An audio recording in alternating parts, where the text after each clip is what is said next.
Chapter 1. Betrayal. On the Divine Land, in the Eastern Domain, within the city of Yuanyue, among the Ning clan. Ning Hao, how can it be that your parents, as the leaders of the Ning clan, have colluded with the foreign tribes of the Western Domain to betray the entire city of Yuanyue? The voice of an elder resonated throughout the Grand Hall, as frigid as ice, piercing the hearts of all present. As soon as these words were uttered, a wave of murmurs erupted within the hall, filled with disbelief and suspicion. It is truly inconceivable that the clan leader of the Ning clan would betray Yuanyue City for the sake of the Western Domain's foreign tribes. Moreover, there are rumors that Ning Hao's father is not of the old clan leader's bloodline, but rather an orphan saved from the wilderness years ago. Could it be that the Ning family has long harbored the heart of the foreign tribes from the Western Domain? The Western Domain has long coveted our Eastern Domain, attempting to gradually consume it. It seems that Ning Hao's father's actions may be just the tip of this conspiracy's iceberg. The disciples gathered around began to voice their opinions, their words crashing like waves, each curse and insult cutting into Ning Hao's heart like a sharp blade, prompting him to unleash a frenzied roar. His fists clenched tightly, veins bulging, as if he sought to break free from his bonds and prove his innocence. I am not from the Western Domain, nor have I colluded with those foreign tribes. Ning Hao's voice stood resolute amidst the clamor, yet was gradually swallowed by the surrounding din. The Divine Land is divided into 5 great domains: East, West, South, North, and Central. Among them, the Central Domain stands tall with its formidable strength, while the Western Domain is a bastion for foreign beings, long eyeing the other 4 domains with covetous intent, aspiring for supremacy over the world. A month prior, the foreign tribes of the Western Domain suddenly launched an offensive, their armies pressing toward the east. As one of the 3 main cities of the Eastern Domain, Yuanyue City resolutely stood its ground, uniting with the major families and sects within, vowing to resist this wave of external invasion to the death. As the foremost family in Yuanyue City, the Ning clan naturally bore the brunt of this conflict. The battle outside the city was exceptionally brutal, with experts from both sides perishing. In their effort to protect the Eastern Domain, Ning Hao's parents wielded the family's treasured artifacts and bravely charged into the ranks of the foreign tribes. Alas, they vanished without a trace. Just when the world believed that Ning Hao's parents had heroically sacrificed themselves for Yuanyue City, a peculiar incident occurred. Ning Hao's parents suddenly appeared among the Western troops, their bodies resembling puppets, eyes devoid of spirit, as if they were being manipulated by some arcane spell. They then turned their artifacts against Yuanyue City. To understand the circumstances, one must go back a month prior. 1 month before the battle commenced, an envoy from the Western Domain's Shenyu City visited the royal family of Yuanyue. At that time, the current clan leader of the Ning family and the 2 prodigies of the Ning clan were present. Ning Hao was well aware that the envoy from Shenyu City had come to negotiate a trade relationship with Yuanyue City. Upon the royal family's refusal, the Ning clan leader saw them off. Before leaving, the envoy conversed privately with the clan leader for a while. This brief exchange was recorded by another prodigy of the Ning clan, Ning Hong, using a memory stone. Less than a month later, Shenyu City launched an invasion against Yuanyue City. Strangely, they seemed to know every weak point in Yuanyue City's defenses, catching it utterly off guard. Ning Hao, cease your eloquent deceit. Do you not recall how we stood side by side in the palace of the Yuanyue royal family, witnessing how His Majesty and the envoy from Shenyu City nearly came to blows over trade disputes? In the end, the clan leader intervened with a calm dismissal of the envoy. It should have signaled the resolution of the matter. Yet the oddity lies in the fact that the clan leader conversed privately with that envoy for an extended period. We both know this. The speaker was none other than Ning Hong, one of the prodigies. Ning Hao, his face flushed with anger, retorted, "Ning Hong, my parents regarded you as their own kin. How can you bear to cast such slander upon them? Can you so easily forget their nurturing kindness?" Ning Hong's expression turned grave, his gaze piercing. "Ning Hao, the affection the clan leader has shown me is forever etched in my heart. This bond cannot be fully expressed in words. However, When it comes to matters of the clan's survival, such monumental decisions as allying with foreign tribes compel me to act with utmost caution. I was situated at a distance that day, capturing only a vague image through a single memory crystal. I had no intention of causing trouble, but given the grave implications regarding Shunyu, he paused momentarily, as if a secret too burdensome to utter lingered on his lips.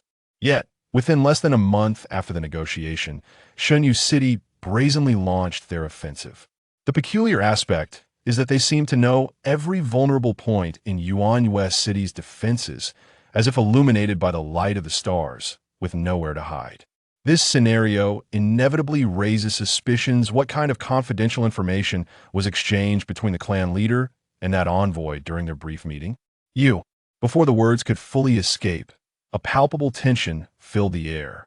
Ning Hong and the clan leader share a bond as deep as father and son. If there were no irrefutable evidence, would he so easily utter falsehoods? It appears that the truth behind this matter is on the verge of revelation. Furthermore, we all witnessed how Ning Hao's parents suddenly turned against us, mercilessly attacking many of our fellow cultivators. The bloody scenes from that day remain vividly etched in our memories. In that moment, the tide of public opinion surged like a tempest, weaving a web of conjecture and discourse that ensnared Ning Hao tightly. Ning Hao, since your parents have chosen betrayal, you shall take their place and bear the punishment. The elder seated at the head of the table appeared as unyielding as iron, his eyes gleaming with undeniable resolve. As the enforcer of the Ning clan, his words cut through the atmosphere like ice, penetrating every corner of the hall. Your parents' betrayal has inflicted immeasurable losses upon the Eastern Domain. The Ning clan must provide a response that satisfies not just Yuanyue City, but the entirety of the Eastern Domain. Bring him forth. With a single command, his tone left no room for hesitation. Strip Ning Hao of his cultivation and deliver him to the Lord of Yuanyue City for his disposal. Ning Qian, during their lives, my parents dedicated themselves to the family. For so many years, have you ever heard of any rebellious intent? Are you truly going to slander them without thoroughly investigating this matter? Ning Hao suppressed his blazing fury, speaking with dignity. Fool! Before he could finish, Elder Ning Qian moved with the swiftness of a tempest, striking down with a powerful palm aimed at Ning Hao's vital point. With a sharp crack, Ning Hao's dantian shattered in an instant, the spiritual energy within him bursting forth like a flood, accompanied by a heart-wrenching scream. Around him, the uproar intensified, a cacophony of ruthless shouts crashing in like waves. Good, this is how it should be. Disable him to uphold the clan's laws. Subsequently, Ning Qian's methods grew increasingly brutal. He not only mercilessly shattered Ning Hao's limbs, but also drove bone-piercing nails into the vital points of his body. An M134 Gatling gun, an auxiliary support bracket, and several backup batteries. Alongside 6,000 rounds of 7.62 51mm M61 machine gun ammunition. Anja surveyed the strenuous efforts of his companion, who was dragging, pulling, and carrying the weaponry, and let out a sigh, remarking, "Not bad at all. With this arsenal, self-defense in the short term is certainly assured." User, is this all you are capable of? In the time you just squandered, an ordinary soldier could have transported 3 times as much weaponry from your original water balloon. Are you truly satisfied with merely these light arms? In just 10 minutes, military vehicles await not far from here. Observing Anja gasping for breath as he lay on the ground, the floating luminous orb interjected at the opportune moment. Goodness, I thought I had at least 15 minutes left. Damn it, I need to speed up, and smacked his forehead, realizing his folly, and dashed towards the vehicle area. However, upon reaching the site filled with an array of armored vehicles, he was momentarily stunned. Good heavens, with so many infantry fighting vehicles, which one should I choose? Yet, with only 10 minutes remaining, there was no time for leisurely selection. Clambering atop one of the vehicles, Anja stood at a vantage point, his gaze rapidly scanning the multitude of infantry carriers. Amidst the sea of vehicles, he immediately recognized a familiar specimen, rushing towards it and slapping the sturdy exterior of the American Lion Infantry Fighting Vehicle. A pinnacle of Han's technology he had only glimpsed in magazines before. Moreover, the size of this vehicle was perfectly suited to his modest mental space. Anja opened the door of the American Line Infantry Fighting Vehicle, hoisted the accompanying ammunition onto the vehicle, then peered inside. As he approached the driver's seat, he suddenly froze in realization. Wait a minute, I can't drive this thing. Great luminous orb. Are you there? What should I do if I can't operate this vehicle? The military equipment space has simplified operations for certain specific weapons, such as the infantry fighting vehicle you're currently in. On the left side of your driver's console, there is a key. Insert it into the ignition, turn it, and then look to the right side for a button, the glowing orb explained. Anja followed the instructions, and soon, with a thunderous roar, the Hans-manufactured American Line Infantry Fighting Vehicle began to lurch towards the designated area. Phew, driving this beast is surprisingly taxing, Anja remarked, patting the tough armor of the American Lion, while voicing his complaints to the floating orb. Time's up. User, all the equipment you require is now in the designated area. You will be transported back to Blue Star in 1 minute, and all these weapons will exist within your mind. Simply think of them, and they will manifest. Is there anything else you need? The orb inquired. Nothing at all. Just send me back. I've secured the American Line Infantry Fighting Vehicle. How could this go wrong for Flying Dragon? And replied with palpable excitement. Time's up. You are about to be transported back. The next opening of the armory will be in 1 week. Additionally, for every zombie you slay, you will gain some energy points, which serve as currency in this space. Farewell, the orb concluded. In an instant, a flash of light enveloped Anja, and he vanished from the spot. Safety disclaimer. The world the protagonist traverses is entirely fictional. All laws, terrains, military, and technological standards should not be compared to the real world. I reiterate that this is a fictional setting, that if you continue to draw parallels with the real world, I cannot assist further, and you may end up with a dragon's face. Armed with an M4A1 assault rifle, Anja materialized at the location of his previous disappearance. Remaining vigilant as he scanned his surroundings that moment, Anja was clad in an IOTV ballistic vest, wearing a fast ballistic helmet, with a 4-eye night vision device affixed to the helmet's mount, and equipped with M67 grenades and M18 smoke grenades, while a modified M17 pistol rested in a holster on his leg. Coupled with the modified M4A1 he held, Anja resembled a standard member of Navy SEAL Team 6. However, the weight of this ensemble was proving to be a strain on his frail physique. Despite shedding his previous ailments, and a longtime sedentary office worker, found it challenging to adapt to the sudden burden of heavy military gear. He shook himself, realizing the hasty decision he had made in merely imitating the U.S. military without considering his lack of their rigorous training. Glancing at the street ahead, he could faintly discern the silhouettes of zombies in the distance. Anja cursed under his breath. Given the uncertain situation around him, engaging the undead was clearly not a prudent choice. Quickly assessing the area, he noticed a chain convenience store to his right, its door ajar, and the floor stained with blood that had yet to dry, indicating a recent gruesome feast. Anja cautiously entered the convenience store with his M4A1 at the ready, illuminating the dimly lit shelves with the M300V tactical flashlight attached to his rifle, slowly beginning his search within. The store was a chaotic mess, littered with discarded items. Upon reaching the cashier's counter, Anja listened intently with his C3 headset, soon furrowing his brow in realization. There was movement within the convenience store. Activating the visible laser of the AN/PQ-15 laser sight mounted on his M4A1, he took a deep breath and advanced toward the source of the sound.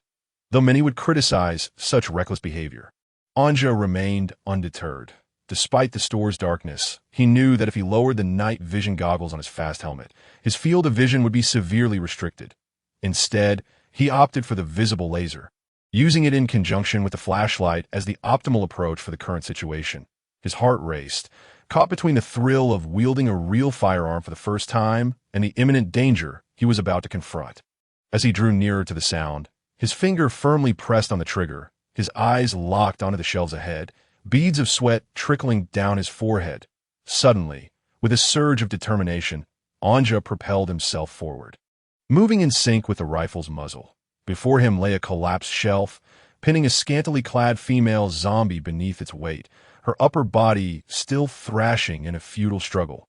Relieved, Anja confirmed that the zombie was trapped and unable to escape. He cautiously maneuvered around her, scanning the store for any further threats. Once satisfied there were none, he returned to the entrance, shutting the glass door and pulling down the metal shutter. The clattering of the shutter evidently drew the attention of nearby zombies. But with the door secured, Anja focused on the task at hand, attempting to switch on the store's fluorescent lights. After several futile attempts, he quickly deduced that the city had lost power. Listening to the sounds of zombies battering against the iron door outside, Anja disregarded them. Returning to the side of the pinned zombie, he had yet to closely examine the appearance of zombies in this world. Using the tactical flashlight on his rifle, he scrutinized the creature before him. Its visage bore a striking resemblance to the depictions found in the literature of his former life. Upon closer inspection, aside from the bite marks on her face and the prominent veins, the female zombie had once been quite attractive, with an alluring figure, appearing to be around 16 or 17 years old. What a shame, Anja mused, shaking his head, and then raised his assault rifle, aiming at the zombie's head. Fire! Although equipped with a suppressor, the gunshot rang out clear and crisp, merely slightly muffled. The suppressor was not infallible. At close range, the sound remained significant. The M855A1 armor-piercing round demonstrated its formidable power, as Anja felt a wave of nausea upon witnessing the female zombies head explode. Had I known it would be this potent, I would have opted for a knife instead. Quickly distancing himself from the remains of the zombie, Anja regained his composure and began to scour the convenience store for supplies. The disarray within the store was evident, suggesting that it had been ransacked during the initial chaos of the zombie outbreak. He surveyed the shelves, brimming with a remarkable array of foodstuffs.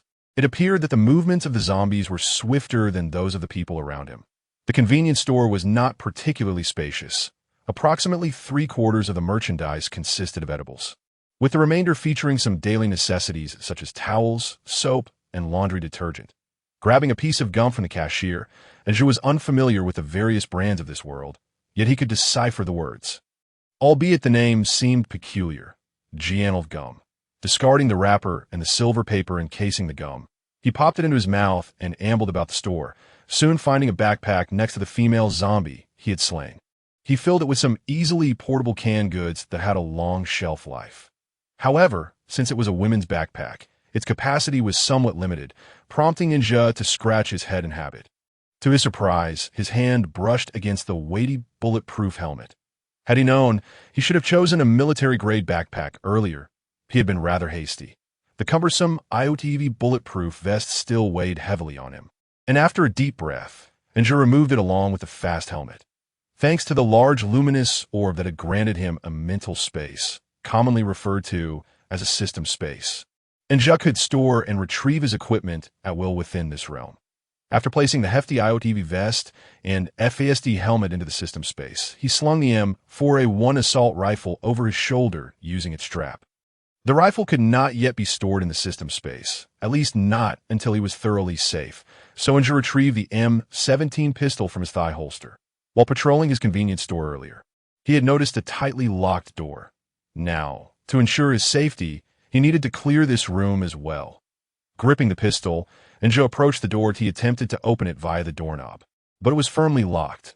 Sighing, he stepped back several paces, lifted the M17 pistol, and aimed at the keyhole using the tactical red dot sight. Pew! The silenced pistol, despite firing a powerful round, produced a significant sound, though it was considerably softer than that of a rifle. Upon the bullet striking the lock, a definite noise echoed. The 9.19mm 7-31 armor-piercing round effortlessly penetrated and destroyed the lock, not caring for the consequences. Ninja kicked the door, which let out a lamenting creak before giving way. With the M17 pistol held in a defensive stance, he cautiously entered the room, illuminating it with the tactical flashlight mounted on the handgun. After surveying the room's layout, he concluded it was the store's storage area. Following a thorough search and confirming the absence of any dangers, he let out a sigh of relief, feeling a sense of relaxation wash over him. This convenience store was now effectively under his control, yet he felt somewhat lost regarding the next course of action. After all, just a day prior, he had been a bedridden, feeble corporate drone, and now, suddenly restored to health, he found himself in this bizarre place. Sitting down in the corner of the store's warehouse, he opened a nearby cardboard box to discover a whole stash of little raccoon snacks lying quietly inside. He casually tore open a bag of these snacks, removed the gum from his mouth, and stuck it haphazardly on the wall nearby. Since it was not his property, he felt no need to be particular. The little raccoon snacks were spicy, and as he took a bite, he began contemplating his next steps. Given that he was in an unfamiliar world, a typical quest to reunite with lost relatives seemed out of the question. He was not well acquainted with this realm, so perhaps a grand tour around the globe would suffice, while others struggled to survive in this apocalypse and search for their estranged loved ones. He had no attachments and could roam freely, experiencing a sensation of world travel that he had never encountered in his previous life. With his thought, and his eyes lit up, he would do just that. After all, he could not think of a better idea at the moment. However, globetrotting would require some preparation. Various maps were essential, albeit for someone who had previously struggled even with basic navigation. Deciphering them might prove challenging. Still, he decided to gather them and figure out later. Additionally, Enja needed to set some ground rules for himself. Since this was a global journey, he would not take on any burdens. He would disregard the weak and infirm, and eliminate any would-be robbers. As for the ladies, he would assess the situation. After all, having been a lifelong bachelor, dear readers, you could not expect him to suffocate in this new world, could you? Just as Enja was lost in his musings, a voice suddenly resonated in his mind. User, the global military space is now initiating a task for you. You may choose not to complete it, and there will be no penalties from the system. However, upon successful completion, rewards will be granted. Enja perked up at this announcement and replied, "Well, look at that. I'm in need of something to do right now. So let's see what this task entails." The voice continued, "The task is as follows. Eliminate 10 zombies. Upon completion, you will be rewarded with 3 soldiers from the Hans Federation. Current progress. 10. Well, I owe you readers nothing as the author. Let us aim for some good karma for your families." Having accepted the task, Enja found the system silent thereafter. He hastily finished the spicy little raccoon snacks in his hand, and then rose to explore the store. Glancing up at the convenience store ceiling, he scanned the area and soon located a skylight in the corner. After retrieving a folding ladder from the warehouse, Enja climbed it and forcefully opened the skylight. Sunlight flooded into the dim store as he clambered onto the rooftop, assault rifle in hand, positioning himself at the entrance of the convenience store. The zombies that had previously surrounded the entrance, having lost the stimulus of sound for some time, had dissipated.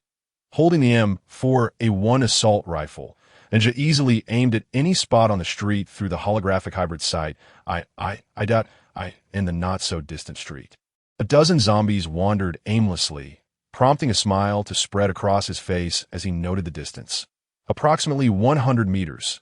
For a novice shooter, this posed a significant challenge, yet it was an excellent opportunity to hone his skills. Fixing the sight on one zombie's head, Enja held his breath, his right eye trained on the red, resting on the creature's skull, and then abruptly squeezed the trigger.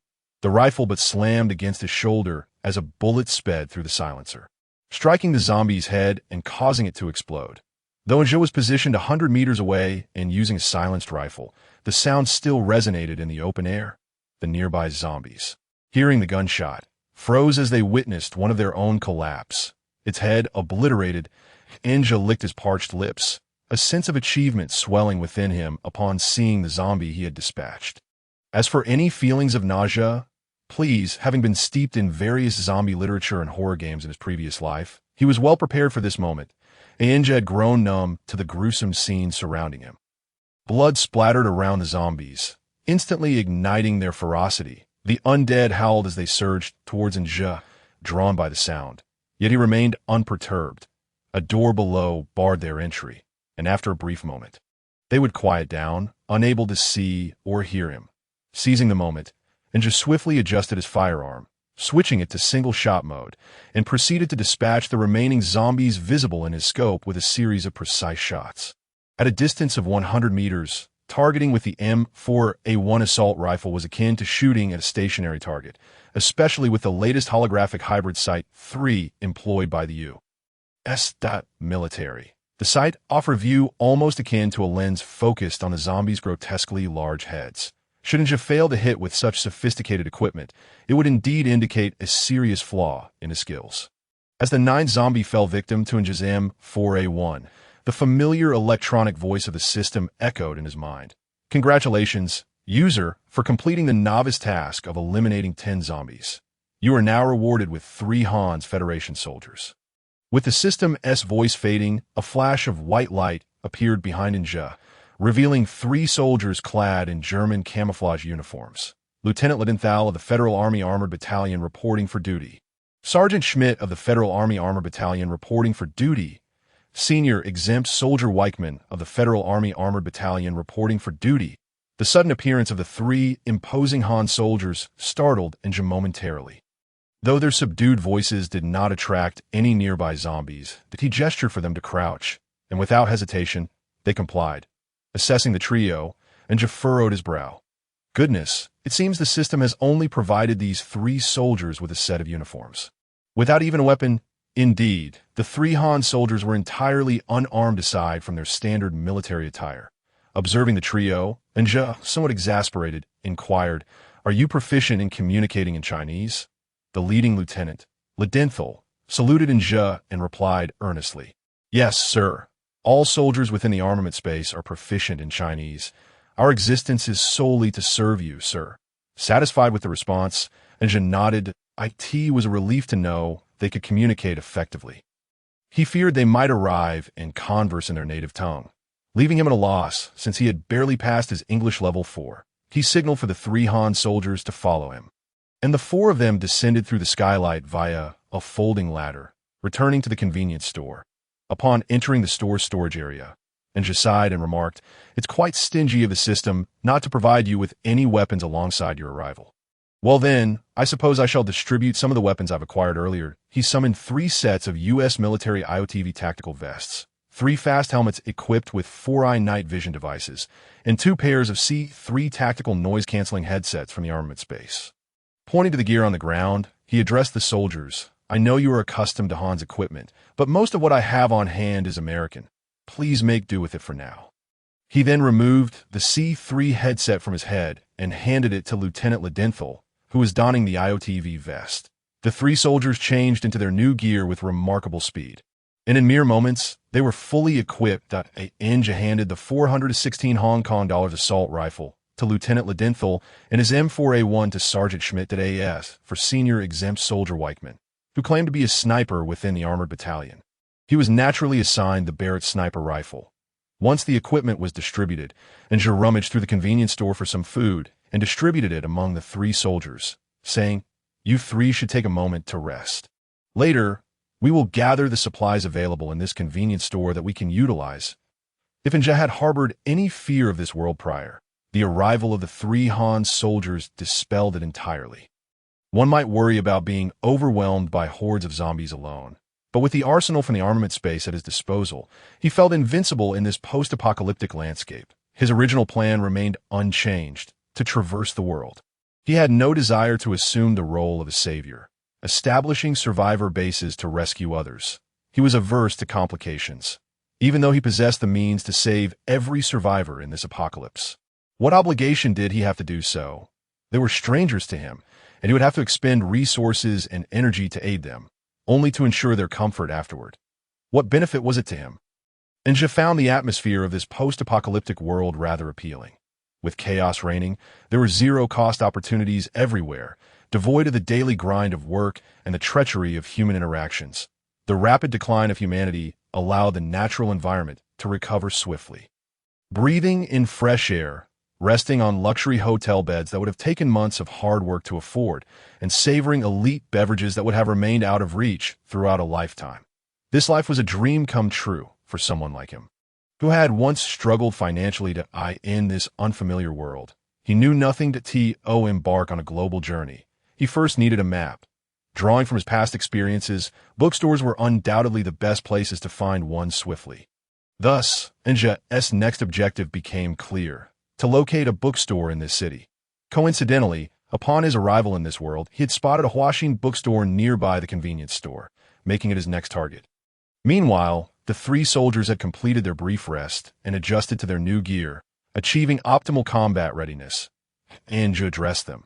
"Let us proceed to collect all the portable high-calorie food items and drinking water within this convenience store."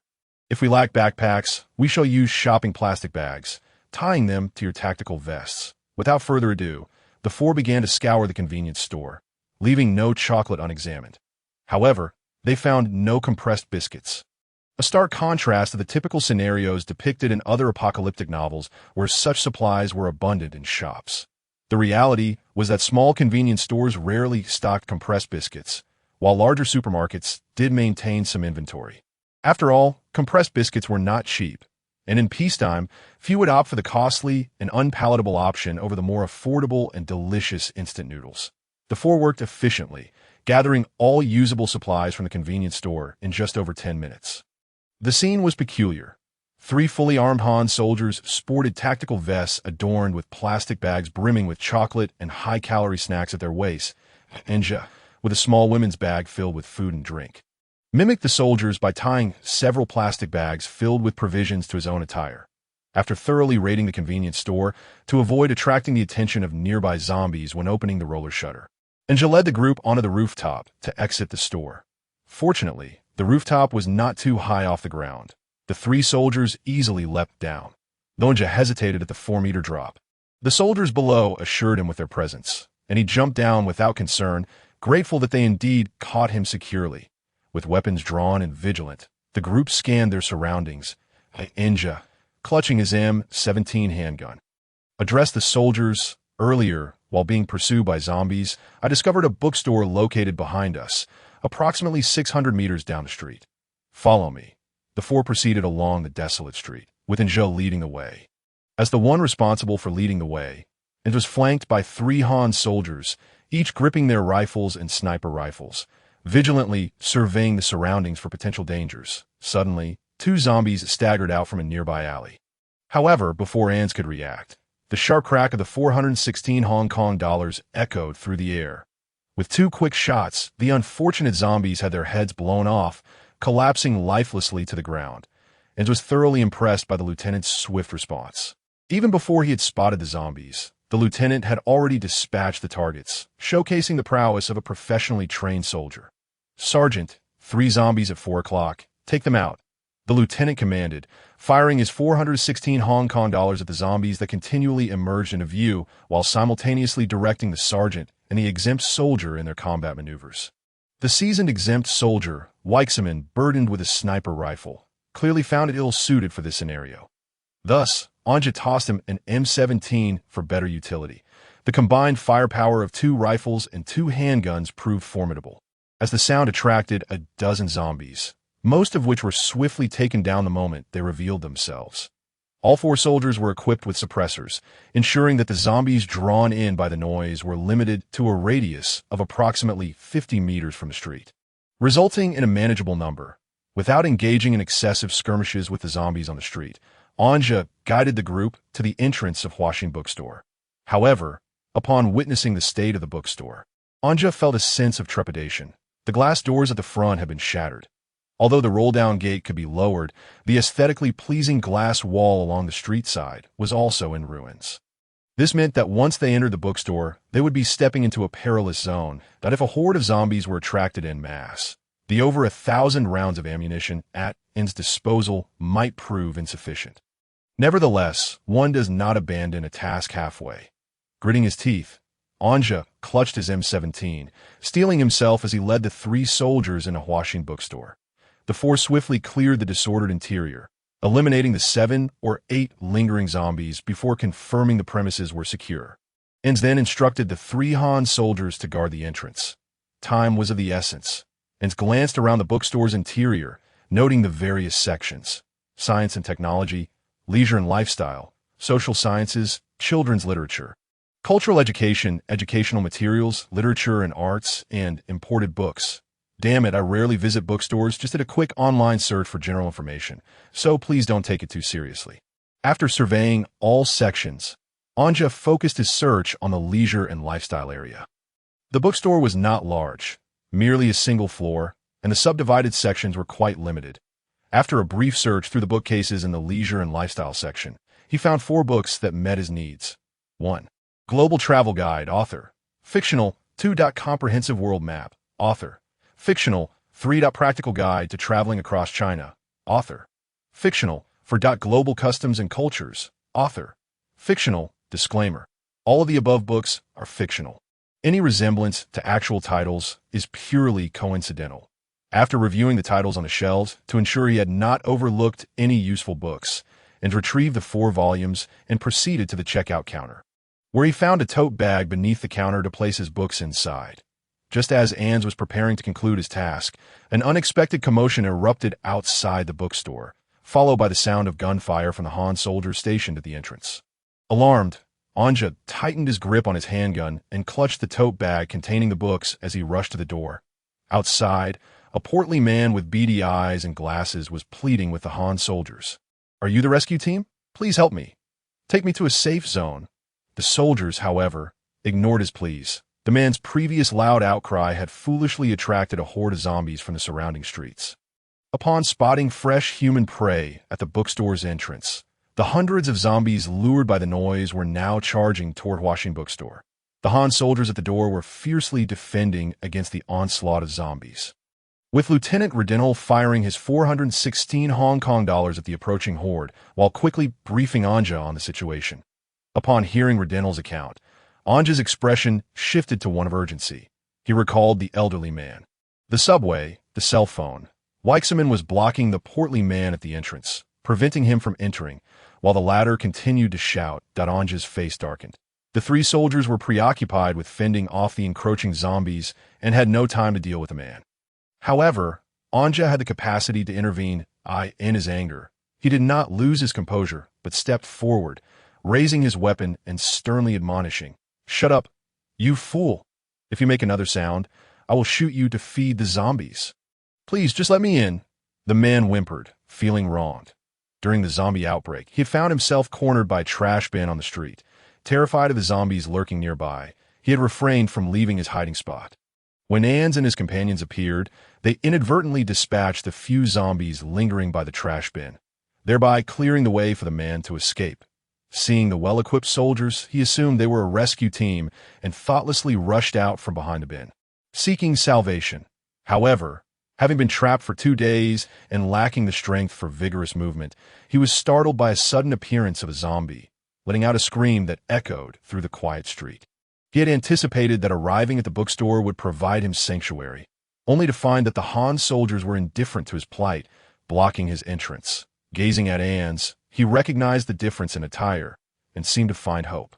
Immediately turning to him for assistance, a bullet struck the ground beside the portly man, startling him greatly. As Anja warned, "Make another noise, and the next bullet will be for your head." Under such a threat, the man fell silent, and Anja chose to disregard him for the moment. Their urgent priority was to eliminate the zombies that had been attracted to the scene, though the subsequent text addresses the matter. Some individuals in the comment section may still express impatience. Therefore, I'll clarify here, human blood attracts zombies, while zombie blood does not. The 416 Hong Kong dollars fired rapidly as Redenhall pressed the magazine release with his left hand, while swiftly retrieving a full 30-round magazine from his tactical pouch with his right. The empty magazine was stowed in a recycling bag attached to his waist. Not only Redenhall, but Schmidt, who wielded an M4A1 assault rifle, performed the same tactical maneuver. The 2 assault rifles unleashed a torrent of lethal fire, with orange brass casings cascading onto the marble floor at the bookstore entrance, producing a crisp clinking sound in the face of the ferocious firepower from the 2 assault rifles. The fire from Anja and Weichselman's handguns appeared feeble by comparison. Approximately 300 zombies had been drawn in by the noise, and, as they charged forward, the group could not guarantee that every shot would find its mark in the head. Thus, they aimed to target the upper bodies of the zombies. Both the 416 Hong Kong dollars and the M4A1 utilized 855A1 armor-piercing ammunition. Do not be misled by the name. The lethality of this ammunition is significant that a closer examination reveals that when the M855A1 strikes an unprotected human target, the bullet destabilizes and tumbles upon entry, shattering the copper jacket and creating a massive cavity within the body. This assertion was currently being validated, despite the challenge of hitting the zombies' heads as they charged forward. However, as long as a single bullet strikes the upper body, the zombies will lose their balance and collapse, their muscle tissue torn asunder by the impact. Moreover, when a bullet penetrates the chest of a zombie, it can shatter their spine, leading to an immediate incapacitation. Finally, by the time Ledenhall and Schmidt had each expended their third magazine, all the zombies within their line of sight lay sprawled on the ground. The remaining few survivors writhed like maggots, crawling toward the position of the group. The situation became manageable. The lieutenant and the sergeant switched their firearms to single-shot mode, systematically executing the barely alive zombies one by one, swiftly clearing the area of the undead threat. Ans exhaled a sigh of relief, but the portly figure at the entrance appeared utterly dumbfounded, stammering and unable to articulate a single coherent word. Casting a sidelong glance at the man, Anja stated, "Let us be clear. We are not the so-called rescue team you speak of, nor do I harbor any intention of sheltering survivors, but we have dispatched the zombies in the vicinity. If you believe certain areas to be safer, you are free to make your way there without interfering with us. Otherwise, I will not hesitate to put a bullet through your head." Without waiting for the man to respond, the three Han soldiers, under Anja's lead, departed the bookstore. The now recovering man, trembling, glanced at the retreating figures before opting to flee in the opposite direction. Anja had made his position clear. Should the man persist in his unwelcome entreaties, it would reflect poorly on his judgment. After all, Ans had yet to settle the score for the zombie horde he had attracted. Additionally, releasing the man was a test. Following the recent fierce gunfire, Ans and his companions were uncertain if any zombies remained on the street. Allowing the man to leave would provide insight into whether any undead lingered on the other side of the street. Once it was confirmed that the man had not drawn any zombies to the street's end and did not look back, Ans, clutching a bag filled with books, instructed the three soldiers, "Let us swiftly find a suitable place to rest. We must meticulously plan our next moves." Suddenly, a voice echoed in Ans' mind. "Attention, user. The armament space is initiating the distribution of a random task. Users may voluntarily choose to undertake the following mission. Before nightfall, eliminate a special bioweapon in the designated area. Upon completion, the user will be rewarded with a tactical squad of 10 KSK Special Forces, fully equipped." Anja was taken aback. It had been scarcely over an hour since the last task was issued, and now a new one had appeared. The prospect of such a generous reward stirred his interest. KSK, the elite special forces of Hans, even a mere 10 members would be more than sufficient for Anja's current needs. After accepting the system's task, a tablet materialized at Anja's feet with a flash of white light. The voice of the system resounded once more. The tracking tablet is a task tool provided by the armament space for the user to complete their mission. It will display the detailed location of the mission target, facilitating task tracking. Once the task is concluded, this tool will be reclaimed by the space. Picking up the tablet, Anja opened it to reveal an electronic map of the city, marking his current position and the target's location with a red. Upon examining the distance, he realized that the bioweapon was situated over 20 kilometers away, in the outskirts of the city. While they were positioned near a small street close to the city center, to reach the target area swiftly, they would need to traverse the city center. Otherwise, they would not arrive by nightfall. The afternoon was waning, with only a few hours left before darkness descended. They needed to acquire a formidable vehicle. Anja glanced at the soldiers beside him and asked, "You three are from the Federal Armored Battalion. Operating an M113 Infantry Fighting Vehicle should be no issue for you, correct?" Ledenhall's face brightened at the inquiry, and he confidently patted his chest, replying, "Commander, although we were previously part of the Leopard 2A7 crew, we are proficient in maneuvering all vehicles within the Hans Federation, including the M113, that upon receiving their affirmative nods, Ans felt reassured and summoned the M113 from the system space, with a flash of white light. The hefty infantry fighting vehicle materialized on a cluttered street. Recognizing the familiar camouflage pattern, the three Han soldiers instinctively opened the vehicle's hatches and climbed aboard. Anja followed suit, gripping his pistol as he entered. In contrast to the rudimentary instructions he had received from the system, the soldiers exhibited a level of professionalism that was palpable. The vehicle commander was undoubtedly Lieutenant Ledenhall, with the experienced Corporal Wakeman serving as the gunner and Sergeant Schmidt at the helm. As for Anja, he merely needed to secure himself in the fixed seat along the side. The M113's high degree of automation meant it could be operated with just 3 months of training in Hans. which explained Anja's ability to operate it under the system's guidance. As the rear hatch of the M113 closed and the lights illuminated inside, the infantry fighting vehicle officially entered combat mode. Ledenhall checked the data on the integrated display, while Weichmann tested the artillery control system positioned before him.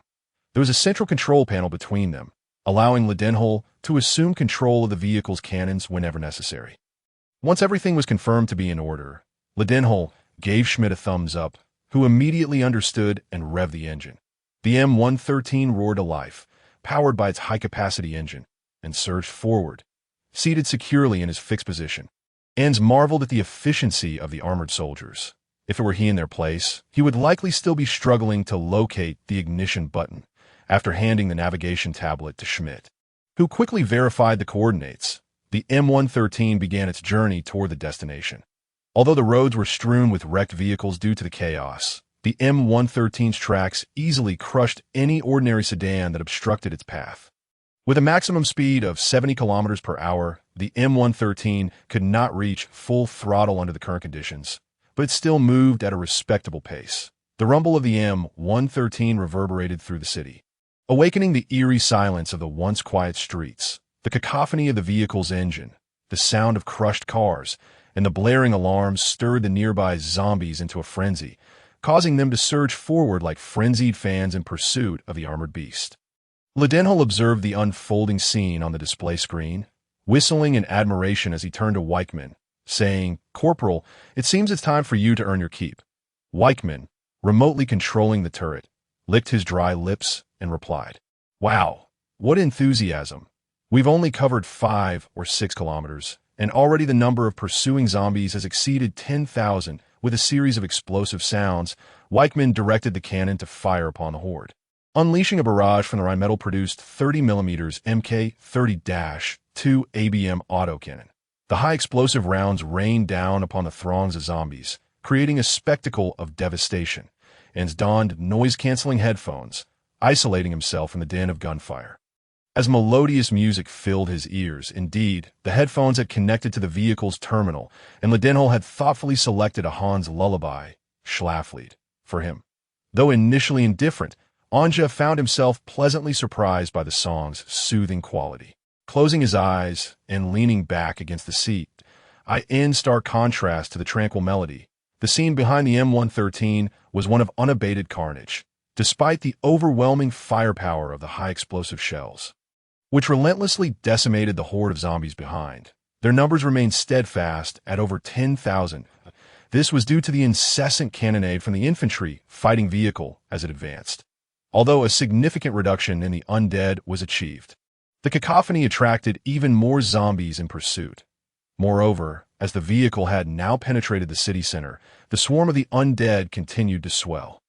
Ledenhall recognized the gravity of the situation, and he immediately began scrutinizing the surrounding terrain through the electro-optical sighting equipment. At that moment, the vehicle was amidst towering office buildings in the city center. Suddenly, his gaze fell upon an overpass ahead, and an idea struck him. He turned to his side and tapped Weichmann on the shoulder, saying, "Weichmann, cease fire. Look at my screen. Once the vehicle passes this overpass, I want you to launch spikes at the 2 critical load-bearing points of the structure." Weichmann halted the turret's fire and turned to glance at Ledenhall's comprehensive display. Upon seeing the overpass, he instantly comprehended Ledenhall's intentions. They exchanged a knowing smile, and Weichmann remarked at the zombies still chasing the vehicle on the turret screen, "It seems these fervent fans will be disappointed."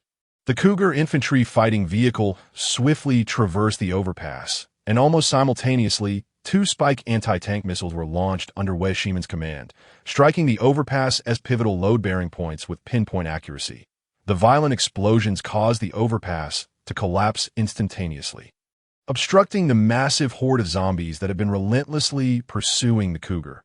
After eliminating a handful of zombies that had managed to sprint past before the overpass's demise, Weichmann redirected the turret to face forward.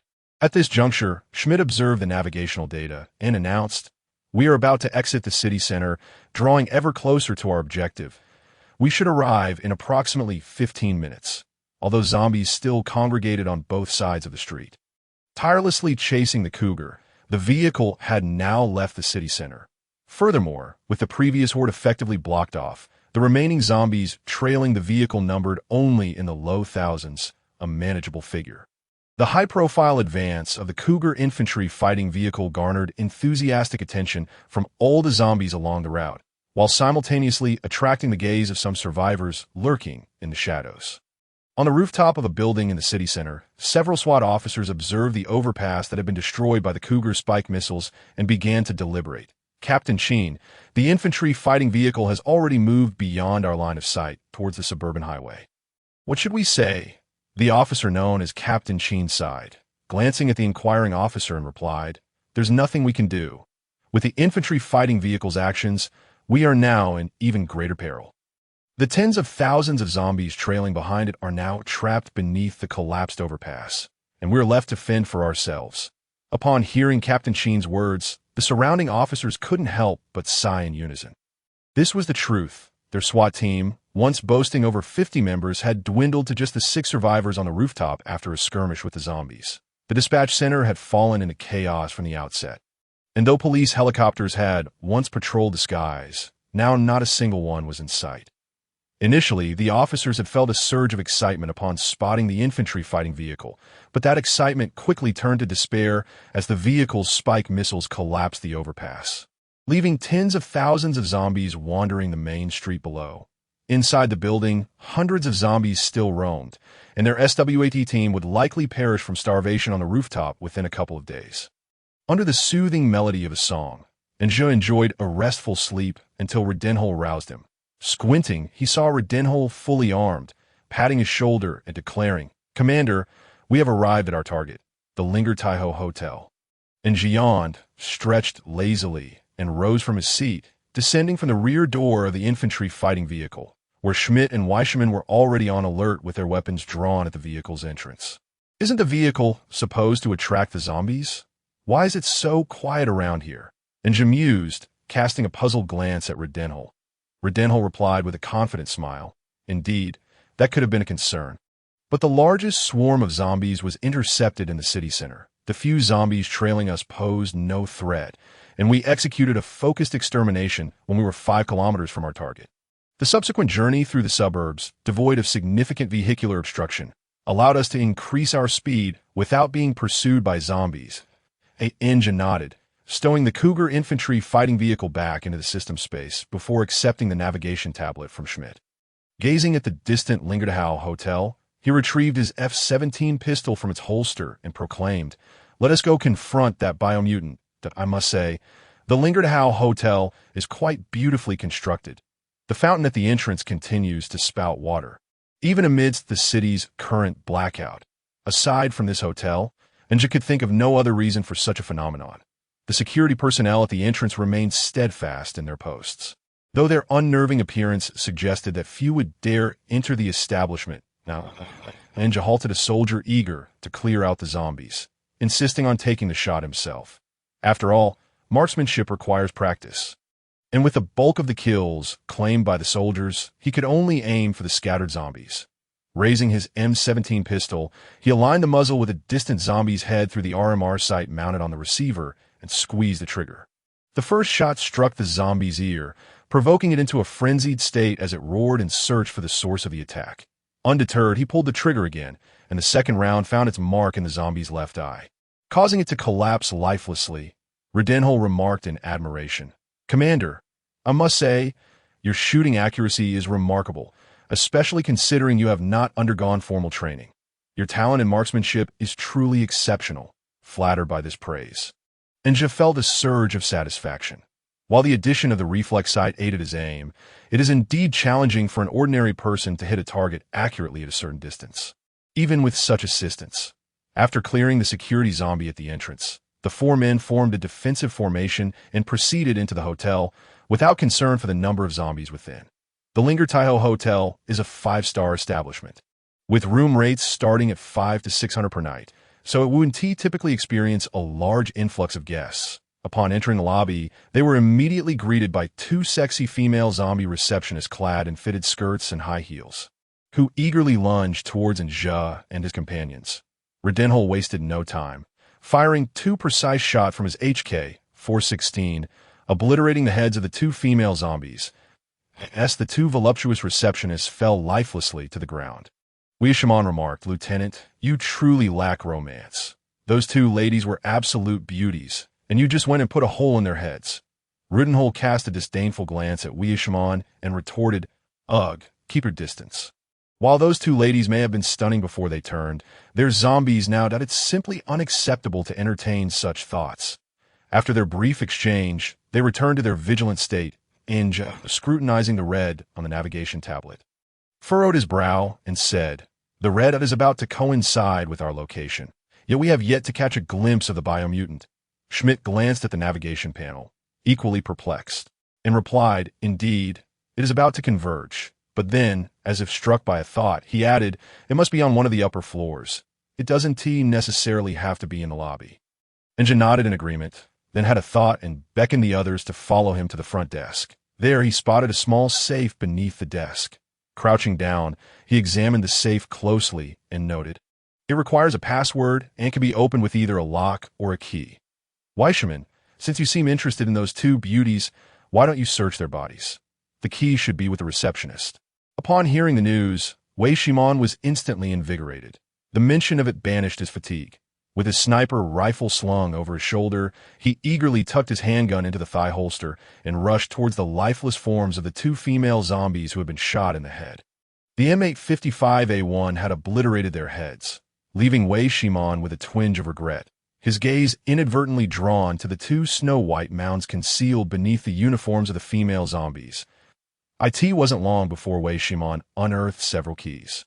As Enjo accepted the keys from him, he cast a glance at Wei Shiman's expression of satisfaction and remarked, "Impressive." Enjo methodically tested each key, and upon inserting and turning the fourth key, the safe's lock clicked open with a satisfying sound. Elated, he discovered a labeled key inside the safe. Upon inspection, it was a master key. Summoning the three vigilant companions nearby, Enjo stashed the master key in his pocket, then picked up his handgun and tablet. Following the navigation's guidance, they cautiously approached the staircase, the stairwell. They encountered over a dozen zombies, dressed in suits and resembling human figures. This time, Schmidt showcased his shooting prowess. Although not every shot was a headshot, he managed to take down two zombies with each magazine. Once the stairwell was cleared, the group ascended rapidly to the second floor, where the zombies congregated in the corridor. Numbering nearly 30, unleashing their firepower, they dispatched this wave of zombies with a single magazine. The second-floor hall appeared to be a dining area, likely designed as a buffet for the guests of the Lingdatai Hotel. However, the sheer number of zombies here was daunting, nearly 100 in total, and with their ammunition dwindling, Ninja opted against engaging in battle, having confirmed the absence of any biomutants, observing the navigation screen, which nearly overlapped with a red. Ninja furrowed his brow and declared, "Still on the upper floors, let's return to the staircase and proceed to the third floor." The group ascended cautiously to the third floor, where the quiet corridor was imbued with the unique fragrance characteristic of hotel hallways, a stark contrast to the chaos below. As they treaded on the carpeted floor, following the navigation, a zombie dressed in a janitor's uniform suddenly charged from around the corner. However, Wei Shiman reacted swiftly and dispatched the creature with a precise shot to the head, revealing it to be a female janitor. Had they not been armed and on high alert, they could have easily fallen victim to her ambush. As they turned another corner, the sight before them caused all four to halt in their tracks. An imposing figure, nearly 3 meters tall, stood with its back turned to them in the corridor. The zombie's body had darkened in color, and as Ninja activated the tracking tablet, he confirmed that this towering creature was indeed the special biomutant they were tasked to eliminate.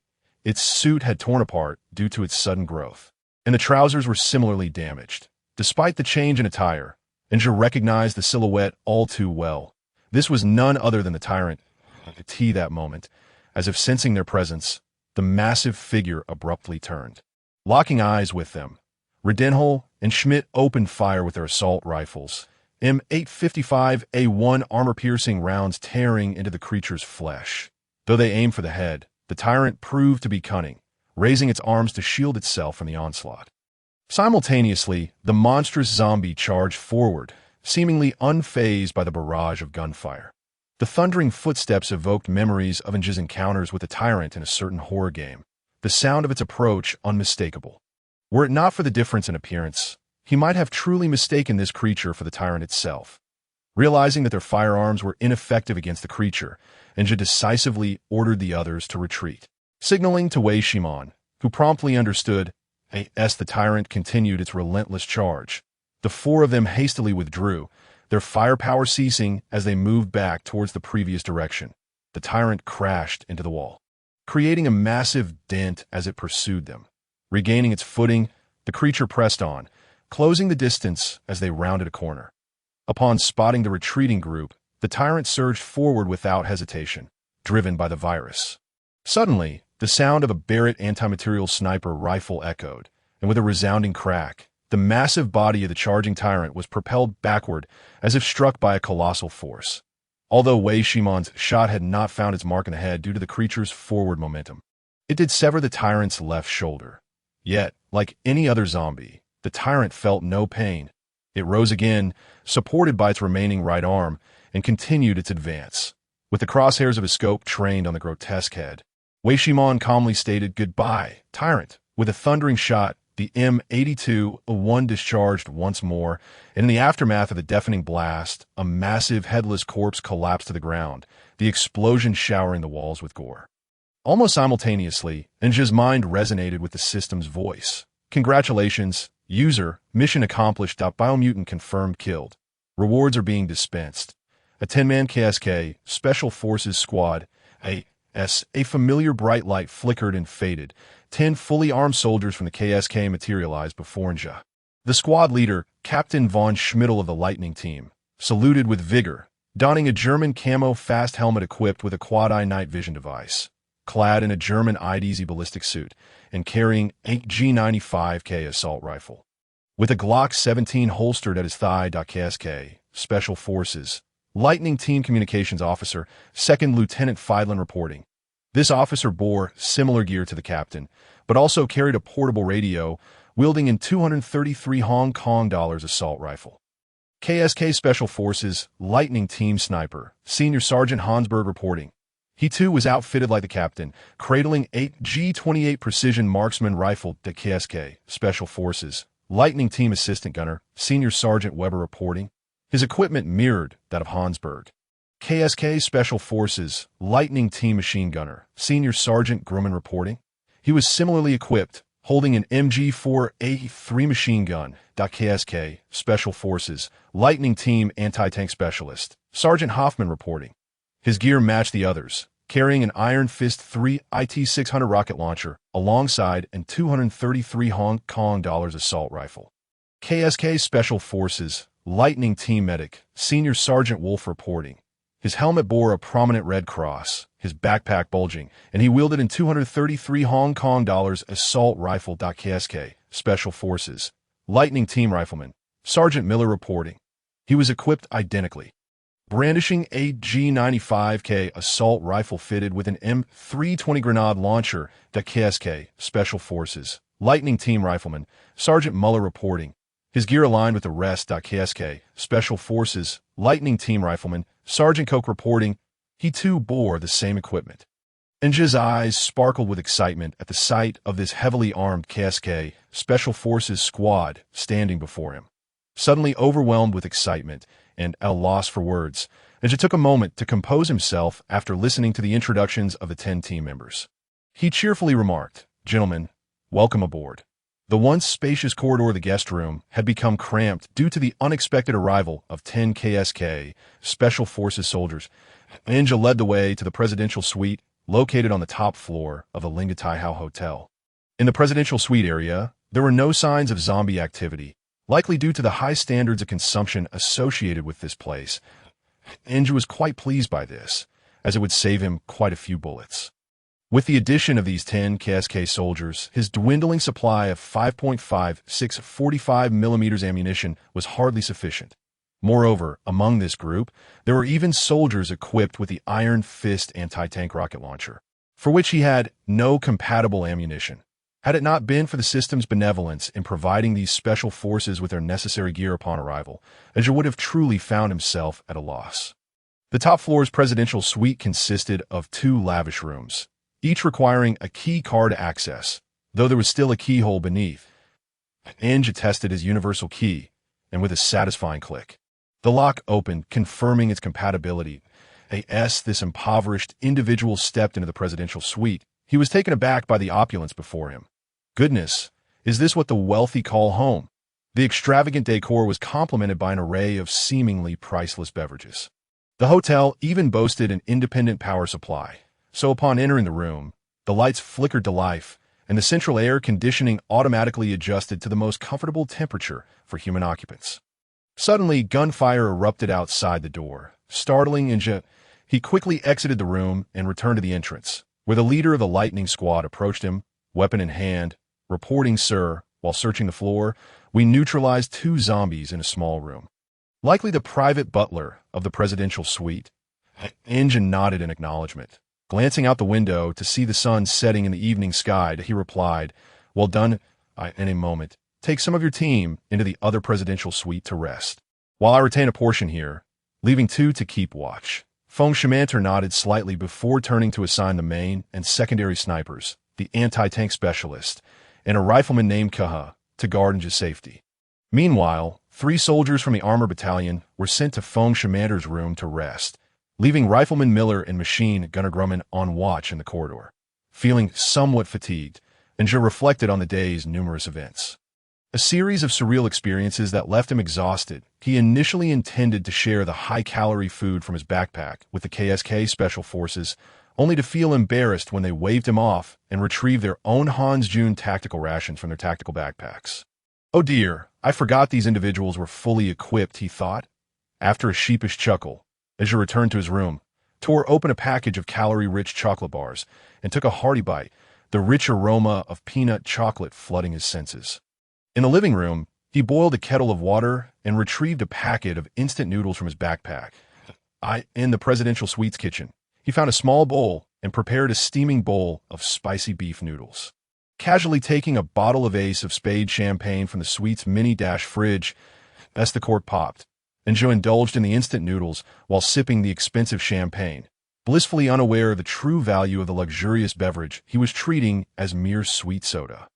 After satisfying his hunger, Inge stepped into the lavish bathroom of the presidential suite for a refreshing shower. Thanks to the independent water supply and the hotel's electricity, he enjoyed a particularly indulgent hot bath. Reclining on the plush master bed, he savored an expensive St. Hagen ice cream from the freezer while gazing vacantly at the gilded ceiling. I've unwittingly traversed into a world on the brink of apocalypse, surrounded by horrific zombies and even more dangerous mutated beings. It all feels so surreal. He sank into the softness of the mattress and fluffy pillows, and Joe almost felt as though he might sink into the bed itself. "Is this the life of the affluent?" he mused, tossing the empty ice cream container onto the bedside table with a quiet sigh. At precisely 6 o'clock the following morning, Captain Fongshamanter arrived on time. Rousing Inge from his slumber, groggy, Inge struggled to rise from the indulgently soft bed, still half convinced he was about to head to his 996 job. It wasn't until he caught sight of the fully armed soldiers surrounding him that he jolted awake. After a brief moment to gather his thoughts, he remembered that he had indeed crossed into another world. With a tinge of reluctance, he climbed out of the remarkably comfortable bed. Inge hurried to the bathroom for his morning routine, and after a simple breakfast, Fongshamanter frowned as he looked at Inge, saying, "Sir, your physical condition is inadequate. I recommend you commence daily military training starting today to significantly enhance your combat capabilities." In agreement, Inge nodded and replied, "Your suggestion is valid. Since you proposed this, I presume you have a corresponding training regimen in mind." Fongshamanter affirmed, "Yes, sir. However, given your current physical state, I cannot employ the standard Special Forces training methods immediately, as you may not be able to endure it. Therefore, I will adjust the training intensity." Inge had no objections. With no other pressing matters at hand, having professional Special Forces personnel to guide him through military training was indeed a fortunate opportunity. However, he soon found himself regretting this decision. Even with Fongshamanter's considerable adjustments to the KSK training standards, after merely an hour of training, Inge collapsed to the ground, utterly exhausted that moment. he felt as if he lacked the strength to move. Thank goodness there are no training equipment here. The training volume within this hour exceeded all that I endured in my previous life. He thought, breathless, and lay on the ground for a while, gradually regaining control of his body.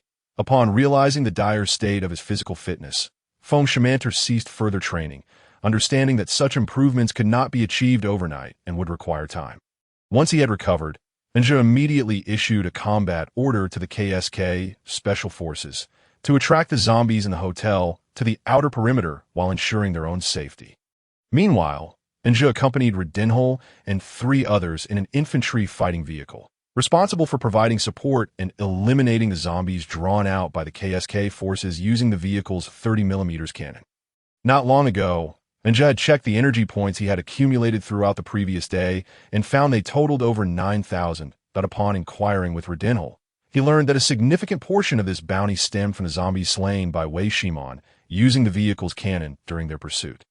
He was now close to reaching a universal energy threshold, with the system informing him that once he surpassed 10,000 energy points, the teleportation option interface would unlock at that point. He could freely select the weapons and equipment he wished to be transported. Thus, the upcoming task was to eliminate all the zombies within the hotel to reach that coveted 10,000 at well. How melodramatic, and mused, then remarked, with all this scheming and counter-striking, it feels like a criminal case. However, I'm not a police officer, and such matters fall outside my jurisdiction. For now, I must clear out all the zombies in the hotel and resolve any misunderstandings that IT was merely an accident. Your room's lock remains intact. Since everything appears to be in order, I'll take my leave. With that, Ninja tossed the butterfly knife beside Li Siyu, lingering only briefly before grasping his M17 pistol and preparing to exit the suite. Is it true that the outside world has transformed into a hellscape filled with zombies? Li Siyu suddenly spoke up, addressing Ninja, who was preparing to leave the room.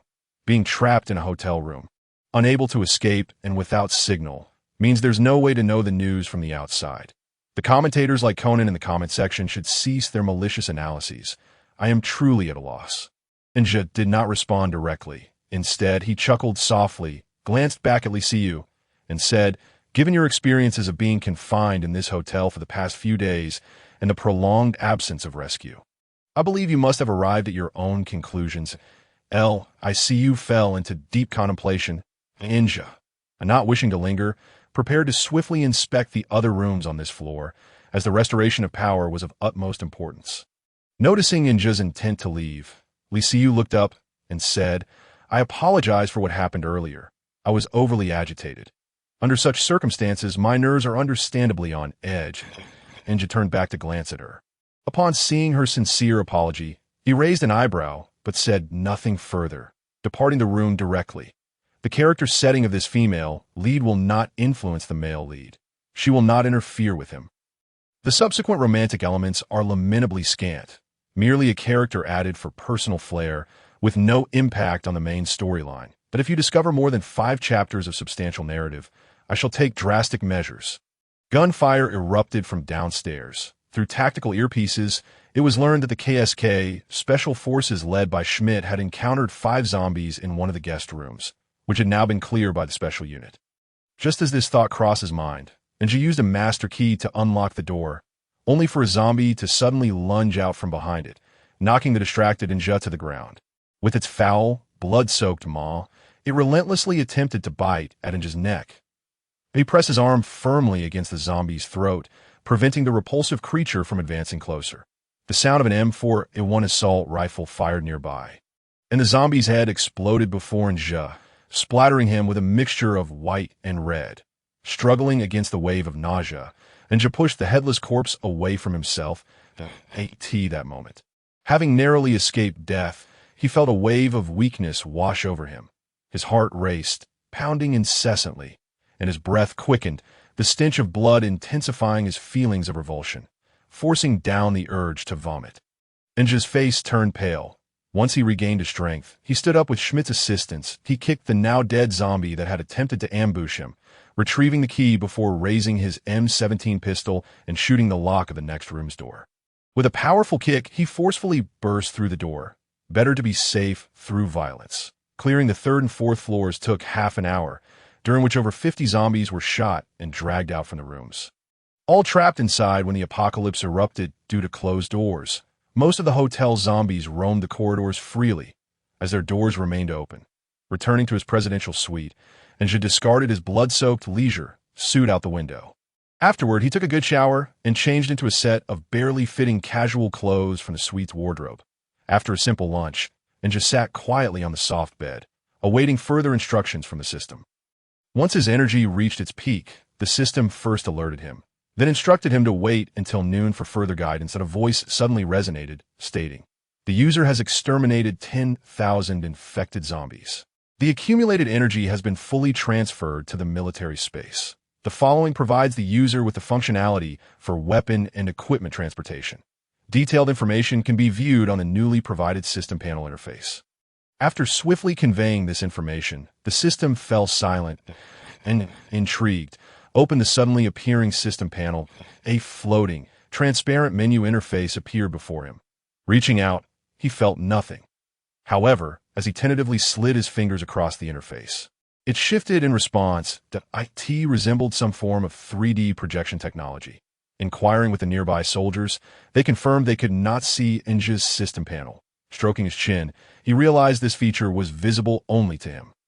The menu options included firearms, protective gear, vehicles, personnel, and military auxiliary resources. Enja first opened the firearms section, and a dazzling array of various firearms emerged on the system panel. He conducted a general search for the two primary rifles used by the KSK Special Forces. The G95K assault rifle, which required 50 energy units for transportation, with attachments not counting towards energy. The grenade launcher was excluded, and various model bullets costing 10 energy for 100 rounds. The 233 Hong Kong dollars assault rifle required 45 energy units for transportation, with similar conditions for bullets. For Enja, who currently possessed ample energy, the average price of firearms was acceptable. However, upon clicking into the vehicle section, he discovered that things began to take a turn. First in view was the highly anticipated Leopard 2, a 7-main battle tank from Hans, which required a staggering 100,000 energy units for transportation, with each type of accompanying ammunition costing 100 energy. This price shocked Enja. He then glanced at the American Cougar infantry fighting vehicle he was most comfortable using, which required 50,000 energy units for transportation, with ammunition and anti-tank missiles costing 100 energy for a full load. As for the long list of advanced main battle tanks from other nations, as well as armed helicopters, fighter planes, and even warships, Enja lost all interest. He knew he couldn't afford them. Moving on to the protective gear section. After considering Schmidt's recommendations, Enja selected a Sirismar tactical vest with SAPI plates, a standard fast helmet with 4-eye night vision goggles, C3 headphones, a CP camouflage uniform, and even tactical boots from the Super Technician and Navy SEALs.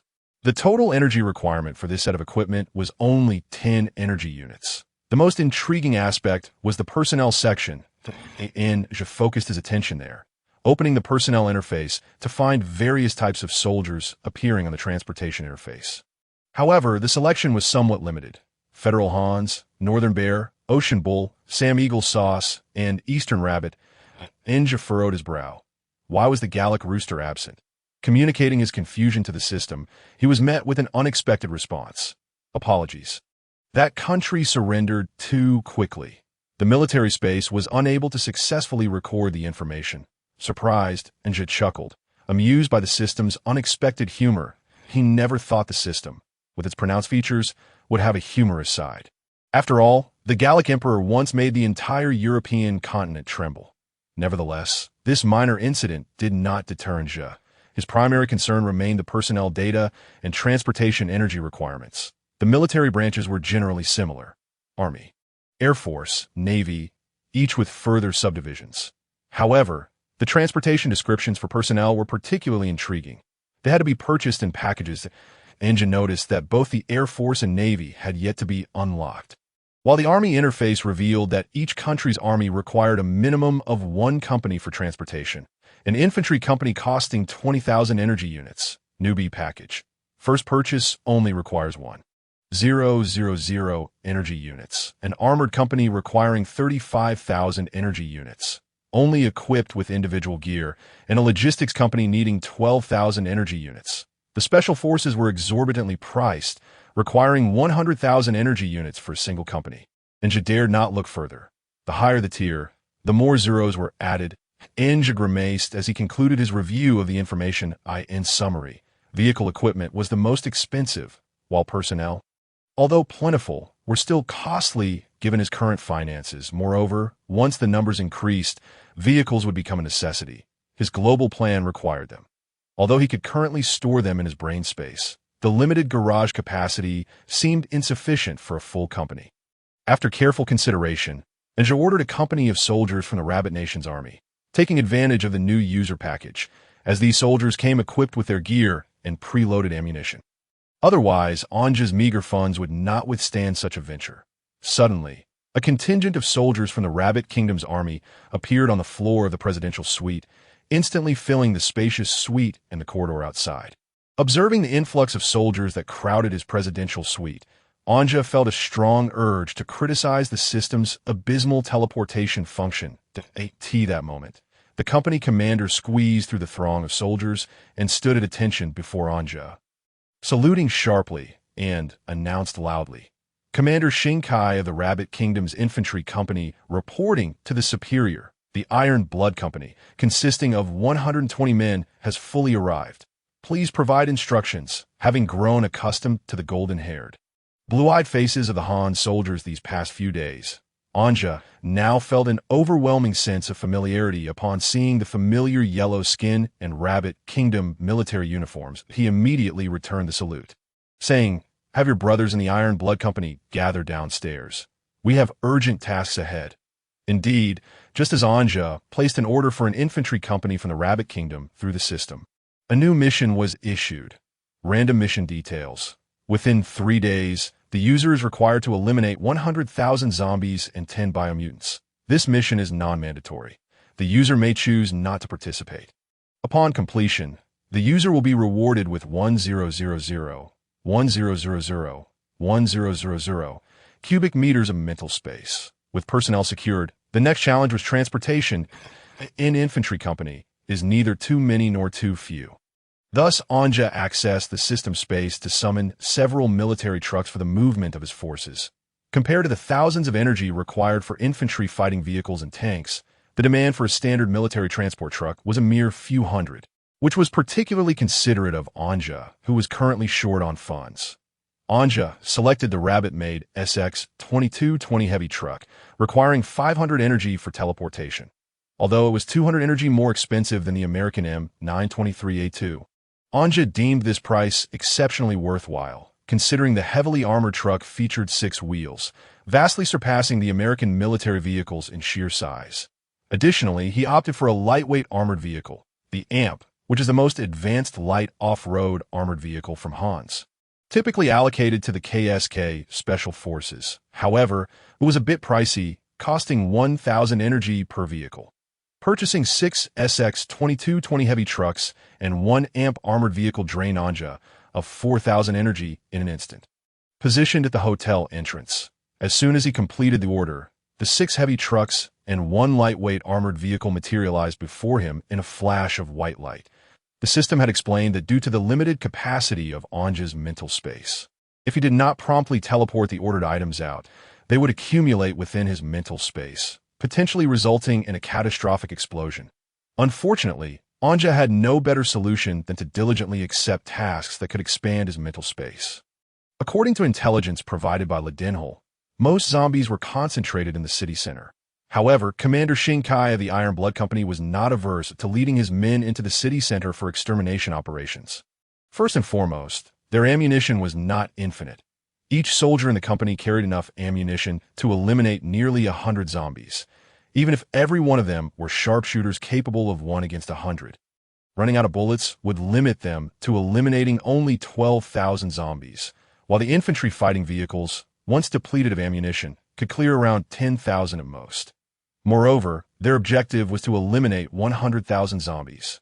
Yet the estimated number in the city center previously observed by their vehicles was at least 1 million. Given the architectural scale of the city, it was evidently a bustling metropolis. Thus, it was reasonable to expect that the city center contained more than 1 million zombies.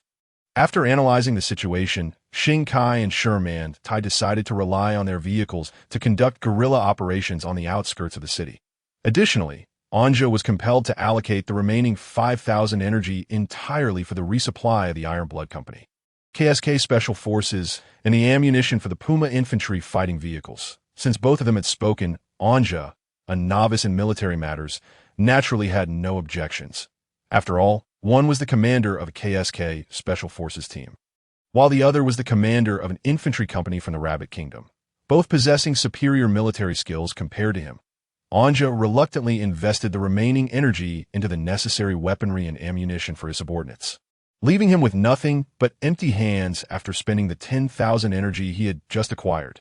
The Rabbit Kingdom's army was uniformly equipped, clad in the latest model of the 19-type Universal Combat Uniform, colloquially known as Starry Sky Camouflage, wielding QBZ 191 assault rifles fitted with a full suite of tactical accessories, which led Anja to momentarily mistake them for American soldiers. But a large supply of ammunition materialized at the hotel entrance, and upon receiving the orders, the soldiers of the Iron Blood Company sprang into action, quickly locating their compatible ammunition from assorted supplies and loading them onto their respective heavy trucks.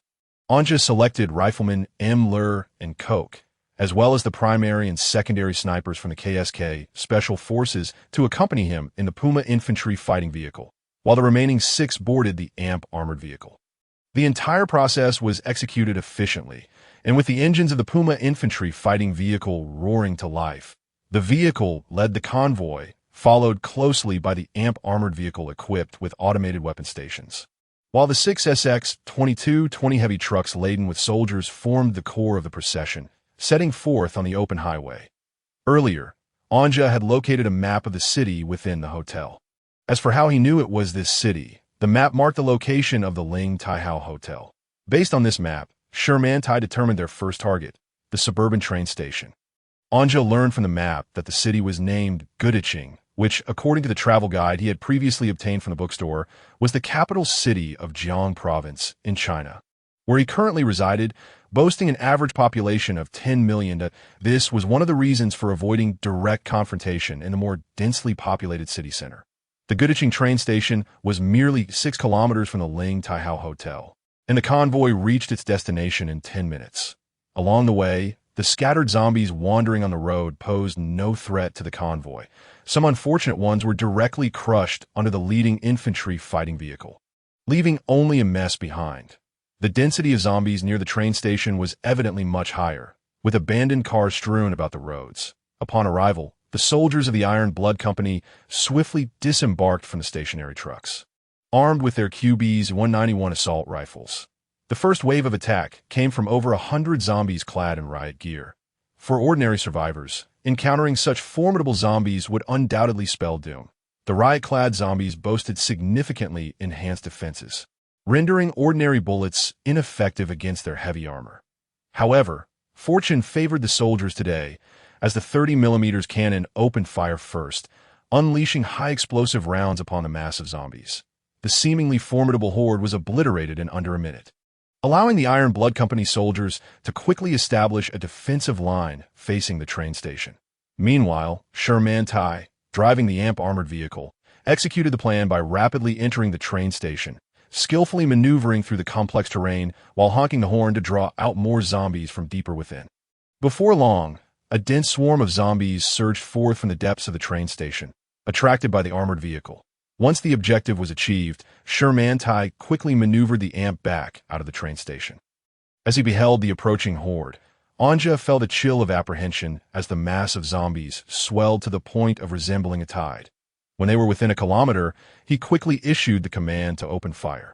In an instant, the air erupted with gunfire, a unified barrage lighting up the scene as bullets rained down upon the advancing zombies. The long-dormant 30mm cannon of the Puma Infantry Fighting Vehicle roared back to life, while several members of the KSK Special Forces took position atop the vehicle, firing down at the distant horde.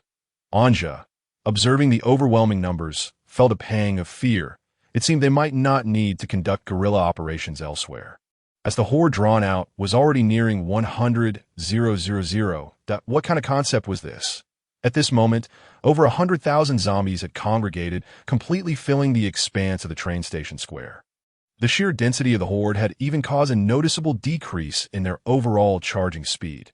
Simultaneously, Anja's energy levels surged at a terrifying rate, skyrocketing to over 100 within mere breaths. Brothers, put in some effort and load the cloud explosive shells. Let us give those skeletal foes a taste of something fierce. As the Iron Blood Company engaged in battle, the heavy artillery was brought forth by the soldiers.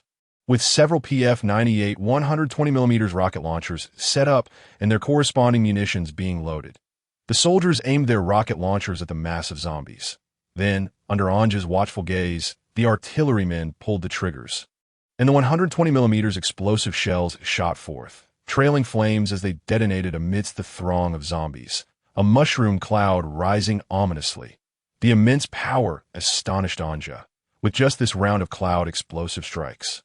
His energy levels surged to over 10,000. Anja had not previously paid much attention to the armaments of the Iron Blood Company, having only glanced at their starry camouflage and the commonly equipped 191 assault rifles, without delving deeper into their detailed equipment. Now, with newfound interest, Anja focused on the Rabbit Nation's troops that were delivering firepower against the zombie horde, observing a plethora of equipment come into view. Several QJY-201 medium-caliber general-purpose machine guns and QJZ-171 large-caliber general-purpose machine guns were positioned on the ground, relentlessly unleashing lethal rounds at the zombies. The medium and large-caliber machine guns harvested the distant zombies as if reaping a bountiful harvest. Should the firepower prove insufficient, Anja's gaze fell upon the farthest QLZ-87 35mm automatic grenade launcher, drawing a sharp breath. This was the Iron Blood Company's most formidable piece aside from the PF-98. The 35mm automatic grenade launcher continuously spewed high-explosive grenades at the horde, accompanied by a cacophony of explosions, causing the number of zombies to dwindle rapidly under the ferocious assault. The sheer volume of zombies was indeed staggering, a dark mass that even evoked a sense of despair within Anja. However, the overwhelming firepower of his Iron Blood Company was simply too potent. The 120mm cloud explosive shells rained upon the heart of the zombie mass. And after just one barrage, thousands of zombies were inexplicably reduced to charred remains. The frenzied fire from over 191 assault rifles and machine guns created a lethal no-man's land within a kilometer radius, while the grenade launcher served as the core of the Iron Blood Company's firepower output. Had it not been for the ferocity of the Cougar Infantry Fighting Vehicle's firepower, Hans's side might have been overshadowed. In stark contrast to Anja's rapidly increasing score of tens of thousands, the number of zombies on the battlefield was visibly dwindling. The ensuing battle unfolded without surprise. Over 100,000 zombies were systematically eradicated by the combined firepower of the Rabbit Nation's army. The Cougar Infantry Fighting Vehicles and the KSK Special Forces, culminating in their total annihilation over the course of an hour. A reconnaissance team reported, all zombie-infected entities have been confirmed eradicated. The voice of the scouting team echoed through the communication channel. Anja gazed at his 15,000 energy points, unable to contain his joy. Shinkai entered the Cougar Infantry Fighting Vehicle and approached Anja, stating, "The zombies in the train station have essentially been wiped out by our forces. However, the Iron Blood Company's ammunition is depleted, and we require resupply." Without hesitation, Anja produced 1,000 energy points to replenish the ammunition lost by the troops. In a flash of white light, a mountain of various ammunition appeared outside the Cougar Infantry Fighting Vehicle.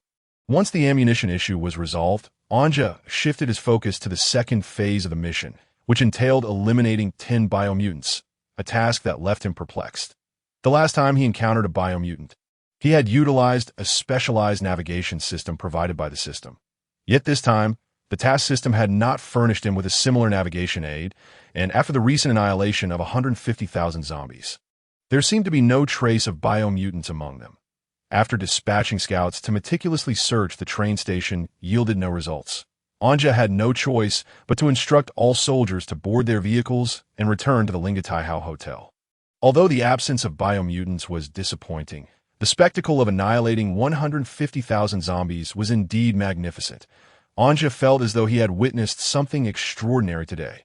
Furthermore, the formidable modern weaponry provided him with a profound sense of security amidst this zombie-ridden apocalypse. Reclining on the soft bed, Anja felt a sense of physical and mental fatigue. He instructed the soldiers of the Iron Blood Company to find rooms and rest within the hotel before succumbing to slumber.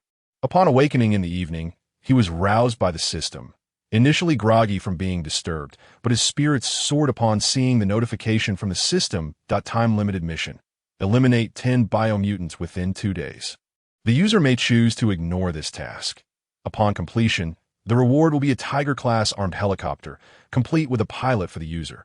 After a brief surge of excitement, Anja fell into contemplation as the previous dilemma resurfaced. He currently had no idea where to locate biomutants. Inquiring with the system, he learned that he had yet to unlock the virus panel capable of tracking biomutants, though the system did provide some hints. From information subsequently sent by the system, Anja gleaned a rudimentary understanding of biomutants. Firstly, the zombie virus in this world was artificially created, and there existed a 1 in a million chance of mutation.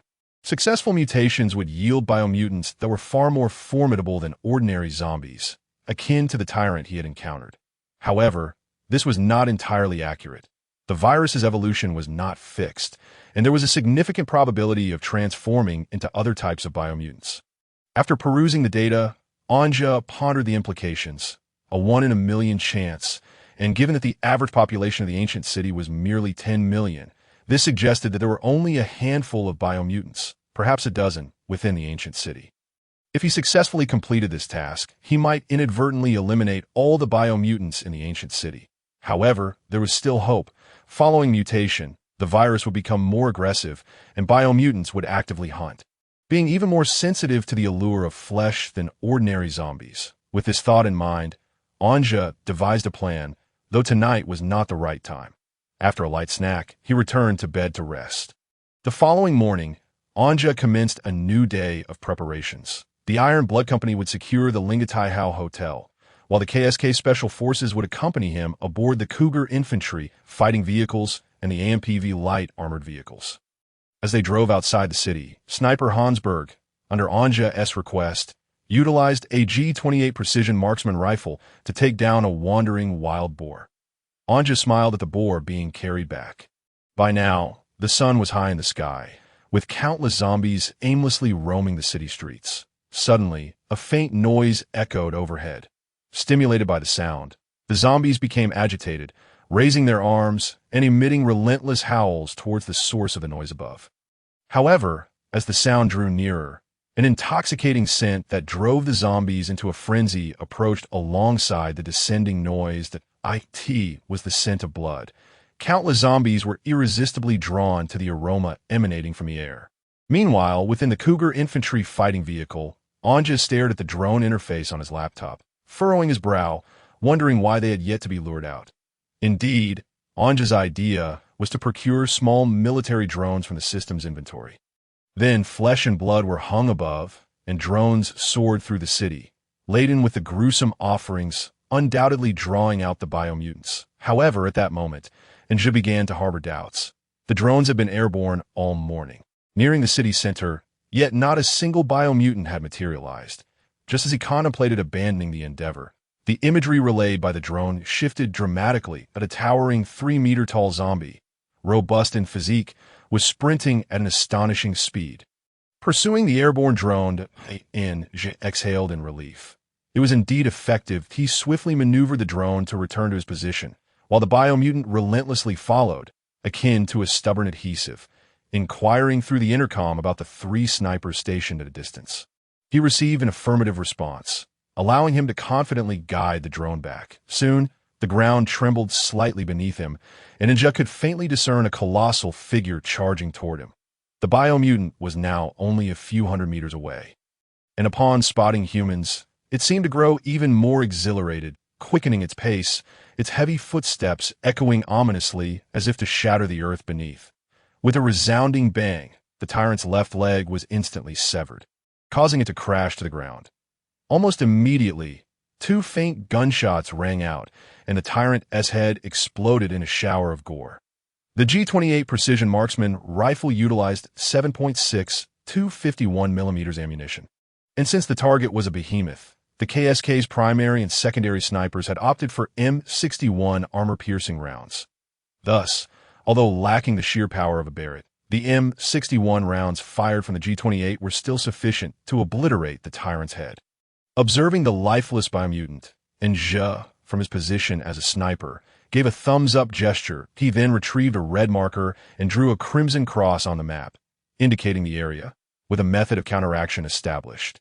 The efficiency of combating the biomutants would undoubtedly increase. Throughout the day, Enja led the KSK, Special Forces in the Cougar Infantry Fighting Vehicle and the AMPV Armored Vehicle, traversing the city and employing a fishing strategy to systematically eliminate 7 biomutants.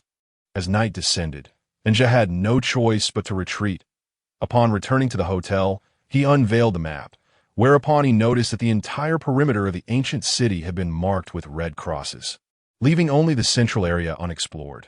Yet, Enja felt that the last 3 biomutants were particularly troublesome, as there were over 1 million zombies in the city center. Should he employ the drone fishing tactic again, it would pose a certain risk. In fact, during the fishing operation earlier, some tenacious zombies had followed the drone. Despite being less terrifying than the biomutants, their sheer numbers were indeed daunting. However, Schmantel chuckled at Enja's concerns and remarked, "There's no need to overcomplicate matters. Simply set up a sufficient amount of explosives in a secure area.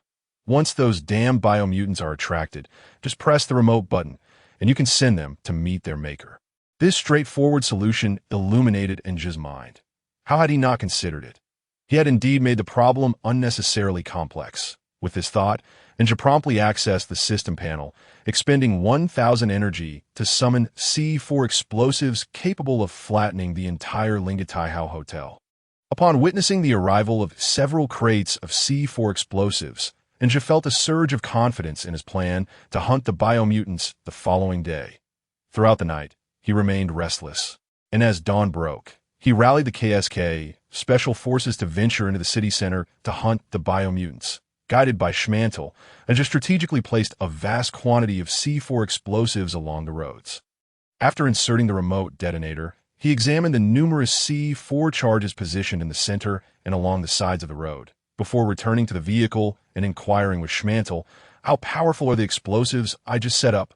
Schmantel, munching on an energy bar, casually replied, "The amount of C4 you just deployed is sufficient to obliterate a fully armored Abrams main battle tank." With the affirmative confirmation, Enja's excitement surged. The team quickly drove away from the area, and once they reached a safe distance, Enja launched a drone laden with flesh and blood. Under Enja's command, the drone swiftly entered the skyscraper-laden city center, this time equipped with larger pieces of meat to ensure maximum effectiveness. Countless zombies, lured by the scent of blood, clawed and grasped to the skybound drone. In a corner of the city center, as the drone flew low and high profile, a massive eye suddenly opened wide. With hundreds of thousands of zombies captivated by the airborne bounty, Enja meticulously navigated the drone, scanning the screen for any signs of biomutants amidst the throng of zombies. Suddenly, the drone screen began to shake violently. Adjusting the camera, Enja was astonished to discover a winged zombie soaring through the air, violently tugging at the suspended flesh in a decisive motion. The zombie yanked down the meat, causing the drone to lose balance and crash against the window of a nearby building.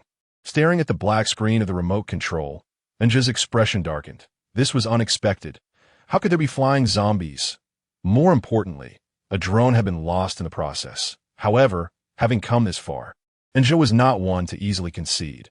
Originally, he had intended to draw out the creatures, but now, after the interference from the flying zombie, he conceived another ruthless plan that he summoned 11 military-grade mini-drones in one go.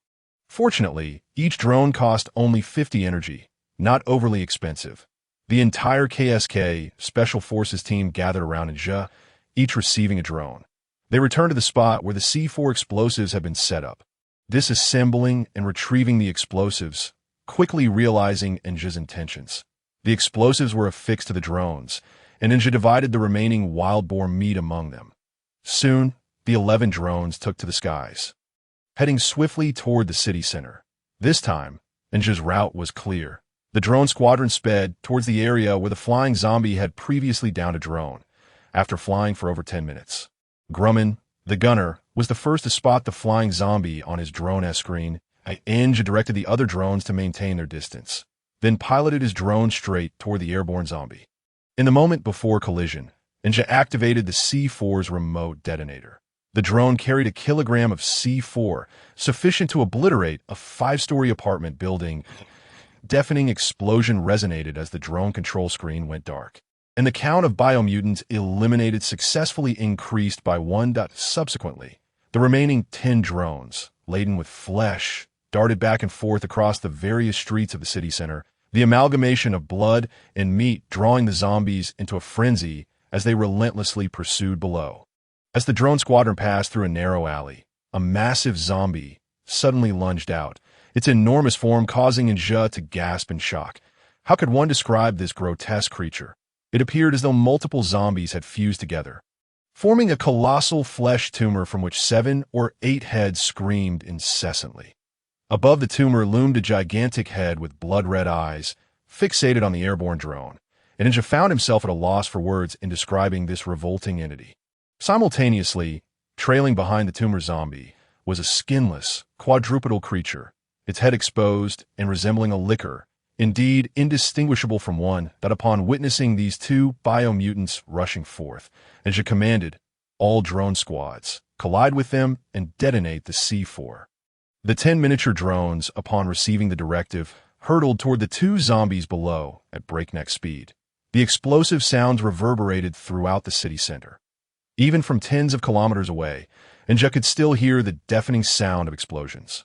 Each aircraft was equipped with a kilogram of C4 explosives. When 10 of them detonated simultaneously, that amounted to 10 kilograms of explosive force, a power capable of leveling an entire street.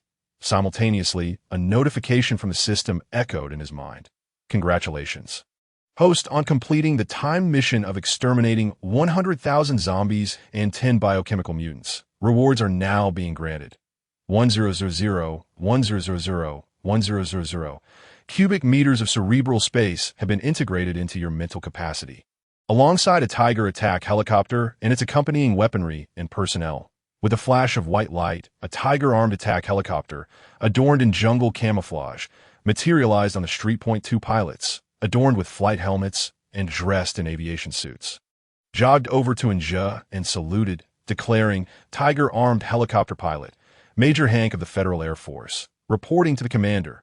Tiger-armed helicopter pilot, Captain Carl of the Federal Air Force, reporting to the commander." Each carried an MP9 personal defense weapon.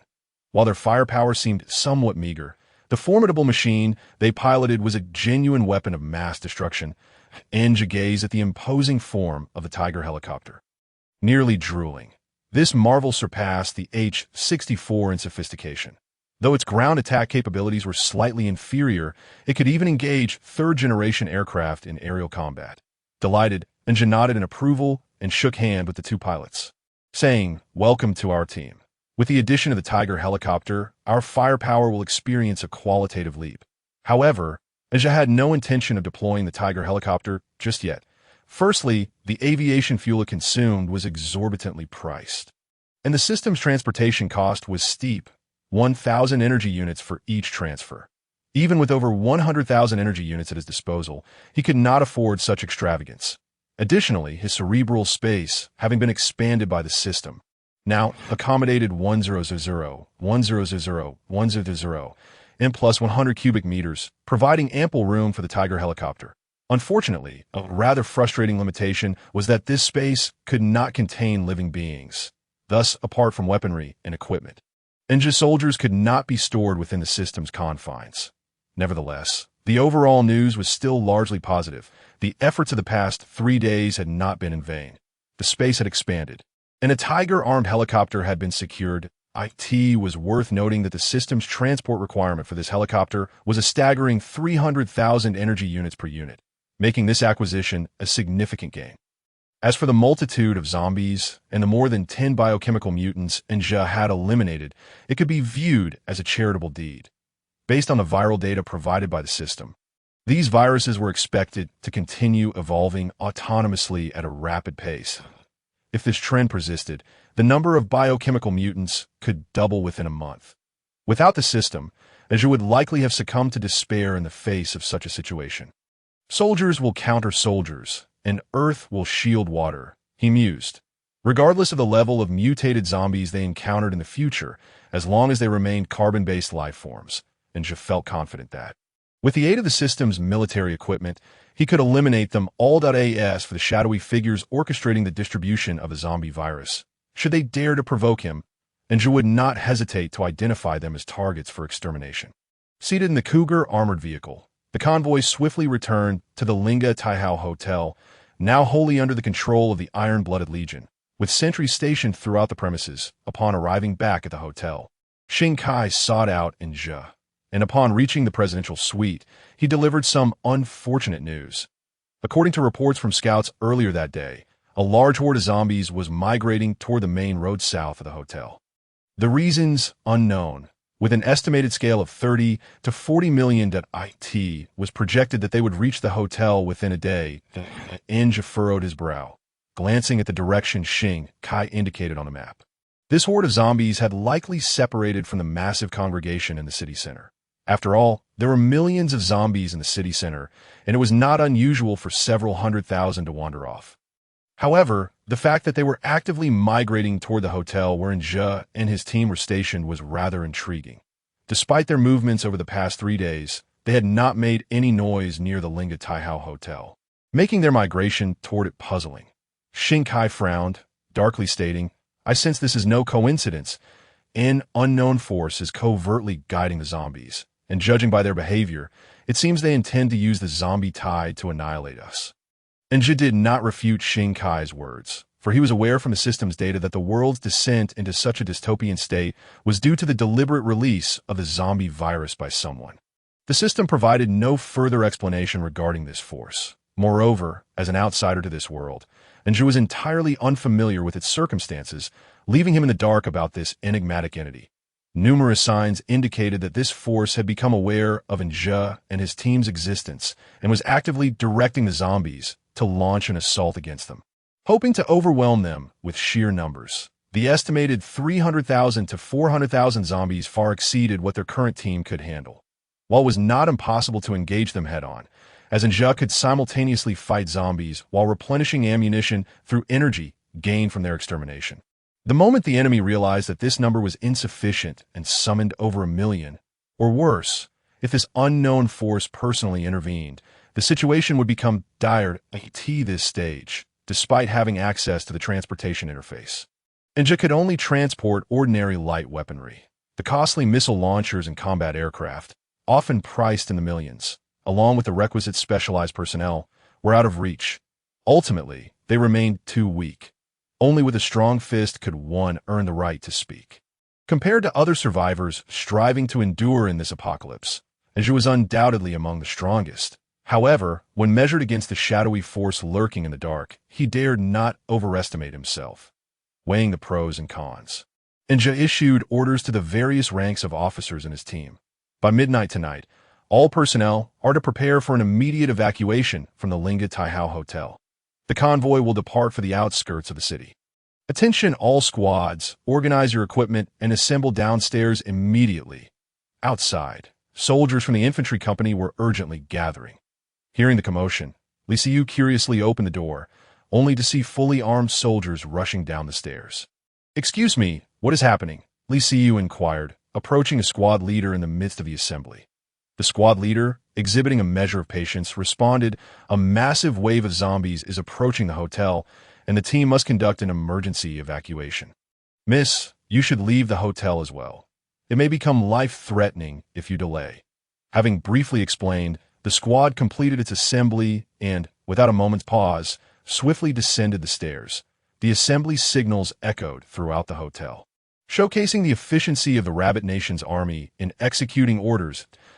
In less than 10 minutes, all soldiers of the Iron-Blooded Legion had gathered at the hotel entrance. All present, left and right, at ease. "Stand at attention," Xing Kai bellowed from the doorway. "Squads, prepare to board the trucks in order." Evening is approaching, and the zombies will become exceptionally active, so please refrain from making excessive noise. Dismissed, after outlining the precautions. The soldiers of the Iron-Blooded Legion, under the guidance of their respective squad leaders, boarded the SX-2220 heavy military trucks in groups. Meanwhile, within the presidential suite, Ninja collected all usable items into the system space, including the suite's private refrigerator, the large bed, and the copious food found by the Iron-Blooded Legion soldiers in the hotel's second-floor buffet kitchen. Just then, two Kiske riflemen stationed at the entrance called out, "Sorry, miss, you cannot enter the adjacent room at this time." Upon hearing this, Ninja emerged from a room to finally see you hesitating at the doorway. Gathering her resolve, she stated, "I hope you will take me with you." Amused, Ninja replied, "Why would I want to take you? Or do you have an offer I cannot refuse?" Taking a deep breath, Li Siyu responded, "Logically speaking, as long as I abide by the rules, follow orders, and voluntarily assume responsibilities within my capabilities, causing no trouble for your team, you should not refuse me, should you?" Ninja's expression bore a hint of contemplation. "Well, as long as the requests are not overly demanding, it is acceptable," Li Si stammered. Ninja squinted his eyes and then chuckled, saying, "Oh, how agreeable you are. Very well, you may accompany us. However, let me make it clear beforehand. Throughout our journey, you must not question our actions, nor may you bring along any outsiders. Should you choose to leave the group and encounter any unforeseen consequences, you shall bear the responsibility. Go ahead and criticize me. I am indifferent. The female protagonist will inevitably face scorn. Regardless of how I portray her, it is utterly exasperating." Paying no heed to any further words from Li Si, Ninja focused on hastening the collection of supplies. He addressed the guard, Kuhi, saying, "Take her to the American Infantry Fighting Vehicle and inform Sherman Tire to dismantle the independent diesel generator in the hotel. Have a few young men help me load it onto the SX-2220 military truck." Upon receiving the orders, Rifleman Kuhi promptly took Li Si downstairs, while Ninja quickly completed the remaining organization and collection of supplies, following Rifleman Muller down the stairs. "Commander, all personnel are ready," he heard as he descended. There, he spotted Shin Kai already waiting, with 6 heavy military trucks lined up in the distance, their headlights gleaming. Ninja nodded in acknowledgement and remarked, "Well done.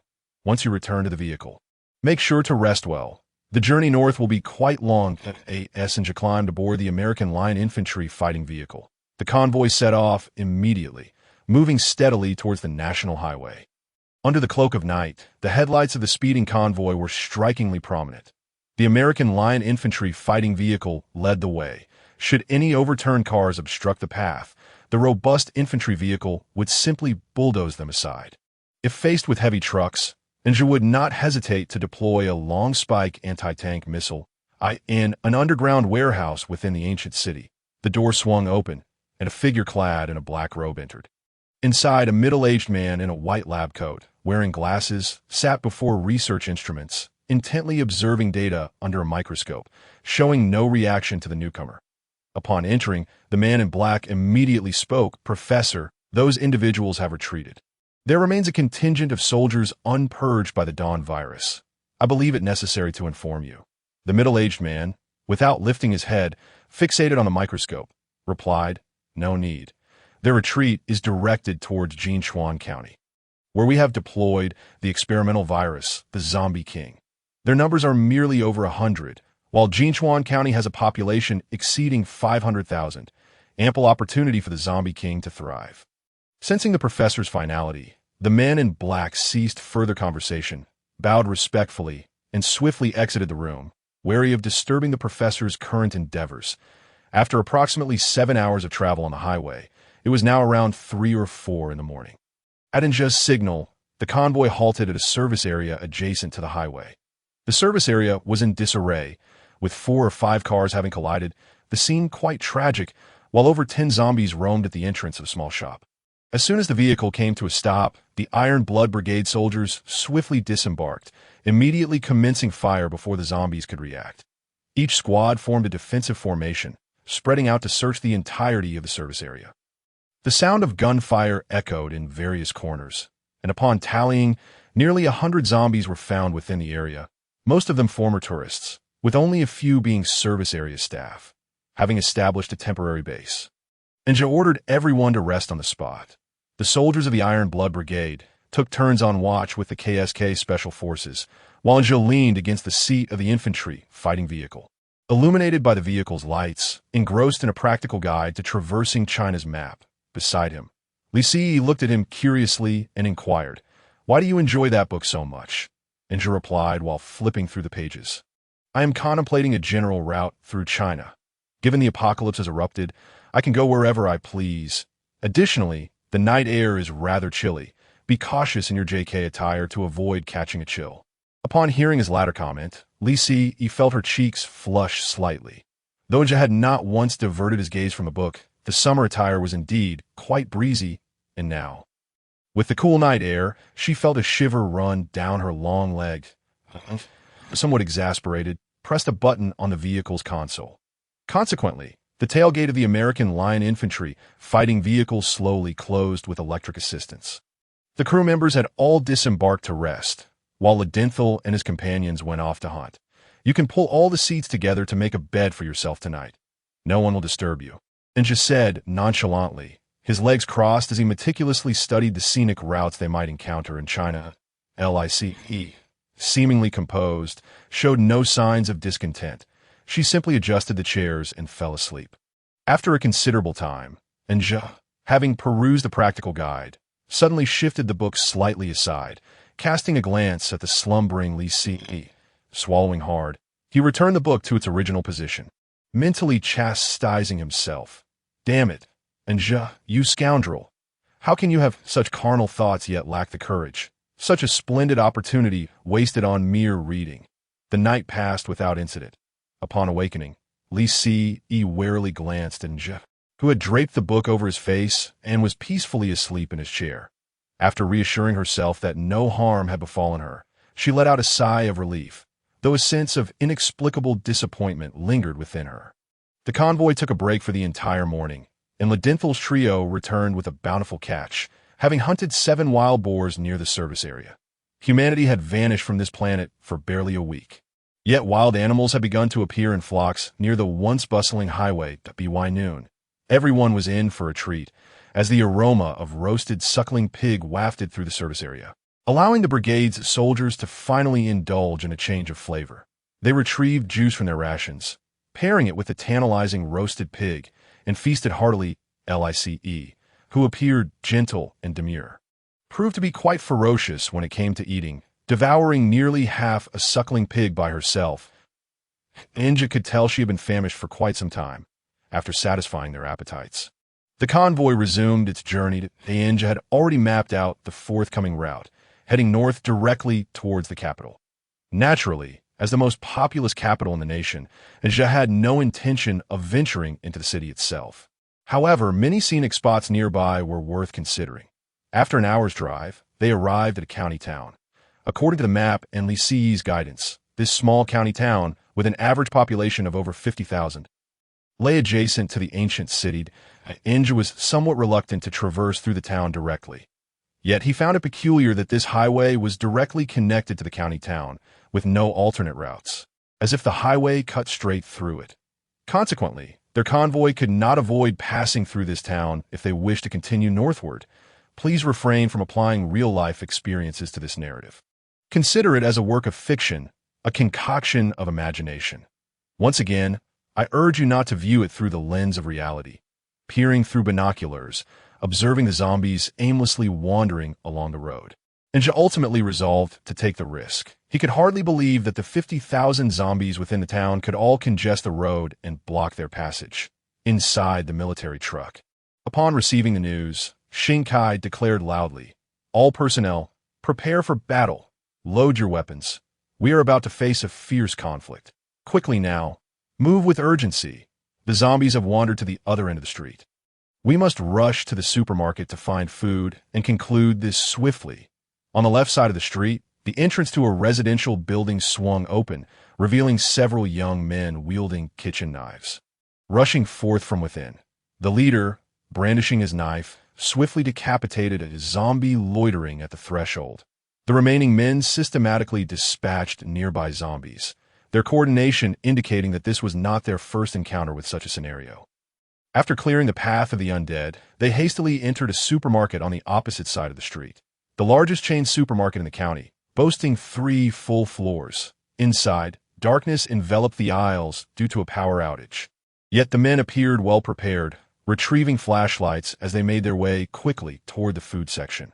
The supermarket was rife with zombies, compelling the group to tread carefully and maintain silence, navigating through areas devoid of the undead. When unavoidable encounters arose, they swiftly eliminated the threats. After a brief struggle, they finally reached the food section, where towering shelves were cluttered with an array of canned goods, evidence of previous looting scattered about. The bald leader signaled to the others to swiftly fill their backpacks with provisions, while he himself approached the liquor aisle, stuffing various bottles of spirits into his pack and to the rear of the group. A middle-aged man furtively peeled away from the others, stealthily making his way to the tobacco section. His excitement palpable, he quickly snatched several packs of cigarettes from the shelf, extracting a pack of Huazhong cigarettes and inhaling deeply.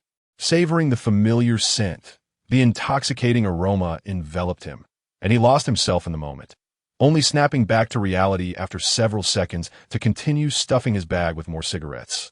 Unbeknownst to him, lurking in the shadows of the darkened shelves behind, a pair of pallid eyes had fixated on his frantic gathering of smokes. Just as he filled his bag to the brim and prepared to return to the group, a powerful force struck from behind, toppling him to the ground. Pain seared through him as a zombie savagely gnawed at his neck. Instinctively, he attempted to scream, only to realize in horror that the creature had severed his trachea. Aside from the blood that gushed forth, he could emit no sound. The acrid scent of blood ignited frenzy among the zombies within the supermarket, as countless undead surged toward the source of the commotion. The group, still collecting food in the vicinity, sensed the sudden shift and the leader urgently called for a retreat. Yet it was too late. A female zombie appeared not far from them, refraining from immediate attack, but instead unleashing a high-pitched scream that resonated through the aisles. The piercing cry summoned nearby zombies, and with gritted teeth, the leader tightened his grip on his knife and hurled it at the screaming creature. The blade spun through the air, striking the zombie's neck with a forceful blow, causing her to collapse to the ground. Her scream abruptly silenced. In the ensuing chaos, panic erupted as the group scattered aimlessly, seeking escape. The leader, witnessing the turmoil, hoisted his bulging pack and sprinted toward the supermarket's exit. All around, the chilling cries of survivors overpowered by zombies echoed in the air. Steeling himself against the rising tide of fear, he raced toward the supermarket door, only to find his path obstructed as a massive, 3-meter-tall zombie barreled forward, blocking his way.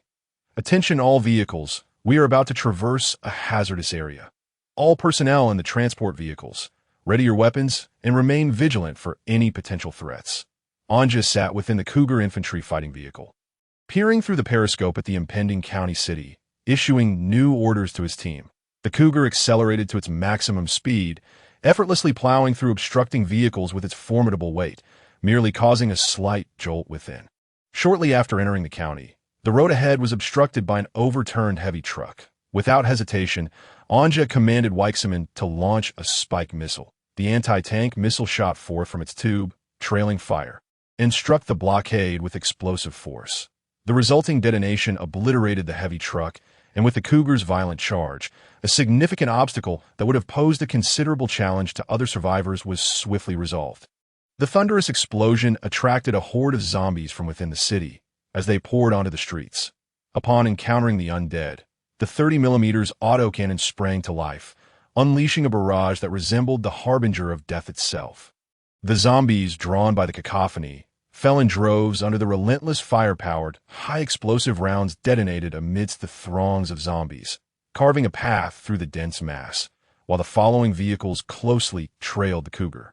At the rear of the convoy, the AMPVs were engaged in clearing zombies attempting to scale the heavy trucks with their rooftop-mounted automatic weapons. Anja, observing the scene through the Cougar's periscope, noted the frenzy of various zombie types converging upon their convoy.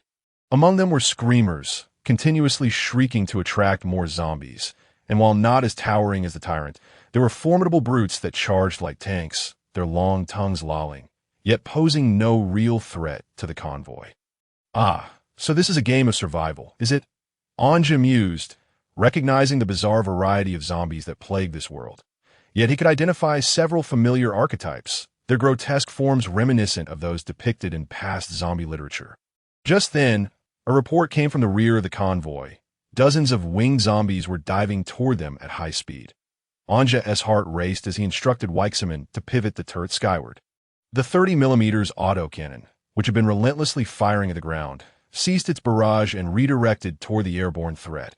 After a series of deafening bursts, the sky erupted in clouds of crimson, leaving no trace of the winged menace.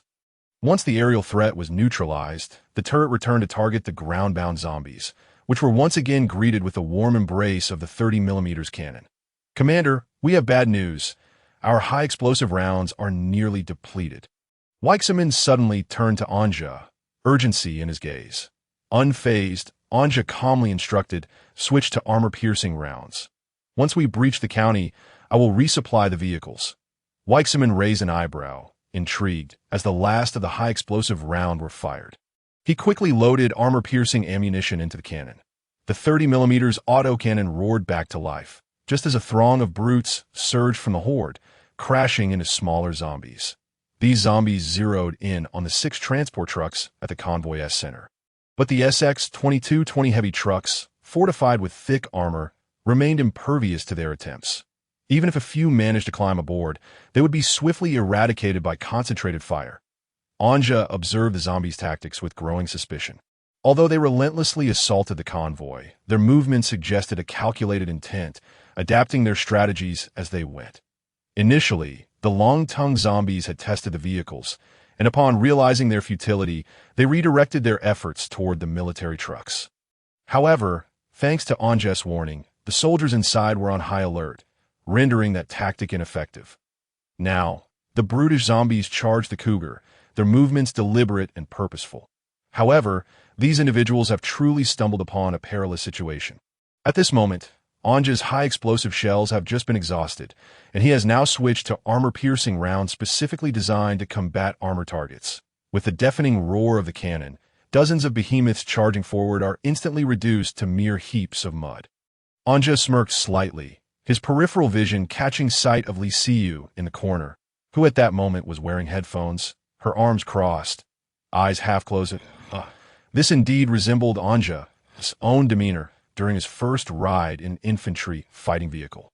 Making a grand entrance were 2 tyrants. Anja hadn't anticipated that a small county with a population of over 500,000 would simultaneously harbor such a plethora of hidden talents. Searching for biomutants within the ancient city felt akin to tracing one's ancestry, whereas here, it seemed they were practically ubiquitous. A vague sensation crept over Anja, suggesting that this county was decidedly peculiar. From a zombie's bizarre organization to the multitude of biomutants, this small county was steeped in oddities.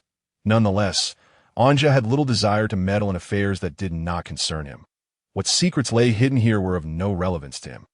Even if a zombie king were to emerge, posing a potential threat to the survivors of the world, it mattered not to him. Unless, of course, it obstructed his path like the zombies before him. Thus, he felt no inclination to engage with such matters. At that moment, Redenhol glanced ahead at the road and remarked, "We are on the verge of breaking free from this county. There are merely a few thousand zombies obstructing our path." Anja patted Redenhol on the shoulder before returning to his position. With the county soon behind them, there was no need for him to continue observing. Ahead lay a lengthy journey, and picking up a travel guide, Anja became engrossed in its contents.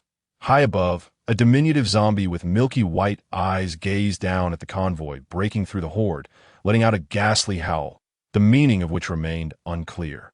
Currently, our location is approximately 800 kilometers from Kyoto. However, to reach Kyoto, we must inevitably pass through Go-Buli City. To the current pace of the convoy, we should arrive at Go-Buli City in roughly 5 hours. Redenhol informed Anja while holding a map at a highway service station. After outlining the travel arrangements, Redenhol turned to seek out Weichsemann and Schmidt for a hunting expedition, as these fellows seized every opportunity to procure local game at each service area. At that moment, Anja was indulging in a bag of spicy strips, the piquant flavor undeniably intoxicating. He had long forgotten how many years it had been since he last savored such a treat. Not far away, Li Siyu was nibbling on a spear lollipop, gripping an M17 pistol, while the captain of Team Lightning, Shamanter, was earnestly instructing her on proper shooting techniques. This was a request from Anja. Having a female team member was certainly acceptable, provided she possessed combat capability to at the very least. She should know how to load and fire a weapon upon grasping it. After the training on firearm handling and shooting motions, they proceeded to live-fire exercises, and Anja observed with keen interest. After a single magazine, Li Siyu's shooting performance was commendable, hitting 7 or 8 rings at a distance of 30 meters on her first attempt. Before long, the hunting trio returned with a nest of rabbits, ensuring lunch was secured. The convoy took a midday respite in the service area before setting off again in the afternoon, continuing northward along the highway. However, an unexpected incident unfolded during the journey. A message arrived from the AMV light armored vehicle at the rear of the convoy, reporting a helicopter trailing black smoke appearing in the sky to the right of the convoy. Upon receiving the news, Anja immediately ordered the convoy to halt. Subsequently, the Puma Infantry Fighting Vehicle swung its turret, locking onto the helicopter that was emitting thick smoke and flying erratically. Li Siyu leaned over, glancing at the helicopter displayed on the screen, and suddenly exclaimed, "That helicopter bears the insignia of the Chinese military. It must be a Chinese military helicopter." At this moment, the Iron Blood Brigade had entered a state of combat readiness. Light and heavy machine guns were positioned on either side of the convoy, and several soldiers were already shouldering the Fly-16 portable anti-air missile. A voice crackled through the communicator. It was Xing Kai, reporting, "Commander, the Fly-16 has locked onto the helicopter in the air. Just say the word, and we can bring it down at any moment." However, to everyone's astonishment, before Anja's team could fire, the helicopter, still spewing black smoke, began to spiral uncontrollably towards the ground. Ultimately, under the gaze of onlookers, it crashed heavily into a nearby wheat field to the right of the convoy.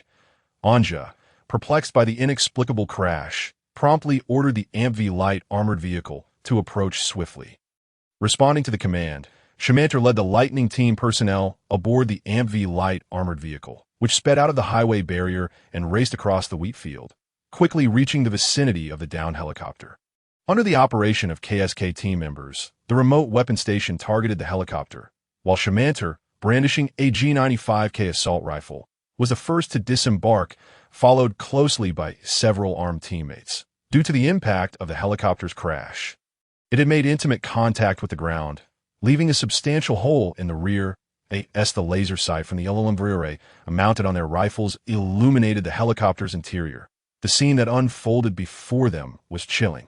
A zombie clad in military attire was impaled by a severed steel beam, now clawing at the cabin's occupants. A swift shot to the head dispatched the creature, and Shamanter pressed on, discovering 2 fully armed soldiers trapped in the helicopter's seats, their necks broken from the crash, lifeless. Suddenly, Shamanter spotted a young man in a white lab coat seated in one of the helicopter's chairs, his neck also broken, already deceased. However, the badge on his chest caught Shamanter's attention. Inscribed with Academician Liu Zhe, Chinese Academy of Sciences, head of the virus department. Academician Liu Zhe's hands were shackled, and the cuffs were connected to a metallic briefcase. Even in death, he clung tenaciously to the briefcase with one hand. Shamanter retrieved a tactical breaching tool from his tactical backpack, aimed at the handcuffs securing the briefcase. With a slight exertion, the handcuffs were effortlessly severed with a crisp snap, allowing Shamanter to pry Liu Zhe's fingers from the briefcase, successfully extracting it. Holding the briefcase in one hand, he tore off the badge from the academician's chest, scanning the rest of the helicopter's interior with his weapon raised. After confirming there were no other valuable clues within, Shamanter signaled his teammates on guard outside to return to the vehicle. The AMV armored vehicle roared to life and swiftly returned to the waiting convoy on the highway. The helicopter was severely damaged, and there were no survivors within. However, "I found these 2 items inside the helicopter," Shamanter stated, placing the briefcase and the badge before Anja. "Liu Zhe, academician of the Chinese Academy of Sciences, head of the virus department?" Anja read the badge in astonishment. This was rather impressive. One must understand that academicians of the Academy are essentially living fossils. Observing the youthful face on the badge, it was remarkable that someone so young could attain such a high rank.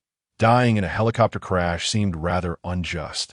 After a moment of hesitation, Shamanter continued, "Commander, this situation is far from simple.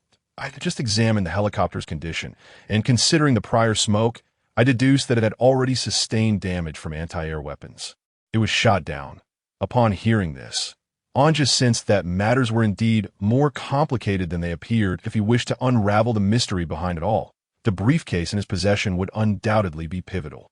Consequently, Anja promptly commanded, "We must leave this place at once and swiftly proceed to go Bewley City. It is unwise to linger here. Move out." The convoy, momentarily delayed by the helicopter's crash, set off once more. Inside an infantry fighting vehicle, Anja meticulously examined the heavy briefcase in his hands, its shell crafted from a special, robust metal. The most crucial component was a unique combination lock, yet Anja regarded it with indifference. While it might baffle an ordinary individual, it posed no challenge for someone equipped with a system like his. With Lisi present in the vehicle, Anja refrained from directly retrieving tools from the system for the time being. He planned to find a secluded spot upon arrival to extract the necessary implements to unlock the safe, as he harbored a keen interest in the contents within, sensing a connection to the zombie virus. Shortly after the convoy departed, a helicopter emblazoned with the emblem of the Viper descended upon the wheat field where the military helicopter had crashed. As the helicopter touched down and the door swung open, a man donned in sunglasses and a suit disembarked, striding towards the site of the incident. Entering the wreckage, he approached the deceased Lu Zhe, observing the severed handcuffs with furrowed brows. The suited man retrieved a walkie-talkie from his waist. Speaking into it, "External operations team calling Resurrection headquarters. We have located the helicopter that Lu Zhe was on. All personnel on board are deceased, but the virus vaccine has been taken by an unidentified individual."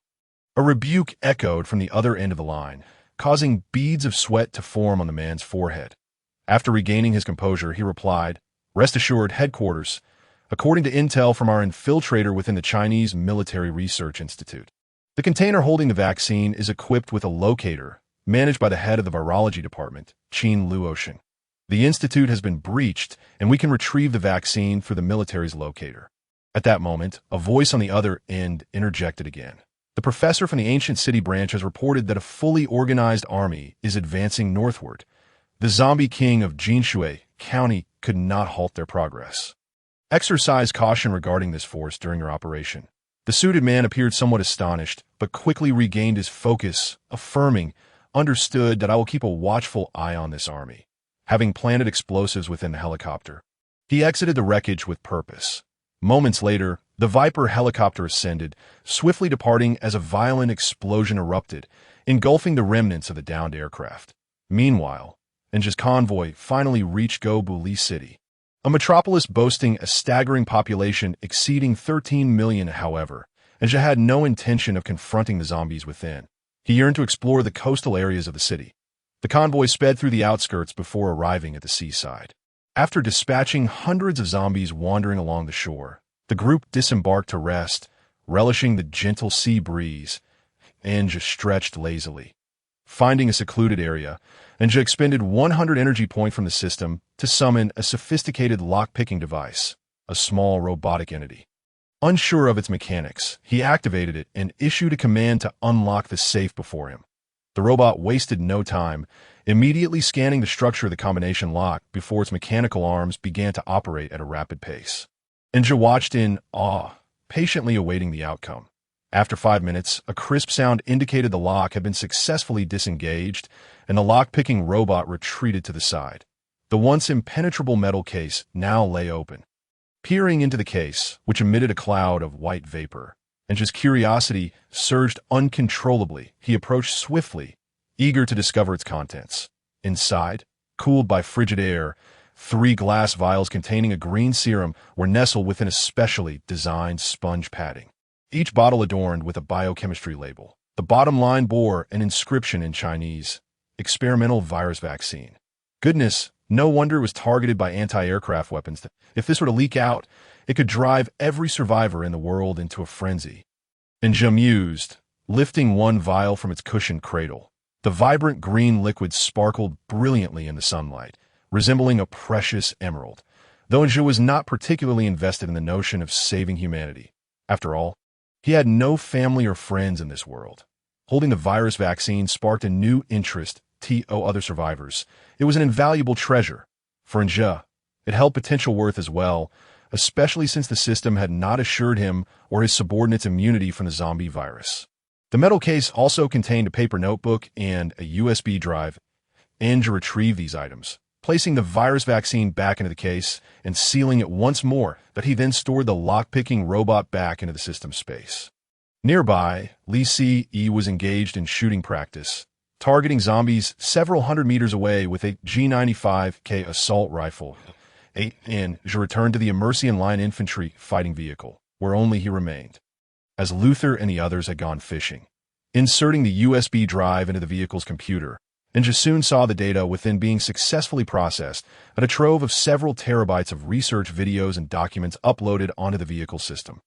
Anja skimmed through the extensive collection, noting that each video featured Lu Zhe meticulously documenting his research on the virus, filled with intricate professional jargon that left Anja feeling somewhat overwhelmed. Nevertheless, he understood that this USB drive contained information capable of altering the current state of humanity. Disregarding the multitude of research videos, Anja focused on the most recent entry. He clicked on the latest video, revealing Lu Zhe sitting before the camera, appearing somewhat despondent. The good news is that the preliminary virus vaccine has been successfully developed. Although it cannot eradicate the mutated virus, it is the best outcome we have at this stage. The bad news is that those deranged individuals have breached the research institute. After this video, I will be taking the preliminary vaccine and retreating to a military base on the grasslands, where Dr. Qin will be waiting for me. Should anything go awry, this will be my last video. May heaven protect China. The content of the video was lengthy and disorganized, but Anja only skimmed the key points. He had to admit that Lu Zhe was quite remarkable. Within just a week of the outbreak, he had developed a vaccine. While the current vaccine was ineffective against the mutated strain, it could provide substantial assistance in combating the hordes of ordinary zombies that now roamed freely. If widely distributed, it could greatly aid humanity's fight against the virus. Checking the system, and just sought information on the cost of transporting research personnel. After some deliberation on titles, he finally discovered the designation: Army Military Virus Biochemical Researcher. The cost was staggering: 50,000 energy points for a single unit, a price that left Anja reeling. It was akin to robbing a bank. Faced with such exorbitant demands, Anja ultimately abandoned the idea of delving into virus research. Not for lack of desire, but due to financial constraints. Feeling somewhat dejected, he exited the infantry fighting vehicle, the sea breeze wafting in from the distance, bringing with it a refreshing coolness. Observing Li Ce engaged in her training, Anja retrieved a bottle of Ace of Spades champagne from the system, popping the cork and indulging in its effervescent sweetness. This beverage resembled soda with a hint of alcohol, delightfully sweet, albeit on the pricier side, a clear distinction of luxury. Just as Anja began to savor this moment of leisure, a voice resonated in his ear. Timed mission: recover military supply crates scattered within Gobuli City within 12 hours. Upon accepting the mission, the system will provide a locator for the supply crates. Participants may choose to ignore this task. Completing the mission will grant access to the supplies contained within the military crates. Anja's spirits lifted at this announcement. This timed mission differed from previous ones. It simply required the recovery of a military supply crate without specifying the rewards, though the system had its pitfalls. This opportunity seemed promising. However, when it comes to the rewards bestowed upon the completion of tasks, Anja is assured that they have always been particularly generous. Thus, without a moment's hesitation, Anja accepted the task. At the very moment he took on the assignment, a flash of white light illuminated the space, and the system once again transmitted a tablet into Anja's hands. The electronic map of Dogbuli City prominently displayed on the screen. And unlike the red dot marking from last time, this time the symbol for the military supply crate was a green box, located near the city center of Dogbuli. For an ordinary person, it might indeed pose some danger. However, for Anja, he was not particularly concerned about the zombies within the city. After all, the zombies capable of threatening a Cougar infantry fighting vehicle seemed yet to appear. Since the mission involved retrieving the supply crate, there was no need to bring too many people. The Iron Blood Squad was ordered to remain in place, and a few personnel were drawn from the KSK Special Forces to accompany him on the Cougar Infantry Fighting Vehicle for the mission. Anja intended to use the Cougar solely as his mode of transport. A larger convoy would only attract more zombies, which was not his desire. Once the personnel had gathered, Anja boarded the interior of the Cougar Infantry Fighting Vehicle. Redenhol adjusted the electronic components inside. Weissman manned the turret, and Schmidt started the vehicle. With a roar of the engine, the infantry fighting vehicle surged forward like a wild stallion, swiftly breaking free from the beach and onto the adjacent highway. "Commander, the road is severely congested. The upcoming journey may be a bit bumpy. I recommend you hold on tight." Schmidt, who was operating the vehicle, glanced at Anja and advised.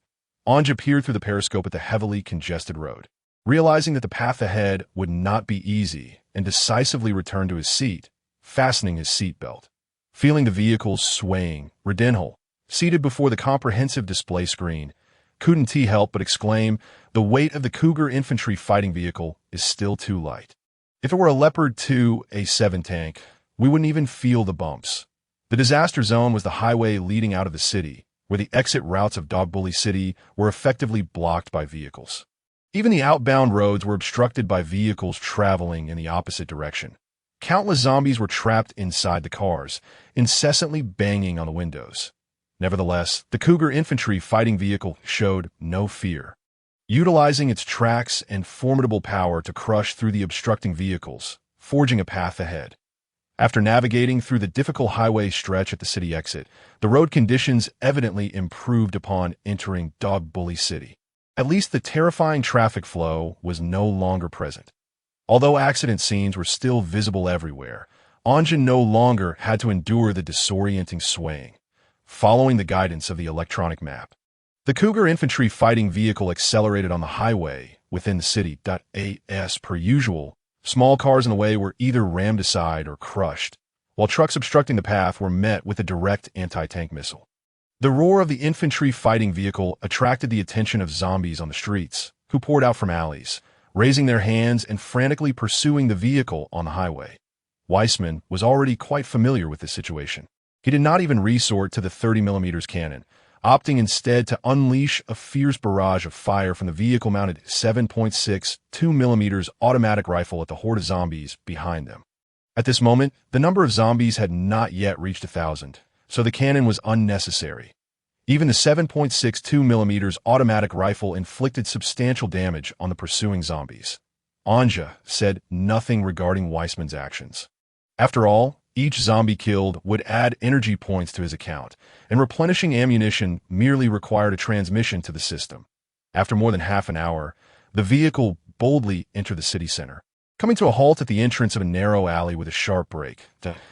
As the rear door swung open, Anja, armed with an M17 pistol and flanked by the KSK Special Forces, proceeded into the alley based on the tablet's guidance. The sound of a G95K assault rifle echoed as a zombie charging out from the alley was shot in the head by Rifleman Koch. Immediately, the nearby Special Forces members began firing their assault rifles into the alley, taking down one zombie after another amidst the hail of bullets. Anja wasted no time. Upon confirming that all the zombies in the alley had been eradicated, he quickly led his team to the location of the military supply crate, which resembled a military green metal box about the size of a car trunk, that a signal indicator emitting green smoke was inserted into the box. Anja attempted to lift the military supply crate, but soon realized that his frail physique was insufficient to budge it. He then instructed several KSK Special Forces members to assist in lifting the box. Gunner Grumman and Rifleman Koch effortlessly raised the crate at Anja's command. The moment the box was lifted, the system's voice echoed in Anja's ear. "User has successfully collected the military supply crate." As this is the first acquisition of a military supply crate, the system grants the user a one-time opportunity to collect materials in the military storage space for 30 minutes. A shrill scream erupted above Anja's head. Looking up, he saw a screaming zombie on the rooftop, wildly shrieking at them. The machine gun from the infantry fighting vehicle at the alley's entrance roared to life, indicating that a large number of zombies were converging towards their location. Anja swiftly raised his gun and shot the screamer twice. With the assistance of the KSK Special Forces, the heavy military supply crate was loaded onto the infantry fighting vehicle. Without lingering, the group quickly entered the vehicle. And once everyone was aboard, Anja closed the rear door. Go, go, go. Let's get out of here. Move out, boys. The 30mm cannon unleashed continuous fire on the horde of zombies spilling onto the street, the overwhelming firepower preventing the undead from approaching the infantry fighting vehicle. Even the formidable turret-level biomutants, the moment they made an appearance, they were reduced to mere pulp under the relentless onslaught. Seated in the fixed chair of the vehicle, Anja curiously examined the military supply crate before him. Given the unusual circumstances outside, he had not taken a closer look earlier, but now he discovered that the crate was not locked. With a bit of force, he easily opened the military green supply box. Immediately, a burst of white light emanated from within the crate, and the system's voice rang in Anja's ear. Congratulations, user has obtained Rabbit Country Guardian Type 2D Rocket Artillery Cluster Support Summon Count 1. This summon can be utilized when a user needs to eliminate large-scale cluster targets. Upon usage, a Rabbit Country Guardian Type 2D Rocket Artillery Cluster will be teleported to a nearby open area within 100 kilometers, and the artillery will conduct a covering strike on the specified target area. After the covering fire concludes, the cluster will automatically return. Anja was momentarily taken aback, but after a while, he reacted with overwhelming joy. He had hit the jackpot with such a rocket artillery cluster at his disposal. As a trump card, even if faced with 1,000,000 zombies charging at him, a single round of covering fire would suffice to obliterate them. More importantly, this asset required no expenditure on his part, purely a windfall. Judging by the system's tone, it seemed likely that there would be numerous military supply crates in the future, and everything within them will be beneficial to Anja. Henceforth, he would seize every opportunity to collect them. Retracing their path, the infantry fighting vehicle returned along the route they had come. Thanks to the robust construction and formidable firepower of the Cougar infantry fighting vehicle, the zombie hordes within Daubuli City posed no threat to those retrieving the military supply crate. When the group returned to the temporary beach camp, it was already dusk, and the sunset casting its glow upon the sea was breathtakingly beautiful.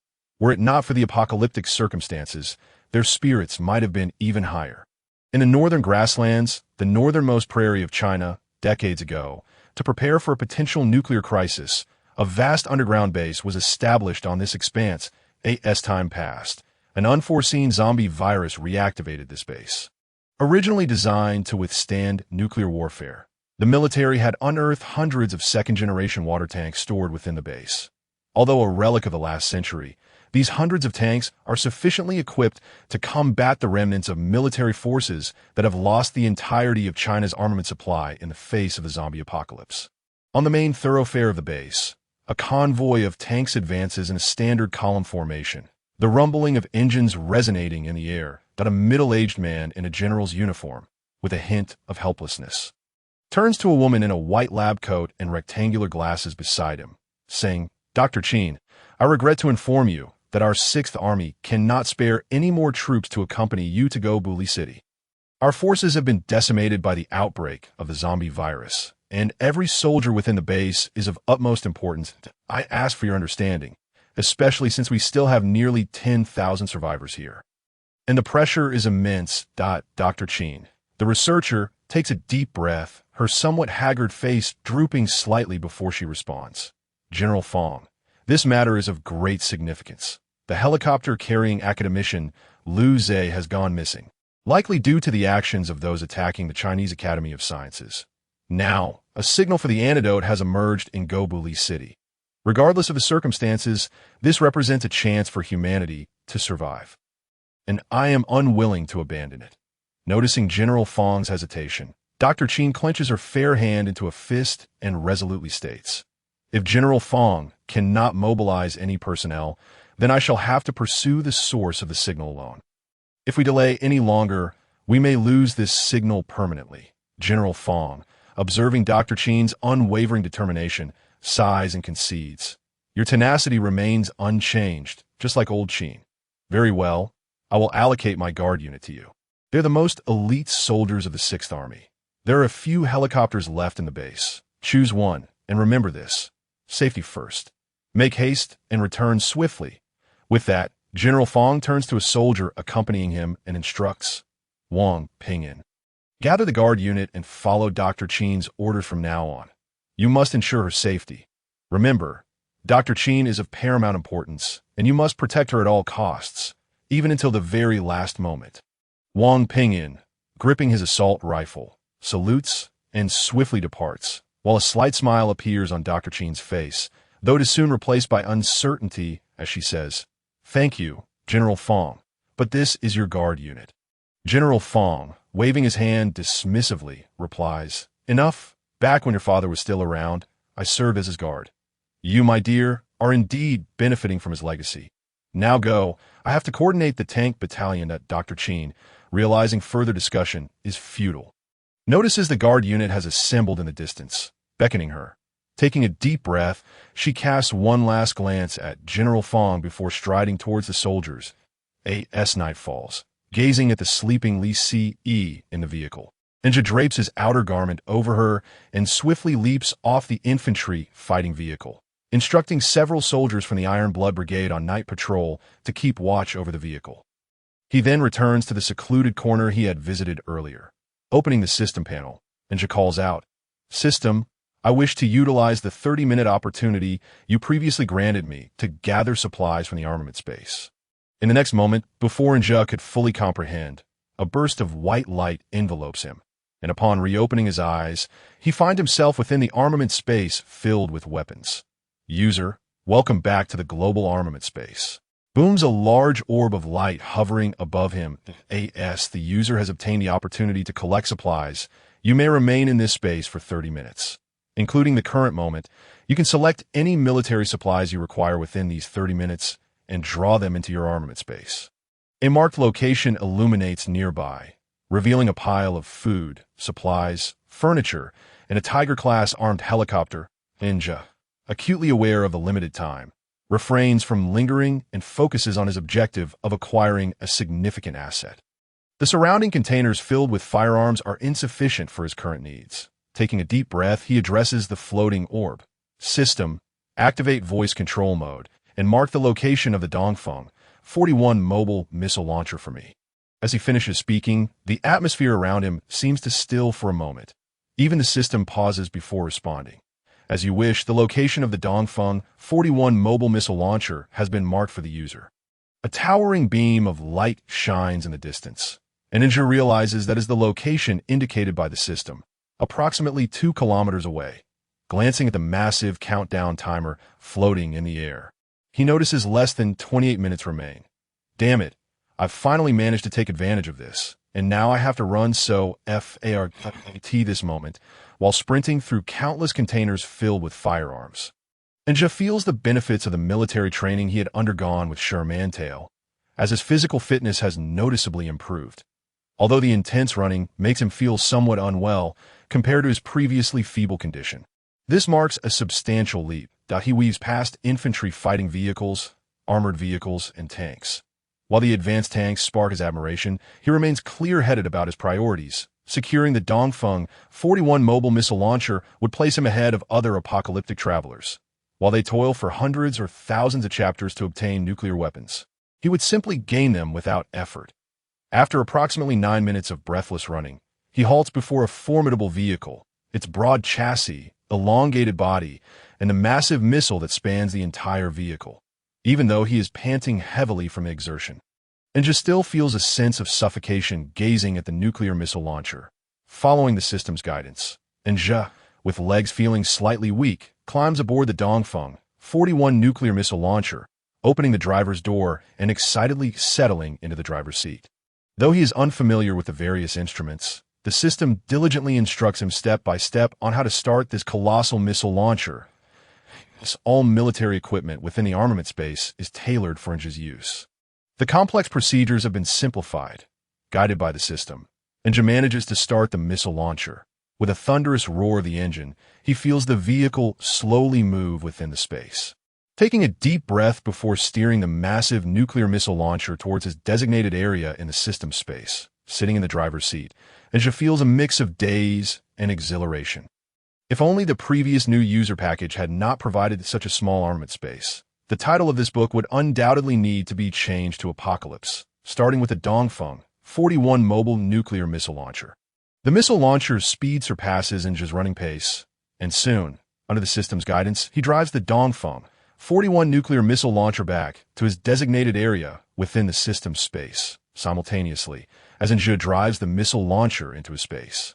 The system delivers good news. As the user has acquired a world-ending level vehicle for the first time, the armament space has specially gifted the user with a crew for the nuclear missile vehicle. Before long, a group of soldiers clad in military uniforms from the Rabbit Nation appears before Ninja, their faces reflecting excitement, though their words carry a smile. What world-ending vehicle! This is clearly a delivery vehicle. With a flash of white light, Ninja returns to the post-apocalyptic world. IT is now deep into the night, and the soldiers of the Iron Blood Brigade continue to take turns patrolling. Equipped with night vision goggles, they swiftly eliminate any stray zombies that approach. After paying respects to the patrolling soldiers, Ninja ascends to the roof of the infantry fighting vehicle.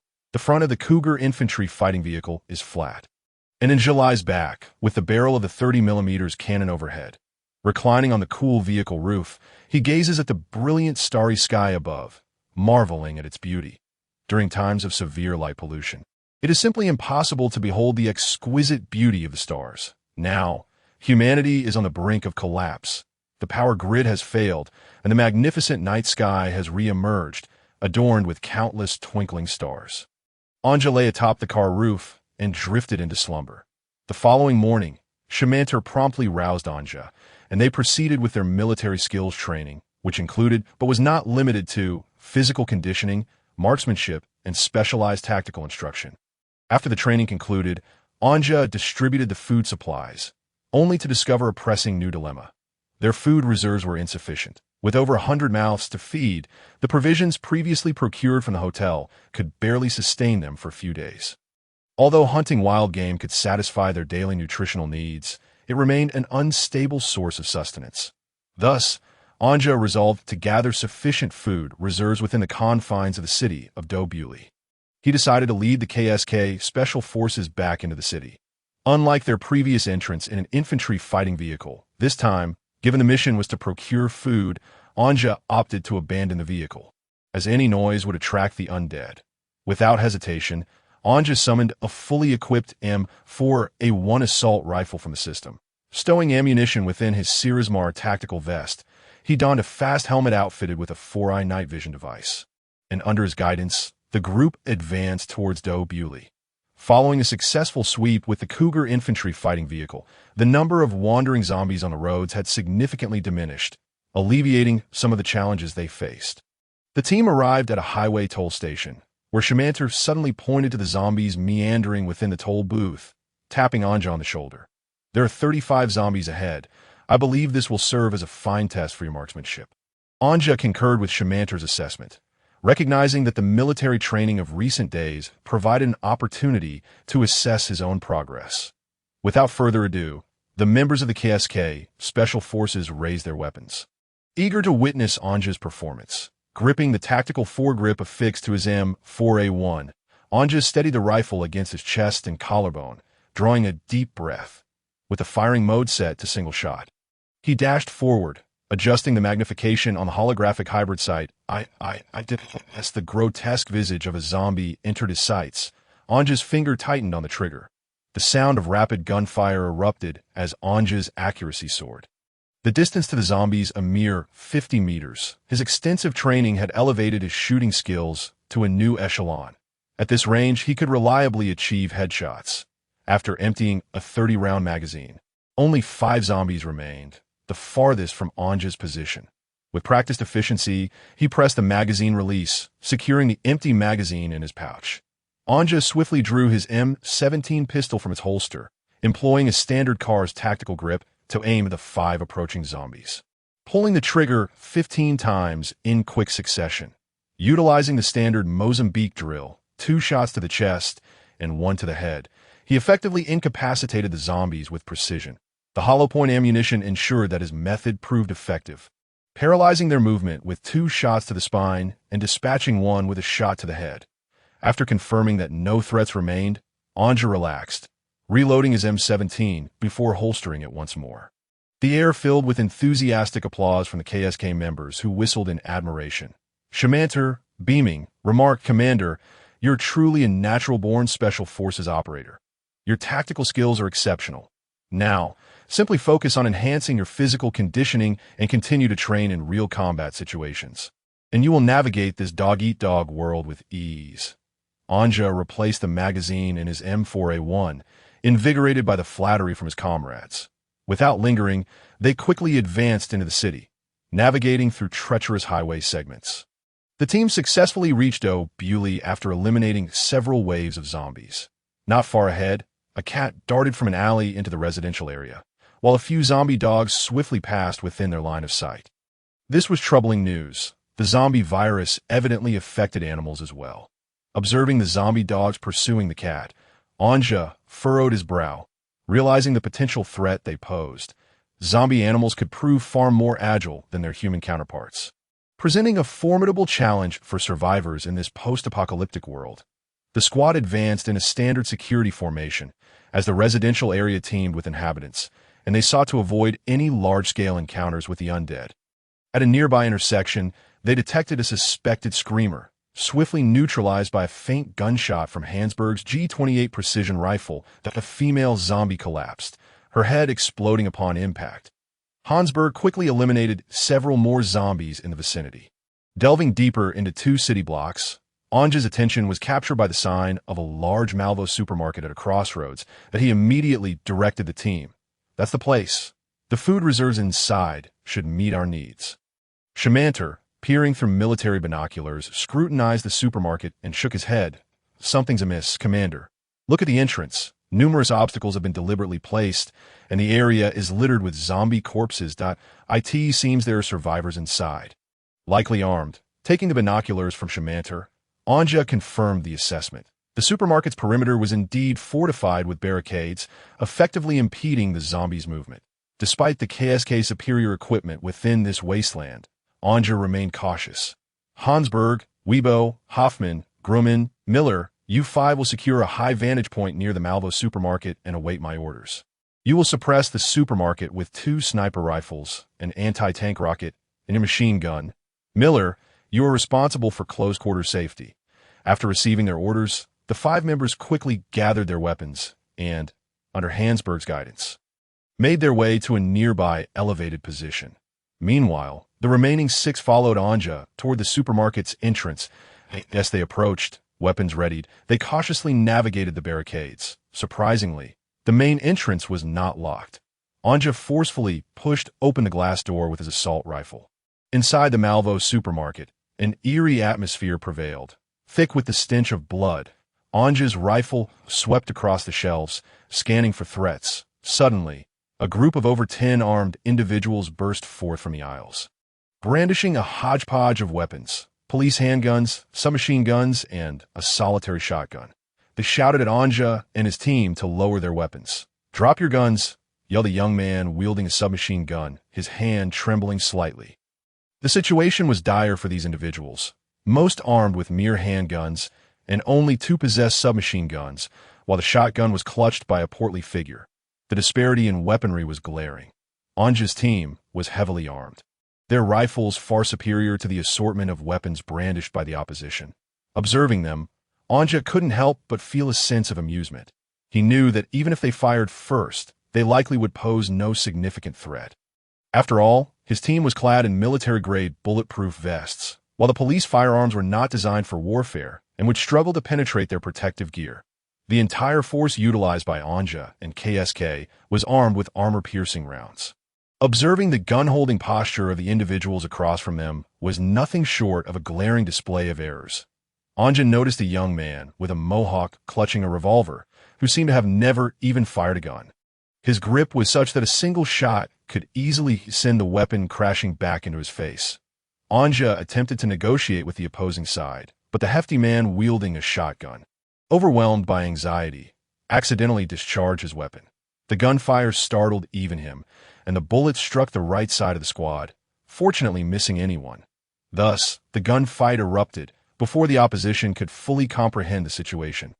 Both the G95K assault rifles and 233 Hong Kong dollars assault rifles opened fire simultaneously, unleashing a torrential downpour of bullets upon those holding firearms nearby. Some fortunate souls who initially evaded the onslaught retreated behind the surrounding shelves. Only to prepare to poke their heads out and return fire, a faint gunshot rang out, followed by the shattering of glass at the Malvo supermarket, as a bullet precisely found its mark, striking one in the head that a man armed with a police submachine gun, upon being hit, fell to the ground, and in a reflexive response, fired 2 shots towards Anja's chest. However, they were all thwarted by his bulletproof vest. Unscathed, Anja regained his composure and declared with fury, "Open fire with full force. Leave no one inside the supermarket alive." After a round of gunfire, the only casualty on Anja's side was Rifleman Koch, who sustained a bullet wound to his leg, while the assailants surrounding them lay lifeless on the ground. Fortunately for Koch, the power of the police ammunition proved limited, and no arteries were struck. In response, Shamanter demonstrated battlefield first aid techniques to Anja on the spot. He swiftly moved the injured Koch to a secure area surrounded by shelves within the Malvo supermarket, while the remaining 4 swiftly established a 360-degree perimeter of vigilance based on the terrain. Commander, if you ever find yourself in a firefight again, mastering battlefield rescue skills is imperative. When treating injured personnel, you can employ the March strategy, where M stands for massive hemorrhage. As Shamanter spoke, he retrieved a cat tourniquet from Koch's individual first aid kit. Anja, being a military enthusiast, was well acquainted with this tool, designed specifically for combat situations. Shamanter placed the tourniquet on the upper part of Koch's wounded thigh, rotating the windlass until he felt it exert the appropriate pressure before halting the rotation. He continued, "When providing emergency care on the battlefield, it is essential to check for all potential bleeding sites on the body and communicate with the injured to assess their level of consciousness." As he spoke, Shamanter deftly ran his hands over Koch's body, checking for any signs of severe bleeding, and asked, "Brother, how do you feel?"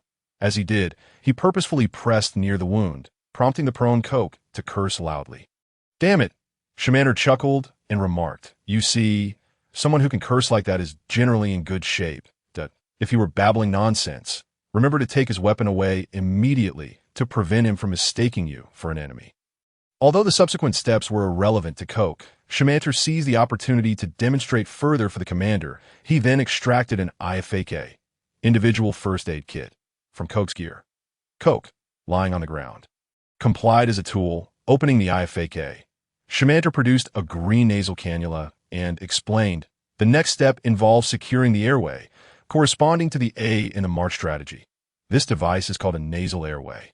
Apply the accompanying lubricant and insert it into the patient's nostril to maintain an open airway." Lying there, Koch faced unfortunate discomfort as the nasal tube was inserted, despite having only a leg injury. The procedure was quite unpleasant. However, he had to endure it as his superior observed for learning.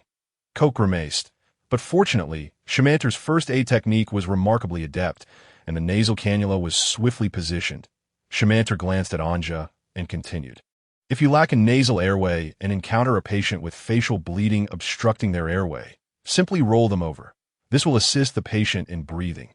After completing that step, Shamanter rolled Koch back upright, lifted his shirt, and said, "Next, for step 3, you must check the upper body for bullet wounds that, if any are found, use the IFAK's occlusive dressing to seal the injury." Upon producing a transparent membrane, he added, "This is the item. If you identify a bullet wound on the upper body, it is likely there is one on the back as well. Applying one to each side will ensure the patient can breathe normally." Shamanter once again ran his hands over Koch's body, searching for potential bleeding sites, and explained, "In the 4th phase, see, this step is relatively simple.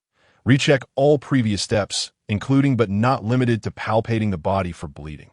He continued, "Record the patient's condition on the TCCC card to prepare for further treatment. The 5th step, H, pertains to hypothermia and potential head injuries. However, if it comes to that, you can essentially prepare a body bag. In most cases, covering them with a thermal blanket will suffice." After finishing his explanation, Shamanter sighed with relief, and Koch, lying on the ground, also exhaled, having undergone the entire March battlefield rescue process. "Commander, have you grasped the procedure?" Anja nodded. The process was not overly complex, though the techniques varied by individual. Shamanter was particularly skilled, and Coke, now on his feet, revealed that his wound was not serious. Merely a minor bleed. He removed the green nasal tube from his nose and cast a resentful glance at Shamanter. With Coke's treatment concluded, the focus shifted to scouring and clearing the supermarket. The enemies at the entrance had all been neutralized, but to prevent any potential survivors within, the six continued their search in a formation of vigilance. Upon sighting a target, eliminate them without hesitation. Anja issued the stern command, vividly recalling the sensation of being struck by a bullet. He was not about to gamble with his life against unknown individuals inside. After thoroughly searching the first floor, the team ascended to the second level of the Malvo supermarket. It was evident that this group had chosen a prime location. The interior space was remarkably vast and open.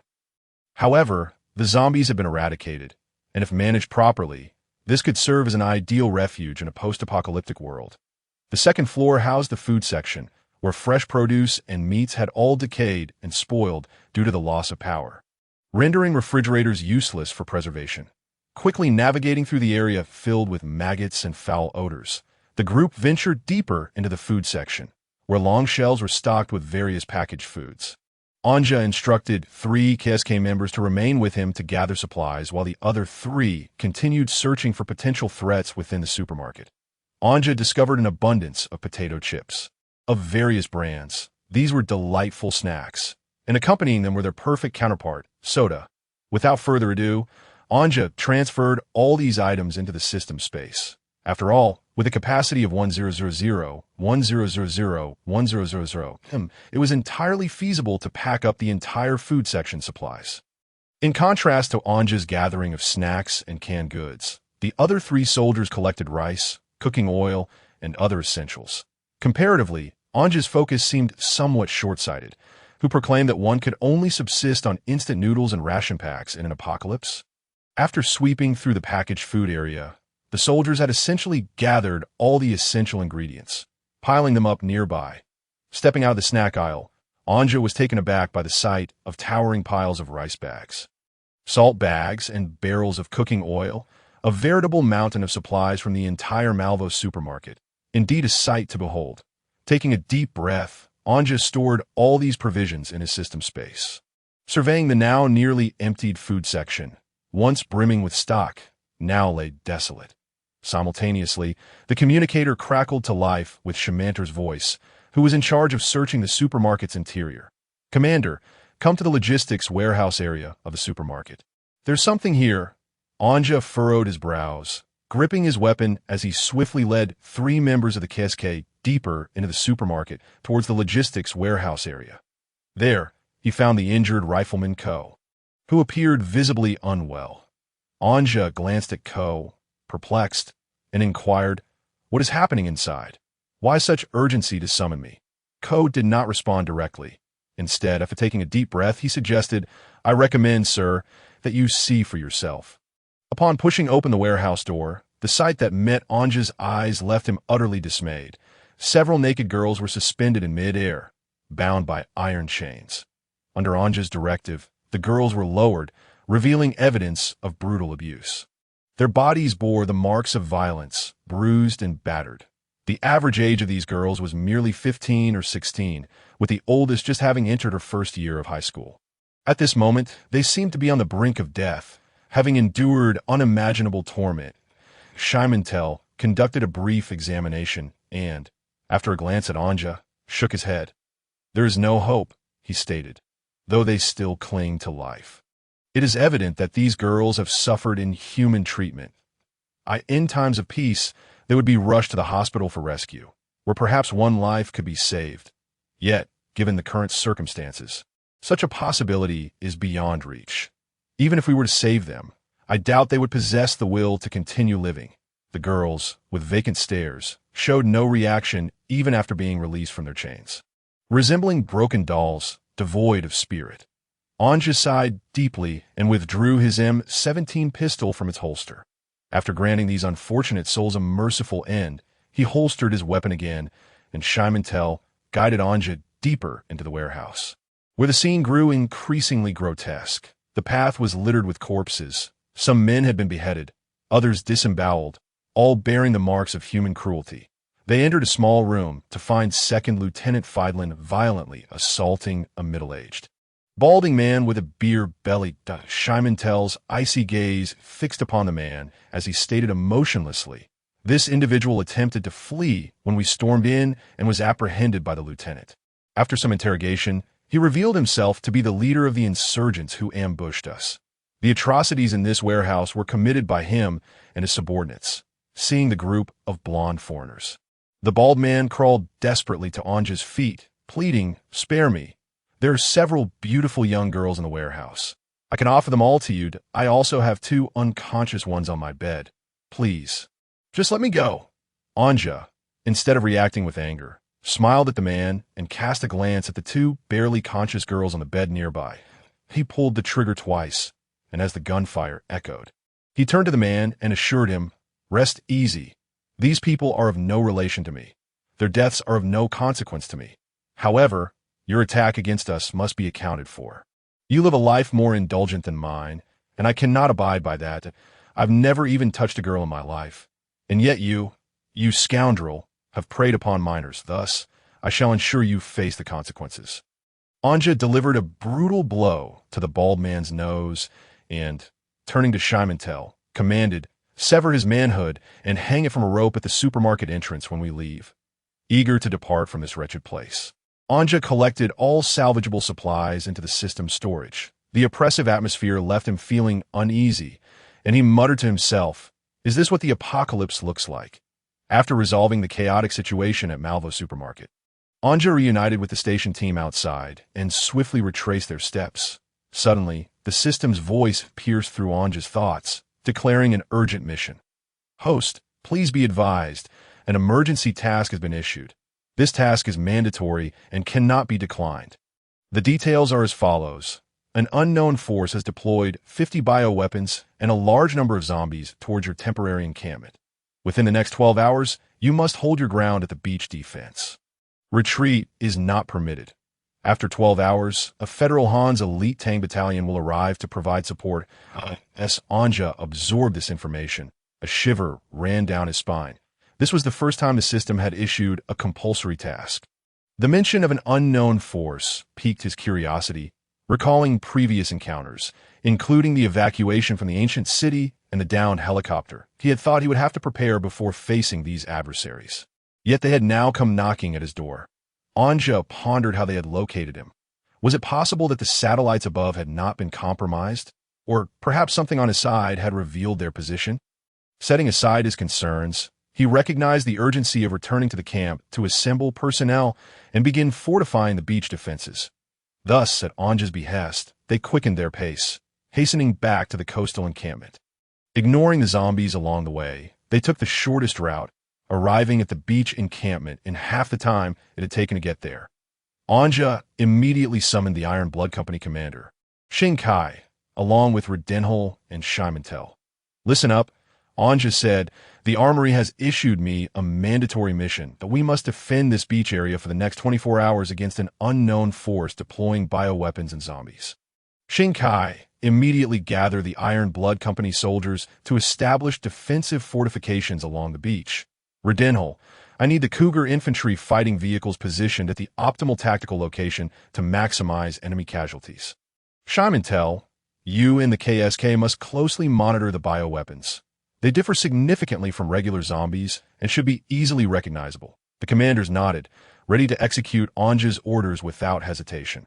After a brief explanation of their tasks, they swiftly departed to their respective stations to prepare for battle.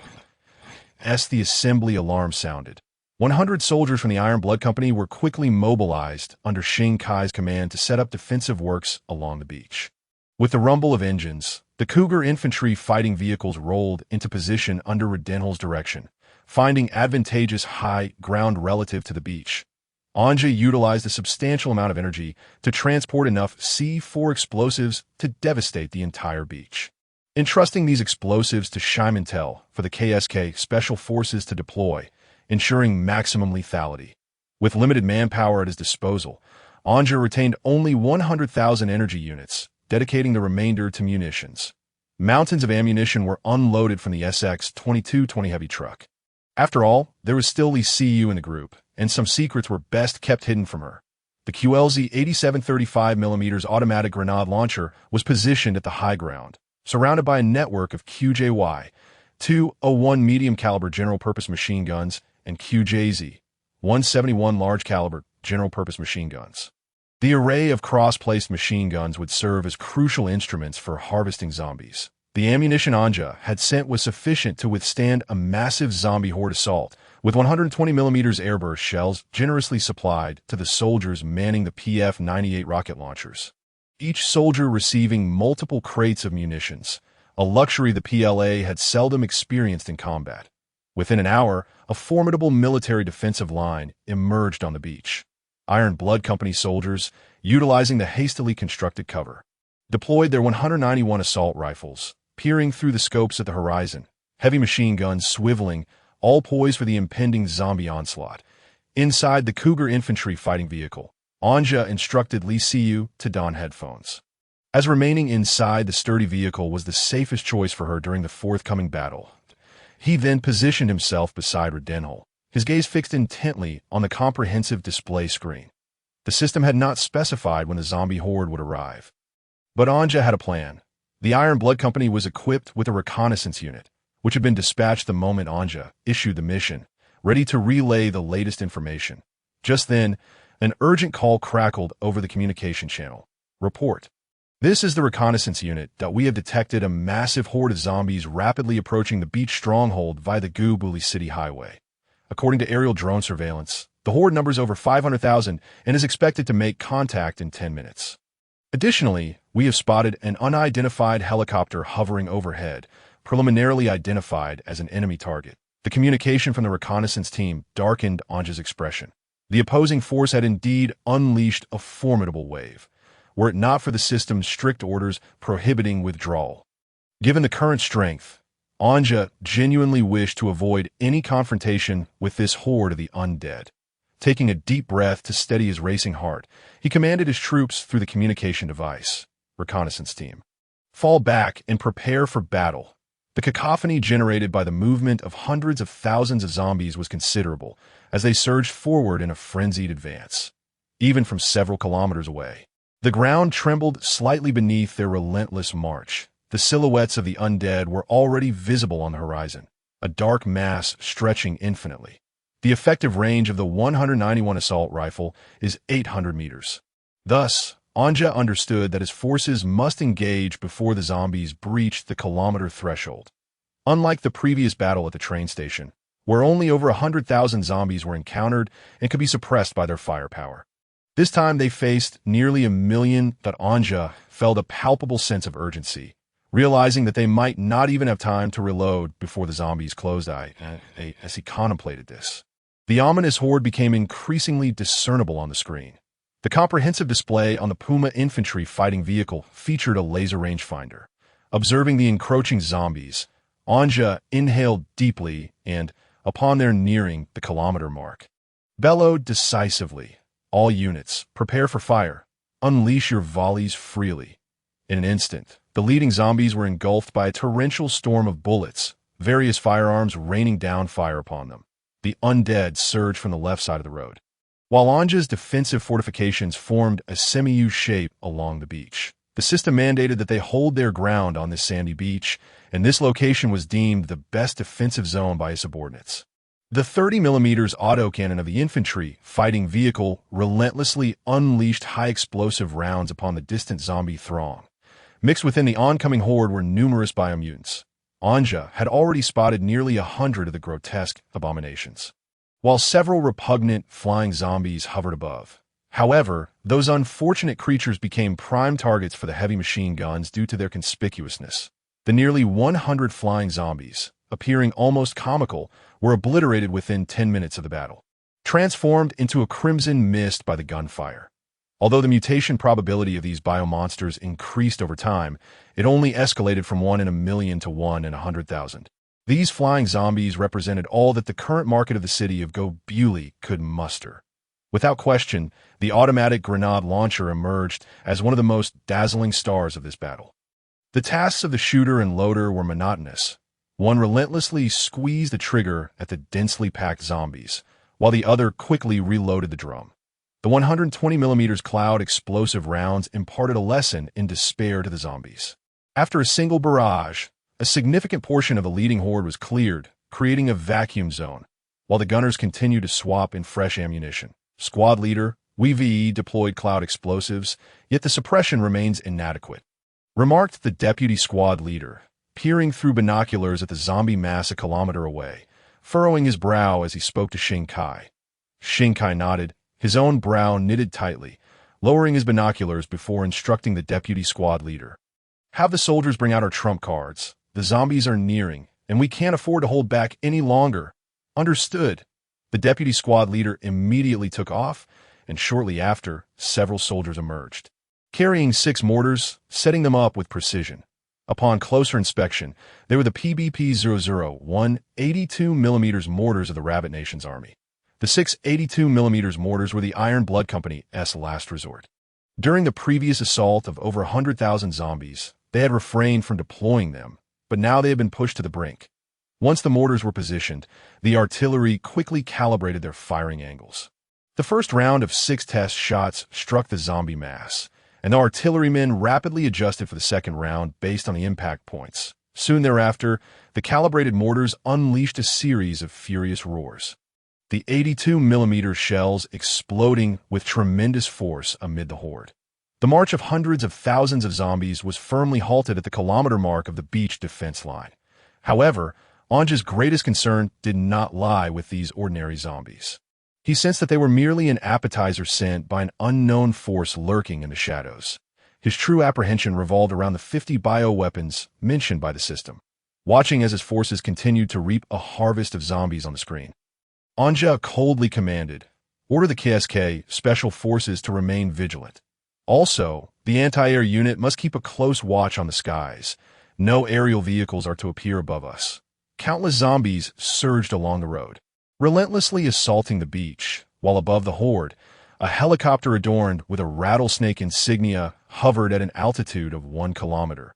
Within the helicopter, a man clad in a suit, distinguished by the rattlesnake emblem on his chest, inquired of an adjacent operator, "Has the horde breached the army's defenses yet?" The technician beside him, dressed in black combat gear and similarly marked with the rattlesnake insignia, scrutinized the sonic device before shaking his head. The firepower from the ground troops is overwhelming. Their light weapons are more potent than heavy artillery, preventing the horde from breaking through. The suited man raises binoculars to survey the beach below, where 120mm Cloud explosives, mortar shells, and howitzer rounds continued to detonate, each explosion creating a vast conflagration. With the 6 mortars effectively covering a 180-degree defensive arc gritting his teeth, the suited man addressed the technician. "How many more zombies can the sonic lure attract?" The technician glanced at him and replied, "The sonic lure's maximum capacity is 1.2 million, but if we want to draw more, we must deploy the Zombie King from headquarters." Lowering his binoculars, the suited man fixed his gaze on the technician, stating, "Increase the power of the device to the maximum. I want all the zombies directed our way. I refuse to believe their ammunition can withstand it." The technician nodded and began operating the sonic device, while the suited man picked up the radio, commanding, "Have the 2nd Flight Squadron drop bioweapons over the beach. Let's end this battle swiftly," after shutting off the radio. The suited man observed the beach battlefield with a cold stare, his brow furrowing deeper with a sense of unease he could not articulate. On the beach defense line, Anja felt a surge of trepidation upon witnessing the overwhelming numbers of zombies. Fortunately, the Iron Blood Company's equipment proved formidable. He mustered praise for the Rabbit Nation's army.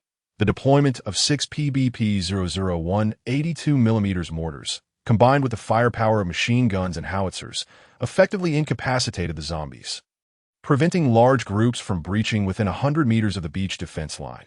The few stragglers that managed to slip through were unable to breach the fire network formed by the 191 rifles. The autocannon of the Puma Infantry Fighting Vehicle had entered its second pause in fire, as Weichselman swiftly loaded fresh ammunition. To ensure the operational capacity of the Puma, Anja allocated an extensive supply of 20,000 energy units specifically for the infantry vehicles. Inside the vehicle, Ammunition was piled high, with additional stacks placed outside due to lack of space. Redenhall operated the vehicle's machine gun, spraying fire at the encroaching zombies. Their rhythm of combat revolved around alternating between the autocannon and machine gun, switching to whichever was ready. The battlefield remained at a stalemate. Anja had already accrued over 200,000 kills, yet the zombies showed no signs of dwindling. It was uncertain how many deranged individuals had sent this horde their way. The order was to hold for 12 hours from the moment the zombies appeared, and 3 hours had already elapsed. Trapped within the infantry fighting vehicle, Anja found it increasingly unbearable, despite the air conditioning. After instructing Lizzie to stay inside, he disembarked. Retrieving the M134 Gatling gun from the system space, Anja approached the Iron Blood Company's defenses. Placing a foot atop the fortifications, he squeezed the trigger of the Gatling gun, and as the motor whirred to life, bullets streamed forth like a laser, striking the zombies in his line of sight. The power of the M61 armor-piercing rounds was indisputable. Anja's Gatling gun harvested the undead with ease, mowing down row after row of zombies. However, the Gatling's rapid-fire capabilities quickly became evident as well.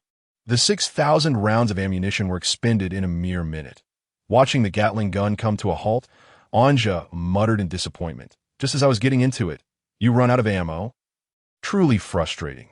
The supply for the Gatling gun was costly, requiring 100 energy units for each type of round. Indeed, ammunition was exorbitantly priced.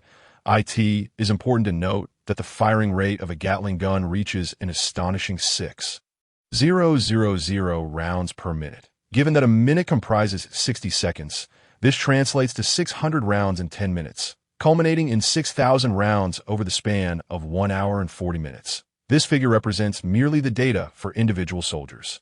Were the ammunition to be even slightly more affordable, Anja could easily equip every soldier with a Gatling gun, allowing for a seamless exchange between offense and defense. Having expended 6,000 rounds, Anja had already amassed 600,000 rounds of 7.62 51mm M61 armor-piercing ammunition, followed closely by the appearance of a multitude of ammunition crates before him. Without hesitation, he opened the nearest crate, loading the belt and unleashing a barrage upon the distant horde of zombies.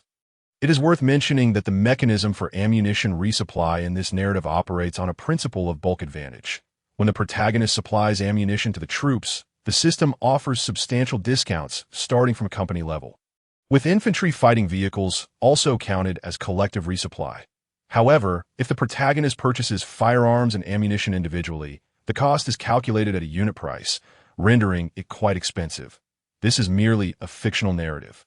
Do not overthink it. Just for your understanding, as Anja fervently unleashed rounds from the Gatling gun towards the zombie horde, a formation of helicopters appeared on the distant horizon. Upon receiving a warning from the air defense unit, Shinkai promptly raised his binoculars to observe the indicated direction. Indeed, 10 helicopters were advancing towards their beach in a standard flight formation. Each suspended beneath them was a massive container. Squinting his eyes, Shinkai immediately commanded the air defense unit to launch an attack once the helicopters entered range, ensuring they would not encroach upon their airspace. The air defense unit, having been idle for some time, was eager for action. Their task was to engage aerial threats. However, the flying zombies had been swiftly eliminated by machine gun fire. Had it not been for the prior notification of incoming helicopters, they might have feared for their jobs. Now, upon receiving the command, they raised the Flycross 16 individual air defense missile system, aligning the sights on the approaching helicopters. With a range of 6,000 meters, the air defense unit's soldiers needed to exercise patience. The helicopters, moving swiftly, soon entered their firing range, accompanied by the familiar locking sound from the Flycross 16 site. Several air defense missiles, trailing flames, soared skyward. The helicopters, lacking passive radar systems, showed no response to the ground-based air defense missile radar's targeting. The pilots were under the impression that the ground forces possessed no air defense capabilities. Thus they flew unguarded towards the beach. That it was only when the missiles were mere hundreds of meters away that the pilots finally realized the imminent danger. However, it was already too late. The missiles struck the vulnerable helicopters with devastating precision. In an instant, the once mighty helicopters were reduced to fiery wrecks, plummeting to the ground. none of the 10 helicopters escaped. All were obliterated by the air defense missiles. After handing the Gatling gun to a soldier, Anja quickly made his way to Xing Kai's side. Following the direction indicated by Xing Kai, Anja took the binoculars he offered and beheld the remnants of the 10 helicopters on the nearby road, engulfed in flames. What captured Anja's attention was the containers that had fallen from the helicopters. Suddenly, one of the containers swelled ominously. Upon closer inspection, it was not merely swelling, but rather a creature trapped inside was violently striking against the walls, creating a prominent bulge. A second bulge appeared even more pronounced, and then a massive fist smashed through the container, followed by the creature bursting forth, which caused Anja to draw in a sharp breath. My goodness, it's the vengeful goddess. Indeed, emerging from the container was the notorious stalker from Crisis, armed with a heavy machine gun. Upon breaking free from its confines, it immediately commenced a barrage of fire directed at Anja. My goodness, it's armed with a heavy machine gun. Wykeman, if you're still alive, swiftly greet our new acquaintance with the 30mm autocannon. This creature is rather formidable.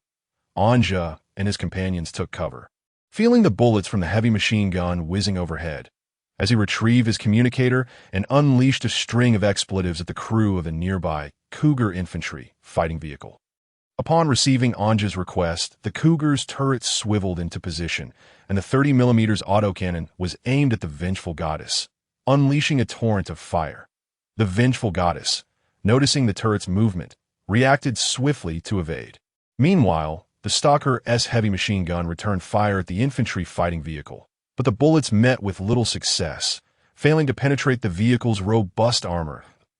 As the saying goes, you may defeat me numerous times, but I need only to win once. This sentiment aptly describes the Cougar's relentless assault on the Stalker, which expended all ammunition from its shoulder-mounted heavy machine gun.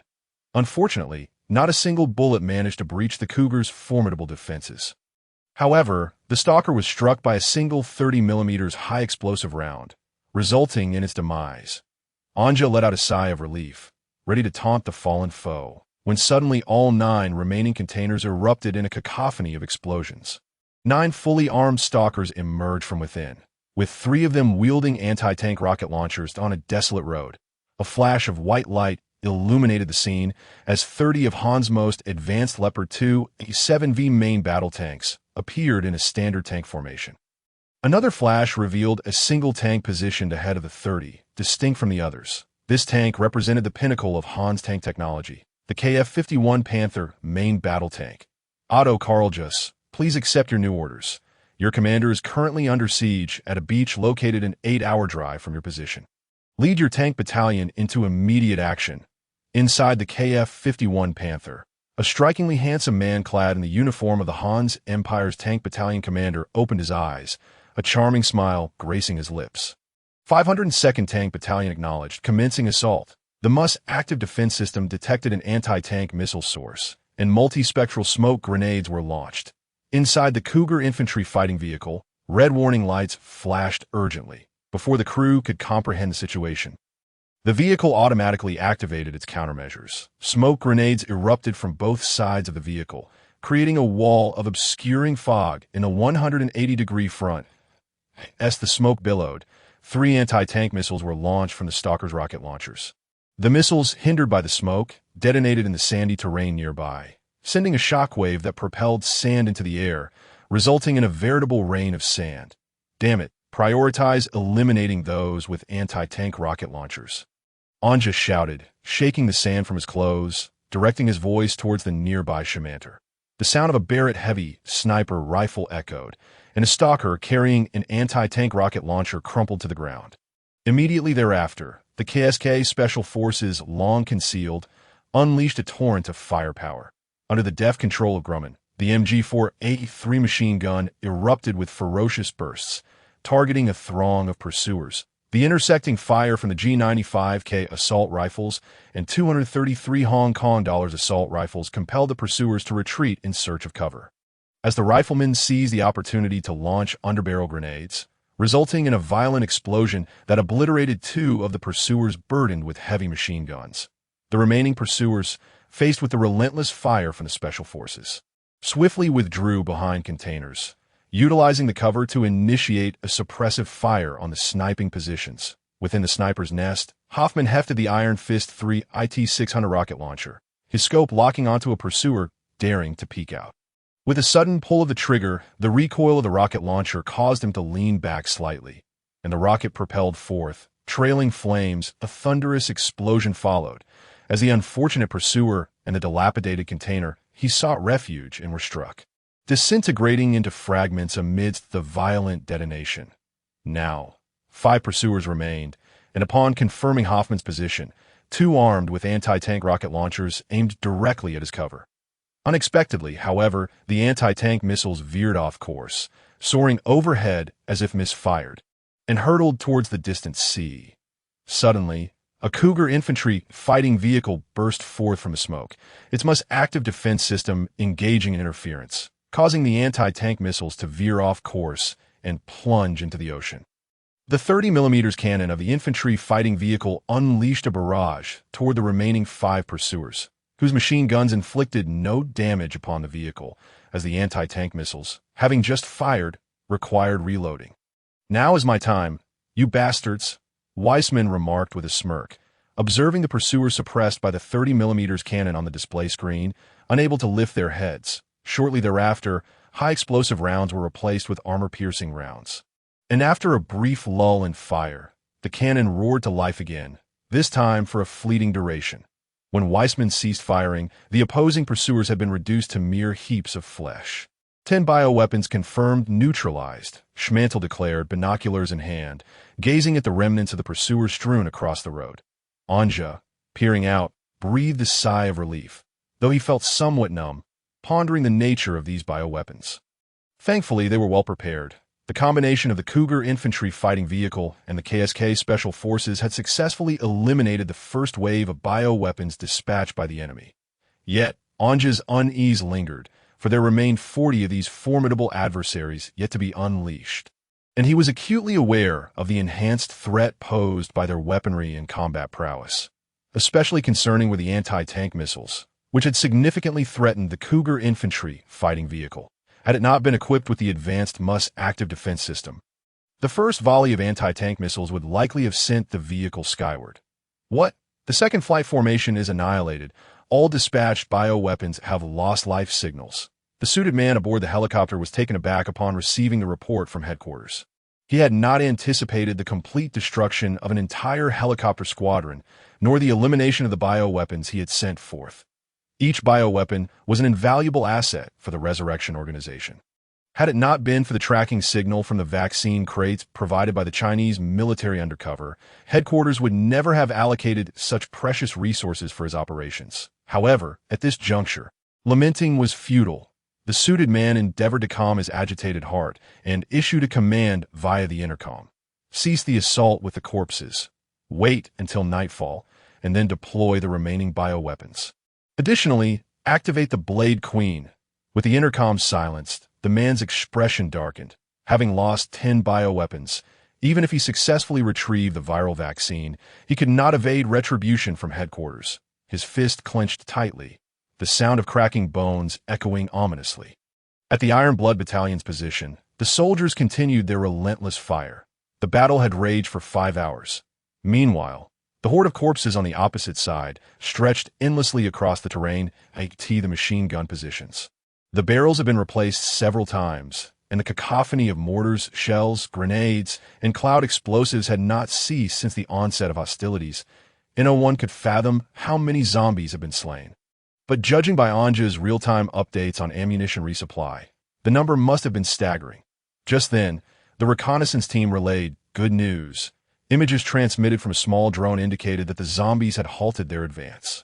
This signified that once the current wave was dealt with, there would be no immediate threat from zombies for a while, granting the troops a brief respite. Upon receiving this news, the soldiers were invigorated, swiftly utilizing their firearms to reap the remaining 10,000 zombies on the road. Anja was puzzled by the enemy's sudden cessation of their onslaught. What could they be plotting? In just a few hours, they had nearly exterminated 500,000 zombies, and with the energy accumulated, Anja now had over 600,000 at his disposal. However, He refrained from purchasing anything other than essential ammunition, as the system had advised him to conserve his energy for future use, which he dared not squander recklessly given the proven utility of the items it offered. As dusk approached, with only an hour until nightfall, Anja's intuition hinted at the enemy's intentions. Damn it, they plan to launch a night assault. Do they? I shall not grant them the opportunity. He spent 10 energy to teleport a signal pistol and an additional 200 energy to teleport 2,000 illumination flares, summoning 10 soldiers. He entrusted them with the signal pistol and accompanying flares, instructing each flare burns for half a minute, illuminating a radius of 1 kilometer. We have approximately 6 hours until dawn. Fire 2 flares per minute, and I have an additional 1,000 flares. Your mission is to take turns illuminating the sky. I intend to see how these scoundrels will breach my defenses. The soldiers, equipped with electronic watches, swiftly set them to time intervals. As Anja remained resolute, determined to deny the enemy any chance of a night assault. Nightfall descended swiftly, with helicopters stationed nearby, close to a beachside encampment consisting of rudimentary iron containers, their walls adorned with the emblem of the Ouroboros. The suited man surveyed the night, a smile gracing his lips as he remarked, "The Army's combat effectiveness is formidable by day, but under the veil of darkness, this battlefield shall belong to the bioweapons." No sooner had he spoken than a flare soared from the beach, its piercing sound slicing through the night, illuminating the entire shore. The man's smile faltered, yet his confidence remained unshaken. A desperate struggle. Indeed, they are merely wasting flares. This will merely hasten their demise when they encounter the bioweapons. However, as more flares ascended in quick succession, his confidence began to wane. The relentless illumination, with a flare fired every half minute, cast a dazzling light over the beach, showing no signs of abating in the clearing of the camp. 40 containers were meticulously arranged, their doors flung open. The bioweapons, previously restrained by iron chains within the containers, began to awaken under the supervision of the staff. Nearby, a horde of wandering zombies remained disinterested in the bustling activity of the personnel, as if oblivious to the presence of the living. The suited man signaled to a nearby staff member, who immediately comprehended the cue and struck the enter key on a laptop. With the press of a key, the once dull gaze of the bioweapons ignited with red light. A massive metallic rectangular box was slowly drawn from the container, its sides automatically opening, releasing a gust of cold air. Before the onlookers stood a gaunt creature, swathed in tattered cloth, its left arm wielding a long blade extending from the elbow, while its right hand was obscured beneath a mass of sinewy muscle. Rising from a box, its eyes glowing red, signaling that this creature had been activated, the suited man regarded the creature with satisfaction and addressed it. Blade Queen. Experiment A02. Your new directives are as follows. Cooperate with the tracking bioweapons to eliminate all human targets on the beach and retrieve samples of the viral vaccine.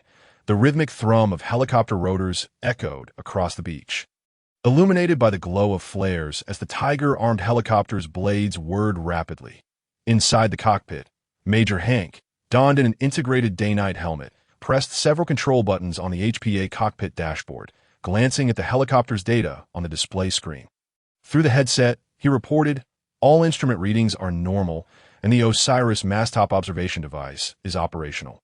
Meanwhile, the weapon officer, Carl, assessed the weapons control panel, stating the Chot M781 cannon is functioning properly, the SNEB rocket launcher is ready, and the Spike anti-tank missiles are in order. After confirming the helicopter's readiness, Major Hank requested permission to take off from Commander Anja. "Commander, this is the Tiger-armed helicopter crew, requesting takeoff." Anja, observing the formidable Tiger helicopter before him, felt a surge of confidence and responded through the comms. "You are cleared for takeoff. Your mission is to patrol the skies above the beach and search for any potential enemy installations to destroy." With authorization granted, the Tiger helicopter ascended gracefully, lifted by its powerful rotors. Major Hank's confident voice crackled through the communications device. "Received, we will flush out those rats." Despite the illumination provided by the flares ensuring visibility around their perimeter, the memory of the previous day's encounters with the remaining 40 bioweapons weighed heavily on Anja's mind. He prudently decided to have the Tiger helicopter conduct aerial patrols. armed with a 30mm cannon, 68mm rockets, and Spike anti-tank missiles. Even if a Titan were to descend upon them today, they would be ready to engage. The Tiger helicopter soared to a combat altitude of 500 meters above the beach. Inside the cockpit, Hank activated a button declaring night vision systems online. Carl, monitor the weapon radar feedback closely. Carl, also equipped with an integrated day-night helmet, had ground combat information projected into his helmet visor, and the helicopter's 30mm cannon pivoted in sync with his head movements. Wow, look what I found! The road is teeming with zombies. This is insane, Carl exclaimed, spotting the dense horde of undead on the distant roadway. Any signs of special bioweapons? He inquired as he maneuvered the helicopter in a side turn, tilting the aircraft to the right while following the road below. Focusing intently through the visor, Carl suddenly noticed a distant light. Wait, there's a bright light over there. It's a camp. I see signs of human activity. Received. Calling command. The Tiger helicopter has identified a human camp approximately 10 kilometers from the beach's defensive position. Hank relayed to Anja on the beach. A smile crept across Anja's face as he muttered, "Finally, I've found you," before issuing an immediate order. Launch rockets. Destroy that camp. Leave no one alive. The Tiger helicopter acknowledged the command, with Hank skillfully maneuvering the aircraft in the air to line up with the target camp below. Carl, grinning, aligned the sights of the visor on the camp as 68mm unguided rockets swiftly departed the launcher, soaring like fireworks towards the encampment. The explosive fire illuminated the night sky, and following the initial barrage of rocket fire, the 30mm cannon unleashed a second wave against the surviving personnel below. Hank observed the camp erupting into chaos and activated a button beside the cockpit panel, announcing thermal imaging systems online. Carl, keep a close watch on the heat signatures. None shall escape. The sudden aerial assault left the Resurgence Organization's camp in disarray. The suited man, realizing the calamity, found the entire encampment engulfed in flames. Their helicopter became the prime target. The first rocket struck, reducing it to a hunk of scrap metal. Where did the attack come from? The suited man stammered, dazed from the blast, as he halted a nearby security guard armed with an assault rifle. In a similar state of confusion, the guard pointed tremblingly towards the darkened sky.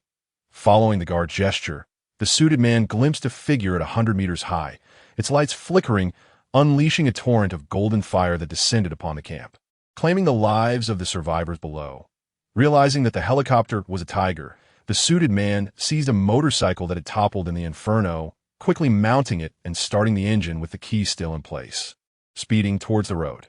However, the misfortune was that under the gaze of thermal imaging, the movements of the crowd below were crystal clear to the Tiger helicopter's crew. Hank immediately took notice of the suited man's escape attempt. Carl, focus on a target at 092. He's trying to flee on a vehicle. Take him out. Carl turned his gaze, and the 30mm cannon followed suit, locking onto the fleeing man on the motorcycle. The rapid fire of the cannon resounded. Bang, bang, bang, and then silence. Surely, they couldn't believe a motorcycle could outrun a 30mm cannon, nor that a human could survive being struck by one. Oh my God, he exploded like a watermelon. Carl exclaimed in exhilaration. Hank circled the helicopter over the smoldering camp, confirming there were no survivors, and the Tiger helicopter flew triumphantly over the inferno below. After neutralizing the camp, Hank promptly reported the outcome to Anja, calling command. The target camp has been completely destroyed, and all personnel have been confirmed eliminated. Anja was filled with excitement. This is the fate that befalls those who provoke me. These fools have some nerve to not only play with zombies and bioweapons, but to establish a camp so close to the beach. However, at that moment, the communicator crackled with urgency from the reconnaissance team. Calling command, this is the outer reconnaissance team. We have engaged bioweapons and are currently in a firefight. Requesting support, gunfire erupted from the other end of the line, and it was evident the reconnaissance team was on the defensive. Meanwhile, the distant jungle echoed with a barrage of gunfire. Anja, concerned that the Tiger helicopter might be without a task, ordered Hank to engage. Hank, the Tiger helicopter must immediately proceed to assist the outer reconnaissance team. Eliminate all bioweapons. Locating the reconnaissance team was straightforward. In the dead of night, the sound of gunfire indicated where support was needed. Furthermore, Anja's forces, whether from Rabbit Kingdom or Han's Kingdom, were equipped with friend or foe identification systems. On the Tiger helicopter's display, friendly units were marked by flashing white signals, while enemy forces appeared otherwise, with the Tiger helicopter's exceptional performance and Hank's adept piloting. They quickly arrived above the reconnaissance team. Without hesitation, Carl unleashed a barrage from the 30mm cannon onto the bioweapons below. To ensure safety, the helicopter ascended to a height of 1,000 meters, rendering the heavy machine guns and anti-tank rocket launchers in the hands of the bioweapons utterly ineffective. The moment the 30mm cannon made its presence known, it decimated over 10 bioweapons, inciting a furious response from the ground forces as they realized the source of the assault was aerial. Carl chuckled, launching 2 Spike anti-tank missiles, and after the violent explosion subsided, the once intimidating bioweapons suffered significant casualties. Nevertheless, the reconnaissance team was not without its troubles. They had encountered a squad of bioweapons attempting a surprise attack, and the few 191 assault rifles they had could not compete with the enemy's heavy machine guns. In a single exchange, half of their soldiers fell to the gunfire. Had it not been for their tactical awareness, they might have faced complete annihilation. Friendly forces in the air, have you detected a particularly swift bioweapon? Several of our team members have fallen to its blade, the reconnaissance team leader queried through the helicopter's channel. Carl shook his head, and Hank, frowning at the situation, replied, "Only bioweapons utilizing thermal weapons emit heat signatures. Those wielding cold weapons cannot be captured by thermal imaging. Night vision is ineffective in the jungle. I recommend your unit withdraw to the beach's defensive line immediately." Though the reconnaissance squad leader felt a sense of reluctance, the considerable casualties within the unit left him with no choice. The entire reconnaissance squad had dwindled to just him and 2 other soldiers. After a mental struggle, he accepted Hank's suggestion to swiftly lead the remaining members out of the jungle area. As soon as the reconnaissance squad leader and his team exited the jungle, he promptly communicated with the battalion via their communication equipment. "This is the reconnaissance squad that we request an immediate barrage of mortars on the jungle area from the beach defense line. There are over 10 bioweapons lurking in the jungle, one of which is exceptionally agile and armed with cold weapons, posing a significant threat. The coordinates are as follows." Upon receiving the reconnaissance squad's message, the Iron Blood Company sprang into action. The artillerymen quickly adjusted the mortars' angles and recalibrated their positions based on the coordinates reported by the scouts. Once the adjustments were complete, 6 mortars commenced their first round of test fire at the jungle area indicated by the scouts. As the shells exploded within the jungle, the airborne Tiger helicopter, utilizing the impact points of the mortar shells, corrected its firing trajectory that a series of explosions echoed through the distant jungle as the mortars rained down. The sound of detonations overwhelming one after another, by the time Shinkai ordered a halt. The mortar positions had unleashed a relentless barrage on the coordinates reported by the reconnaissance squad for a continuous 5 minutes. The Tiger helicopter reported that the bombardment had been effective, with multiple bioweapons being sent flying by the blasts. However, caution was advised, as the sounds had attracted a horde of corpses on the road, now surging towards the beach defense line. Hank furrowed his brow as he observed the mass of corpses on the road, stating, "Attention all units, the horde is advancing towards our position along the road. All personnel, prepare for combat." Orders were swiftly disseminated throughout the defensive positions, and the soldiers quickly aimed their weapons towards the distant road. With a sharp crack, another illumination flare ascended into the sky. After the relentless bombardment on the bioweapons jungle position, an eerie silence enveloped the area, yet the horde of zombies began to stir. Unbound by the grip of an unknown force, the previously amassed hundreds of thousands of zombies, drawn by the cacophony of explosions, began their charge towards the beach. Their speed was alarming, and under the glow of the illumination flares, an endless sea of corpses soon came into view. However, Injin no longer felt the initial panic. Having neutralized the unknown threat, he reasoned that if they could withstand this wave, they would be in the clear. With 3 hours remaining until dawn, when support from the system would arrive, the soldiers on the defense line opened fire. As the horde entered the effective kill range of 1 kilometer, the Iron Blood soldiers warmly greeted the mindless undead with an array of light and heavy weaponry, with a single rifle round capable of piercing through 3 or 4 zombie skulls in succession due to their tightly packed formation. An illumination flare illuminated the scene, and observing the relentless advance of the zombies, Aja lowered his binoculars and addressed Mantle behind him. Since this wave of zombies has no reinforcements, let's utilize the explosives we prepared earlier. Mantle set off a grand display. As you command, sir. At this moment, the horde numbered approximately 40,000 KSK had previously laid out 10 tons of C4 explosives at a safe distance, ensuring that the blast radius would cover the entire road. Mantle retrieved the remote control, inhaled deeply, and pressed the button. A colossal mushroom cloud erupted, and a shockwave radiated outward from the epicenter. Even those several kilometers away felt the powerful gusts. And Joe was momentarily stunned as his points surged by over 100,000. Incredible. 10,000 exchange for 100,000. This is a surefire profit. Deploying the 10 tons of C4 cost into 10,000 energy points. And under KSK's arrangement, this initial wave had just dispatched over 100,000 zombies. The zombie tide was instantly blown apart, creating a vast vacuum, though this void was quickly filled by the relentless surge of zombies within minutes. The explosion spectacle remained profoundly shocking. Just as Nja was reveling in the success, a troubling message arrived. All onboard weapons of the Tiger helicopter had been expended, and its aviation fuel was running low, rendering it unable to continue aerial operations and forcing it to land. This grim news struck Nja like a thunderbolt. Without the Tiger helicopter providing aerial suppression, the ensuing battle would become considerably more complicated, as resupplying the helicopter would take a significant amount of time.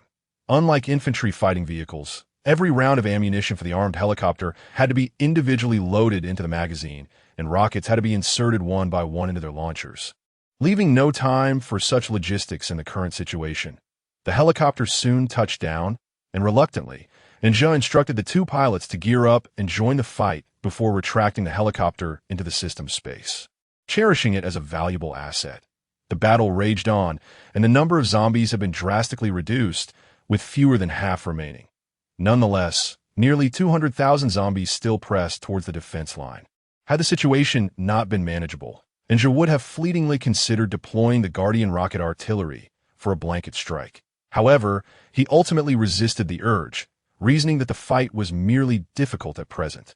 If he were to use such measures now, what would he do when faced with even more formidable foes in the future?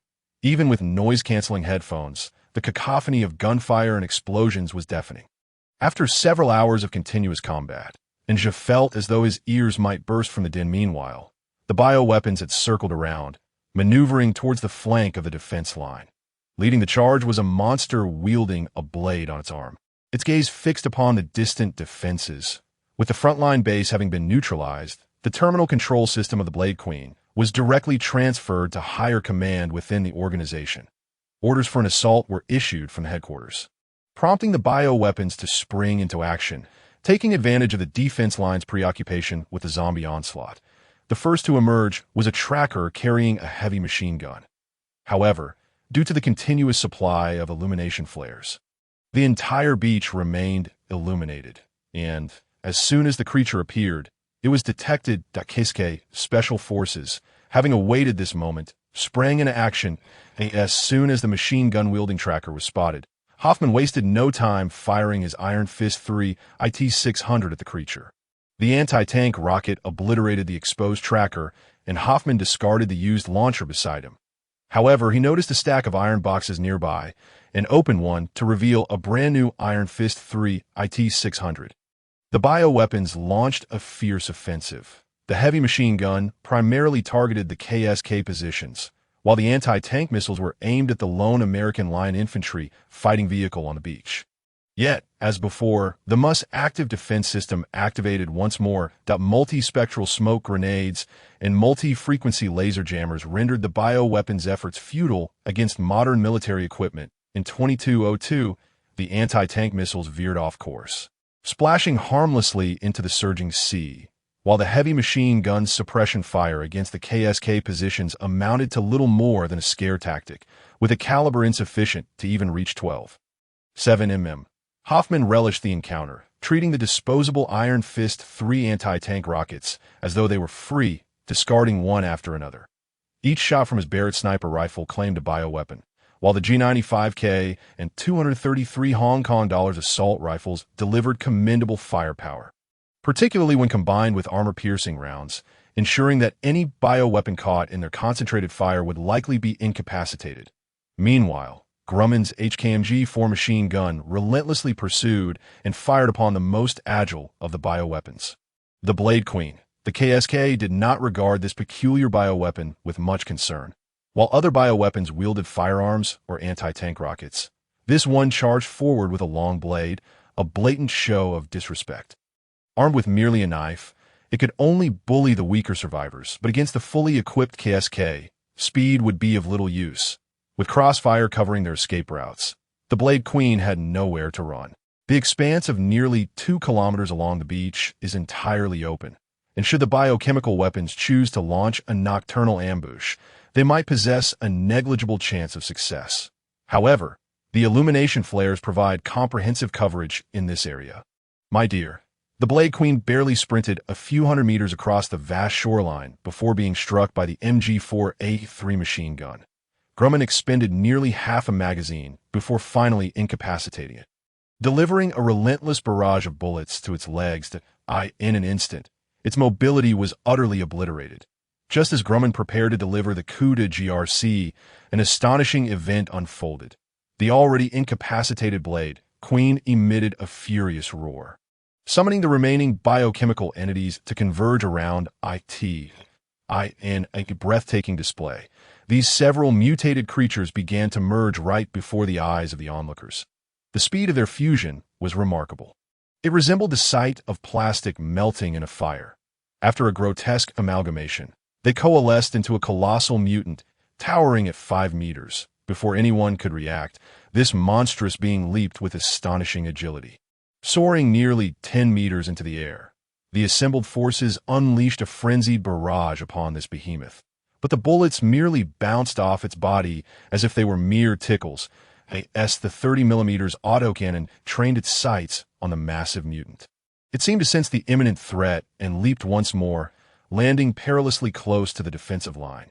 Seizing the opportunity, Hoffman fired an Iron Fist 3 rocket round. Following a violent explosion, the creature staggered but struggled to rise. Seemingly unfazed, Ans was taken aback, unable to fathom how this biochemical mutant could still merge after sustaining such damage. Goodness, it can withstand anti-tank rocket fire and emerge as if nothing happened. At that moment, the 30mm autocannon commenced a relentless assault as the creature bore the brunt of the rocket's impact.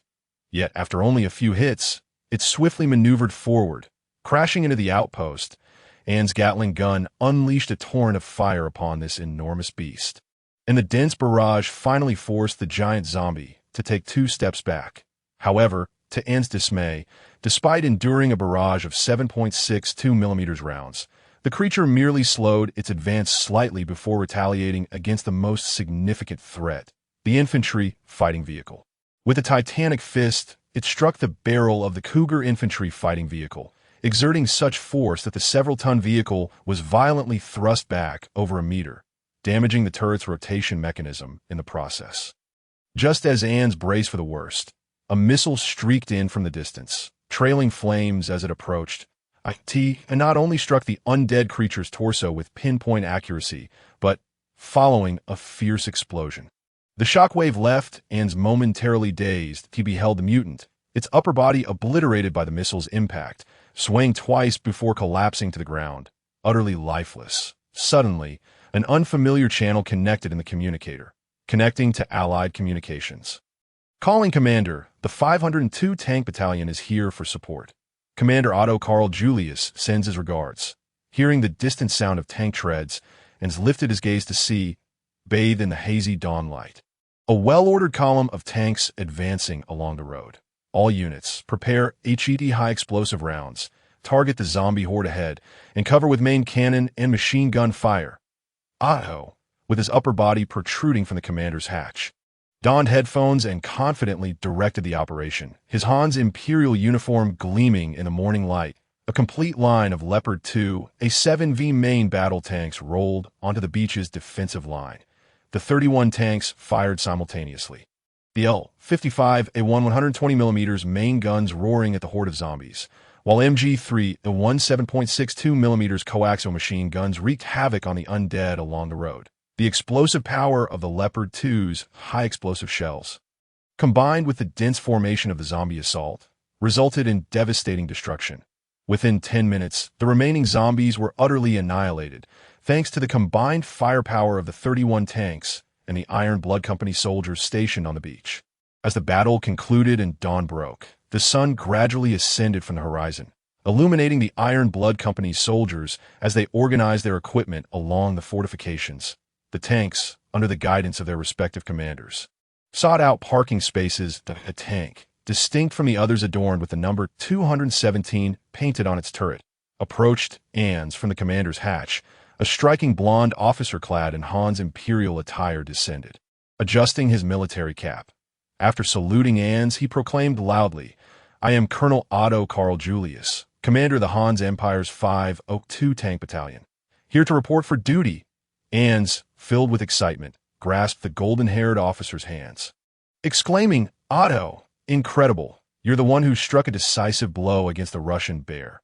Otto, slightly bashful from Ans' praise, scratched his golden locks and replied, "It's not that remarkable. I merely had good fortune, destroying over 100 of their tanks." And soon realized that the tank battalion assigned to him by the system, while equipped with the most advanced main battle tanks of the Han's Federation, was manned entirely by tank commanders from the Han's Empire during the Second Great War. Their uniforms had not changed, and it was evident that the soldiers of the Han's Empire were far more formidable than the plump soldiers of the Han's Federation, who were known for their high obesity rates and lackadaisical combat awareness.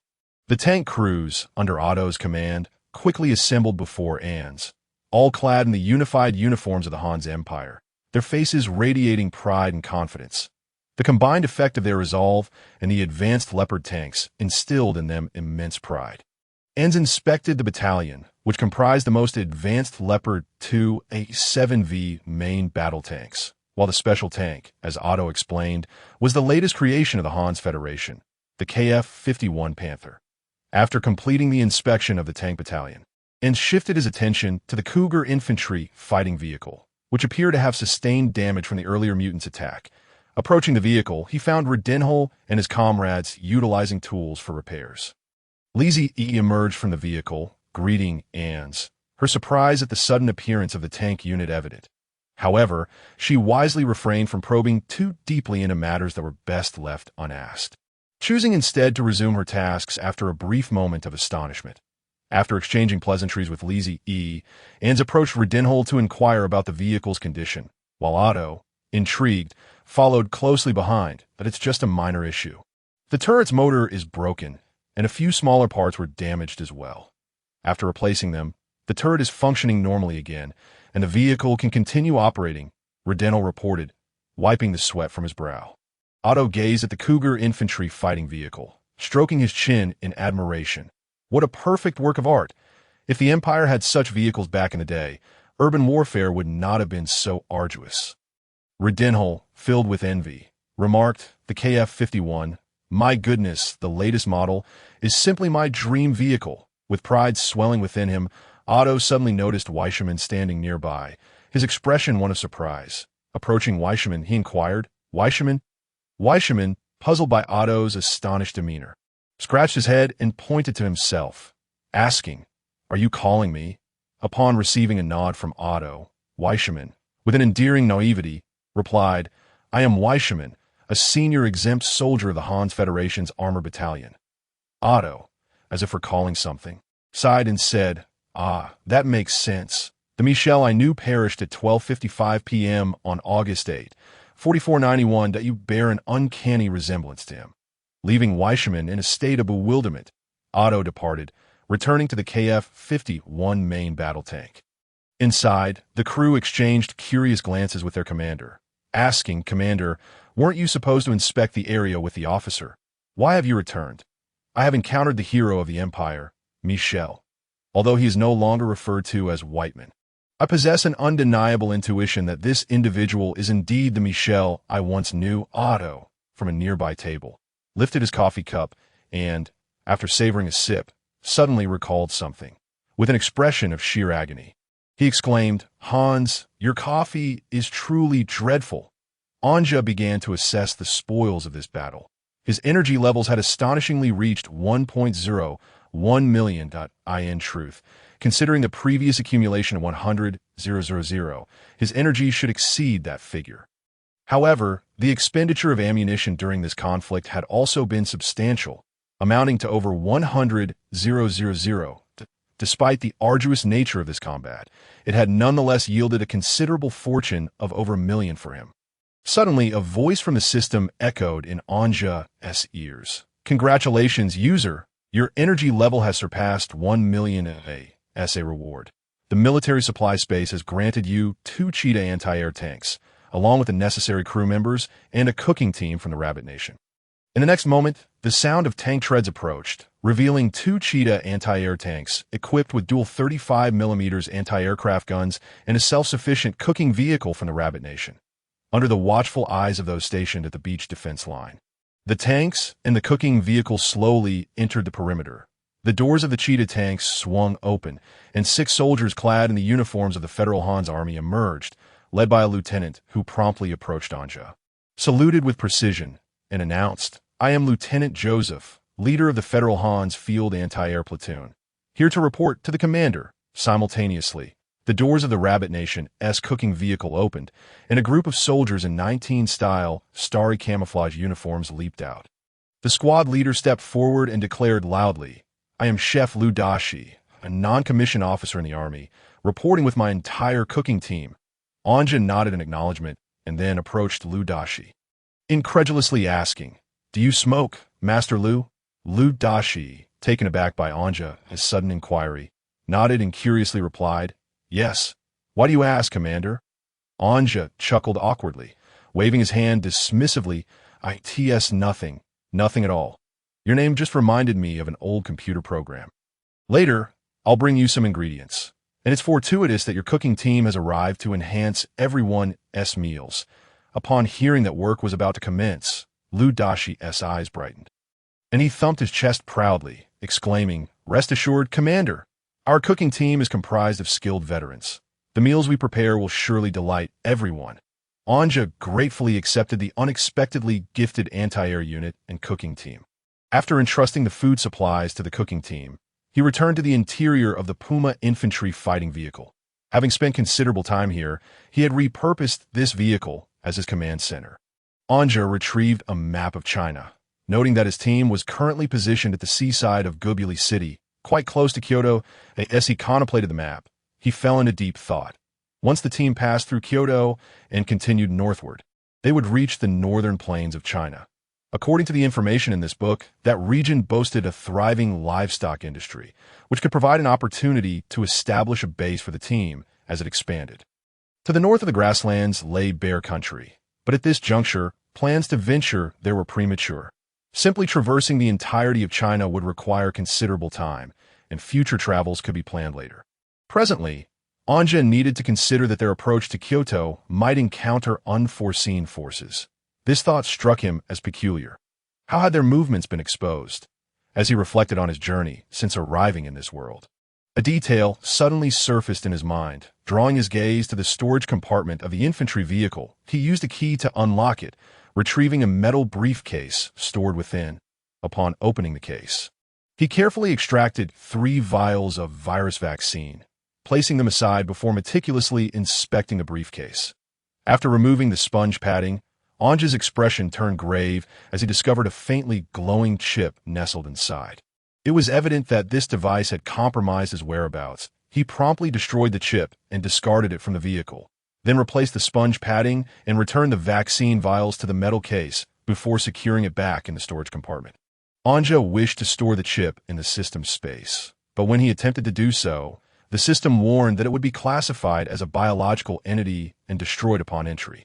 This was due to the presence of an active organism within the vaccine, leading the system to deem it a life form that would be annihilated if it entered the space. Thus, Anja refrained from placing it in the system, opting instead to keep it in the infantry vehicle's storage. That moment, a delightful aroma wafted from the cooking vehicle in the camp, followed by Lu Dashi's booming voice calling out, "Brothers, it's time to eat." In the capital of the Eight-Flag Nation, Edo City, hordes of zombies aimlessly roamed the streets. Once the tallest tower on the water sphere, the Sky Tree was now teeming with mutated zombies. Adjacent to the Sky Tree, a once empty area was now surrounded by towering barbed wire fences, and the sound of helicopter blades echoed above. A helicopter adorned with the emblem of a rattlesnake slowly descended toward the open space below. The noise of the helicopter sent the surrounding zombies into a frenzy, crashing against the barbed wire fence in a desperate attempt to break through. However, the barrier remained resolute, even as numerous zombies surged forward, including relentless brutes who continued to batter it without success. To the astonishment of onlookers, the previously vacant space began to tremble and shift, revealing a descending passage. The platform emerged from within, upon which the helicopter gently landed. The platform then lowered, carrying the helicopter to an underground space, while the surface area above sealed itself once more with a tremor. After a considerable time, as the noise subsided, the frenzied zombies gradually returned to a state of calm, eventually dispersing into the surrounding streets. As the platform reached its destination, the helicopter's door swung open, revealing an elderly Eight-Flag man clad in a kimono adorned with a striking golden pattern resembling a rattlesnake. In the distance, a mechanical gate opened, and a squad of fully armed Eight-Flag soldiers marched swiftly toward him. The leader, a young officer, immediately bowed upon sighting the elder, exclaiming, "Professor Nakajima, welcome to the Resurgence headquarters. I am Taro Ikeda, the head of security here. It is a pleasure to meet you." Nakajima's expression remained largely unchanged, his demeanor cold as he replied, "Ikeda-san, let us cut to the chase. What is the purpose of my summons from Hokkaido?" Ikeda gestured for Nakajima to follow him, and accompanied by a pair of security personnel, they proceeded deeper into the base. Along the way, Ikeda's expression grew complex as he explained, "It concerns the Chinese division. They have developed a virus vaccine. Although it is merely a sample for the initial stage virus, it poses a significant threat to our organization as plans. The research facility in China has already been destroyed, and I have heard that the higher-ups summoned you to accelerate the mutation of the virus, hastening its evolutionary process." Nakajima's demeanor turned serious. He had not anticipated such talent emerging from China. In less than 2 weeks since the virus's release, they had already developed a vaccine for the initial stage virus. This entire virus had been the result of the organization gathering numerous renowned scientists from around the world. Curiosity piqued, Nakajima inquired, "What has become of the individual who developed the vaccine? If possible, I would like to meet him, as I am responsible for the initial stage virus." Ikeda smiled, a hint of disdain in his expression, and replied, "The Chinese division has already eliminated him. This individual previously rejected our organization's invitation and was placed on a blacklist. His private jet was shot down by anti-air missiles, resulting in his immediate death." Nakajima felt a twinge of regret. As a biology professor at Edo University, he held a deep respect for talent. The news of the genius scientist capable of counteracting his virus's effects falling in battle left him with a sense of loss. He sighed, "What a pity." Ikeda escorted Nakajima to the entrance of a room, swiping his identity card on the intelligence screen. The metallic door promptly swung open, revealing a conference room already populated by numerous individuals, many of whom were participating in the meeting via a holographic projection. Upon recognizing Nakajima, the attendees immediately brightened, greeting him warmly. Before long, every seat at the conference table was occupied, and once all participants had arrived, their collective gaze settled upon the individual seated at the head of the table. This person, who had kept his head bowed until now, finally lifted it and addressed the assembly. "Good morning, colleagues." Surprisingly, the individual commanding the entire Resurrection organization was a remarkably handsome young man, adorned in a well-fitted uniform, with the emblem of an Ouroboros prominently displayed on the left side of his chest. His hands were interlaced under his chin, exuding a languid demeanor, yet his sharp gaze swept over the distant holographic figure as he spoke. "There is no need for me to elaborate on the situation in the Chinese division. The issue regarding the vaccine is far too grave and has severely hindered the organization's apocalyptic endeavors. Professor Karan, you shall bear full responsibility for this incident. Professor Karan, under the scrutiny of the young man's gaze, felt beads of sweat forming on his forehead. After mentally organizing his thoughts and adjusting his glasses upon his nose, he replied, "My lord, your insight is keen. This operation was indeed my oversight. However, fortunately, Liu Ze has been eliminated, and the greatest threat to our organization has been neutralized. Moreover, even if the Chinese military obtains the vaccine samples, it will be of no consequence. Our division will soon launch a biochemical attack on the last remaining survivor gathering point in China. The military's favorable days are numbered. The eradication of the surviving forces in China is imperative, and the headquarters will dispatch an additional 1,000 biochemical weapons to the Chinese division. Furthermore, it has come to my attention that a fully mechanized army has recently emerged in China, seemingly having eradicated our biochemical weapons. This matter demands serious attention. Should any further mishaps occur, I will personally remove you from your position and repurpose you as a biochemical weapon." The young man furrowed his brow as he spoke. Turning his attention to Nakajima, who sat nearby, he continued, "Professor Nakajima, I trust you are already aware of your mission here at headquarters, so I shall not reiterate it. Over the next month, you must collaborate with other researchers within the base to rapidly enhance the evolution speed of the initial stage virus. This is of utmost importance to me. Yes, I understand the gravity of this task." Nakajima accepted the weighty responsibility, feeling the overwhelming pressure from the young man. Despite being in an air-conditioned conference room, he could feel beads of cold sweat forming on his back. The young man's gaze swept across the attendees once more, and he coldly declared, "Other divisions shall continue executing the apocalyptic plan, completely annihilating the remaining military forces and survivors in every nation. That will be all.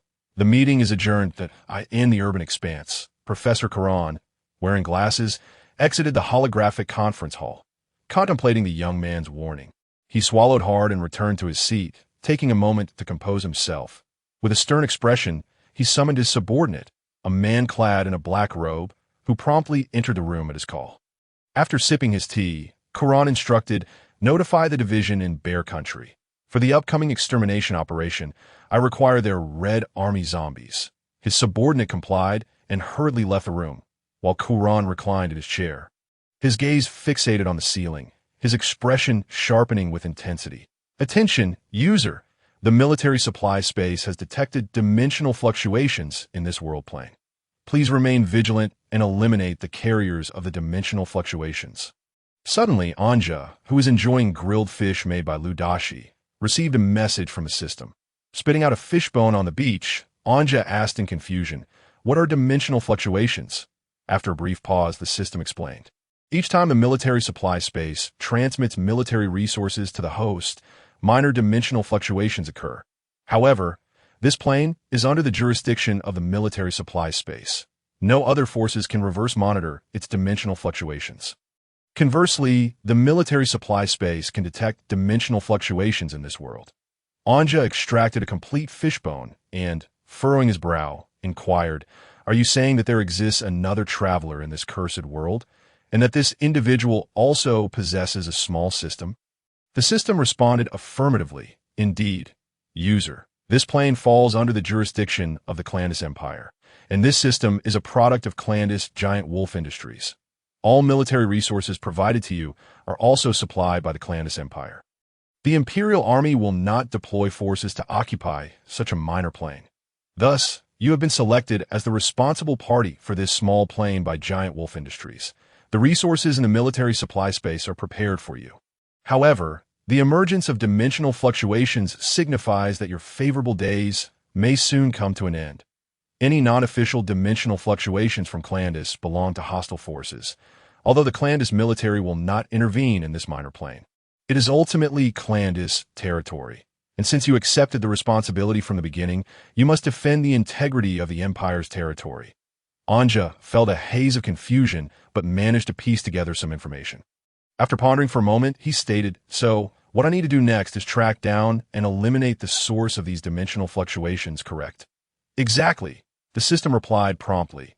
Anja did not respond directly, but instead tentatively asked, "Since the other party also has a small system, will I not be able to compete with them?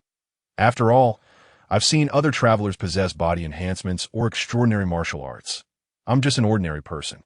Rest assured, user, although we do not know the reasons behind the appearance of an illegal smuggling system within the Clandis Empire's domain, as previously mentioned, the entire plane is under the surveillance of the military supply space. The resource fluctuations detected earlier were merely normal small-scale biological technologies. The military equipment from the supply space is more than sufficient to handle them. Should any supernatural-level abilities emerge, the system will directly monitor them. And such events will be reported to the Clandis Empire at that time. The Empire's army will directly enter this world and eradicate such entities. The system's tone was calm, evidently devoid of concern. Furthermore, the user need not worry about exposure. The level of the military supply space far exceeds that of the opposing side, and they will not detect this system. Having finished his grilled fish, Anja clarified the entire situation and regained his confidence, stating, "All right then, it's just another traveler, right? Now that I know they're trying to stir up trouble in my territory, once I get everything in order here, let's see how I can track them down and deal with them." After preparing their equipment, the team was ready to leave the beach and head towards Kyoto. However, the beach was littered with nearly 1,000,000 zombie corpses, most of which had been blown apart by artillery, making cleanup a cumbersome task that severely impeded road travel. With newfound resources, Anja wasted no time and directly spent 10,000 energy to transport 1,000 disposable white phosphorus grenade launchers. The power of white phosphorus grenades needs no introduction. They can burn through bone. After several minutes, the soldiers of the Iron Blood Brigade utilized the single-man launchers to deploy the grenades extensively across the battlefield. Upon impact with the zombies, the grenades detonated, igniting fierce flames as the inferno blazed behind them. The convoy, escorted by tanks, advanced towards the northern Kyoto highway, undoubtedly one of the most formidable human convoys in a post-apocalyptic narrative.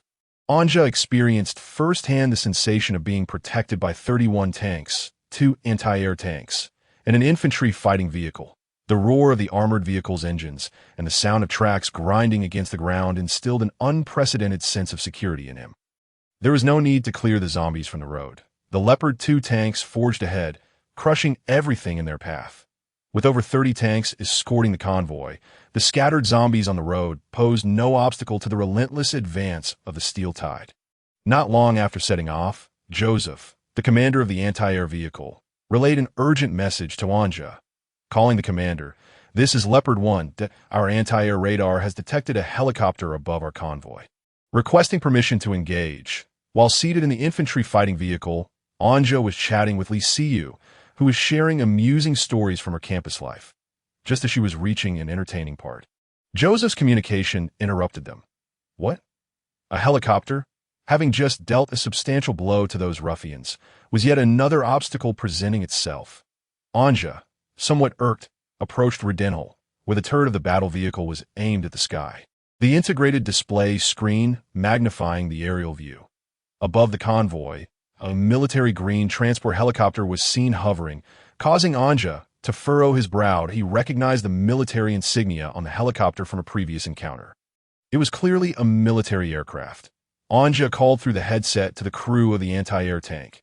"Joseph, hold your fire for now, and signal it on the communication channel. If there is an issue, have it land head first in front of the convoy. If not, tell it to scram."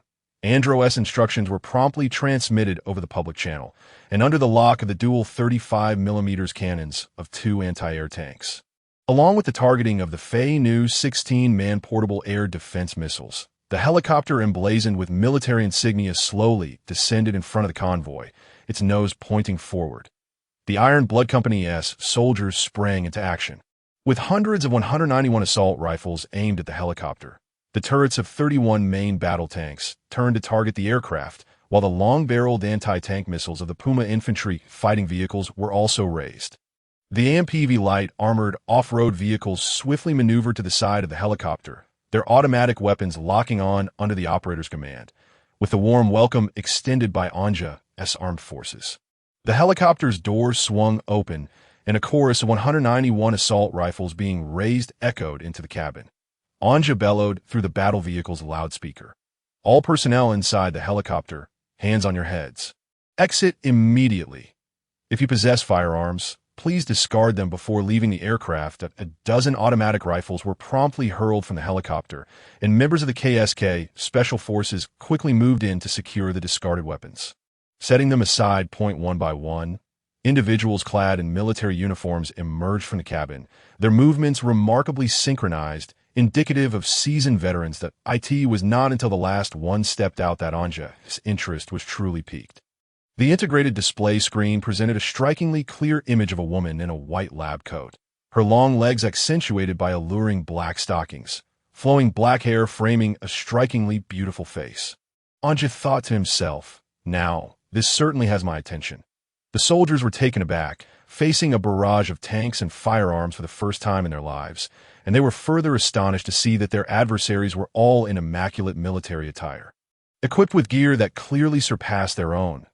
Qin Luoshan, too, confronted this unprecedented situation, her typically aloof expression momentarily betraying a hint of astonishment, although she had been startled upon witnessing the tank formation from the helicopter. The proximity now was overwhelmingly shocking. She recognized all current weaponry, yet the armed force before her, be it their uniforms, firearms, or tanks, was entirely unfamiliar, even when recalling the equipment of foreign militaries. After a brief moment of disorientation, Qin Luoshan closed her eyes to regain composure, inhaling deeply before speaking. I am Qin Luoshan, Director of the Virus Management Department at the Academy of Sciences. May I speak with your commanding officer? I wish to discuss a matter with him. Anja, realizing that she was addressing him directly, understood the gravity of the situation. Dressed in combat gear, he saw no need to change in a formal attire. He simply stepped out holding his M4A1 assault rifle. The soldiers of the Iron Blood Company parted to allow Anja passage. Embracing his M4, he scrutinized the striking woman before him and inquired, I am Anja, the overall commander here. May I inquire about your purpose? Qin Luoshan, observing the formidable armed force led by this young man, felt a wave of surprise wash over her, yet her countenance remained composed as she responded. I believe pleasantries can be set aside. The virus vaccine and the research data belonging to Chief Lu Zeke should be in your possession, correct? The box containing the vaccine is equipped with a tracking chip, and destroying it would be futile. For security, the entire box has specialized tracking devices. Our military wishes to reclaim these items. Her voice, unexpectedly melodious, elicited a smile from Anja, who, however, did not directly address her statement, but instead replied playfully, And what makes you think we would comply? Qin Luoshan found herself momentarily at a loss for words. With the government having collapsed, what authority did she represent? The surviving military base in the Northern Plains? However, possessing considerable intelligence, she recognized that Anja had not outright rejected her approach, indicating that there might be room for negotiation, and why earlier approach may have been abrupt. I apologize if my tone was too forceful. I am curious what price your side would deem fair for our military in exchange, she queried, her gaze fixed intently on Anja. Anja, sensing the directness of her inquiry, felt no need for subterfuge and posed his own question regarding the mastermind behind this apocalyptic catastrophe. I presume your military has some insights. Furthermore, we require the most comprehensive maps of the domestic territory and surrounding countries that if you can procure these, we would be willing to provide you with research data and a sample of the virus vaccine. He fixed his gaze on Qin Luoshan as he spoke. Qin Luoshan's brow furrowed slightly. She had not anticipated Anja's demands to be so straightforward. Trading intelligence and maps for precious samples and data on the virus vaccine seemed almost too easy. Initially intimidated by the formidable presence before her, she found herself pleasantly surprised when Anja's demeanor remained amicable. Very well, she conceded. Anja nodded in acknowledgement. Qin Luoshan then returned to the helicopter, retrieving a military map and presenting it to Anja, stating, This is the military map used for confirming locations post-crash. It should suffice for navigation within the country. As for maps of foreign territories, we currently do not have them, but can procure them later. Regarding the mastermind behind this apocalypse, our military has information as well. Anja accepted the map, unfurling it to reveal a wealth of detailed coordinates and information, a testament to its military origins. Delighted with the map, He stored it away while Qin Luoshan began to relay the intelligence she possessed in the years preceding the outbreak. A remarkably talented youth known as Waterball had suddenly emerged, and no one knew his origins. Yet he amassed a substantial fortune in a short time by developing a drug capable of treating cancer. With his wealth, he founded a pharmaceutical company named Ouroboros. Within a few years, Ouroboros expanded its influence globally. And by the time of the disaster, they had established a presence in nearly every city worldwide. Initially unaware that the virus had been deployed by Ouroboros, it was only when the National Research Institute came under attack that they identified the company's insignia on the assailants' uniforms. Revealing the true mastermind behind the chaos, Qin Luoshan disclosed all the information she possessed to Anja before sighing, "This is all the information we have. I wonder what your thoughts are." Anja fell into contemplation.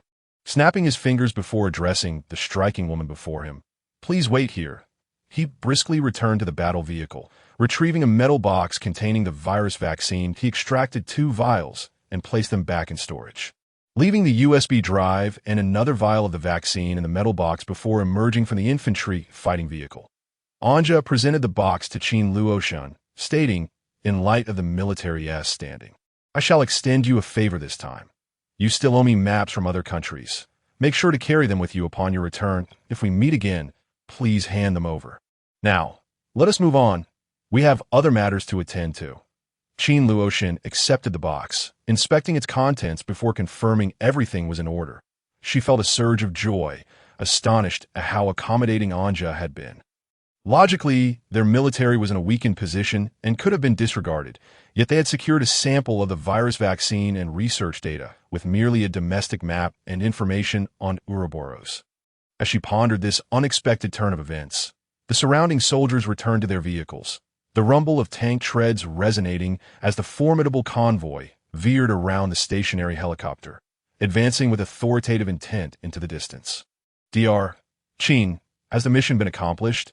a nearby soldier inquired, surprised at how swiftly the heavily armed force had relinquished what they sought. Dr. Qin, carrying the box back to the helicopter, murmured, "Indeed, it is astonishing. Anja did not make things difficult for us. Otherwise, we might not have been able to leave at all." Anja harbored his own intentions.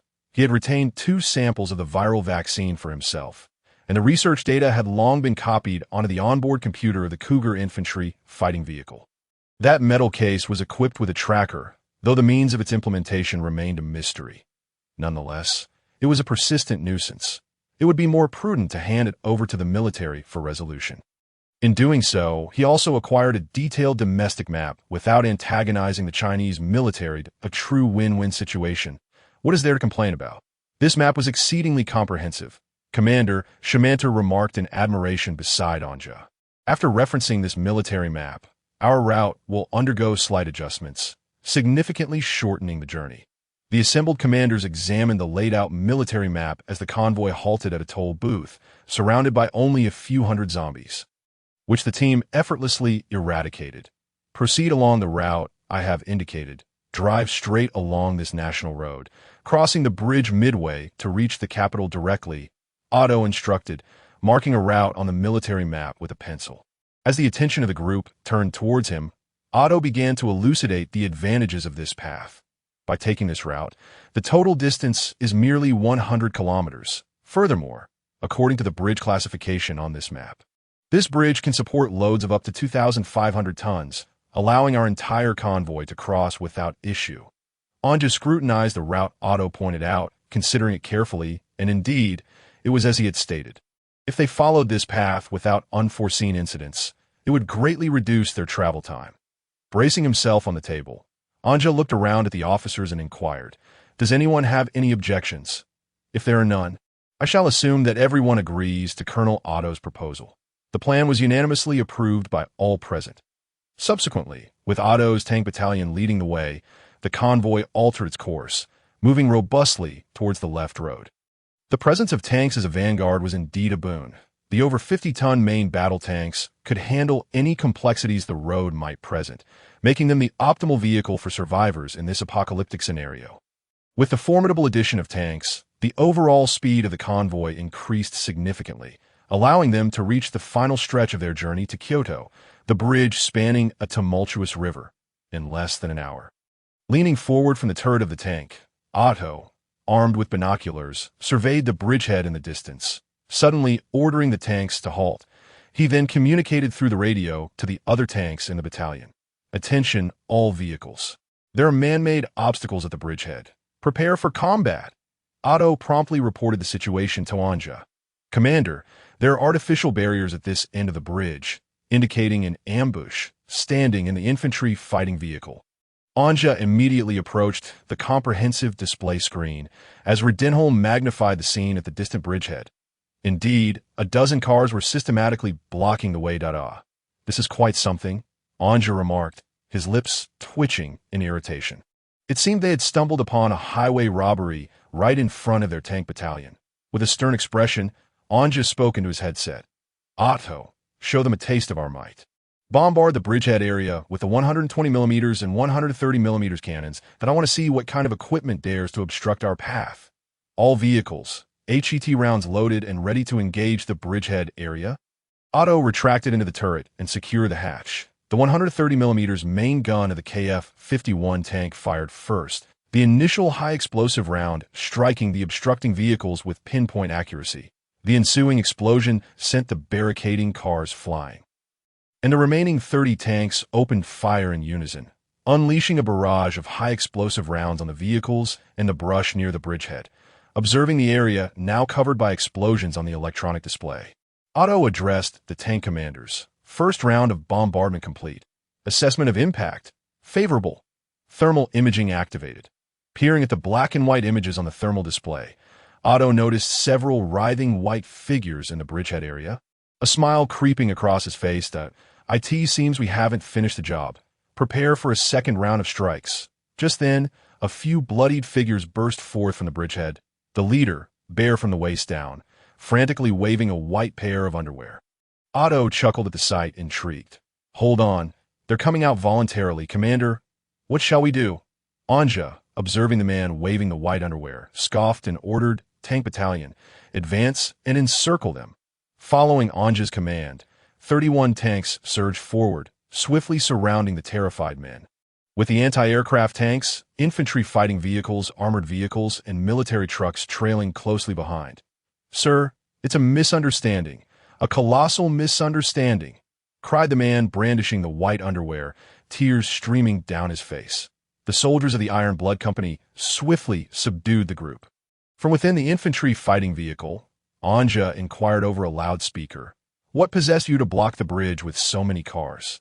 If I'd only a few private vehicles, would you have attempted to rob me as well?" The man, glancing at the armed soldiers surrounding him, felt his spirit drain away.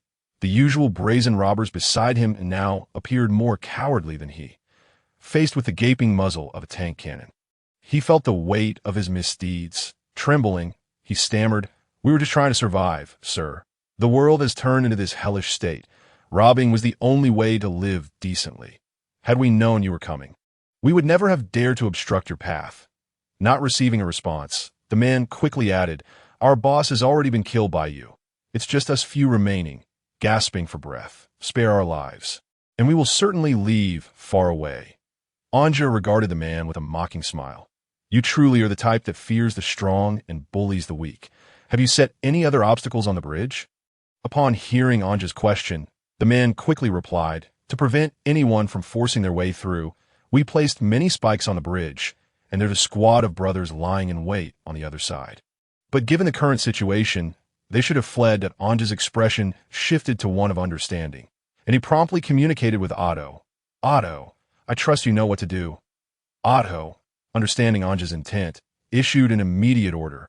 "Attention all vehicles. Rotate turrets and prepare to cover fire on both sides of the bridgehead." All tank turrets swiftly pivoted, and as the man looked on in shock, the large-caliber tank guns began to unleash a fierce barrage across the river.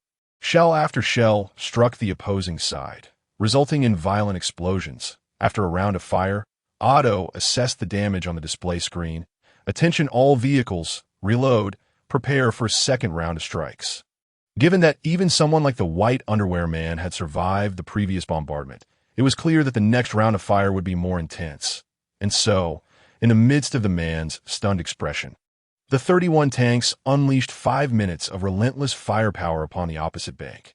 Once the bombardment ceased, Otto utilized thermal imaging equipment to confirm the absence of any signs of life on the other side before signaling to Anja. Anja gazed at the screen displaying the white underwear man and his companions. Very well. If your brothers haven't fled, they are now waiting for you on the other side. Go and reunite. Family should be together. The crack of 191 assault rifles echoed as the soldiers boarded the trucks, and the convoy, escorted by the tanks, proceeded onto the bridge, leaving behind a collection of executed bodies. Naturally, Anja would not allow such scourges to remain. He had no intention of leaving anyone with designs on him. Though the likelihood of success was virtually non-existent, he was resolute. After dealing with the robbers by the bridge, the convoy swiftly traversed the structure. The iron spikes scattered across the bridge posed no threat to the convoy. The tanks crushed them effortlessly. Even without tanks, the spikes could not penetrate the reinforced tires of the military vehicles. Minutes after crossing the bridge, the convoy reached the outskirts of Kyoto, where an endless stream of vehicles clogged the road and countless zombies roamed the lanes. An apocalyptic tableau. Now, there was a bit of trouble. The seemingly endless line of cars would severely impede the progress of the convoy. Were it not for the tanks leading the way, Anja would have considered an alternate route. 31 tanks advanced at the forefront, crushing one private car after another, and when encountering medium and small trucks, they unleashed cannon fire to obliterate them, while large trucks were subjected to concentrated firepower. Confronted with the thousands of zombies on the road, the tanks simply rolled over them, with larger models such as the Crusher and Tyrant employing mounted machine guns and tank cannons to greet the undead. The infantry fighting vehicles, although not as formidable as the tanks, were still capable of performing crushing operations, traversing over vehicles that had already been flattened by the 30-plus tanks, thereby facilitating the passage of military trucks and light off-road vehicles behind them. The 30mm cannon atop the vehicles also targeted the distant horde, and before they even entered Kyoto, the gruesome sight of the traffic was already nauseating. Commander, the roads into and out of the city are completely blocked. Continuing along the highway could take an inordinate amount of time. Otto communicated through the comms, and Anja recognized this vexing issue and replied promptly, "Foolishness. Having grown accustomed to the highway, simply crash through the nearby barriers and forget about the highway. We shall take the back roads." Under Anja's orders, the highway barriers were smashed open by the tanks. While ordinary vehicles would struggle against the iron barriers, tanks were an entirely different matter. Once a breach was created by the leading tanks, the following armored vehicles streamed through in succession. Anja's intent was not to directly enter Kyoto, but rather to find a suitable location to establish a foothold outside the city. However, regardless of whether they were entering the city or traversing this area, the damned highway remained unavoidable.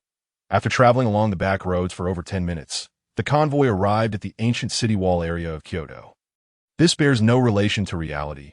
It is an original terrain. This ancient city wall area was a tourist attraction situated outside Kyoto, and it could certainly be deemed a popular site.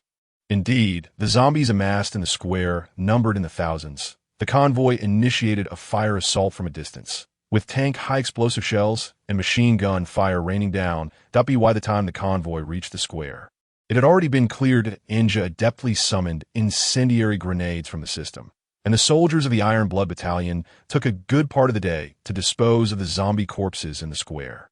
Subsequently, this area was designated by Anja as a temporary stronghold. With the lingering scent of charred remains in the air, Anja exited the infantry fighting vehicle. Not far away stood the majestic ancient city wall. In contrast to Anja's demeanor, Li Siyu appeared somewhat exhilarated. As this was likely her first visit to Kyoto, she had not displayed such enthusiasm even by the seaside. Anja entered the tent erected by the soldiers, where Shinkai was inside assigning defensive tasks to various officers, and Anja sought a spot to rest momentarily, just as he found a comfortable position and closed his eyes to relish this journey to Kyoto. The system's voice intrusively interrupted. "User, I apologize for disturbing your enjoyment. The new tasks are as follows.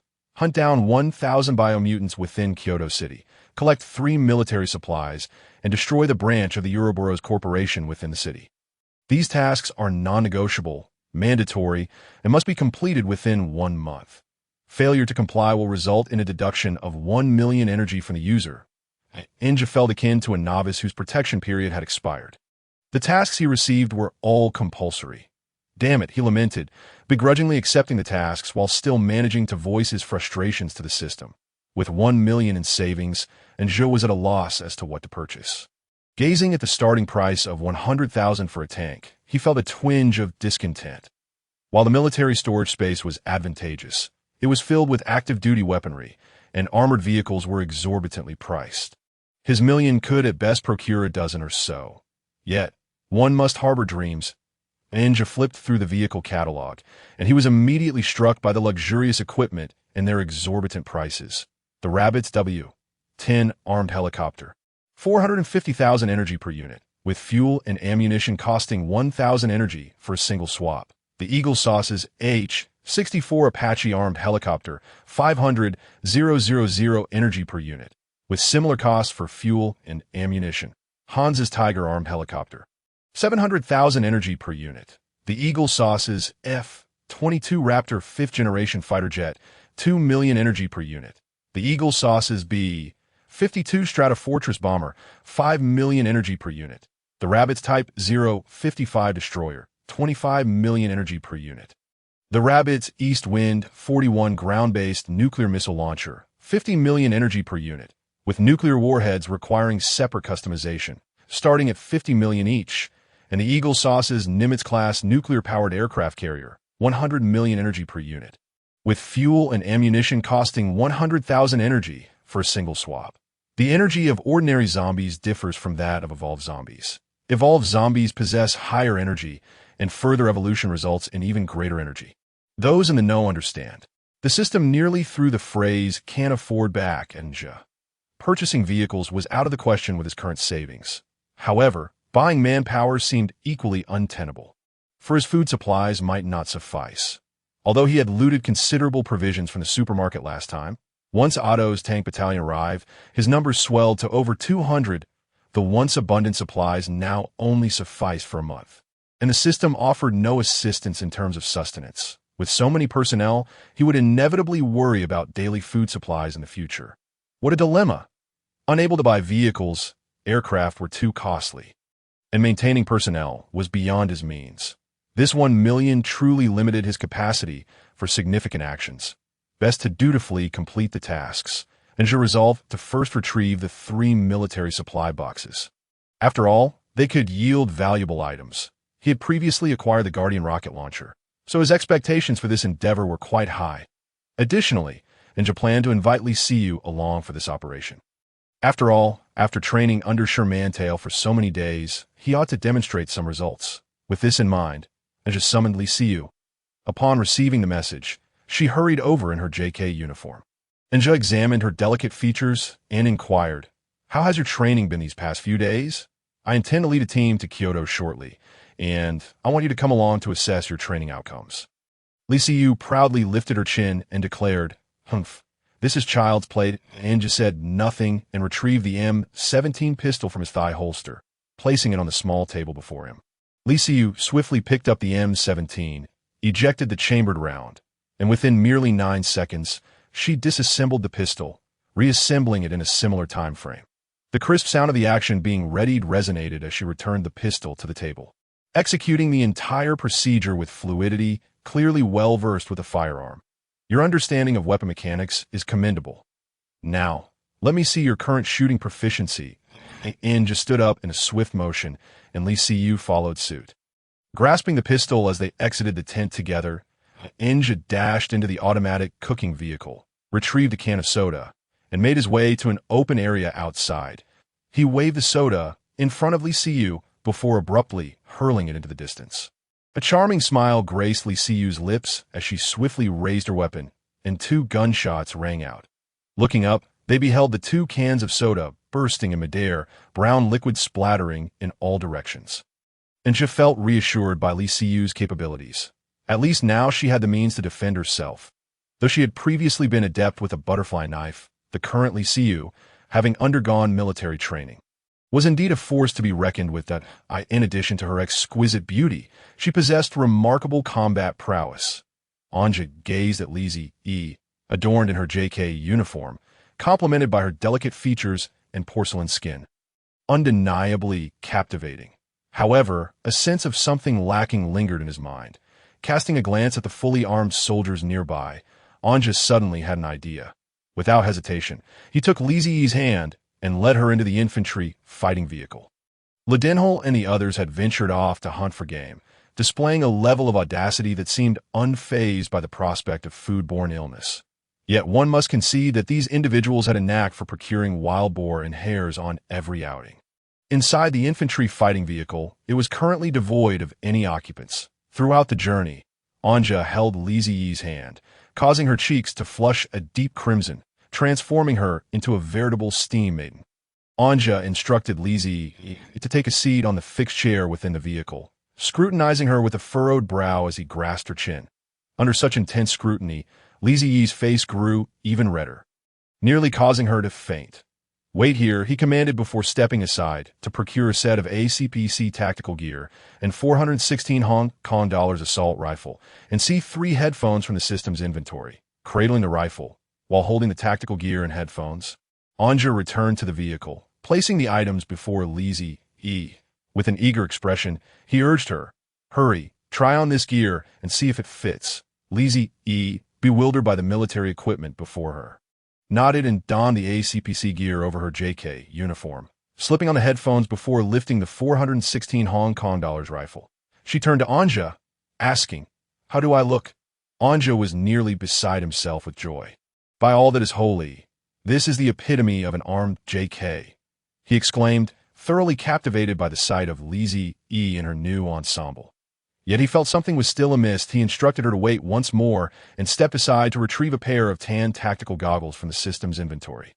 Upon returning, he personally placed the goggles over Lizzie's eyes. "Perfect," Anja declared, observing the armed JK holding the HK-416 as the XP system whirred into action. Were it not for the inopportune timing, he might have entertained the notion of claiming this armed JK on the spot. "Cough, cough, splendid, from now on.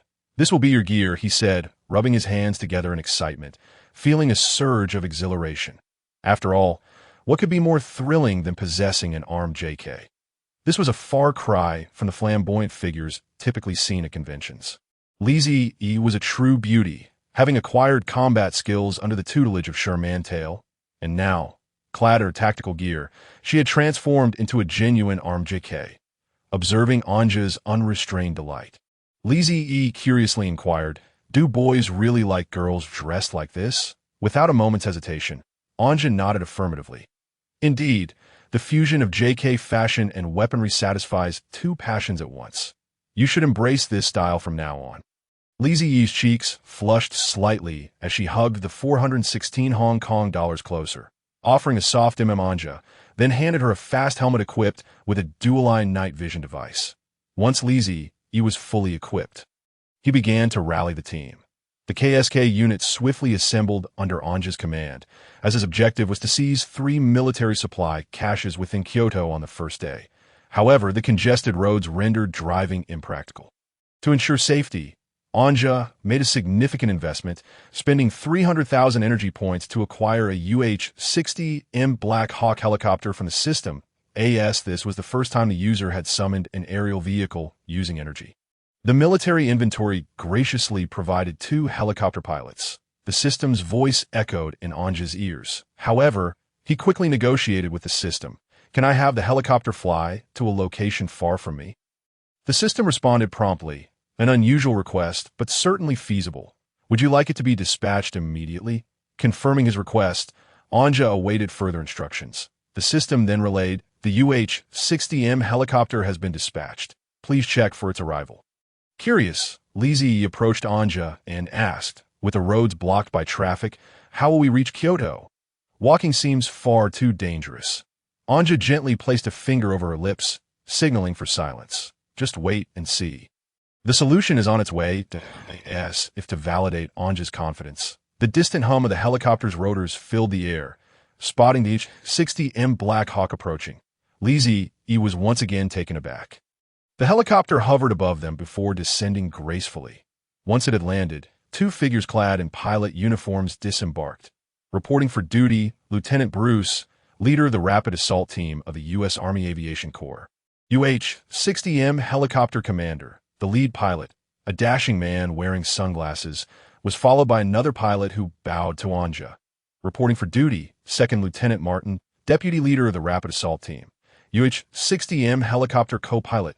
Without further ado, Anja handed Bruce the navigation tablet provided by the system and instructed, "Lead our team swiftly into Kyoto. We need to collect 3 military supply crates that I entrust this mission to you two." The whir of the helicopter blades resonated over Kyoto as Anja gazed down at the desolate cityscape. Once a thriving metropolis filled with towering skyscrapers, it had now become a ghost town in the wake of the zombie virus outbreak. The streets teemed with the undead, and Kyoto, being the capital and the most populous city in the nation, would likely overwhelm anyone with a fear of crowded spaces. After more than 10 minutes of aerial reconnaissance, Captain Bruce observed the navigational coordinates and adjusted several buttons on the control panel. "We are nearing the location of the first military supply crate. Estimated arrival in 30 seconds. Please prepare yourselves." The helicopter swiftly approached the rooftop of a high-rise building, confirming the navigation point. Once it had stabilized, the KSK Special Forces were the first to disembark.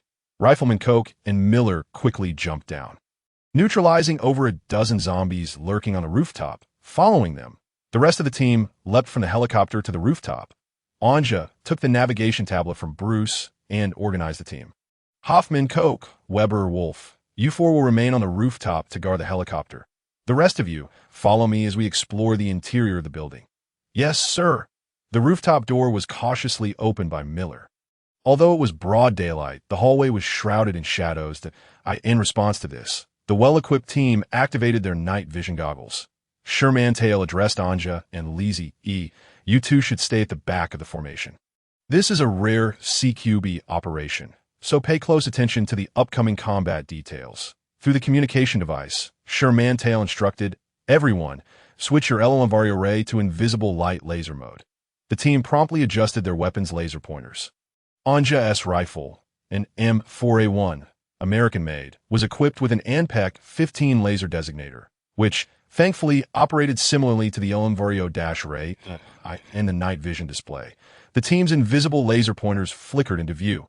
Leading the way, Miller, armed with a G95K assault rifle, cautiously descended the stairs, spotting 2 zombies lurking around the corner. He swiftly fired 2 rounds, dispatching them with precision, then gave a thumbs up to the team behind him. Uncertain of which floor housed the military supply crate, Anja felt compelled to search each level of the 15-story building. He could only hope that the crate would be located on one of the upper floors. Kicking open the door to the next level, Miller was immediately greeted by several zombies charging at him. Unfazed, he unleashed a torrent of fire from his G95, bullets flying from the suppressor at high speed. By the time his teammates arrived, Miller had emptied half a magazine. "Reload! Cover me!" Miller called out, and immediately the KSK team members behind him unleashed a barrage of gunfire from their assault rifles upon the zombies within the floor. Under the cover of his comrades, Miller pressed the magazine release button with his right index finger, causing the sandy-colored magazine to drop swiftly. With his left hand, he caught the falling magazine and placed it into the recovery pouch, then quickly retrieved a new magazine from his vest and inserted it. "Flashbang!" shouted the rifleman Muller, pulling out a grenade-like projectile from his chest, warning his teammates as he pulled the pin and hurled it toward the advancing zombies. A blinding flash and a deafening roar engulfed the relatively small office floor. The zombies retained their visual and auditory senses. Such devices as flashbangs were their natural nemesis. Once the explosion subsided, the disoriented zombies, having lost their sight, flailed aimlessly in a frenzy, biting at the air. "Quickly clear them out," commanded Schmidt as he witnessed the zombies rendered incapacitated by the flashbang. In a synchronized response, gunfire erupted, and after a single volley, several hundred zombies on that floor were swiftly eliminated by the team. Anja, holding a navigation tablet, hurried to the designated location. However, upon surveying the area, nothing but scattered desks. He shook his head at his teammates. They understood the implication and swiftly returned to the staircase, preparing to delve deeper into the building. However, the gunfire from earlier had attracted the attention of zombies from the lower floors, who were now charging up the corridor toward them. Throw grenades. Resolve it swiftly. The KSK soldiers retrieved then 31 defensive fragmentation grenades from their belts, pulled the pins, and collectively tossed them into the stairwell. Anja also extracted an M67 grenade from his chest and joined in the throw. The violent explosions resonated through the stairwell, the confined space amplifying the grenade's destructive power. The blast and the shrapnel obliterated the cluster of zombies, who preferred to attack in horde. LICU exhibited a commendable throwing technique, clearly demonstrating that Schmidt had imparted considerable combat skills to her, enabling this armed JK to blend seamlessly among the elite soldiers. After the explosion subsided, silence reigned in the stairwell. Evidently, the over a dozen grenades thrown had wiped out an entire wave of zombies. As the team approached the stairwell entrance, Schmidt cautioned, when entering the stairwell, be vigilant with your firearms. These creatures possess remarkable resilience, and some may merely be incapacitated. No sooner had he spoken than he aimed his gun at a zombie, struggling to climb up and bite him, shooting without hesitation. The gunfire echoed through the stairwell, and soon they reached the entrance of the next floor. Miller frowned at the closed door, retrieving breaching explosives from his tactical backpack, which he affixed to the door. The team then swiftly retreated to the previous floor. The explosion of the breaching charge sounded, and upon returning, they found several zombies knocked to the ground by the blast, struggling to rise. They quickly dispatched them. Entering the floor, which bore a layout similar to the previous one, indicating it was yet another office space of the same company. However, compared to the last floor, the number of zombies here was pitifully low. After efficiently clearing the area, Anja hurried to the designated zone, but upon finding it empty, he sighed, realizing they would need to search further down. Thus, they methodically cleared 4 floors, finally arriving at the 10th floor. With Miller utilizing the last set of breaching explosives from his backpack to open the door, they encountered a more formidable challenge that a tyrant awaited them inside, accompanied by several crushers, alongside the threat of hundreds of zombies.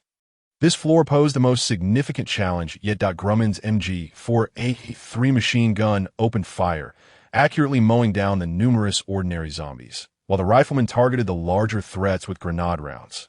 Anja and Li Siyu stood shoulder to shoulder, their assault rifles flashing as deadly barges erupted from their suppressors, systematically eliminating one zombie after another.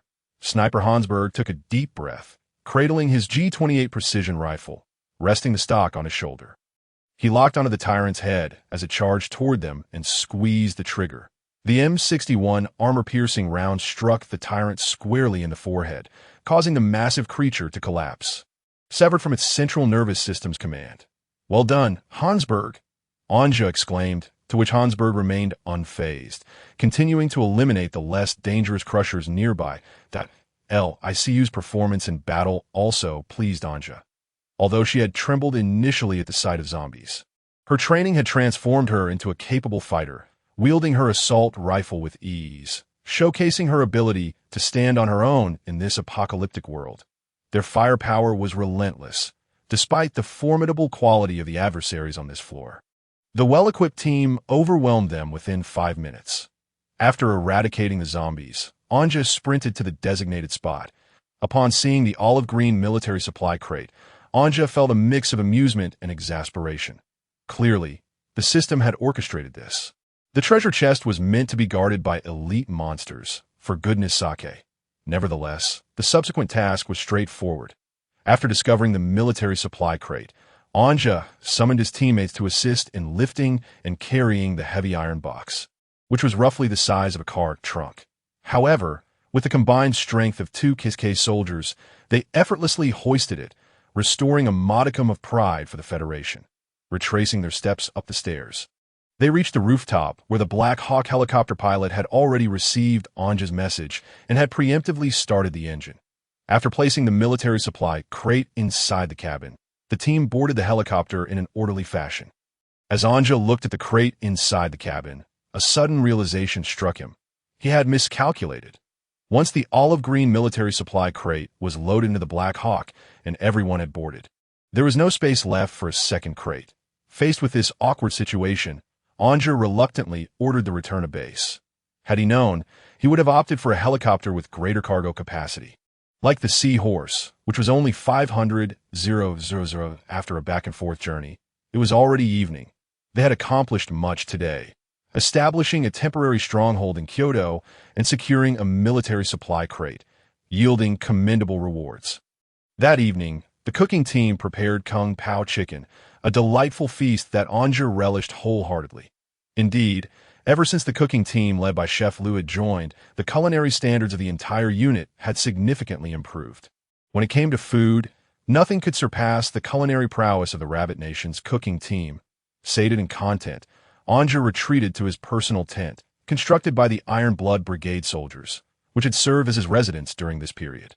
The military supply crate was prominently placed in the center of the tent. It was once again time for the exhilarating unboxing. Anja took a bottle of mineral water, washed his hands, then held his breath as he opened the military supply crate before him. A flash of white light enveloped the area, followed by the system's announcement echoing in Anja's ears. Congratulations, user has obtained an AC-130 gunship and accompanying combat personnel. Upon hearing that he had acquired an aerial gunship, Anja was overjoyed. The AC-130 was tailor-made for combating the zombie apocalypse in an instant, 12 American soldiers clad in aviation combat gear materialized outside Anja's tent. The commanding officer stepped inside, saluting Anja. United States Air Force. Air Fire Support Company Commander Colonel Durant, reporting with the AC-130 crew, and Anja cast a glance at the American Air Force soldiers outside the tent, all of whom were first-class personnel. These airmen brandished Gu-5 SDW rifles, whose sustained firepower was notably inferior to that of the MP9 wielded by the nearby Hans pilots. However, they excelled in precision and range compared to the latter, handing over several folding tents to the soldiers. He instructed them to find a vacant space to set up camp, as he had already devised plans for the 12 AC-130 pilots. A characteristic of the large aircraft belonging to the Eagle Sauce family is their low requirements for takeoff platforms, which indirectly signifies the formidable strength of their air force. Anja intended to make simple modifications to the road adjacent to the scenic area to accommodate the AC-130's takeoff. The nearby road stretched over 3,000 meters in a straight line, while surpassing the AC-130's takeoff requirement of just over 1,000 meters. With no airport available, this was the only viable option. However, it must be said that the domestic roads are exceptionally well constructed, making simple takeoffs and landings of the AC-130 feasible. As for tire wear, replacement would suffice, as such matters fall under the resupply of ammunition. But on the second day, at dawn, after finishing breakfast, Anja eagerly prepared to retrieve the second military supply crate. Lee Siyu was still required by Anja to accompany the KSK in combat. The group boarded a Black Hawk helicopter, taking off early towards Kyoto. The UH-60M flew swiftly, covering much of Kyoto in less than half an hour. Arriving at the location of the second military supply crate indicated on the navigation tablet. This crate was situated in the bustling heart of Kyoto, at the center of a square teeming with over 100,000 wandering zombies. Had it not been for the AC-130 support, Anja might have found himself in a predicament. However, with air support now at hand, this situation was no longer a significant concern upon the helicopter's departure. Anja had instructed the system to transport the AC-130 to the road beside the stronghold. At his behest, Otto's armored units cleared obstacles from the roadway with tanks, while the Iron Blood Brigade's warriors conducted a manual inspection. Ultimately, Colonel Durant personally inspected the road, confirming it met the AC-130's takeoff standards. The AC-130 gunship then took off immediately, heading to the designated airspace to provide aerial support for the operation. Meanwhile, Anja's helicopter landed atop a building near the square. Observing the dark mass of zombies in the distance, the expressions of the group turned grim, as their firepower was insufficient to eliminate such a vast horde. ICU curiously inquired, "Will there really be air support?" Anja shot her a sidelong glance and replied, "Be patient. If I say it will happen, it will. Ask fewer questions and focus on doing your job well." Before long, The distant hum of aircraft engines filled the air. Shermantail raised his binoculars to the sky, and upon spotting the familiar gunship, he couldn't help but express his astonishment to Inja. "Sir, you actually managed to bring this behemoth here. It's truly remarkable." Liu followed the gaze of the others to the aircraft in the sky, her eyes brimming with shock. Just as Inja had predicted, their air support had arrived. "This is the AC-130 gunship. Pleased to serve you. Please specify your attack targets, and we will graciously attend to the opposition." Captain Durant's voice resonated through the team's headsets. Inja responded via the headset. "AC-130 gunship. We require you to conduct a saturation strike on the square directly in front of us to eliminate the zombies and provide a secure environment for our operation." After pressing several buttons on the instrument panel, Durant replied, "Acknowledged, happy to assist." Concerning the potential destruction of the military supply crate, and Jihad inquired with the system, which assured him that the crate's material was exceptionally sturdy. Even a direct nuclear strike would not displace it. This assurance emboldened Inja to authorize the AC-130 to engage in a saturation strike towards the square. The scene shifted to the AC-130 gunship, where the crew sprang into action upon receiving the order. The ammunition loader for the 105mm cannon inserted a shell into the chamber, while the loaders for the 40mm Mk-44 Big Viper 2 cannon and the 25mm Gatling gun enjoyed a more leisurely pace, as their ammunition was supplied via belts, allowing them to simply monitor for any jams. The massive aircraft tilted slightly to the left and began to circle around the square below. It assumed an attack posture. All three weapons on the left side of the gunship fired simultaneously at the captain's command. The 105mm shell struck the center of the zombie horde below with tremendous force, sending several zombies flying into the air amidst a colossal explosion, creating a vacuum effect from the shockwave. The 40mm and 25mm cannons followed suit, unleashing a fervent barrage upon the remaining zombies. Notably, the Big Viper's rapid-fire grenades wreaked havoc, obliterating clusters of zombies with each detonation. At Inja's request, the AC-130 targeted the buildings lining the streets surrounding the square, and after relentless bombardment, all structures were reduced to rubble, effectively sealing off any access routes into the square. The zombies, drawn to the sounds of the explosions, could no longer flood into the area. Just as the situation appeared to be under control, an unexpected turn of events unfolded as a cacophony erupted. A swarm of flying zombies suddenly ascended from the depths of the nearby street, led by three particularly large specimens, exhibiting considerable destructive potential. These airborne zombies flapped their grotesque wings, heading straight for the AC-130. However, before they could draw near, the whistling of missiles pierced the air. It was the Tiger attack helicopter. 3 Northwest Wind air-to-air missiles streaked towards the leading trio of flying zombies, detonating in a spectacular display. Immediately following this, a barrage of cannon fire rained down upon the remaining horde. Inja had anticipated the potential threat posed by flying zombies, acknowledging that the AC-130 primarily served as a ground attack platform with limited self-defense capabilities. He had previously requested the system to deploy a Tiger helicopter to the stronghold. Upon receiving the order, Major Hank swiftly prepared with Carl to escort the gunship, although the helicopter was delayed slightly. It ultimately arrived just in time. The Tiger's 30mm cannon was specifically designed for aerial combat, making it ideally suited to engage the flying zombies. In a matter of moments, half of the airborne zombies were eliminated, prompting the remaining creatures to redirect their assault towards the Tiger helicopter. Fortuitously, Hank had been contemplating how to pursue them, and these zombies presented themselves on a silver platter.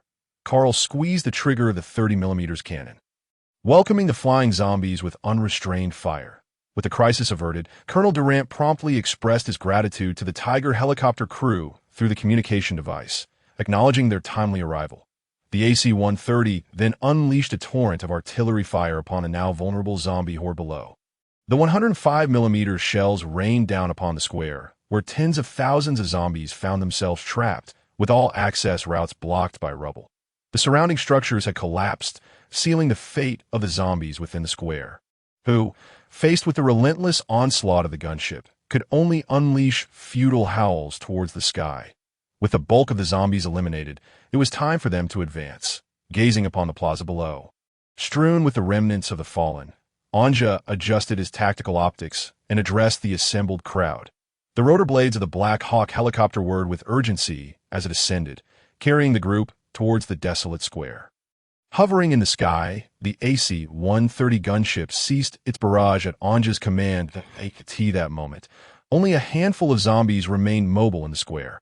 After dispatching a few stragglers from the helicopter, Anja directed the aircraft to the location of the military supply crate. Anja refrained from instructing the soldiers to load the crate onto the Black Hawk. Instead, he summoned a Tiger helicopter to their overhead position, lowering its altitude. Subsequently, a cable was lowered from the Tiger, securely fastening the military supply crate before hoisting it back to the stronghold. Watching the Tiger helicopter depart with the supply crate, Anja and the others began strategizing the operation to locate the final military supply crate. The helicopter conveyed the group over a residential neighborhood, where the position of the last military supply crate proved to be rather intricate, nestled within a densely populated urban center of Kyoto. This area presented a significant challenge for Anja. The final crate had spawned within a stairwell, akin to the first, yet even more troublesome. The number of zombies within the residential building far exceeded those in the office complex, and the convoluted interior hampered the effectiveness of the AC-130. Consequently, Anja ordered the AC-130 to return to base, allowing the system to autonomously retrieve it. The narrow confines of the residential building severely limited the advantages of long firearms. Recognizing the peril, Anja promptly summoned 12 M1014 shotguns through the system. As for Li Siyu's curiosity about a military helicopter housing 12 shotguns. Was there a problem? After distributing an ample supply of 12-gauge shells to the group, the helicopter settled atop the building where the military supply crate was located, evoking a familiar sense of purpose. Due to Li Siyu and Anja's lack of prior training with shotguns, Shamanter swiftly provided a brief overview of the loading procedure and shooting stance for the M1014.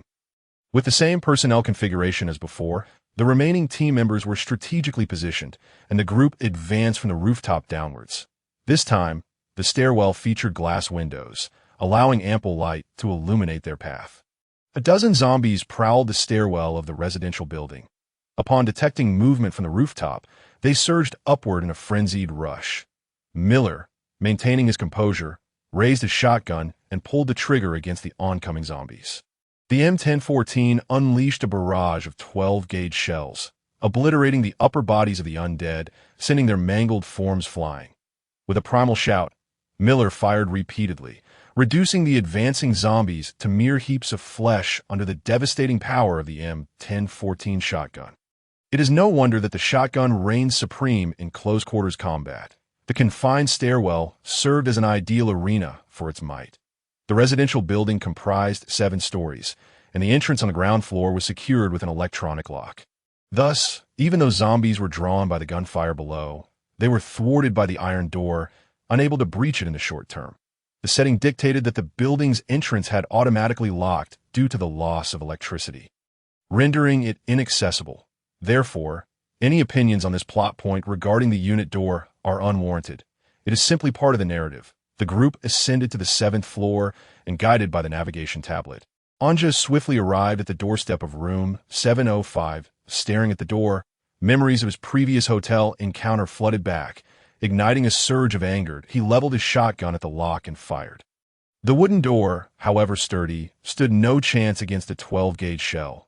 With a resounding crack, the lock shattered, and splinters flew from the surrounding wood. Kicking the door open, Anja beheld a grim sight within. A man and a woman suspended lifelessly from the beams, now transformed into zombies, clawing at the intruders. After 2 shots, silence reclaimed the space, and the group swiftly entered, moving towards the designated area. Besides a disheveled double bed, the room yielded nothing of value. Evidently, the military supply crate was not on this floor. Without hesitation, the group proceeded to the 6th floor. Anja, shotgun in hand, took the lead. Arriving at the door of room 605, he fired at the lock with a resounding shout. "Open up, it's time for a check." The interior of room 605 appeared remarkably tidy, with the living room's furnishings meticulously arranged. Anja's gaze shifted towards the bedroom. That was his target. However, the bedroom door remained firmly locked, and through his tactical headset, He detected faint rustling from within. Tentatively, he called out, "Is anyone alive? If so, please raise your hands and step outside. You have 5 seconds to comply. Otherwise, I will force my way in." The countdown ticked away. And Anja, far from being a benevolent soul, stowed his M1014 shotgun and drew the M4A1 assault rifle slung across his back. Without further ado, he unleashed a hail of automatic fire upon the locked bedroom door. The M855A1 armor-piercing rounds proved devastating, perforating the wooden door with a multitude of glowing holes. As the gunfire erupted, a cacophony of inhuman shrieks emanated from behind the door. Yet, as Anja emptied an entire magazine into the door, the wails of despair faded with the last echoes of gunfire. After exhausting one magazine, the wooden door hung precariously, prompting Anja to switch back to the M1014 shotgun and fire once more the lock. To his surprise, the impact shattered the door completely. The interior scene unfolded before the group, revealing a female zombie clad in a high school uniform, riddled with bullet holes, lying lifelessly on the floor.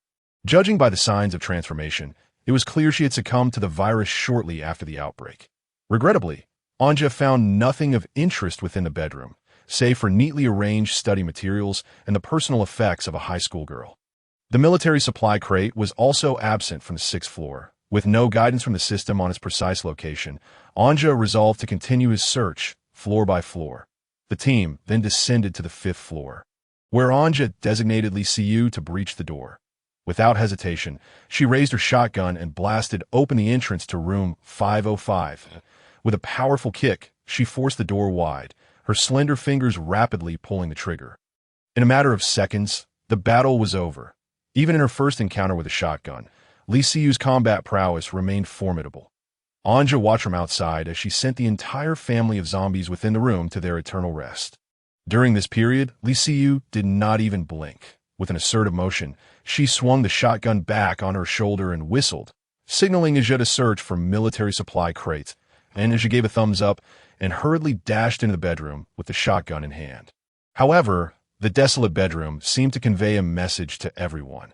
They would have to continue their search downward, in fact, and Aja could have divided his troops to expedite the search, but it was unnecessary.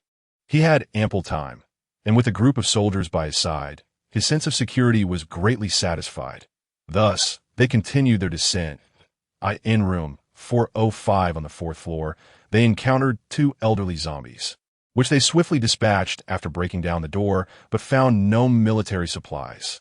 Room 305 on the 3rd floor held a massive, corpulent zombie, which met the same fate after they forced their way in. Yet still no military supplies were discovered.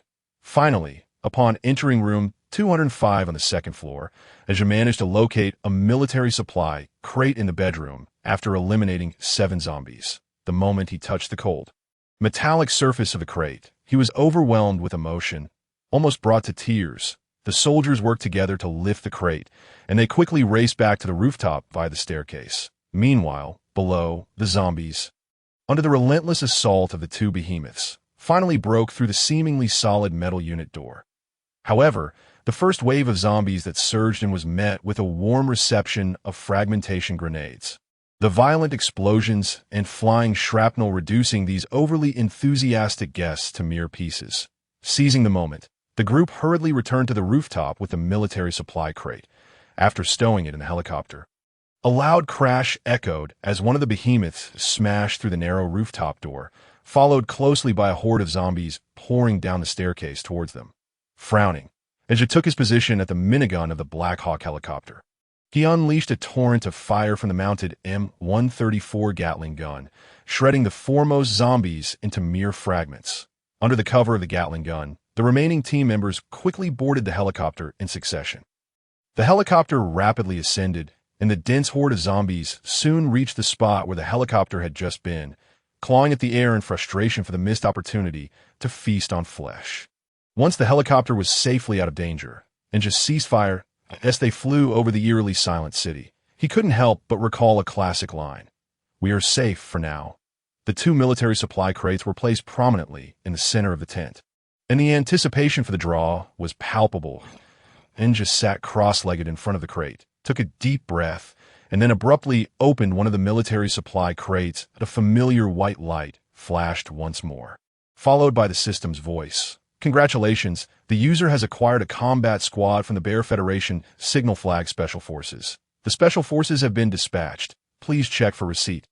Looking around in confusion, Ninja scratched his head, realizing there was no white light. Just as he was beginning to feel bewildered, a distant roar of an aircraft filled the sky. Taken aback, Ninja dashed out of the tent, grabbing binoculars to scan the heavens, and spotted an IL-76 transport aircraft appearing on the horizon. Inside the aircraft, as the parachute lights changed from red to green, the cargo bay doors slowly opened under the pilot's control, and a gust of wind rushed into the cabin, arrived at the designated airspace, released the safety locks on the BTR-82A armored vehicles, commenced deployment, commanded Major General Andrei Blavich, addressing the crew beside the armored vehicles. Harasheo, following this, the safety locks securing the armored vehicles were released, and 2 BTR-82A armored vehicles were rapidly deployed from the transport aircraft. With the vehicles set, it was time for them to board. Major General Blavich announced to the neatly arranged 29 members of the Signal Flag Special Forces, URA, as parachutes blossomed in the sky, and Jub, binoculars in hand, stood in awe. Wow, is this how the Russians do it? Their entrance is far more grand than any other unit. Unfortunately, after deploying the BTR armored vehicles and the Signal Flag Special Forces, the IL-76 transport aircraft was whisked away in a flash of white light, indicating that the system did not intend to provide him with the aircraft. The 2 BTR-82A armored vehicles touched down first, followed closely by the 30 members of the Signal Flag Special Forces, who landed safely with their parachutes. One of the little green men, armed with an AK-12 assault rifle, approached Ninja, rendered a crisp salute, and declared loudly, Bear Federation Signal Flag Special Forces, Warrior Combat Team. Reporting in with all members led by Major General Andrei Blavich. Ninja returned the salute. The Signal Flag Special Forces were renowned as the mightiest in Russia, although they may not be as famous as Alpha. Their capabilities were indisputable. After a brief exchange with Andrei Blavich, Ninja instructed him to select a location for their encampment in the plaza, as the little green men had brought their own tent facilities, thus eliminating the need for Ninja to provide assistance. Upon receiving Ninja's orders, the little green men immediately sprang into action.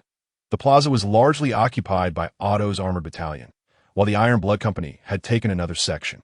Consequently, the little green men had no choice but to negotiate for territory with the KSK. After a harmonious discussion, Schmidl designated an area for their encampment, and the 2 BTR-82 infantry fighting vehicles were driven to their designated zone. Once the matters concerning the Signal Flag Special Forces were settled, Ninja turned his attention back to the last military supply crate within the tent. Without any hesitation, he decisively opened the final military supply crate. Dazzling white light enveloped him, and the system's voice rang in his ears. Congratulations, the user has acquired the Misawa Air Force Base of the U.S. military. The host of this Air Force Base can designate a sufficiently large area, and the system will automatically generate the Misawa Air Force Base in that location. Ninja was momentarily stunned, then uncertainly asked, What? An Air Force Base? Can something like this be drawn? The system's assured voice responded, Rest assured. User, you only need to find a sufficiently large open area, and the subsequent arrangements will be handled by the military space. Ninja's mind began to race with possibilities. Such good fortune! It was clear that their entire team had been wandering aimlessly. While the scenic views along the way were pleasant, they lacked a permanent base. However, now that they could summon this Air Force Base, it meant that once established, the team would possess a permanent stronghold. This was excellent, as it was certain that his Air Force units would only increase in number. They couldn't keep launching aircraft from the main roads indefinitely. The sturdy vehicles might withstand such treatment, but delicate fighter jets and strategic bombers would not tolerate such instability. Contemplating this, Ninja opened the military map, intent on identifying a sufficiently large area within the country to establish the Air Force Base. The outskirts of the city would not suffice, as prime locations were already claimed. However, he could look further afield. Some remote areas were not out of consideration. His gaze settled on the northern plains. In truth, After leaving Kyoto, the northern plains would be the next stop for the team. After all, if they were to reach the Bear Nation, traversing the northern plains was the quickest route. Anjo identified a vast, uninhabited area in the northern plains and then addressed the system. System, I wish to place the Misawa base in this area. Should I go to the site for deployment, or can I simply inform you? The system did not directly answer Anjo's query. Instead, it asked, User, are you certain you want to deploy the Misawa Air Force Base in this area? Anjo nodded and replied, according to the military map. This area encompasses over 1 million square meters of uninhabited territory, making it ideal for constructing an Air Force base. After a brief pause, the system responded, As you wish, user. The Misawa Air Force Base has been deployed in this area. When you arrive, you will find this Air Force Base ready to... Anjo was momentarily stunned, then quietly asked, Is that it? It's done. Indeed, user. While it may be difficult for you to comprehend, the Misawa Air Force Base has indeed been successfully deployed and constructed in this area. You may now choose specialized personnel from the system to manage this Air Force Base. The system, with a sense of certainty yet tinged with skepticism, activated the panel, revealing a pristine new page adorned with the prominent title Misawa Air Force Base Management System. Following this was a comprehensive display of all conditions within the Misawa Air Force Base, which retained all of the base's cutting-edge facilities, including the Patriot missile system and radar systems. However, all personnel and equipment, including the local troops and fighter jets, had been entirely removed. Anjo, upon reviewing the information, felt a wave of discontent wash over him. It seemed he had merely inherited a fully intact Air Force base, while having to procure the personnel and aircraft on his own. With a sigh, Anjo acknowledged his frustration, realizing that what he had initially perceived as a significant advantage had turned out to be akin to acquiring a curry-flavored imitation of a 1-meter-tall Bear aircraft carrier. His first consideration was the Air Force of the Rabbit Nation, yet he discovered that their prices surpassed even those of the American military. Consequently, after careful deliberation, he opted for the United States Air Force, which was second only to that of the Rabbit Nation in cost. Although there were cheaper alternatives with the Bear Nation, the Cow Nation, and Hans, even these options presented a personnel transfer fee of around 500,000. Weighing his options, Anjo resolved to procure a more formidable force. Upon his confirmation, 600,000 energy units were instantly deducted from his account by the military space, leaving him with a mere 100,000, a rapid decline that felt akin to returning to square one overnight. Nevertheless, the system consoled the suddenly bankrupt Anjo, stating, The user has expended 600,000 to acquire a fully operational Air Force base, which will significantly enhance your future military capabilities. Furthermore, I have yet to charge you for the military base itself. Anjo pondered this, feeling a flicker of relief despite lingering disappointment that he nonetheless expressed a request. The Misawa Air Force Base is rather unsatisfactory. It bears the mark of the Little Sun Nation. Please change it. Let's call it Joint Base 1. As future aircraft and personnel will undoubtedly integrate forces from the 4 formidable factions along with Hans's arsenal. Yes, you wish, the system replied. Anjo placed his order. Far away on a desolate expanse, an eerily quiet Air Force base was suddenly enveloped in a brilliant white light. In the aftermath, thousands of personnel clad in American military uniforms materialized within the base. Upon their arrival, they methodically proceeded to various facilities to commence their duties. The adeptness and demeanor of these individuals made it hard to believe they were newcomers to this Air Force base. Some were tasked with defense operations, others with base operations, and yet others with logistical support. Perhaps the most at ease were the pilots, most of whom from an entire fighter squadron had returned to their dormitories for much-needed rest. As there were no fighter jets to occupy their time, only a handful of elite pilots remained to engage in physical training within the gym. Within the control tower, numerous staff members busied themselves. Although no aircraft had yet arrived at the base, their daily operations extended beyond mere aircraft dispatch. An officer, clutching a stack of documents, hurried into the command building, passing through several security checkpoints before entering an office where a brigadier general sat at his desk. Upon seeing the officer, the general reprimanded, Jefford, there is no need to be so hasty. The commander and his party have yet to arrive at the base. Our primary task on this first day is to swiftly take over this Air Force base. Jefford placed the documents on the Brigadier General's desk, wiping the sweat from his brow as he replied, "Apologies, Brigadier General Mike. This base was previously under the management of the Little Sun Nation, and now that it has been fully transferred to us, several issues have arisen that he extracted a document from the pile and laid it before General Mike, stating the management model of the Little Sun Nation was indeed commendable. Yet it is overly convoluted. Compared to our current Air Force base responsibilities, there are far too many unnecessary steps." General Mike glanced at the documents, contemplating before nodding in agreement. "Understood. Just be mindful and refrain from being so impatient.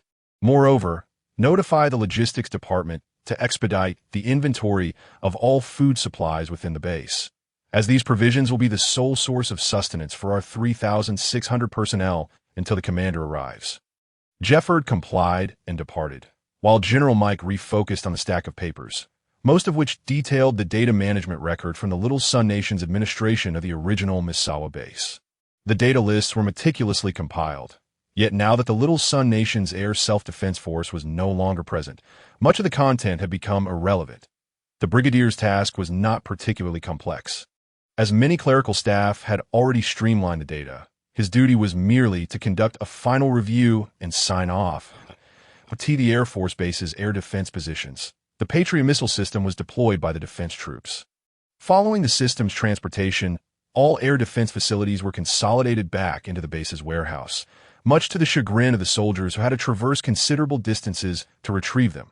The air defense was primarily managed by both the Patriot and DSA systems. Under the guidance of the defense personnel, the Patriot and DSA missile vehicles were positioned at designated air defense sites. As the radar systems activated, the base's air defense capabilities officially came online. With Humvees patrolling the premises, although this area was a desolate plain, the threat of zombies warranted caution. A moment's inattention could lead to dire consequences. Thus, the defense forces not only established patrol zones, but also set up numerous minefields. As these mines were of little use in storage and could alleviate some pressure on the patrol teams, that be why the time Joint Base 1 commenced operations, it was already past midnight. Anja, lost in slumber, remained oblivious to the subtle changes that had occurred within the Air Force Base option of the system space. Known intelligence. The shadowy figure behind the spread of the zombie virus is the emerging Ouroboros company, whose employees don uniforms emblazoned with the Ouroboros insignia. Following the outbreak, this company was suspected of rebranding itself as Resurrection. After 2 days of recovering 3 military supply crates, Anja prepared to tackle the remaining 2 tasks assigned by the system. In the previous 2 operations, Anja and his team had eliminated approximately 300 biomutants. Although the majority of these kills were attributed to the AC-130, they still needed to eliminate another 700 biomutants. In addition, the final task involved dismantling the Ouroboros Company's branch in Kyoto. Currently, Anja's available forces included an entire tank battalion, a company of rabbit soldiers, a special operations team from the Signal Flag, a KSK Special Forces unit, an aerial gunship, an armed helicopter, a Black Hawk helicopter, an American Line Infantry Fighting Vehicle, an AMPV armored vehicle, and 2 BTR-82A armored vehicles, not to mention an Air Force base on standby in the Northern Plains. Consequently, Anja decided to temporarily set aside the task of exterminating 1,000 biomutants and instead mobilize the entire army to strike the Ouroboros base in Anja's tent. All commanders were summoned, with Major General Andrei Brovich being the highest-ranking officer present. Thus, Anja first sought the counsel of this middle-aged man. That Andrei's response was straightforward. Pointing to the location of the Ouroboros Company on the Kyoto map, he stated, "I suggest that the Rabbit Nation's forces and Hansa's tank battalion secure the nearby intersections, while the KSK and my Signal Flag team infiltrate the Ouroboros Company for destruction." Anja then turned his gaze to the side, where Shermantail was studying the Kyoto map. After a moment, he remarked, "Major General Andrei's proposal is quite comprehensive. I have no amendments to suggest. However, if we are to execute this plan smoothly, Colonel Durant and Major Hank, your tasks will be quite formidable. Aerial fire support must be maintained throughout the operation." Colonel Durant and Colonel Hank exchanged confident glances before both affirmatively declared, "There is certainly no issue. Your ground forces may proceed without hesitation." Anja surveyed the commanding officers of the various units, all of whom expressed their strong endorsement of the plan. Colonel Otto, who was primarily responsible for the operation, along with Lieutenant Xing Kai, also voiced their agreement. Just as Anja was about to announce the commencement of the operation, Andre interjected, stating, "Wait a moment, don't you Americans and Han's people enjoy assigning code names to your operations? What shall we call this one?" The suddenness of his query left everyone momentarily flabbergasted. Shamanter cast a glance at Durant, who appeared equally perplexed at the tea that moment. Bruce, the Black Hawk helicopter captain, excitedly suggested, "How about we name it Charlie Don't Surf?" COD-4, Modern Warfare Revelation. Anja and Xing Kai simultaneously uttered two distinct phrases. Anja was well acquainted with this title, a classic creation of Activision, while Xing Kai, having viewed Modern Warfare Revelation, was particularly familiar with the famous saying from the Vietnam War. Anja clapped his hands and declared, "That name is splendid. I have decided. The code name for this operation shall be Charlie Don't Surf." Soon, all personnel at the temporary base entered a state of combat readiness, with a significant amount of weaponry and ammunition distributed among them. The Iron Blood Brigade's soldiers swiftly assembled under Xing Kai's command, orderly collecting ammunition before boarding the SX-22 20 military trucks. Otto's tank battalion made the most noise, as over 30 tanks roared to life in succession. The signal flag team observed the uniformed ranks of the Han's Empire's tank crews with some unease. The signal flag special forces comprised 30 personnel. For this operation, they would participate in BTR, 82 vehicles, each accommodating 3 crew members and 7 passengers, with 2 vehicles collectively transporting 20 individuals. The remaining 10 were divided into 2 groups.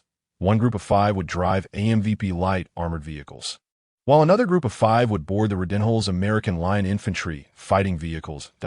In stark contrast, the KSK team enjoyed far more comfort, accompanying Anja and Liu aboard the Black Hawk helicopter, as its capacity easily accommodated the assembled crew.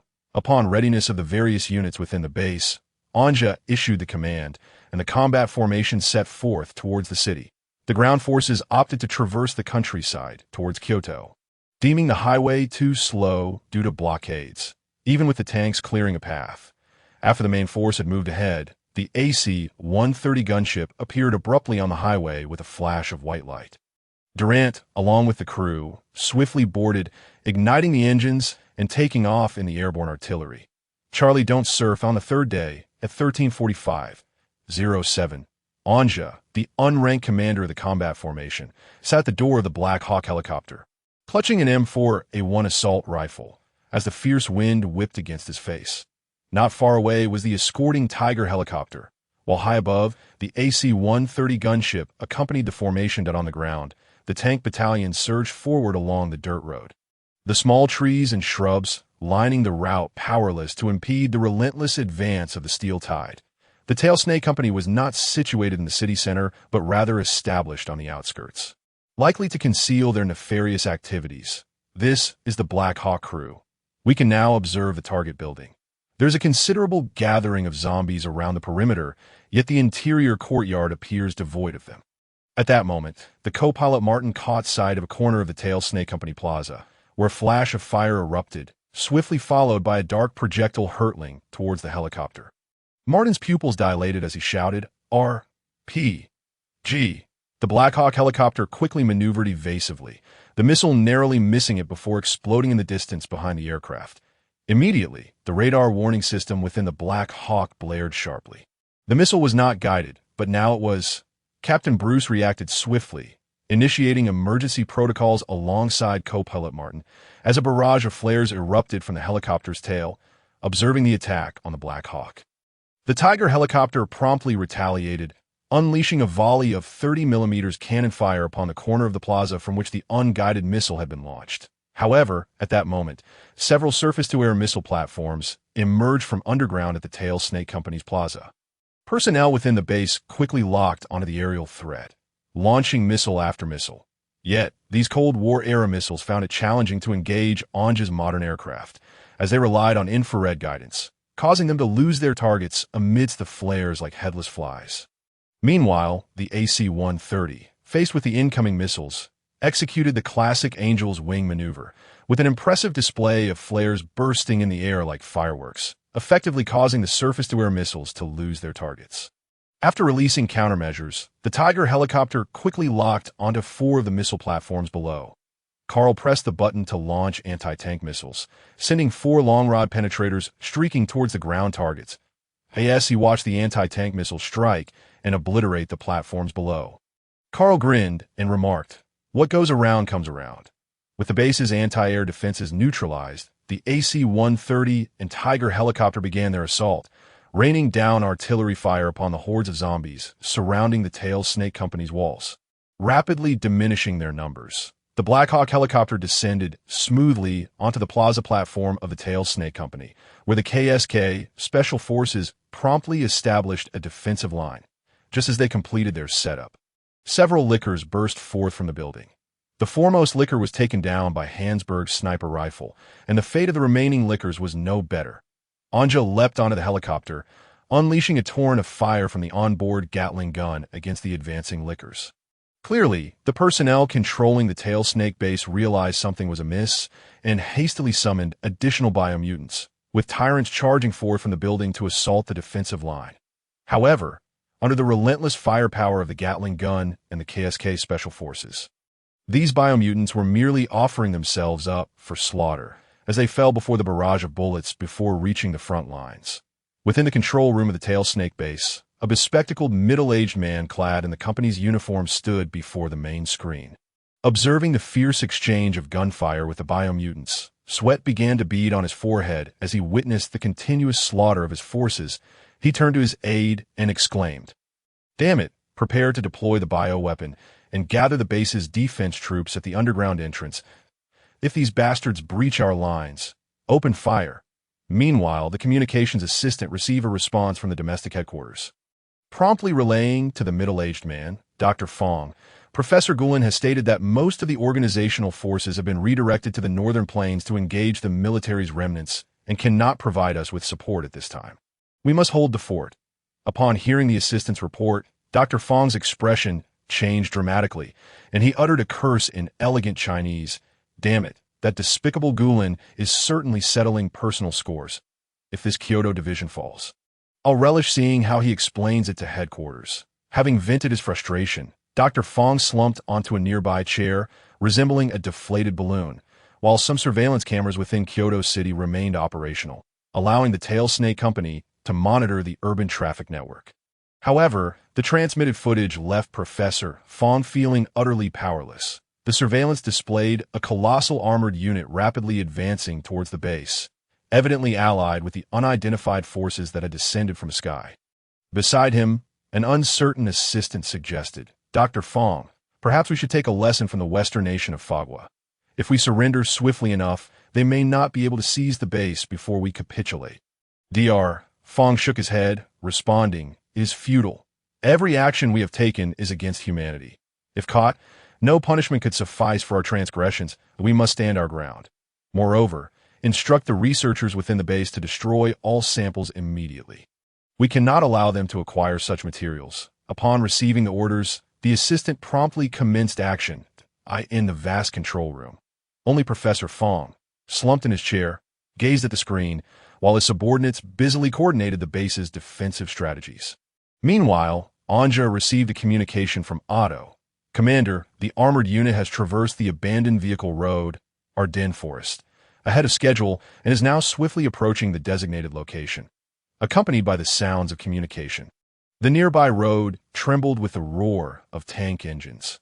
Anja moved to the wall, peering through binoculars, and saw Otto's tank battalion emerge at the street's end. The zombies on the road were decimated by the AC-130 and Tiger armed helicopters, while the fortunate few who managed to escape faced the welcoming fire of the Leopard 2 main battle tanks, 120mm cannon, and the vehicle-mounted machine guns. Under Otto's command, the Black Panther tank fired a devastating shot that demolished the perimeter wall of the Snakehead base. Following this, the Cougar Infantry Fighting Vehicles, 2 BT-2-82A armored vehicles, and an AMPV armored vehicle swiftly surged through the breach into the base's plaza as the Cougar Infantry Fighting Vehicles and BTR 82A armored vehicles rapidly approached Anja's position. The 30mm autocannons aboard unleashed a torrent of fire upon the biomutants erupting from the main building.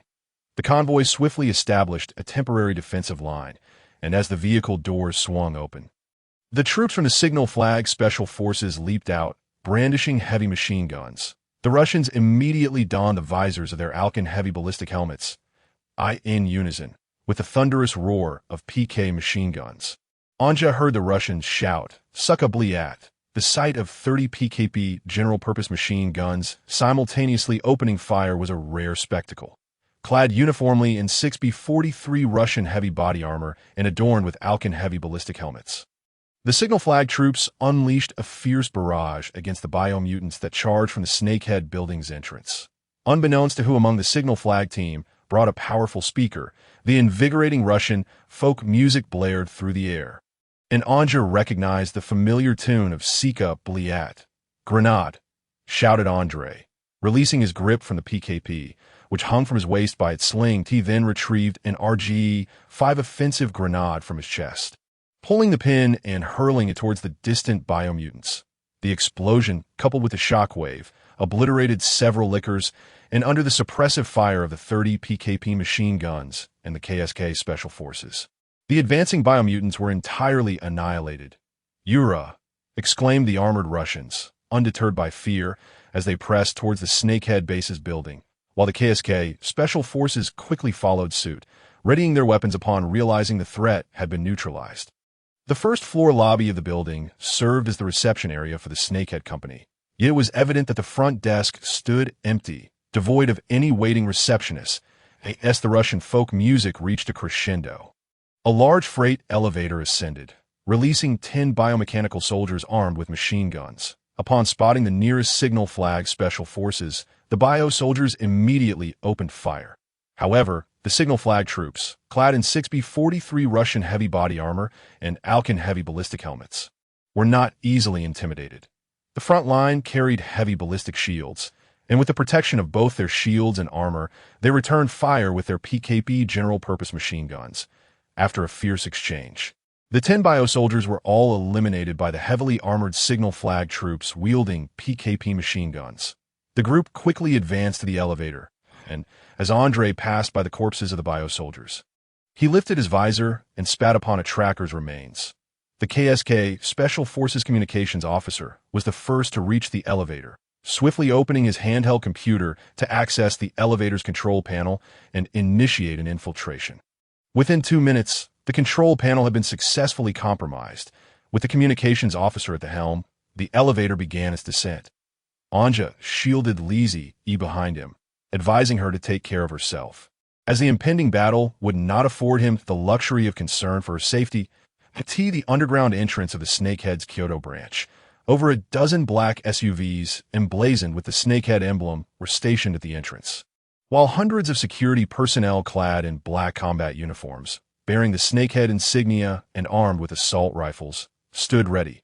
These guards had anticipated their adversary's nature, and upon hearing the fierce exchange of gunfire cease above, their hearts trembled. Subsequently, the defensive commander received word from the control room and shook his head at his team. The collective breath of the security personnel seemed to pause momentarily, for the commander's gesture was unmistakable. It indicated that the bio soldiers dispatched by the organization had been entirely obliterated. Just then, the elevator in the distance sprang to life once more. However, this time it was descending towards their underground location, not bringing up biomutants or bio soldiers. All security personnel aimed their weapons at the distant elevator platform as it descended closer and closer. As it touched down, they observed several heavy shields erected on the elevator platform. Without waiting for the commander to speak, the guards unleashed a volley of fire towards the distant platform. The ferocious barrage from hundreds of automatic rifles rained down upon the distant elevator platform. After the guards emptied their first magazines, movement was suddenly observed from the platform. From behind the ballistic shields, a dozen Russians clad in green heavy gear burst forth, and the invigorating Russian folk music played once more. "Turbo Sucka!" roared Andre, as 30 PKP general-purpose machine guns unleashed a devastating hail of gunfire towards the black-clad security personnel. The flash of gunfire from the PKP machine guns illuminated the scene. and the barrage from dozens of weapons formed a lethal line that, in a mere instant, a significant portion of the opposing security personnel fell. The surviving guards hastily retreated towards the nearby jeeps, seeking the vehicle's body for cover against the onslaught of PKP rounds. Upon witnessing this, Andrei chuckled, invigorated by the rousing Russian folk music. The signal flag troops, hanging their PKP machine guns at their chests, swiftly drew their RPG-26 rocket launchers. Those who had sought refuge behind the jeeps suddenly froze, alarmed by the trembling sound of gunfire, and cautiously peered out. Upon spotting the Russians, their pupils dilated in horror as they beheld the signal flag troops armed with RPG-26 launchers. A chorus of rocket launches erupted, sending 30 RPG-26 rockets hurtling towards the jeeps where they sought shelter. The series of violent explosions reverberated throughout the underground entryway, nearly deafening Anja with a cacophony of detonations. The scene left Schmantel swallowing hard as he patted Andrei on the shoulder, inquiring, "Is this how you Russians fight? It seems excessively bold." Andrei cast a dismissive glance at Schmantel, replying, "My friend, it is your kind that is overly cautious. Men from Bear Country know no fear. Comrades, Yura." The signal flag bearers, accompanied by the raucous sounds of their traditional revelry, uniformly discarded their disposable RPG-26 rocket launchers aside. They swiftly resumed their grip on the PKP general-purpose machine guns slung across their chests, hastily reloading the weapons before advancing towards the distant gate. The remaining security personnel, unsteadily rising from the ground while brandishing assault rifles in futile resistance against the approaching adversaries, were mere shadows of defiance in the face of the overwhelming hail of gunfire. The underground entrance of the base was securely locked. However, this did not deter Anja and his companions that a substantial quantity of C4 explosives was affixed to the entrance door. As they distanced themselves, Anja pressed the detonation button. The explosive erupted with a thunderous blast, and as the flames illuminated the distance, the once formidable gate was obliterated, its remnants scattered to the winds. The heavily armored signal flag bearers led the charge, wielding PKP heavy machine guns, unleashing indiscriminate fire upon everything that came into view. Ahead lay a confined passageway, reminiscent of the laser corridors from a certain game of Crisis that Anja had once encountered. Just as he contemplated ways to dismantle the mid-range system, Andrei placed a reassuring hand on Anja's shoulder, shaking his head in dissuasion.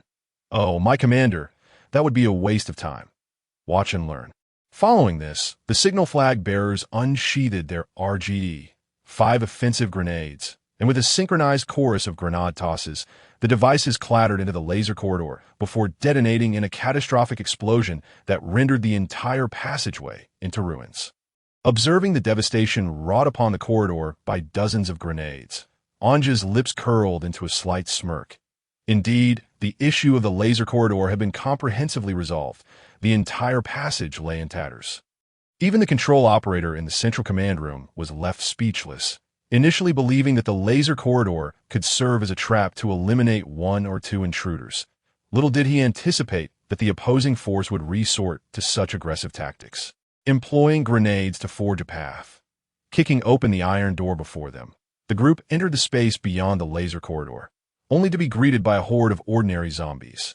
Yet, even these lesser biological threats could not impede the advance of the special forces. The fate of the ordinary zombies was all but assured. After a barrage of gunfire, silence once again enveloped the corridor. The KSK communications officer, upon interfacing with the control panel of the elevator, acquired the internal layout of the facility. Their objective was the central control room of the Ouroboros base, equipped with a self-destruct mechanism that, once activated, would signify the completion of their mission. They contemplated their next move. An orderly cadence of footsteps echoed from a distance, revealing dozens of security personnel charging towards them with weapons drawn. The ensuing skirmish lasted a mere 20 seconds, resulting in the complete annihilation of the over 50 security guards that had rushed in. Following the map, the group pressed onward to the central control room, where the door stood resolutely shut. However, this iron door appeared even more fragile than the one at the base's entrance and could hardly withstand the force of their approach. With the explosion of C4, Dr. Fong, trembling in fear inside the control room, cautiously peeked up to witness a cadre of heavily armored soldiers storming in, PKP machine guns blazing indiscriminately at anyone in sight. Whether they be control staff or security personnel that moment, Dr. Fong regretted his choices. Had he known the dire consequences, he would have never accepted a position at Ouroboros. Now, trapped in this predicament, he cowered beneath a desk, quaking in fear, aware that he had issued the command for the virus to spread throughout Kyoto. If captured, his fate was sealed. The screams of his subordinates echoed around him, but the signal flag bearers showed no mercy, continuing their relentless gunfire. When the gunfire finally ceased, Dr. Fong shuddered, only to feel a flicker of hope. Perhaps he had gone unnoticed. Just as he dared to believe in his survival, a strikingly beautiful face emerged before him, revealing Li Xiu, her 416 Hong Kong dollars assault rifle aimed squarely at him, a triumphant smile gracing her lips. "Yay, gotcha!" Anja, cradling his M4A1 assault rifle, watched as Li Xiu yanked Dr. Fong from beneath the desk and unceremoniously tossed him at Anja's feet. Kneeling before them, Dr. Fong felt the weight of their collective gaze, his face paling as he pleaded for a swift end. "Go on. Do it quickly. Just give me a merciful release," he uttered, raising his chin defiantly. Anja approached him, a smile plastered on his face. "And no need to be hasty, my friend. Let us have a chat. 2 questions. Where is the self-destruct button for the base? And tell me about the mastermind behind Ouroboros." "Dream on. U1T extract any useful information from me," Dr. Fong declared defiantly, closing his eyes as he tossed his head back. Anja's smile faltered, his eyes narrowing as he swiftly delivered a resounding slap across Dr. Fong's face. "That don't play coy with me. I'm being quite civil here. Soon, the Special Forces will employ their favorite methods to make you talk." The force of Anja's slap sent Dr. Fong spinning in place, his face swelling from the impact. Witnessing the obstinate doctor, Shamanter and Andre swiftly intervened, dragging him to a secluded corner. What followed were the traditional interrogation techniques of the KGB and Hans, resulting in a cacophony of anguished cries. Ultimately, Anja acquired all the information he sought. Despite Dr. Fong's outward bravado, he crumbled under pressure, revealing everything before Andre could even begin to extract his fingernails. The self-destruct button for the Ouroboros base was located within a secure compartment in the Central Control Center, accessible via a password that Dr. Fong had now divulged. Most crucially, Anja learned of the enigmatic figure orchestrating it all. According to Dr. Fong, the mastermind behind Ouroboros was a mysterious young man who provided all original virus samples and designs for bioweapons. This organization operated solely due to the contributions of this youth, whose identity remained a tantalizing enigma, known only by the codename Mr. Riddle. Only the upper echelons of the organization's branches had the privilege of meeting him. Anja felt overwhelmed. The notion of a Mr. Riddle was infuriating. However, armed with Dr. Fong's revelations, he could pinpoint the headquarters of Ouroboros in Edo City, Baga country. With this knowledge, Anja now had a plan. Additionally, Dr. Fong mentioned a device called the sound wave lure, designed specifically to attract mutated zombies with particular sound frequencies, capable of drawing them from a radius of 40 kilometers, with a limit of 1.2 million. That using this device required setting a sound wave coordinate, eliminating the need to place the apparatus on site. Under the escort of the signal flag troops, Dr. Fong retrieved the sound wave lure from an equipment room, presenting it with utmost reverence to Anja examined the device. Reminiscent of an oversized computer from the previous century, he finally understood how Ouroboros had managed to attract such hordes of zombies, recklessly assaulting their defenses. However, the device had limitations.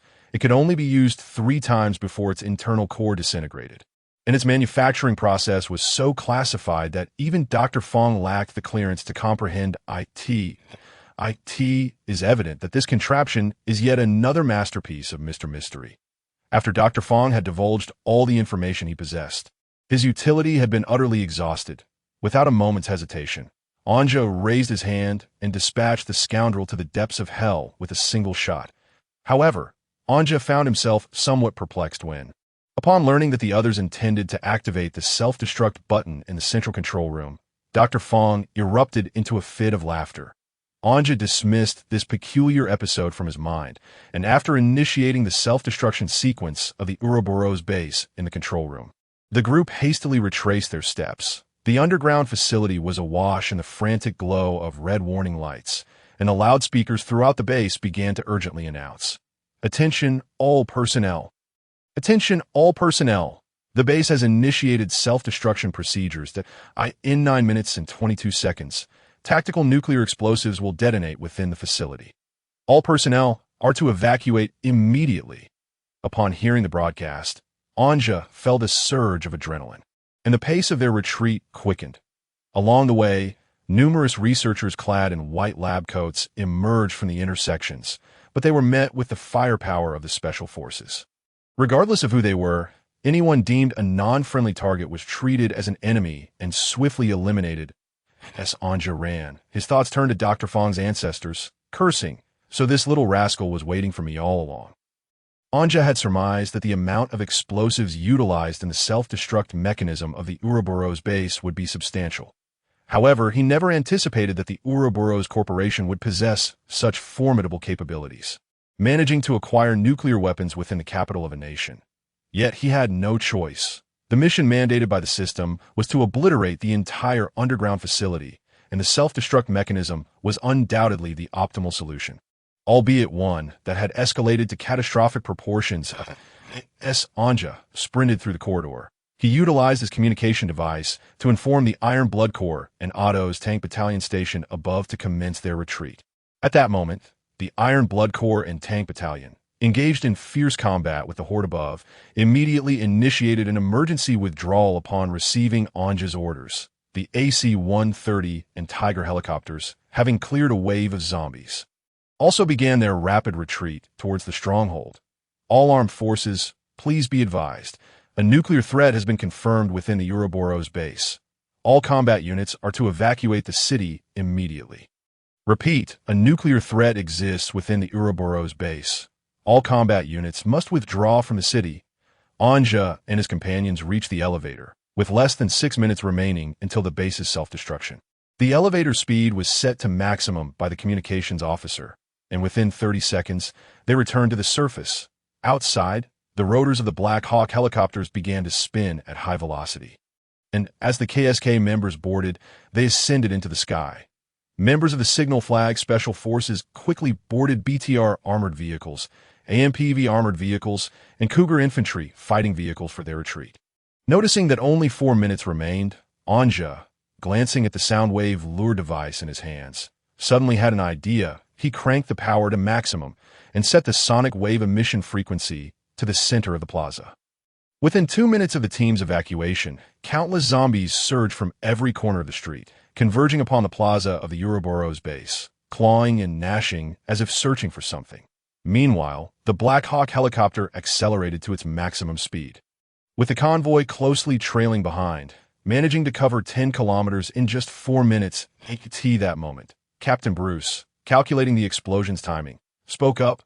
"Ladies and gentlemen, this is your captain speaking. We are about to face a massive wave. Hold on tight. Martin, increase power to the maximum." Following the command, Anja gripped the handrails of the helicopter tightly as a deafening explosion echoed in the distance. A violent shock wave surged towards them, causing the helicopter to shake violently. Captain Bruce gritted his teeth, firmly controlling the joystick as he struggled to maintain the helicopter's flight stability, his voice hoarse as he urged, "Everyone, hold on tight." Fortunately, they were approximately 15 kilometers away from the Ouroboros base, where the tactical nuclear warhead had a blast radius of around 5 kilometers. The helicopter was merely subjected to turbulent air currents, and thanks to the Black Hawk's exceptional performance, the group weathered the storm without incident. As the helicopter's flight stabilized, Anja let out a sigh of relief and decided to peek out of the cabin door to witness the nuclear fireball resulting from the explosion at the Ouroboros base. However, Scamantle, seated opposite Anja, noticed his intention and immediately sprang to life, pressing down on Anja to stop him. "Are you out of your mind? The radiation from a nuclear explosion will incinerate your fragile retina. You mustn't look directly at it. Keep this in mind." Realizing the danger, Anja recalled the rumors surrounding nuclear weapons, of which he knew only a smattering. although he had initially wanted to gaze upon the magnificent fireball from a safe distance. He quickly recognized the folly of his impulse after being reminded of safety protocols. A chill ran down Anja's spine at the thought of his naive desire to witness the nuclear fireball. He had nearly bid farewell to this beautiful world. Just then, the communication device on the helicopter crackled to life, with Andre and his team from the convoy reporting. "Sir, everything is normal on our end." Anja, puzzled, tapped the device and turned to Scamantle, inquiring, "What is going on? Is this thing malfunctioning?" Scamantle's expression remained unchanged, as if he had anticipated this, and he replied coolly, "It's the EMP interference generated by the nuclear explosion. Our aircraft is equipped with anti-EMP devices, so maintaining communication under these circumstances is quite impressive. Other units would have already lost long-range communication capabilities by now. As the group emerged from the Ouroboros base, a colossal mushroom cloud began to ascend, the light from the nuclear explosion resembling a second sun rising. Everything within a 5-kilometer radius of the blast site was utterly annihilated. When the team returned to their stronghold, it was already evening, and the tactical nuclear warhead had left the outskirts of Kyoto in ruins. Had Anja and his comrades not fled quickly, they too would have been reduced to ash. Indeed, the Ouroboros organization proved to be a formidable entity, established by a system-equipped traveler capable of acquiring nuclear warheads. Fortunately, it was merely a tactical nuclear warhead this time. Otherwise, Anja would have had to join the ranks of the Divine and Laughter. The cooking team had prepared dinner early, and after such tumultuous events, the group feasted heartily. Following the meal, Anja swiftly returned to his tent, at which point the system chimed in. "Congratulations, user, for completing a series of tasks. Retrieval of military supply crates has been accomplished, the extermination of 1,000 biomutants has been completed, and the destruction of the Ouroboros Kyoto branch has been finalized. Rewards are as follows. Reward 1. Standard multi-purpose satellite of the Krolantis Empire. Reward 2. A one-time opportunity to collect supplies from the armament space for 30 minutes. What a jackpot! First, a multi-purpose satellite. With this in hand, his nuclear missile launchers could truly unleash their power. As for the remaining opportunity to access the armament space, well, those in the know would understand its implications. However, what astonished Anja the most was the system's subsequent announcement. Additionally, it is necessary to remind the user that during the previous strike, you successfully exterminated 1.8 million zombies with the aid of nuclear weapons. Combined with the recent number of zombies you have eliminated, the total now stands at 2 million, but this means that you currently have 2 million energy units credited to your account. It's worth noting that this battle consumed a significant amount of ammunition. The infantry battalion, tank battalion, as well as the armed helicopters and aerial gunships engaged in perimeter defense against the zombies, expending a total of 100,000 energy units. Anja's eyes lit up. What an exhilarating experience. After the battle to destroy the resurrection base, his previous savings of 100,000 had been entirely depleted. Yet, due to the uniqueness of the system, the cycle of war funding war had allowed him not only to avoid becoming destitute, but also to return to a state of moderate wealth.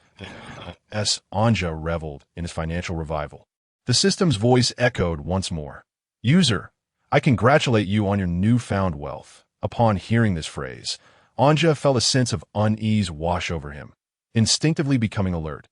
Why did this sound so familiar?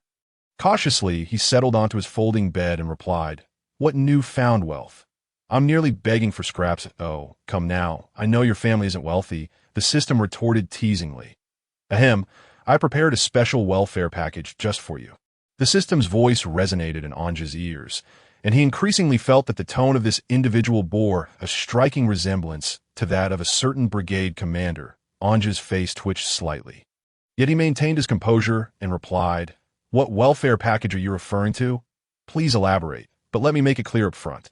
I cannot afford any extravagant equipment at this moment." The system seemed to have anticipated this response from Anja, replying in a remarkably calm tone, "Do you not possess an empty military base?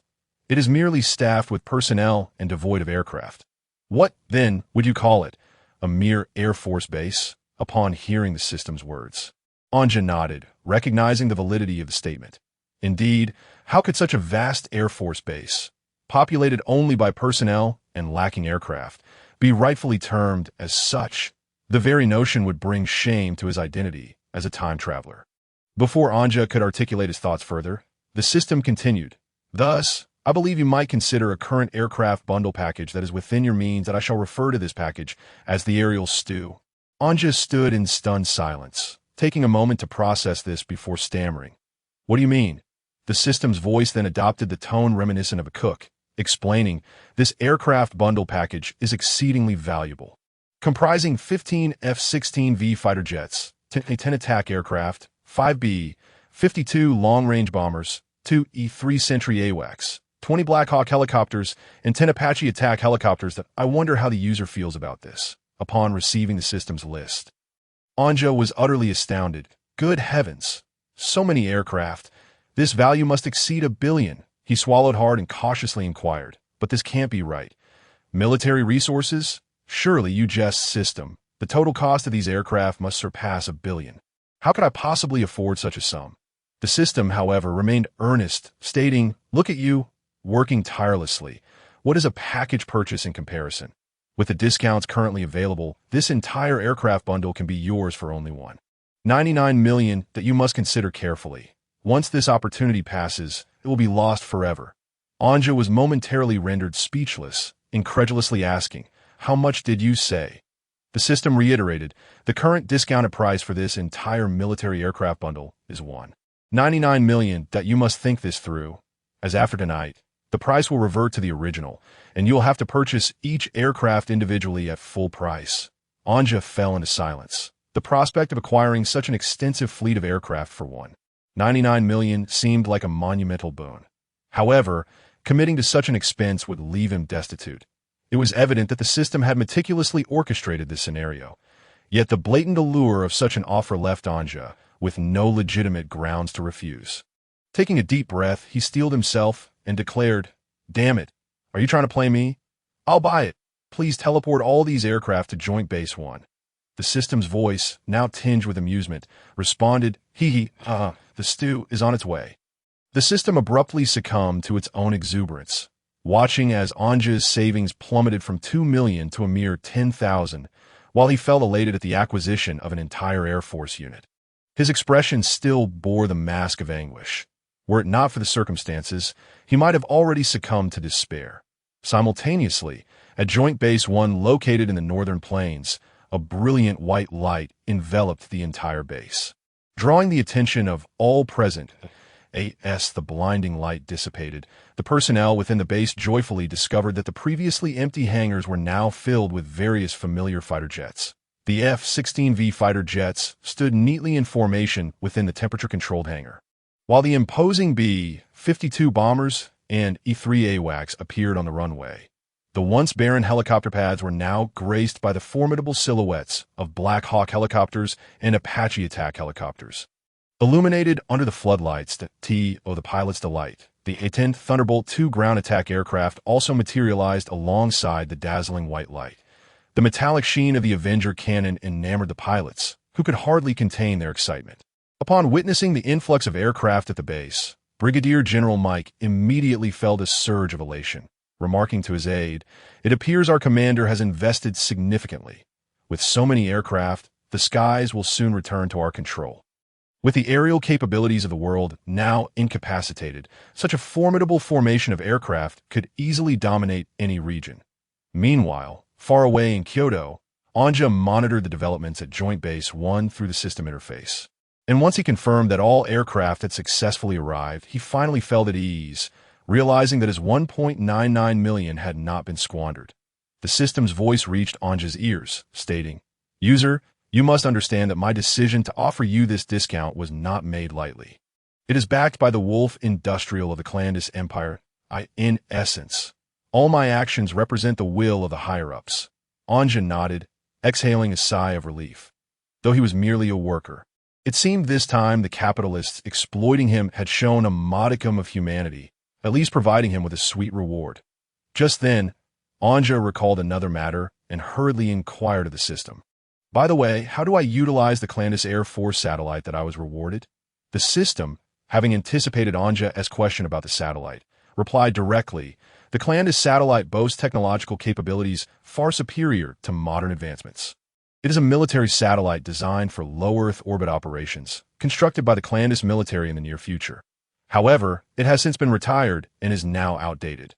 This satellite features an all-in-one design resembling a spacecraft, enabling it to ascend into space autonomously and operate independently. Whenever you require guided weaponry, you can connect to the satellite, which is fully capable of executing navigation and a range of satellite tasks. Anja was instantly astounded by the technological prowess of the clandestine military satellite, setting aside the impressive array of advanced features. What struck him most was its all-in-one design that in stark contrast to modern human practices, which necessitate rockets to launch satellites. This design implied that the satellite could autonomously travel into space, and if necessary, return to my goodness, this satellite has been obsolete for who knows how many years in Clandis. It might even be regarded as an antique if it were to remain within their borders. Amidst his astonishment, Anja felt a profound sense of awe regarding the strength of the Clandis empire behind the system. After all, casually granting a time traveler an entire dimension to manage was an act of extraordinary opulence. Subsequently, Anja shifted his focus to the final opportunity to enter the military resource space, contemplating what military equipment he should gather upon entry. Xiao Bao, be good and wait here. Mommy will fetch you some porridge shortly. You mustn't wander off, and do not open your backpack. Bathe in the dim yellow light. In a crowded underground shelter, a mother placed her child in a corner. After countless reminders, the frail mother finally rose and made her way to the food distribution point. At this point, it was nearly time for the food distribution, and a long line of survivors had already formed at the serving station. Cue orderly, no rushing. Violators will be shot on the spot.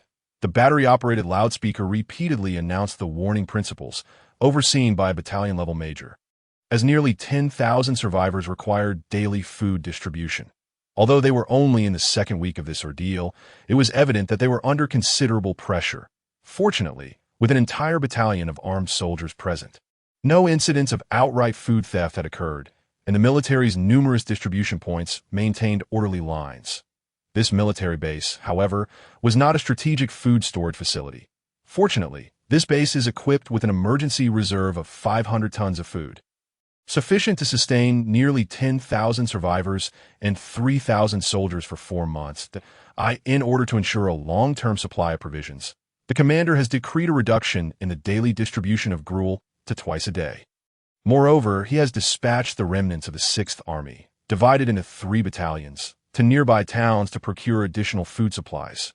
Consequently, the internal security forces available for mobilization within the base are exceedingly limited, and daily law enforcement can only be maintained with the meager assistance of a few remaining police officers alongside the soldiers stationed within the base. However, behind the scenes, with the implementation of the twice-daily gruel distribution order, some nefarious activities have begun to surface over the past fortnight. Damn it! A bald, muscular man slammed the pot of rice back onto the ground, his expression darkening. The surrounding tattooed youths wore similarly grim visages. Their eyes narrowed menacingly at the nearby survivors. The bald man spat disdainfully against the wall, his face contorted in a snarl. What the hell is this? Such a meager portion of gruel is hardly enough for anyone. Last week, we had marinated chicken legs, and now all we have is this damn gruel. Seeing his leader's fury, one of the tattooed youths quickly interjected with a forced smile. Boss Pei, calm down. I have a chocolate bar here for you. Please eat it to regain some strength. Later, let us take a stroll around the survivors. I'm sure we can score some good loot. The bald man, noticing the eagerness in his subordinate's face, gradually softened, accepting the chocolate bar with a begrudging tone. This damned virus. Just half a month ago, I could feast on meat and drink to my heart's content, and now I'm stuck in this godforsaken place, barely scraping by. Damn it. Boss, actually the military has been recruiting. One of the tattooed subordinates suddenly spoke up. However, before he could finish, the leader shot him a fierce glare. That I'm not blind, but did you not see? Last time, an entire battalion from the military went to the grain depot in Kashgar to transport supplies, and they were overwhelmed by a horde of corpses halfway there, leaving only over 100 alive from 500. I heard the number of zombies is in the hundreds of thousands. The bald man bit into the chocolate, his words heavy with despair. His subordinates fell silent, contemplating the grim reality. Indeed, while joining the military might offer a stable food supply. Compared to the relative safety of the base, they, who had painstakingly made their way here for refuge, dared not gamble their lives again. Just then, a scar-faced subordinate rushed back, his face alight with excitement. Boss, look what I brought back. A whole backpack full of sausages." His announcement detonated like a bomb within their small circle.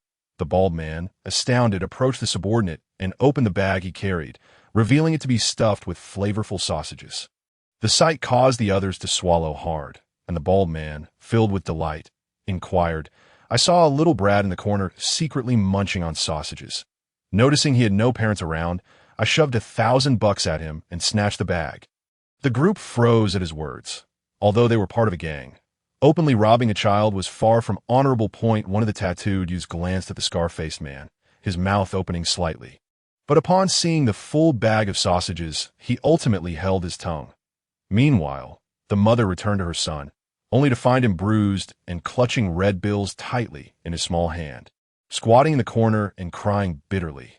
Realizing the disappearance of the backpack, she understood everything, cradling her son and gently stroking his back. "Don't cry. Everything will be all right," she choked out, tears streaming down her cheeks. "The Red Army zombies have gathered, and the biochemical weapons deployed from Edo have all arrived. Our sonic lure device has also been calibrated, Professor Gulen, that we are ready to launch an attack on the military base at any moment," reported an assistant clad in a black robe, holding a tablet. Professor Gulen, adjusting his glasses, gazed into the distance at a dark spot on the horizon, gesturing to his aide, who immediately understood the command. In the distance, the operators controlling the sonic lure set the coordinates, then cranked the device to maximum power that a frequency of sound waves, imperceptible to the human ear, was directed toward the military base. With all equipment set, the battle commenced. The professor, standing with his hands clasped behind him, reveled in the sight of 1,000,000 zombies surging toward the distant military stronghold. That exhilarating moment. The aide suddenly received an urgent message and approached Professor Gulen with a tense expression. "Professor Gulen, the Kyoto Division base has fallen." "What?" A flicker of panic crossed Professor Gulen's usually composed face as he turned to the black-robed assistant, incredulous. "The defenses of the Kyoto Division are second only to the capital. How could they possibly fall in just one night?" This is the surveillance footage retrieved from the Kyoto Division. The tablet was handed to Professor Gulen, who stared in disbelief at the armed helicopters flying overhead and the tank formations on the ground. "This is impossible. There cannot be established armored forces domestically," he exclaimed, shocked at the sight of the auto tank battalion wreaking havoc. Yet, it was already too late for protests. The latest footage displayed the self-destruction of the Kyoto Division, leaving behind nothing but a massive crater. Professor Gulen inhaled deeply, closing his eyes. The battle in the distance had already begun, with the military's tank battalion being the first to detect the incoming horde, swiftly launching a fierce artillery barrage in conjunction with the rear artillery units. All units, adjust positions rapidly. 10 rapid shots targeting the zombie horde, commanded the artillery commander, brandishing his pistol while barking orders to the artillerymen. 18 155mm howitzers swiftly adjusted their positions under the operator's commands, while the ammunition handlers rushed to load shells into the breeches and quickly closed the breeches.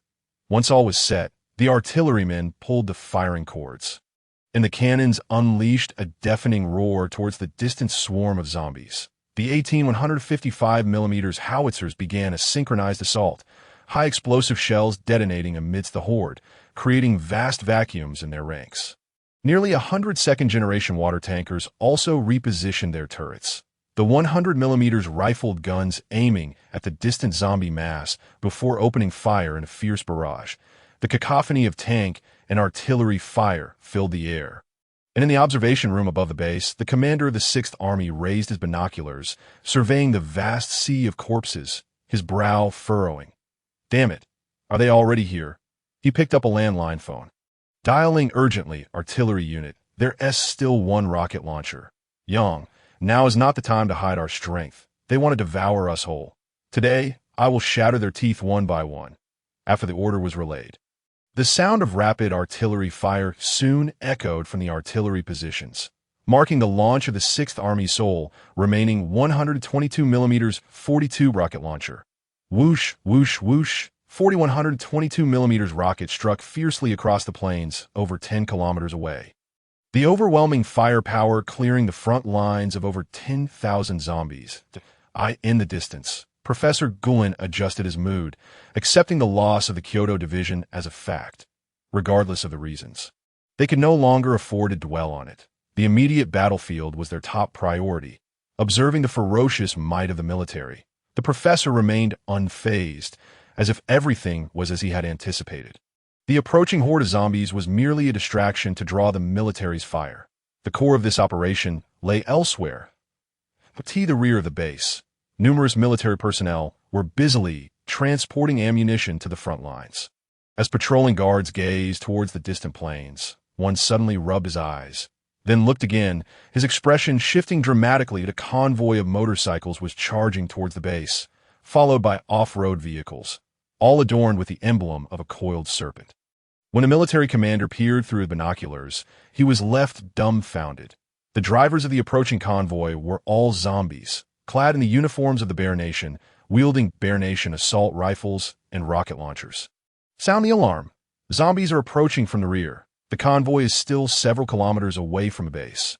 Upon receiving the news, the military hastily mobilized a battalion from the front line to establish a defensive position. However, the zombies on the opposing side were all operating vehicles. Consequently, within just a few minutes, they breached the perimeter of the base, prompting the soldiers on the military side to immediately open fire with their weapons. To their astonishment, the zombies, while maneuvering their vehicles, retaliated with their own firearms against the military's defensive line. The soldiers found it challenging to eliminate the zombies, as they needed to destroy the central nervous system or aim for headshots. Given that these zombies were riding motorcycles and driving cars at high speeds, it was difficult for the soldiers to accurately target their heads with their rifles. As a result, only a small fraction of the zombies were taken down in the initial exchange of fire. The zombies' firepower was not to be underestimated. Those on motorcycles wielded assault rifles, while those in the jeeps operated heavy machine guns, with moving targets on one side and stationary ones on the other. The military suffered heavy casualties after the first round of gunfire. The zombie convoy quickly surged into the military's defensive line, where the zombies, clad in uniforms reminiscent of the Bear Nation's army, unleashed a barrage of gunfire upon the soldiers within the line. Intense exchanges ensued within the makeshift defenses, and upon realizing the dire situation, the military summoned 2 additional companies for support. Despite the zombies numbering only 300, the military incurred heavy losses over 10 minutes before managing to eliminate them all. The military command received this alarming news swiftly. The commander's face contorted in disbelief. He could scarcely fathom that these remarkably resilient zombies could utilize vehicles and firearms to launch an assault. While the front line was still engaged in repelling millions of zombies, a significant issue emerged from the rear. Gritting his teeth, the commander issued an immediate order. Mobilize all units maintaining order in the shelter to establish a defensive position in the rear. The intelligent zombies on the other side are certainly not few. We must hold the line. As the commander predicted, when the newly rotated soldiers arrived at the front line, a fresh wave of zombies operating vehicles appeared at the rear of the base. This time, the number of zombies was even greater than before, with hundreds of motorcycles and off-road vehicles, and even armored vehicles lurking at the back of the convoy. The convoy advanced at a high speed towards the rear defenses of the base. However, this time, the military was clearly prepared. An entire company was drawn from the tank battalion to provide support. After deploying over 10 tanks to the battlefield, they launched long-range artillery strikes against the approaching zombie convoy. With the tanks in play, the pressure on the defensive line significantly diminished. Nevertheless, the distant convoy continued its reckless charge towards the line. The heavy machine guns mounted on the tanks, along with the machine guns positioned within the defenses, began to unleash a torrent of fire. This time, the zombie convoy failed to penetrate the military's defenses. After taking down only a handful of soldiers, they were completely annihilated. Medics swiftly evacuated the wounded soldiers to the medical unit for treatment, while logistics personnel hurriedly delivered ammunition to the front line. Just as the soldiers breathed a sigh of relief, the sound of armed helicopters echoed from afar. The sky above the base was filled with several armed helicopters emblazoned with the emblem of the Viper organization. And once again, a massive zombie convoy reappeared on the horizon.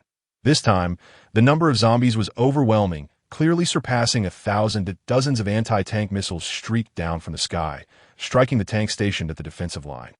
The second-generation tanks had no defensive systems, and after a single barrage, the military's armored vehicles suffered catastrophic losses.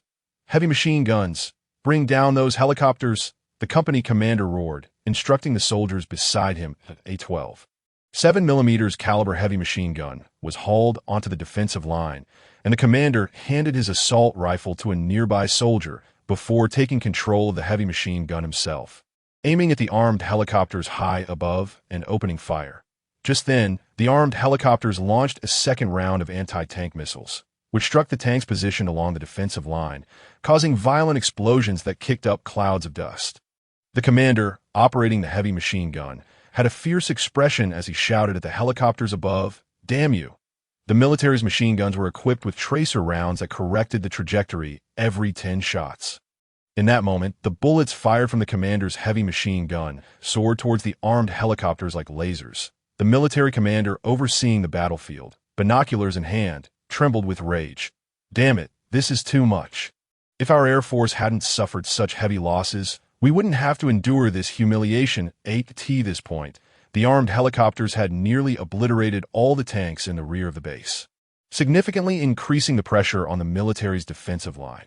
The helicopters began to rain down fire from their onboard cannons onto the positions below, inflicting devastating casualties on the soldiers within the defenses.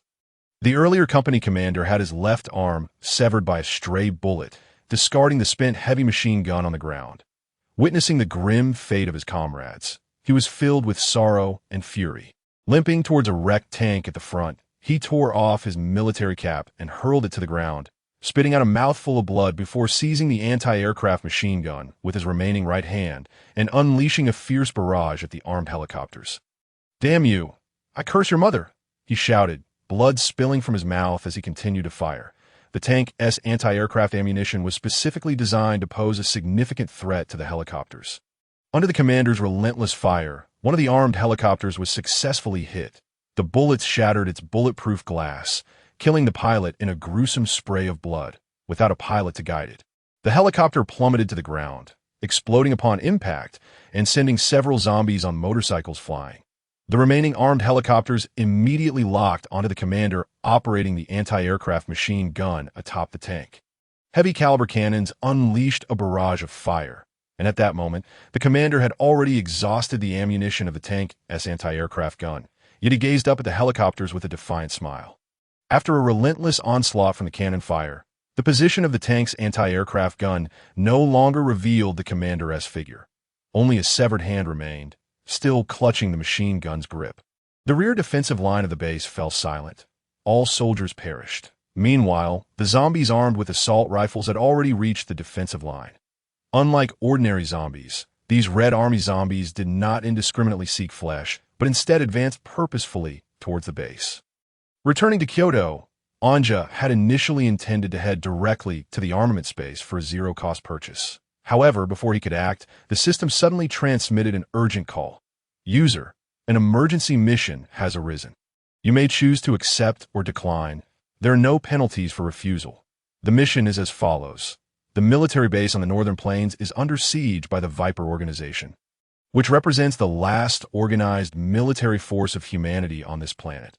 Should the military be annihilated, it would be a dire situation for you as well, as you would face the Viper organization head-on. Therefore, the armament space has decided to request that you dispatch the Air Force from Joint Base 1 to provide support. This mission does not require your direct involvement. Once the Air Force from Joint Base 1 completes its aerial support, you will receive all the energy points obtained during the airstrike, along with an additional reward of extending your time in the preparation space by half an hour. Upon the completion of this aerial support, you will not only reap substantial benefits, but also gain the military's backing. Truly a win-win situation. After hearing the system's proposal, Anja did not immediately agree, but began to contemplate. It appeared that the Viper organization had indeed begun its assault on the military. And judging by the system's tone, the military was likely facing grave danger after this attack. What surprised Anja was that in order to present sufficient sincerity and prompt him to dispatch troops, the system had offered such a generous condition of extending his time in the armament space. After weighing the pros and cons, Anja replied to the system, "You have presented an offer that I cannot refuse. Therefore, I shall accept this mission." Wise choice. The coordinates of the military base have already been sent to your system panel. As the system's sound faded into silence, a coordinate materialized on Anja's system panel. He accessed the panel, revealing an option for the United Air Force Base 1. Anja had not previously scrutinized this feature. Seizing the opportunity, he decided to familiarize himself with the operational procedures. Through the system panel, Anja could directly observe a 3D top-down view of the Air Force aircraft, thus gaining insight into the current state of the airbase that, in addition, he discovered a telephone button. Upon clicking it, a connection was swiftly established with the command office of United Air Force Base 1. The line was answered promptly, and a composed voice resonated from the other end. "Commander, this is United Air Force Base 1. I am Brigadier General Mike. Do you have any orders to issue?" Clearing his throat, Anja replied while gazing at the coordinates indicated by the system. "General, pleasantries are not the order of the day. I require you to immediately mobilize the combat aircraft from United Air Force Base 1 to the following coordinates. BA-La.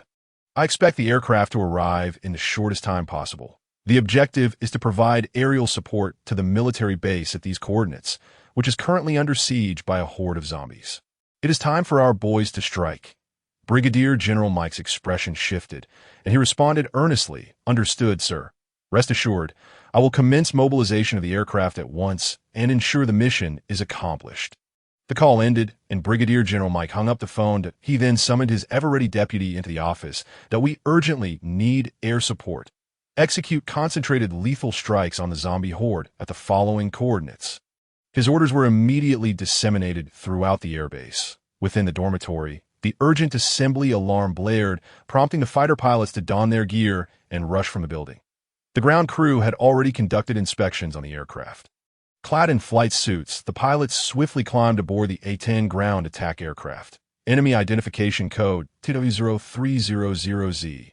All air forces, this will be a perilous close-range attack mission. The roar of jet engines filled the air as one fighter, after another, along with ground attack aircraft, rapidly took off under the guidance of the control tower. The B-52 long-range bomber slowly taxied on the runway, and after gliding for several hundred meters, its massive frame began to lift off.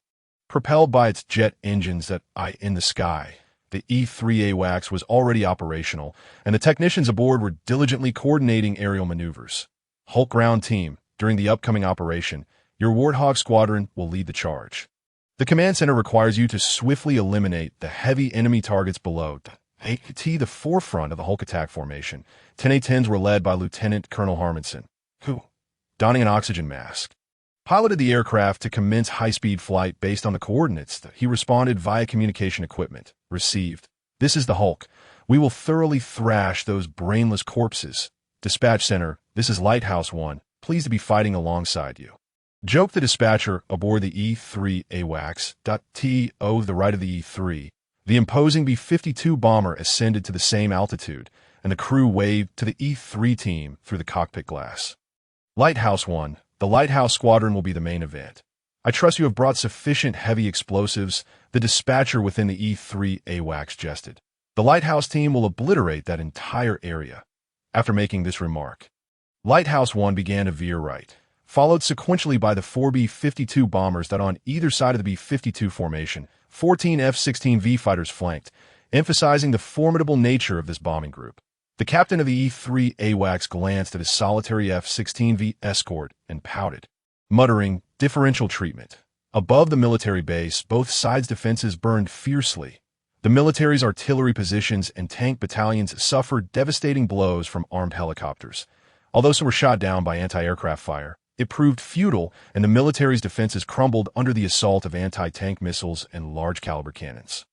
At this moment, the zombies, armed with assault rifles, had ascended upon the military base's fortress, while the remaining soldiers of the 6th Army desperately gathered at the entrance to battle the encroaching undead.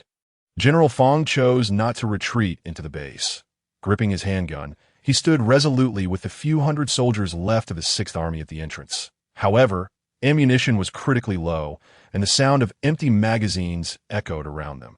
"I am out of ammo to SOM, I doubt before long." The defenders at the base entrance had exhausted their last rounds, facing the approaching zombies armed with rifles. General Fong's face twisted with sorrow and anger as he seized the assault rifle of a fallen comrade, affixing a bayonet to the muzzle, and shouted hoarsely, "Fix bayonets!" The surrounding soldiers, without a moment's hesitation, drew their bayonets and affixed them to their rifles in unison. "Comrades, I am honored to fight alongside you. We shall meet our glorious end on this battlefield." Gripping his bayonet-equipped rifle, General Fong suddenly bore a look of relief as he addressed the soldiers around him. "General, the foul corpses are advancing." As he beheld the approaching zombies, General Fong's eyes gleamed with determination. Just as he raised his bayonet-equipped rifle, preparing to lead the charge, all communication devices on the battlefield suddenly crackled to life. "We hope we are not too late. This is the United Air Force unit calling the military base below. Air support has arrived. Please take cover." Surprise flashed across everyone's faces, but soon after, the roar of jet engines echoed from the distant skyline. They looked up to see the armed helicopters, once hovering arrogantly, suddenly pivoting urgently as if sensing a threat. Moments later, a neat volley of missiles launched from the horizon, striking the helicopters mid-flight, causing one after another to explode. The zombies, clutching assault rifles, instinctively turned their attention skyward. Then came the thunderous sound of autocannons. Pew-pew-pew-pew, woo-woo-woo-woo, accompanied by the deafening roar of the Ju-8 Avenger cannon. The zombies that had just ascended upon the fortress were obliterated, showered in a mist of blood. Following this, 10 attack aircraft swooped down from above the base fortress, then ascended into the sky. General Fong and the surrounding soldiers, clutching their bayonet-equipped rifles, were momentarily struck with disbelief. Yet before they could fully comprehend, the sound of more jet engines filled the air. F-16V fighters zipped past the position, unleashing a barrage of high-explosive thermobaric bombs upon the million-strong horde of zombies surging toward the defensive line. The relentless explosions and mushroom clouds created a vast vacuum in the midst of the zombie tide. The soldiers' communication radios crackled with an unfamiliar voice. "This is Uncle Sam's attack squadron, sending greetings to the military commander below." At that moment, General Fong and his compatriots turned their gaze skyward to witness 5 colossal planes soaring toward their position. Simultaneously, countless black dots began to drop from the aircraft's belly. B-52 Lighthouse Bomber Squadron. I hope everyone below has covered their ears. The big ones are coming. Hundreds of cluster bombs cascaded from the B-52 bombers. Within mere seconds, they struck the ground, and the terror of the cluster bombs needs little introduction. Continuous explosions engulfed the entire plane. Boom, boom, boom, boom. The 5 B-52 bombers, with their formidable payloads, achieved a carpet bombing effect. Especially with the deployment of cluster munitions, in an instant, the entire plane, under the relentless bombardment, appeared as though it had been turned upside down. General Fong. The shock waves from the explosions enveloped everyone in a cloud of dust, leaving the nearby staff officer gaping at the scene before him, utterly speechless. Just then, a soldier pointed to the sky and exclaimed, "Look, the aircraft is returning," following the direction of the soldier's finger. A formation of 10 aircraft descended once more from the clouds, accompanied by the thunderous roar of the Avenger cannon, as the 82 Malawian Quachas general-purpose bombs strapped to their wings were unleashed upon the zombies entrenched below. With a resounding boom, boom, boom, the A-10s executed a precise strike, successfully clearing the remnants of the Red Army zombies from the battlefield. Observing from a distance, Professor Karan trembled at the sight of the bioweapon forces he had dispatched being annihilated by the sudden onslaught of the Air Force. Feeling his blood surge violently, before coughing up a mouthful of blood and collapsing into unconsciousness.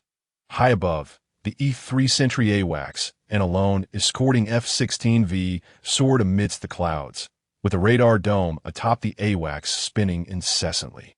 This is the Aerial Dispatch Command Center. Hunter Squad. The zombie horde has been eradicated by our air fleet. You may proceed to the field. The dispatch center's orders quickly reached a helicopter crew on the other side. On the plane, 5 Apache attack helicopters escorted 3 Black Hawk helicopters as they sped towards the base. Within 2 minutes, under the watchful eyes of the military personnel below, the 3 Black Hawks hovered above them, while the 5 Apaches circled at a distance, maintaining vigilance, with the F-16V occasionally sweeping overhead to assert their presence. The 3 Black Hawks gradually descended, and as they touched down, the U.S. Special Forces, poised and ready within the helicopters, leaped out. This elite unit was none other than the renowned Navy SEAL Team 6, one of the rare military units within the airbase capable of taking the initiative. Upon landing, Team 6 immediately entered a state of alert. Shortly thereafter, a tall, imposing U.S. Army officer clad in military attire emerged from the helicopter. Approaching the military personnel at the base entrance, he addressed them. "I am Colonel Evans, the liaison officer dispatched from Joint Base 1. Here to converse with your military command. Who is in charge here? I need to speak with him." General Fong handed his bayonet assault rifle to a nearby staff officer, brushed the dust off his uniform, and stepped forward, saying, "Good day, Mr. Evans. I am General Fong Zhuwu, commander of the 6th Army. On behalf of all the soldiers of the 6th Army, I express our gratitude for your air support." Evans smiled and replied, "It is good to have arrived in time. Your zombie crisis has now been alleviated by our Air Force. Shall we find a suitable place to discuss the matters at hand?" General Fong immediately grasped Evans's intent and gestured for the soldiers behind him to open the bunker doors. Extending a hand, he said, "Please, Colonel Evans." Surrounded by Team 6, Evans was escorted inside the bunker. Originally constructed to counter potential nuclear threats, this underground fortress was impressively designed. After some time, they arrived at the living quarters beneath the bunker. As they opened the heavy nuclear-proof door, a cacophony of sounds flooded their ears. Numerous survivors were bustling about within the bunker's living area. Upon noticing the military personnel's arrival, the survivors collectively sighed in relief and erupted into cheers. Evans and Team 6 followed General Fong into the bunker's conference room. After Fong cleared the area, only he and Colonel Evans remained. Fong Zhu glanced at Evans and said, "Colonel, this is the most private area of the base. We may commence our discussion." Evans surveyed the room before nodding and responding, "Very well, General. Firstly, regarding the source of our military forces, I hope you will refrain from inquiring further, as this is a matter of principle." Seeing General Fong nod in agreement, Evans continued, "We need to ascertain the number of survivors sheltered by your military. How many survivors are currently in this underground base?" After a moment of contemplation, General Fong replied, "We currently house approximately over 10,000 survivors in this military base." "Is there an issue?" Evans chuckled and shook his head. "No, General, no issue. Merely a statistic." As he spoke, Evans retrieved a list from his briefcase, jotting down the survivor count, then turned to General Fong and inquired, "What is the remaining strength of your military forces? Consider you have just endured a fierce battle. The data may not be up to date." "I can wait a moment." That moment, General Fong was uncertain about the current strength of his forces. Initially, 3 regiments remained, but the recent battle had decimated most of the soldiers, with artillery and tank units suffering catastrophic losses. Estimating roughly while at the base entrance, he suspected only about 2 battalions might still be operational. General Fong approached the door, opened it, and instructed the staff officer stationed outside. The officer, upon receiving the order, promptly began to tally the numbers. Before long, the officer returned, breathless, to inform General Fong of the count. After receiving the information, General Fong closed the conference room door once more and took his seat. Addressing Colonel Evans, "Thank you for your patience that I just sent someone to check, and now only 1 battalion remains capable of executing missions, totaling 650 personnel." Evans recorded this data on his list, then smiled and said, "General, we have a proposal for you. I wonder how you might feel about it." General Fong, observing Evans's beaming expression, inquired with slight confusion, "Colonel, please proceed. Your military's ammunition is likely running low. Am I correct? After this battle, it seems quite challenging for your remaining forces to sustain such a vast survivor base." Evans remarked, his hands clasped, eyes narrowed as he scrutinized General Fong. Evans's words struck at the heart of the military's current predicament. Indeed, the military was now depleted of ammunition, with heavy weapon units entirely lost. Should the survivors revolt, the current military force would be utterly incapable of maintaining order. General Fong's expression shifted, yet he maintained a calm demeanor as he responded. "The military is indeed in a difficult position, but I am curious to know what Colonel Evans proposes. Colonel Evans exuded a commanding presence, as the initiative in this discussion lay with the U.S. military. Adjusting his glasses, he replied coolly, "It's quite simple. We require the military's base to remain operational. If your forces were to collapse, it would undoubtedly impact us, something that our higher-ups wish to avoid. Therefore, we can collaborate." Upon hearing Evans's words, General Fong's eyes brightened with intrigue as he asked, "What do you propose?" Evans produced a paper contract from his briefcase and presented it to General Fong, stating, "This outlines a supply of weapons and ammunition that we will lease to your military in the form of a loan. However, the repayment process is rather interesting. Firstly, your military must provide us with all your current military maps. And additionally, your forces will need to utilize our supplied weapons to eliminate a specified number of zombies each week." General Fong was momentarily taken aback, incredulous at such an offer. He cautiously accepted the paper contract and scrutinized the text. The list contained an array of weaponry he had neither seen nor heard of before. Placing the contract on the table, he frowned and said, "Surely, you jest. Why are there weapons listed here that I have never even heard of?" The smile faded from Evans's face as he stood, stating, "General, do you have any other options? If you truly do not trust us, then this collaboration ends here, and your military will be left to fend for itself. We will consider this air support merely humanitarian assistance." Seeing Evans prepare to depart, General Fong quickly stood and interjected, "Mr. Evans, please hold on. That is not my intention. Since you have extended such courtesy, we shall gladly accept this contract. The military agrees to your terms." General Fong swiftly extracted a signature pen from the conference table and inscribed his name upon the contract with remarkable speed. He then returned the document to Evans. Upon receiving the contract from General Fong, Evans once again wore a smile and remarked, "General Fong, you are a wise man. May our two armies collaborate harmoniously." Evans placed the contract back into his briefcase, shook hands with General Fong, and having completed his mission, did not linger further. After bidding farewell to General Fong, he quickly returned to the ground under the escort of SEAL Team 6. The helicopter squadron had been awaiting on the ground for quite some time, and upon receiving Evans and his party, the Black Hawk helicopter immediately took to the skies, escorted by Apache attack helicopters, commencing its journey back on the other side, and just swiftly learned of the situation in the plains. This battle had netted him an unexpected windfall of $1.5 million, partially compensating for the $1.99 million he had lost. The liaison team led by Evans had been dispatched by himself through Major Mike. A decision made after consulting with the system and receiving a positive response. The strategy was simple. As long as an alliance was forged with the military, their power would align with Ninja's faction. By supplying weapons to the military, who would then use them to eliminate zombies, it would be tantamount to having the military working for him. This notion had received the system's approval, and inexplicably, upon learning of Ninja's plans, the system even commended him for his capitalist acumen, and, unbeknownst to himself, had inadvertently developed the qualities of a capitalist.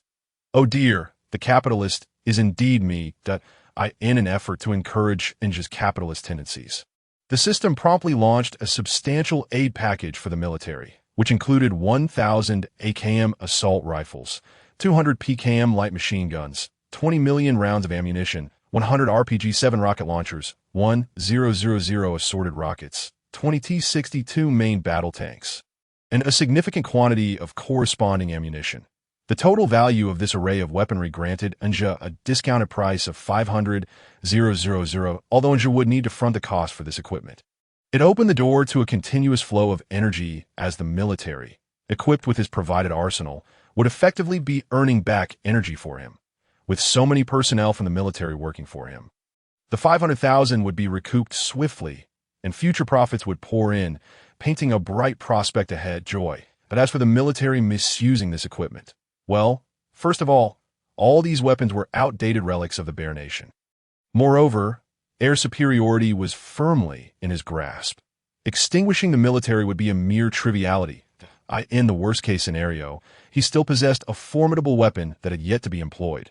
Therefore, once the Air Force had cleared the zombies from the plains and regained the 1.5 million energy, Ninja promptly spent 500,000 energy to acquire the capitalist aid package. gazing at the neatly arranged weapons and ammunition within the system space, and Joe excitedly rubbed his hands together and declared, "System, deliver this batch of weapons and ammunition to Joint Air Force Base Number 1, and have Brigadier General Mike use the Black Hawk helicopters to transport these supplies to the military in batches. I can hardly wait for my workers to commence their tasks." Shortly after the self-destruction of the Serpent's Tail base in Kyoto, the sky began to rain black radiation. Under such circumstances, the team could no longer remain in the vicinity of Kyoto City. Thus they pressed on northward. LCU and the KSK Special Forces boarded a Black Hawk helicopter, escorted by Tiger-armed helicopters, and flew ahead to Joint Air Force Base Number 1 located in the northern plains. The helicopter flew swiftly, reaching its destination in just 2 hours as the helicopter gently landed on the tarmac of the Air Force Base. Brigadier General Mike and his team, having anticipated Nja's arrival, were already waiting in a Humvee to greet him. Brigadier General Mike reporting to the commander, "Welcome to Joint Air Force Base Number 1, he stated, saluting as Nja disembarked from the helicopter, and Nja regarded Mike for a moment before returning the salute and instructed, "Brigadier General Mike, please arrange accommodations for this KSK team and Miss Lee behind me. I will ride in your vehicle. Take me on a tour of the Air Force Base." Brigadier General Mike nodded slightly and led Nja into a nearby jeep, while his deputy took charge of the others, heading towards the base's dormitory building. The Humvee navigated through the expansive Air Force Base, with Brigadier General Mike guiding Nja through various facilities, including the outer anti-air positions, the base's hangars, and the impressively large runway. At this moment, the runway was bustling with activity. As per Nja's orders, a substantial amount of weapons and ammunition were being continuously transported via Black Hawk helicopters to military bases miles away. After the tour, Brigadier General Mike brought Nja to the command building at the center of the base, where clerical staff were bustling about, appearing quite busy. Mike led Nja to the office prepared for him, opening the door to reveal a tidy and spacious office. "Commander, this room is designated as your workspace with excellent security. Here is the key," Brigadier General Mike said with a smile. Nja accepted the key and surveyed the office, noting the leather sofa and executive chair, his eyes lighting up as he murmured, "I never imagined I would one day have my own office." Plopping down onto the plush leather sofa, reveling in its intoxicating comfort, Nja immediately felt at ease and cheerfully remarked, "Mike, well done. This little leather sofa is incredibly comfortable." Seeing Nja's satisfaction, Brigadier General Mike responded with a grin. "This used to be the office of the highest commander of the self-defense forces at this Air Force Base. I anticipated that you would appreciate the decor, so I left it unchanged." Nja gave a thumbs up, and Mike continued, "Commander, please feel free to rest in your office. I must excuse myself for a while to continue overseeing the transportation of troops. There are still plenty of weapons and ammunition piled in the warehouse awaiting delivery to the military. I've left you an assistant, Johnny, who will help you familiarize yourself with the base and its facilities." Nja nodded, and Mike departed the office. Shortly thereafter, an officer clad in a U.S. Army colonel's uniform entered the office and saluted Nja respectfully. "Commander, I am Johnny. I will be on standby outside the office. Please feel free to call me if you need anything." Upon hearing the name, Nja unexpectedly choked on his water, then glanced at the colonel before confirming that he was not the familiar Johnny from his memories, which relieved him. He then jested, "Have you seen The Shining?" The colonel looked momentarily perplexed by Nja's question before shaking his head and replying, "I'm sorry, Commander, but I don't watch horror movies." Nja nodded, and Johnny promptly exited the office, closing the door behind him. However, Nja couldn't shake the feeling that the office door might soon be split open by an axe, revealing a face that would utter, "Here's Johnny," reclining on the luxurious leather sofa, a privilege reserved for capitalists, and Joe was in a state of bliss. Yet he suddenly recalled an important task and promptly addressed the system. "System, transport me to the armaments base. I am ready to commence my zero-cost procurement." And oh, sooner had he spoken than a bright light enveloped Nja. Upon opening his eyes again, he found himself in the familiar armament space, where the grand light sphere awaited him. The system announced, "Welcome, user, to the armament space. This session allows the user to select armaments for a duration of 60 minutes. Have you decided on the armaments you require?" Nja had already prepared his plan prior to entering the system space. Thus, he directly responded to the system. "I've already considered it before coming here. So let us begin." Upon receiving Anja's affirmation, the system wasted no time. A 60-minute countdown materialized high above it. As the timer commenced, Anja sprang into action. His first order of business was to address the team's shortcomings that he hurried to the vehicle zone and mounted a military motorcycle. Guided by the system, he navigated toward the aircraft area. Unlike terrestrial vehicles, should Anja desire aerial craft, the system would provide a gravity wave tractor. This device was straightforward to operate, resembling a handgun. One merely aimed it at the desired aircraft, releasing a gravity wave tether that would ensnare the target and elevate it into the sky. Anja only needed to return to his designated area with the aircraft in tow, where he could release it. Such a sci-fi contraption left Anja momentarily speechless, especially when the massive An-225 was drawn skyward by the gravity wave. The visual spectacle took his breath away, with the military motorcycle and the gravity wave tractor in tow. Anja guided the airborne An-251 back to the designated area. Under the system's direction, he gradually aligned the gravity wave tractor with the center of the plan zone, allowing the An-225 to descend gently to the ground, tethered by the gravity wave. Indeed, the first aircraft he procured was the An-225 transport plane, as his base currently lacked a specialized transport aircraft. To remedy this deficiency, Anja had summoned the largest air transport vehicle in human history.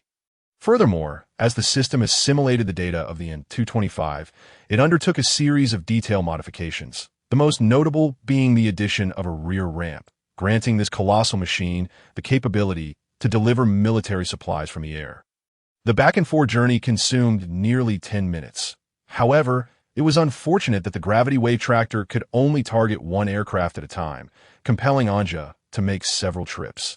During the second and third trips, he opted to acquire two more An-225s, given the current scarcity of transport units. For the fourth trip, under the system's recommendation, Anja selected the KC-10A aerial refueling tanker, the largest aerial refueling aircraft currently crafted by humanity. Capable of carrying 160 tons of aviation fuel aloft, with a maximum takeoff weight reaching a staggering 267 tons in the final two trips, Anja secured the other two of the three major bombers of the U.S. military, the renowned B-1B Lancer and the B-2 Spirit. When the 60-minute countdown elapsed, the designated area was filled with aircraft, seemingly irked that Anja had availed himself of them without consequence. The system remained silent, and as time expired, it abruptly returned Anja to Blue Star in a flash of white light. Anja found himself back in the office of the Air Force Base, relishing the comfort of the leather sofa. Reflecting upon his recent accomplishments, a sense of exhilaration washed over him. Unable to contain his joy, Anja swiftly rose from the sofa, flung open the office door, and rushed out. Johnny, who had been waiting at the entrance, inquired immediately upon Anja's emergence. "Sir, how may I assist you?" Anja addressed Johnny. "Fetch a vehicle, and take me to the base's helipad. I have some serious business to attend to." Following Anja's instructions, Johnny promptly escorted him to the underground garage of the command building. Among the array of military vehicles, Anja's eyes lit up upon spotting an unusual sight. The moment he laid eyes on the car, he became animated and exclaimed to Johnny, "Whose car is that?" "I want that one." Johnny followed Anja's gaze and noted that he was pointing at a black GTR parked in the corner of the garage. "Sir, that GTR belonged to a former self-defense forces commander. But it now belongs to you," he replied. A key was tossed into Anja's hand, and gripping the key to the GTR, he felt a surge of excitement, even more intense than the thrill of acquiring a fleet of advanced aircraft. With the key in hand, Anja eagerly rubbed his palms together and swiftly made his way to the GTR. He unlocked the car door and immediately settled into the luxurious interior of the supercar. Starting the engine, the roar of the GTR reverberated through the garage, prompting Anja to let out an exuberant shout as he pressed the accelerator, bursting out of the underground facility, under Johnny's guidance for the passenger seat. Anja navigated the GTR to the airfield in less than 2 minutes, as per his directives. The dispatch center had halted the movement of aircraft on the control tower. Anja surged onto the runway. executed a sharp brake, and performed a stylish drift, bringing the GTR to a halt in the center of the airstrip. Once the car came to a stop, Anja and Johnny exited the vehicle. Anja turned to Johnny and declared, "Don't blink. I'm about to unleash some heavy hitters." With Anja's command, a brilliant flash of white light engulfed the runway ahead of them, compelling both men to momentarily close their eyes. When the luminosity faded and they reopened their eyes, they beheld 3 and 225 transport planes, the KC, an aerial refueling tanker, the B-1 Lancer, and the B-2 Spirit, each materializing before them in succession. Johnny gazed in awe at the formidable lineup, his expression transforming into one of delight. Wow, this is astounding. The world's largest transport aircraft, the most formidable refueling tanker, and the mightiest bombers. Pilots arriving on the scene were equally elated upon witnessing these titanic machines. The Air Force Base housed an entire air wing. The previous batch of supplies had merely established a foundational aerial presence, but the aircraft Anja had procured were the essential core players.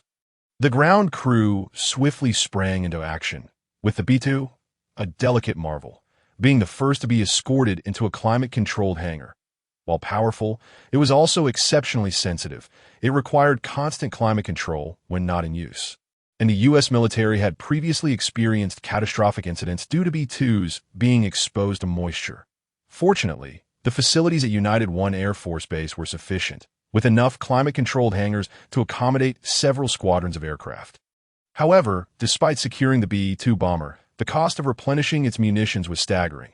A full load could exceed $10,000, with nuclear ordnance priced separately. The B-1 Lancer, while slightly more economical, still commanded a hefty $7,000 per full load.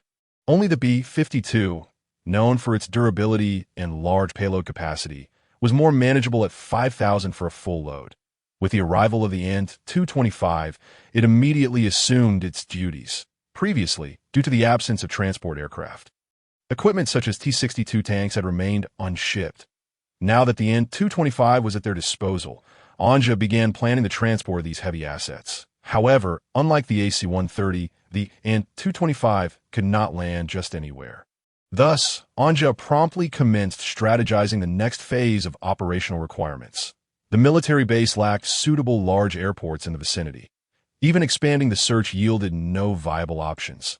This was not surprising, considering that even in Anja's previous world, very few airports could accommodate the takeoff and landing of an AN-225 that ultimately, after deliberating, Anja abandoned conventional transport plans. Since landing was not feasible, airdropping became the only option. That he expended 1,000 energy units from the system's reserves to procure an ample supply of advanced tank parachutes. Once the equipment arrived, Anja instructed the soldiers at the base to affix the parachutes to the T-62 tanks. Subsequently, these tanks equipped with parachutes were loaded onto the AN-225 transport aircraft. Each AN-225 could carry 4 T-62 main battle tanks, allowing 3 AN-225s to transport 12 tanks in one go, efficiently completing the delivery of 20 tanks in 2 trips. Furthermore, with the acquisition of the AN-225, the base's Black Hawk helicopters ceased their transport operations, and all weaponry and ammunition were hastily loaded onto the AN-225 alongside the tanks. After completing a series of loadings, and under the control tower's coordination, the 3 AN-225 transport planes began their relentless takeoff for transportation. Within the military base, the remaining troops were clearing the battlefield, which lay in disarray, with the remains of comrades and the gruesome remnants of the undead scattered about. The soldiers collected the firearms of their fallen allies, diligently scavenging for compatible ammunition, but their efforts bore little fruit. After half a day, they had only managed to gather enough equipment to arm a single platoon. Just then, the distant hum of helicopters resonated in the air, prompting the soldiers to anxiously look up. Upon sighting the previously encountered American Black Hawk helicopters, it became evident that they had arrived in accordance with the agreement to transport weapons and ammunition. This contingent of Black Hawks represented the inaugural batch designated for the logistics operation. However, via communication devices, it was learned that subsequent formations of Black Hawks had their missions rescinded, with the task now assigned to the Antonov and Tu-25 transport aircraft for aerial drops of supplies. 10 Black Hawk helicopters gently descended upon the designated area, prompting nearby soldiers to swiftly converge around them. The helicopter doors were opened by U.S. military personnel, who promptly began unloading box after box of weaponry and ammunition from the aircraft cargo hold.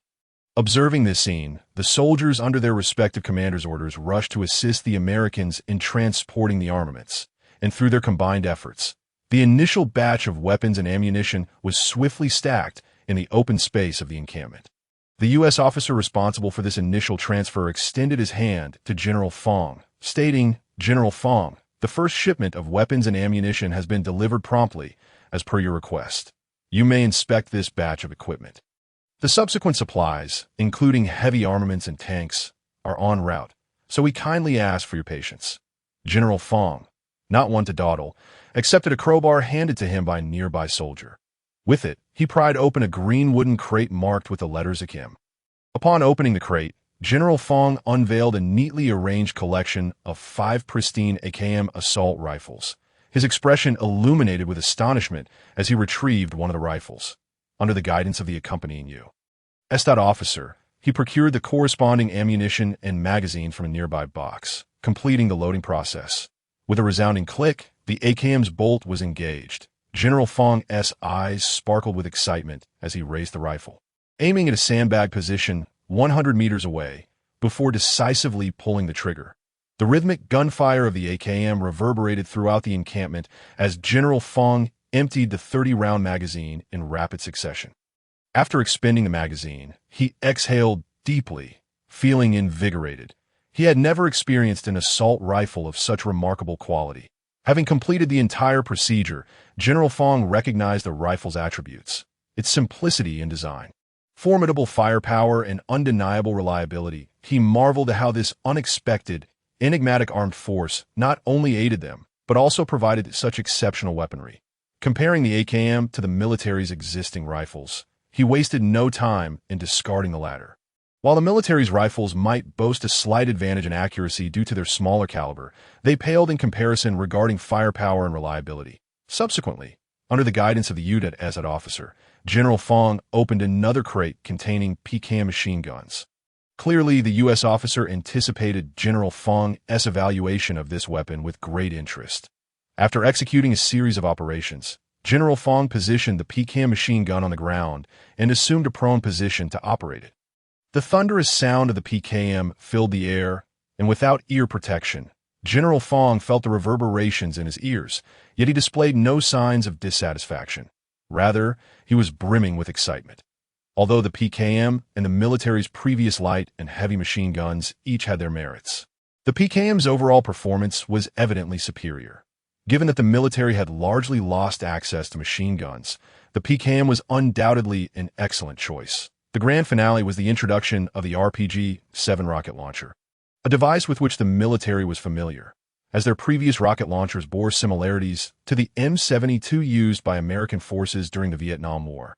However, the RPG-7's unique design was unlike anything they had encountered before. The RPG-7 could be classified as a recoilless launcher. Strictly speaking, it neither fell under the category of a traditional rocket launcher nor a recoilless rifle, but rather served as an anti-tank rocket launcher utilizing recoilless principles. General Fong loaded a high-explosive round into the RPG-7, adjusted the sights, and aimed at a derelict motorcycle on the edge of the distant encampment before squeezing the trigger. The rocket surged forth, trailing flames, and struck the motorcycle with precision, resulting in a violent explosion that sent the already defunct vehicle soaring through the air once more. Noticing General Fong's captivated expression towards the provided weaponry, the U.S. officer inquired with a smile, "General Fong, are you satisfied with the equipment we have supplied?" General Fong patted the RPG's launcher, giving a thumbs up as he replied, "This is magnificent. We are exceedingly grateful for your weapons. We are very pleased with this batch of supplies. Due to the helicopter's limited payload, the initial transport only delivered 500 AKM assault rifles, 100 PKM light machine guns, and 50 RPG-7 rocket launchers, along with a comprehensive array of accompanying ammunition. Once the U.S. forces confirmed that the military had successfully received the arms and expressed satisfaction after testing the weaponry, they swiftly completed the handover process. The task accomplished, the U.S. personnel did not linger at the military base, but promptly returned to their Black Hawk helicopters to commence their journey home. As the Black Hawks flew back, one American soldier, observing the commander beside him, remarked quizzically, "Goodness, those weapons are nearly as old as my grandmother." The way they looked at those supplies was as if they had never seen such advanced equipment before. The U.S. officer, contemplatively, responded, "It is indeed quite astonishing to think that we have managed to persuade these forces to work for our commander using merely this batch of Cold War-era equipment is simply unfathomable. It is undoubtedly a remarkable bargain." Gazing at the distant formation of departing Black Hawks, General Fong's eyes shimmered with anticipation. The firearms provided by this armed force were outstanding, and he could only imagine the heavy equipment, including tanks, that was still en route. The price they had to pay was merely to periodically clear vast swathes of zombies, with the ammunition being funded by the opposing side. What a remarkable deal indeed. Simultaneously, General Fong ordered his soldiers to immediately don the new equipment, as many had lost their combat rifles during previous encounters with zombies. This batch of weaponry and ammunition arrived as a timely boon. Moreover, General Fong felt reassured knowing that the equipment provided by the U.S. forces was of exceptional quality and straightforward in design. For the military personnel, these weapons could be easily mastered, allowing for a swift restoration of combat effectiveness, potentially even doubling their previous capabilities. In the ensuing moments, the soldiers at the military base rapidly equipped themselves with the newly supplied gear, as the gleaming AKM assault rifles swiftly armed the unit. The Antonov and Tu-25 transport aircraft arrived in the afternoon, its thunderous engines capturing the attention of all present. As General Fong beheld the colossal form of the Tu-25 in flight, he momentarily held his breath. It was the largest aircraft he had ever encountered. The Tu-25 communicated with the military base via their communication frequencies, signaling its intent to deliver supplies, as dozens of dark shapes began to materialize in the sky. Immediately, a multitude of white parachute flowers blossomed against the azure sky. Among the dispersed supplies, General Fong's gaze was drawn to the most conspicuous 12 behemoths, who, accompanied by a contingent of soldiers, swiftly arrived at the designated drop zone for the supplies. The airdropped materials, tethered by parachutes, gradually descended to the ground, with the first to land being those 12 colossal T-62 main battle tanks. Enhanced their imposing appearance. The system had executed a series of modern upgrades on this batch of T-62s, outfitting them with reactive armor, thus rendering them far more formidable than their original bare, oval-shaped turrets. Upon witnessing the fully equipped T-62s adorned with reactive armor, General Fong was utterly astounded. These tanks bore such resemblance to the new models that the military had deployed prior to the apocalypse. In stark contrast, the old second-generation water tanks that had previously been used in the base were utterly outclassed by these revamped T-62s. Clutching the reactive armor-clad T-62, General Fong was overwhelmed with excitement, rendered speechless by the unexpected influx of military might that had brought him immense joy. The remaining tank crews of the 6th Army quickly took command of this fleet of T-62s. Having previously operated the nation's most advanced tanks, these crews found it easy to familiarize themselves with the new vehicles by merely consulting the accompanying manuals. Soon, the 12 modernized T-62s were driven back to the base's defensive positions, while the other soldiers hurriedly collected the abundant airdropped weapons and equipment scattered around. The final batch of supplies was delivered by the Tu-25 transport aircraft in the evening, with 3 such aircraft dropping the remaining 8 T-62 tanks along with an array of weaponry and supplies onto the military base. After completing the delivery and notifying the military via communication devices, the transport aircraft turned and departed, leaving the military personnel ready to spring into action. General Fong promptly dispatched 2 re-equipped battalions, commanding them to mount 10 of the modernized T-62s and march towards the nearby town. His strategy was straightforward. The zombies in the vicinity had largely been eradicated by the American Air Force during a prior large-scale battle, and this presented a prime opportunity for the military to swiftly reclaim and control the surrounding towns. Additionally, it would serve as a practical test for the newly acquired weaponry. Early the next morning, as the military commenced their operations, Anja, who had been lazily sleeping in his single dormitory at the base, was abruptly awakened by the system's voice. "Rise and shine. At this hour, still in bed? You must be a sloth. It's the indomitable Chuan Xiaotian Huang." The system's voice startled Anja awake. Upon realizing it was merely the system, he reluctantly roused himself, after completing his morning routine and shaking off the drowsiness. Anja sat down for breakfast and inquired about his next mission. The system, direct and to the point, responded. "In light of the current situation of your faction, the military supply space has issued a new mandatory mission that cannot be declined. Failure to complete the task within the stipulated time will result in a deduction of 10 million energy points. Should you be unable to repay this energy debt, your military assets will be forcibly mortgaged. The mission is as follows. Within 1 week, personally lead a team to destroy the headquarters of the Serpent's Tail Company's domestic division and eliminate the base's commander, who is also the head of the largest Serpent's Tail base in the ancient city. Successful completion of this mission will reward you with an Ohio-class nuclear submarine, without nuclear warheads, a battalion from Han's Empire Skull Division, a complete logistics brigade from the Rabbit Nation, and the option to purchase food supplies will be made available." "Ah, splendid. I appreciate your straightforwardness," Anja exclaimed, taken aback by the generous rewards. The prospect of acquiring a nuclear submarine was tempting enough, but the offer of an entire elite battalion from the Han's Empire and a comprehensive logistics brigade from the Rabbit Nation was even more enticing. The system was truly pulling out all the stops, and Anja found himself astounded by the bountiful rewards.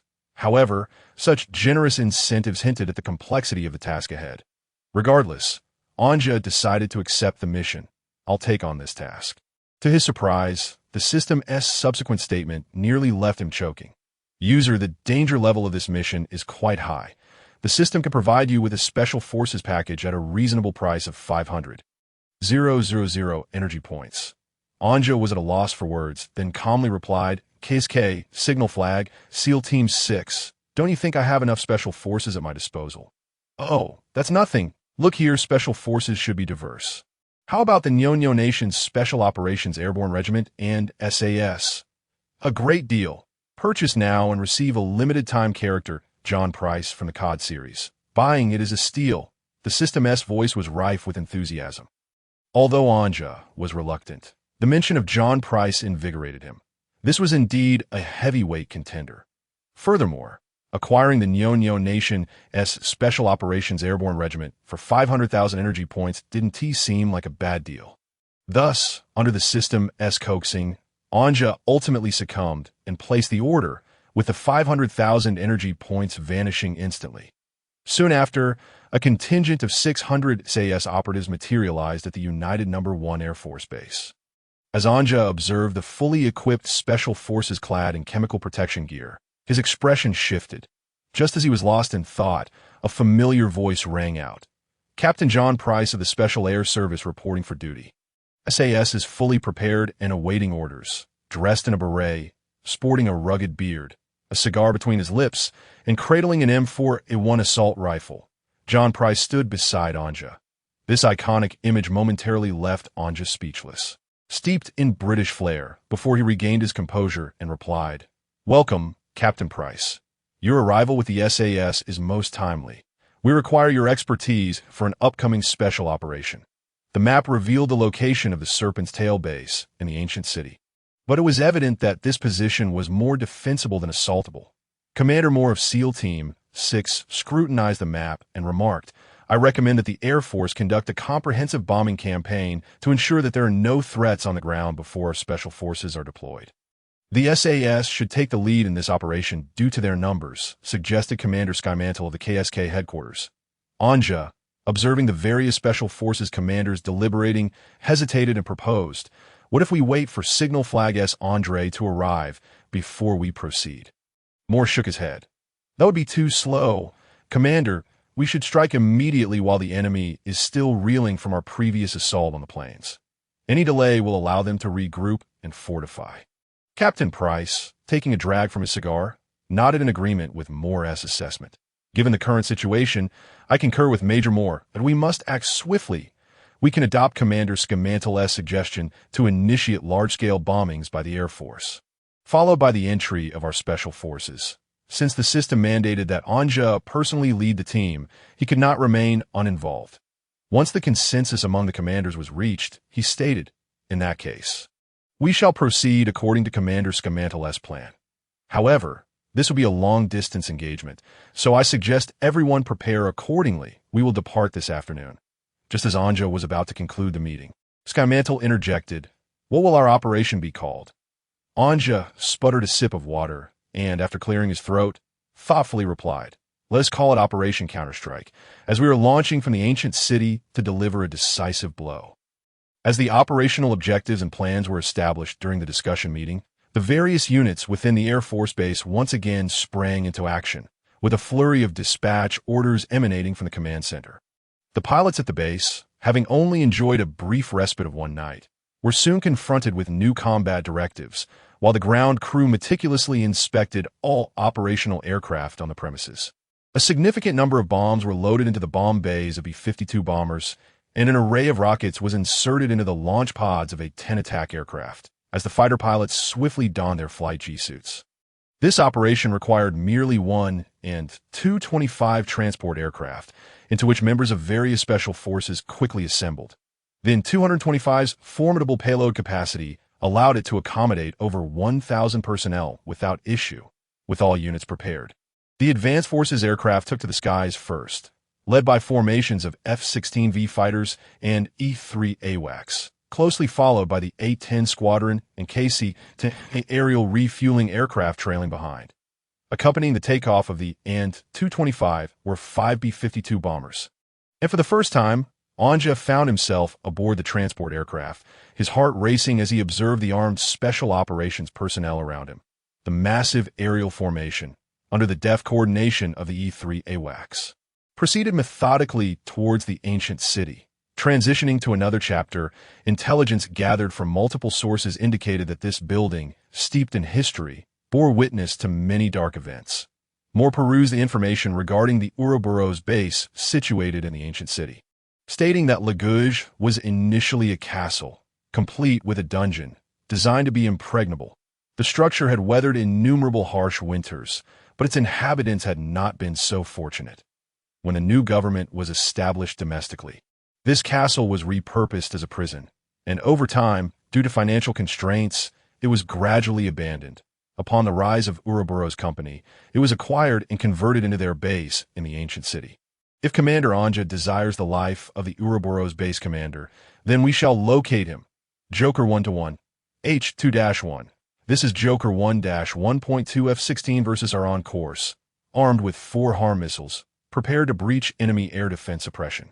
Over. H2-1. Acknowledged. Joker. Engage. The 2 F-16V fighters swiftly detached from the expansive aerial formation, engaging afterburners to advance ahead, launching 4 missiles towards the castle housing the Ouroboros base below as the formidable aerial formation entered the ancient city. It was detected by radar, triggering alarms throughout the Ouroboros base. .4 air defense vehicles resembling SAM missile systems were promptly deployed from within the base. However, as soon as the radar of these missile defense vehicles was activated, the incoming HARM missiles streaked toward them, leading to a series of violent explosions that obliterated the base's most formidable air defense units. After completing their missile launch, the 2 F-16 versus quickly veered off to the side. Communicating on the channel, Joker has completed the mission. Enemy air defense units are suppressed. The Air Force may proceed with their operations. Within the castle, a multitude of security personnel from Ouroboros rushed out from the base, pushing various anti-aircraft guns and defensive artillery into position. Accompanied by the thunderous roar of the A-10's cannon, the A-10 squadron soared over the castle, releasing dozens of 82 Malawian Kwacha's general-purpose bombs as if bestowing gifts upon the enemy's air defense positions below. The ferocious explosions swiftly engulfed the entire castle area, and those Ouroboros security personnel fortunate enough to survive the onslaught began to operate anti-aircraft artillery under the command of the base's commander. However, this only hastened their demise, as the flames from the anti-aircraft guns inadvertently marked the bombing coordinates for the B-52 bombers soaring above. The 5 B-52s quickly traversed the skies above the castle, unleashing a deluge of bombs upon the structure below. In mere seconds of passing overhead, The 5B-52 bombers had dropped 22,700 kilograms of munitions on the Ouroboros castle base, and as the cacophony of explosions subsided, the historic edifice lay largely reduced to rubble. The communication device crackled with the voice of the B-52 crew. H-2-1. The Air Force's devastating bombing mission is complete. You may now enter the operational area. Over 30 seconds, Schmantel remarked, casting a glance at the ancient city's structures below. Lagouge, the day after the bombing of the planes 1742. 54 Anja, commander of the combat formation, SAS Special Air Service. Hans KSK Special Forces. U.S. Navy SEAL Team 6 in the transport aircraft. All members of the Special Forces were fully equipped and ready for deployment. Anja, like the others, awaited by the rear door of the N-225, the signal light still flashing red. Yet merely 2 seconds later, the light shifted from red to a flashing green. The tail door of the N-225 slowly opened. Go, go, go. The commander of SEAL Team 6, Moore, raised his right hand and waved vigorously, then, without hesitation, leaped from the aircraft with his parachute pack. The members of SEAL Team 6 followed suit, and Anja gazed down at the 1,000-meter height, feeling a sense of trepidation. This was his first parachute jump, and he was utterly unprepared. Noticing Anja's unease, Captain Price discarded his extinguished cigar out of the aircraft and patted Anja's shoulder, saying, "Everyone has their first time. Just follow the parachute team and pull your chute at the designated altitude." After seeing Anja nod, John Price gave him a thumbs up and, weapon in hand, led the SAS Special Air Service members in jumping from the aircraft. When it was Anja and the KSK members' turn, after a moment of internal deliberation, Anja gritted his teeth, pulled down the visor of his helmet, and tightly grasped the straps of his parachute pack as he jumped from the aircraft alongside Schmantel. The fierce winds at 1,000 meters buffeted Anja's cheeks, a sensation he had never experienced before. As he plummeted through the air, the exhilarating rush caused him to involuntarily shout out, "Woo!" as the team descended to an altitude of 1,000 meters. John Price's voice crackled over the communicator. "All units, prepare to deploy parachutes." Without hesitation, Anja pulled the cord on his parachute harness, and he felt a powerful force tugging him backward as the parachute deployed. The sky was filled with blossoming parachutes, and the descent was swift. Within minutes, the Special Forces had touched down. The first to land, SEAL Team 6 quickly established a defensive perimeter on the ground. Anja and the KSK members landed last, and once assembled, SEAL Team 6 and SAS began their operations as per the original plan. With SAS being the largest contingent, they were divided into 6 groups, labeled A through F, each comprising 100 members. Thanks to Captain Price's earlier reminder, all Special Forces participating in this operation were equipped with gas masks, which they donned before advancing to the underground areas of the Ouroboros base. SEAL Team 6 utilized explosives to breach the underground entrance concealed beneath the rubble, and Anja, alongside the A Group, led by John Price, charged into the base's subterranean levels, compared to the Ouroboros base in Kyoto. The security personnel at the ancient city's base were evidently more numerous. Upon entering the underground area, they immediately encountered the waiting security personnel, igniting a fierce firefight. Contact. The firepower from the Special Forces overwhelmingly suppressed the opposing security personnel, and as soon as the engagement commenced, it became clear that the enemy was completely outmatched. However, leveraging their familiarity with the terrain, the base had strategically positioned multiple heavy machine guns, which posed a significant threat and inflicted considerable casualties on Anja's team during the exchange. "Take out those machine guns." Anja concealed himself behind a concrete block, feeling the bullets whisk past his scalp, and shouted loudly. Ultimately, Anja's team possessed greater combat prowess. After a brief period of suppression, they seized the opportunity to eliminate the heavy firepower first. Subsequently, Team B from the rear also provided support. As the intensity of firepower increased on this side, the defensive security personnel across the way gradually faltered, ultimately leading to their complete annihilation. The underground entrance had been cleared. Captain Price, after dispatching the opposing commander with his assault rifle, communicated via the radio. There were approximately 400 to 500 security personnel stationed at the entrance, while annihilating this batch of enemies. Anja's Special Forces also suffered losses of nearly 40 to 50 men. However, this merely delayed the advance of the Special Forces.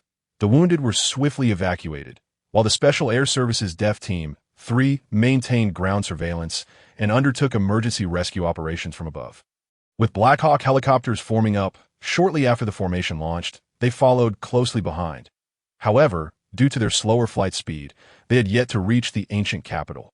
These helicopters were tasked with transporting the wounded for ANS during this mission. Upon arriving at the entrance to the Sientu Snake underground base, they installed familiar large quantities of explosives onto the heavy blast door. With a thunderous explosion, the entrance to the underground passage was blown open.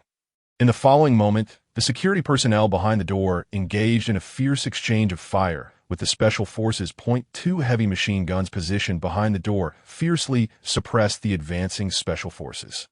However, the previous suppression of the Special Forces was due to the overwhelming number of security personnel in close proximity to the underground entrance, which were too dispersed. Now, with the enemy's fire concentrated at a single point, it was evident that they could no longer suppress the Special Forces as before, that Anja's team exhibited formidable firepower. Dozens of light machine guns retaliated against the firepower points at the door. Ultimately, with a rocket exploding at the door, silence enveloped the world once more. Seizing the opportunity, the SAS Special Forces swiftly penetrated inside. The security personnel behind the door had been entirely eliminated. John Price glanced at the situation beyond the door and suddenly spotted an electrical box in the distance. He then turned to a nearby Special Forces member and said, "Brown, do you see that? It's time for us to operate in the shadows." Upon being called by Price and noticing the distant electrical box, the Special Operations soldier instantly understood Price's intent, that he retrieved specialized equipment and swiftly accessed the electrical box of the Sientu Snake base. Following standard procedures, the illumination lights throughout the base extinguished in an instant. Upon witnessing the sabotage of the base's electrical system by the SAS, Anja felt a surge of elation. He lowered the 4-eye night vision goggles on his fast helmet and whispered, "Bastards, it's time for you to experience special operations." Deep within the base, the personnel in the control center of the Sientu Snake base appeared utterly bewildered by the sudden circuit failure. The commanding Professor Gulen, forcing himself to remain composed, shouted, "Quickly activate the backup power supply number 2 for the base. And deploy all biochemical weapons within the base. We absolutely cannot allow them to penetrate into the core area of the base." With the assistance of night vision goggles, the team's pace of advancement accelerated dramatically. The security personnel of the Sientu Snake, deprived of light, flailed about with flashlights in the pitch-black underground space, becoming mere targets. Anja's view was filled with the friendly identification patches on the helmets of the Special Forces members and the laser beams from their firearms. A dense array that was both dazzling and somewhat intimidating. Yet it undeniably provided a sense of security. Suddenly, Captain Price signaled the rear team to halt with a tactical gesture, prompting all personnel to stop, raise their weapons, and assume a state of vigilance. The group found themselves in an expansive central plaza of the underground base, spacious enough to accommodate over 1,000 people. Anja, peering through his night vision goggles in the direction Price was guarding, noted that the security personnel ahead had already been entirely neutralized by the Special Forces. However, further ahead, a closed electronic door was forcibly opened by something behind it. The door, unable to withstand the force for long, gave way mere seconds later under violent pressure, allowing the Special Forces to see what was coming. They were met by a dozen heavily armed biochemical weapons. These creatures, evidently enhanced, possessed night vision capabilities.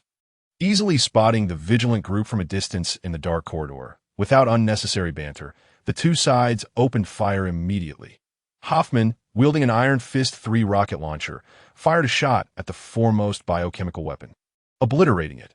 However, he was met with enthusiastic fire in return from 2 heavily armed biochemical entities. Price took cover behind a load-bearing wall in the plaza, calmly unloading an empty magazine, placing it into a recovery bag, and swiftly replacing it with a fully loaded one. Earlier, he had been using M855A1 ammunition, but upon realizing the adversaries were biochemical weapons, he decisively switched to a magazine loaded with armor-piercing rounds. M995 5.56 45 armor-piercing ammunition, known as AP rounds, was the optimal choice against lightly armored units. Thus, surrounding Special Forces also followed suit, exchanging their A1 ammo for AP rounds as the biochemical weapons continued to pour forth from the depths of the base. Clearly, the special forces equipped with AP rounds could no longer be withstood. Essentially, a full magazine of AP rounds could directly take down a biochemical weapon, and due to the limited space underground. With most of the plaza being covered by the special forces firepower, the speed advantage of the biochemical entities was nullified. They could only engage in direct gunfire. Consequently, the casualties among the biochemical weapons surged dramatically. However, the collapse of their offensive was ultimately precipitated by the SAS insertion and the arrival of SEAL Team 6 at Anja's forces had surged to over 400 personnel, whereas the biochemical weapons numbered merely in the dozens. Following a brief exchange of fire, the biochemical entities were predictably annihilated. Anja counted. 50 biochemical entities had surged forth from the passage, which clearly indicated that the enemy had invested heavily. Yet, the sheer number of Anja's team, armed with armor-piercing rounds, proved overwhelming. Thus, these biochemical entities inflicted only a handful of casualties on Anja's forces before meeting their demise. After a brief period of vigilance, Price signaled for the team to continue advancing. As they began to enter the core area of the base, the passage ahead started to diverge into forks. Lacking an internal structural map, Anja's team began to split up. Just then, the illumination lights throughout the underground space flickered back on, indicating the enemy had activated the base's backup power system. Anja, carrying an M4A1 assault rifle, followed Price and the SAS Team A, who opted for the central route among the multiple forks. From ahead came the unsettling sounds of monstrous roars, prompting the team to slow their pace. Other squads reported over the communication channels that they had encountered large numbers of mutated biochemical entities. This was indeed the lair of the CN2 snake, teeming with zombies. Simultaneously, the base's ventilation system began releasing an unknown gas into the internal passages, with green mist swiftly enveloping the entire underground base. It appeared the enemy had resorted to chemical warfare. However, the special forces had donned gas masks prior to descending. Therefore, the viral gas deployed by the adversary posed no significant threat to the special forces, causing merely a slight obstruction to visibility. Amidst the green viral fog, towering figures emerged ahead. Tyrants. Compared to ordinary mutated biochemical entities, these tyrants were distinctly different, clad in what resembled lightweight armored protective gear and wielding large-caliber machine guns, similar to the biochemical entity pursuers. When the tyrants encountered the special forces, Anja's AP rounds surged forth like a tide, with M995 armor-piercing ammunition proving devastatingly effective, easily tearing through the lightweight armor worn by the tyrants. However, unlike the pursuers, the tyrants exhibited remarkable resilience. It took the concentrated fire of multiple operatives, depleting an entire magazine, to bring down a single heavily armored tyrant that, of course, a well-placed headshot could do the job in just half a magazine. However, the tyrant shares the same predicament as ordinary tyrants, being excessively vigilant about head protection in the face of danger. The tyrant raises its specially enhanced arms, which are enveloped in lightweight armor, making it exceedingly difficult for bullets to penetrate and strike the vulnerable head behind. Heavy sniper rifles and anti-tank rocket launchers still possess lethal power against the tyrant. After all, caliber is justice, and both sides engage in fierce gunfire within the relatively spacious corridor, confronted with the tyrant's large-caliber machine guns. The special forces also suffer significant casualties. After eliminating the heavily armored tyrants that charged forth, the special forces paid a toll of 7 to 8 lives to the end of the corridor. A fortified electronic alloy door obstructs their path, prompting the well-trained SAS to swiftly position breaching explosives from their backpacks. Following the detonation, a barrage of bullets suddenly erupts from behind the alloy door. Numerous security personnel await beyond the door, currently suppressing the breached entry with their assault rifles and light-heavy machine guns, preventing the special forces from mounting a counterattack. Deploy the bomb remote control car. Price rolls into a shooting blind spot, evading the deadly hail of bullets, and shouts to a nearby SAS member, a SAS soldier, equipped with a backpack, swiftly acts upon Price's command, retrieving a toy car from within. Upon hearing Price's words, Anja immediately comprehends what the soldier has produced. The toy car is quickly activated and, under the soldier's control, speeds into the doorway. Even as security personnel notice the incoming toy vehicle. Its velocity leaves them momentarily stunned. In the blink of an eye, the toy car breaches the security line, prompting one security officer in a Viper uniform to halt his fire, curious enough to crouch and pick up the toy car. This is hilarious. They sent in a toy? Boom! Accompanied by a violent explosion, the Special Forces soldier retracts the toy car's remote control into his backpack and gives Price a thumbs up, signaling success. The previously fierce firepower behind the door falls silent after the explosion. Confirming the area is secure, the scout signals the rear Special Forces to advance. What lies beyond the door is a gruesome scene of severed limbs and dismembered bodies, leaving one to wonder just how much explosive was packed into that toy car. Regardless, a single wave of explosions has obliterated the security personnel behind the door. This underground base is even larger than the Kyoto branch, and after battling for some time, they have only just begun to penetrate the core area of the facility. After progressing for a while, they arrive at an expansive space, observing that the area ahead appears to be the dining hall, which is currently devoid of any presence, casting an eerie atmosphere. Just then, a cacophony of footsteps suddenly erupts from the opposite side, tightening the tension as everyone raises their weapons. Upon seeing the newcomers, relief washes over them. It is Team B, who is circled around, once reunited with Team B. They collectively advance towards the dining hall. The Special Forces enter the dining area. All entrances and exits are promptly sealed by heavy iron doors, followed by an abrupt extinguishing of the bright lights within the hall. Instantly, darkness envelopes the entire space, prompting everyone to hastily don night vision goggles. Once visibility is restored, the Special Forces immediately notice 4 remote-controlled heavy machine guns emerging from the corners of the ceiling. In an instant, the well-trained Special Forces unleash a barrage of fire, destroying the heavy machine guns before they can even open fire. However, it is evident that the personnel controlling this area have yet to reveal their trump card. Suddenly, the ground trembles, and 4 cylindrical iron boxes rise from below. Upon recognizing the identity of the emerging threat, Anja inwardly curses. Is the Blade Queen class bioweapon encountered previously? The last encounter with a single Blade Queen had severely incapacitated Anja's team.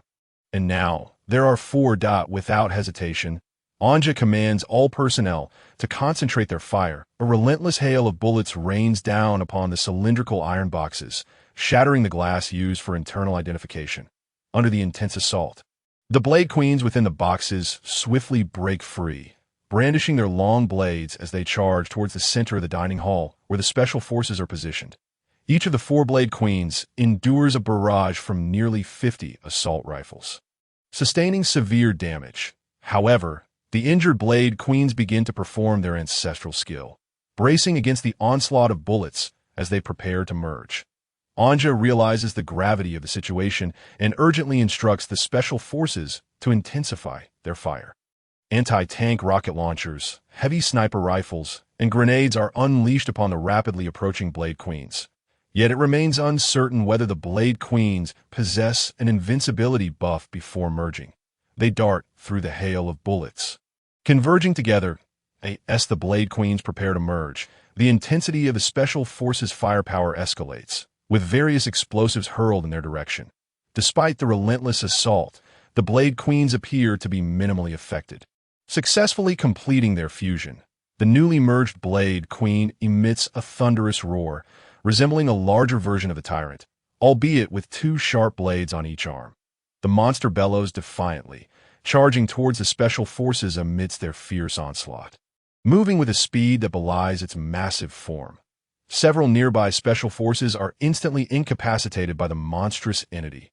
Even direct hits from anti-tank rockets merely result in minor jolts, failing to breach its defenses. Armor-piercing rounds strike the creature's form as if penetrating jelly, and Anja exhausts an entire magazine of M995 armor-piercing rounds. Yet the merged bioweapon shows no sign of faltering, continuing its assault on the approaching Special Forces. Anja's apprehension deepens.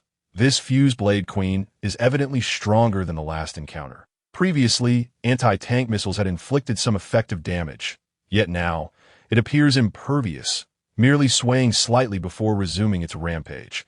Witnessing the heavy casualties among his comrades, Anja's anger ignites. Damn it, I gave you face. The Gatling gun materializes from the system's storage, unleashing a torrent of 7.62 51mm M61 armor-piercing rounds upon the fused monstrosity. Simultaneously, the surrounding special forces employ grenades, rocket launchers, and other explosive weaponry against the creature. Yet, it behaves like an indestructible cockroach, its regenerative abilities astonishing. Even after expending an entire round of ammunition from the Gatling gun, Anja fails to inflict substantial harm on the beast. As the special forces continue to suffer losses at the hands of the fused monstrosity, Anja spits in frustration and declares loudly, "System, if you don't intervene now, I'm going to die here." The system, observing from the shadows, responds to Anja's plea. User, the armory space has analyzed the viral genes of this biomonster, revealing that this strain has exceeded the tolerance threshold of this realm. Consequently, the armory space has reported to the Karanta's authorities, and a response has been received. The chairman of the Edge Area Affairs of the Great Wolf Industries has approved the temporary deployment of Karanta's military weapons to the user for emergency purposes. The plasma discharge assault rifle has been issued to the user, with unlimited ammunition supplied for this mission. Please note that this weapon will be reclaimed by the armory space upon mission completion.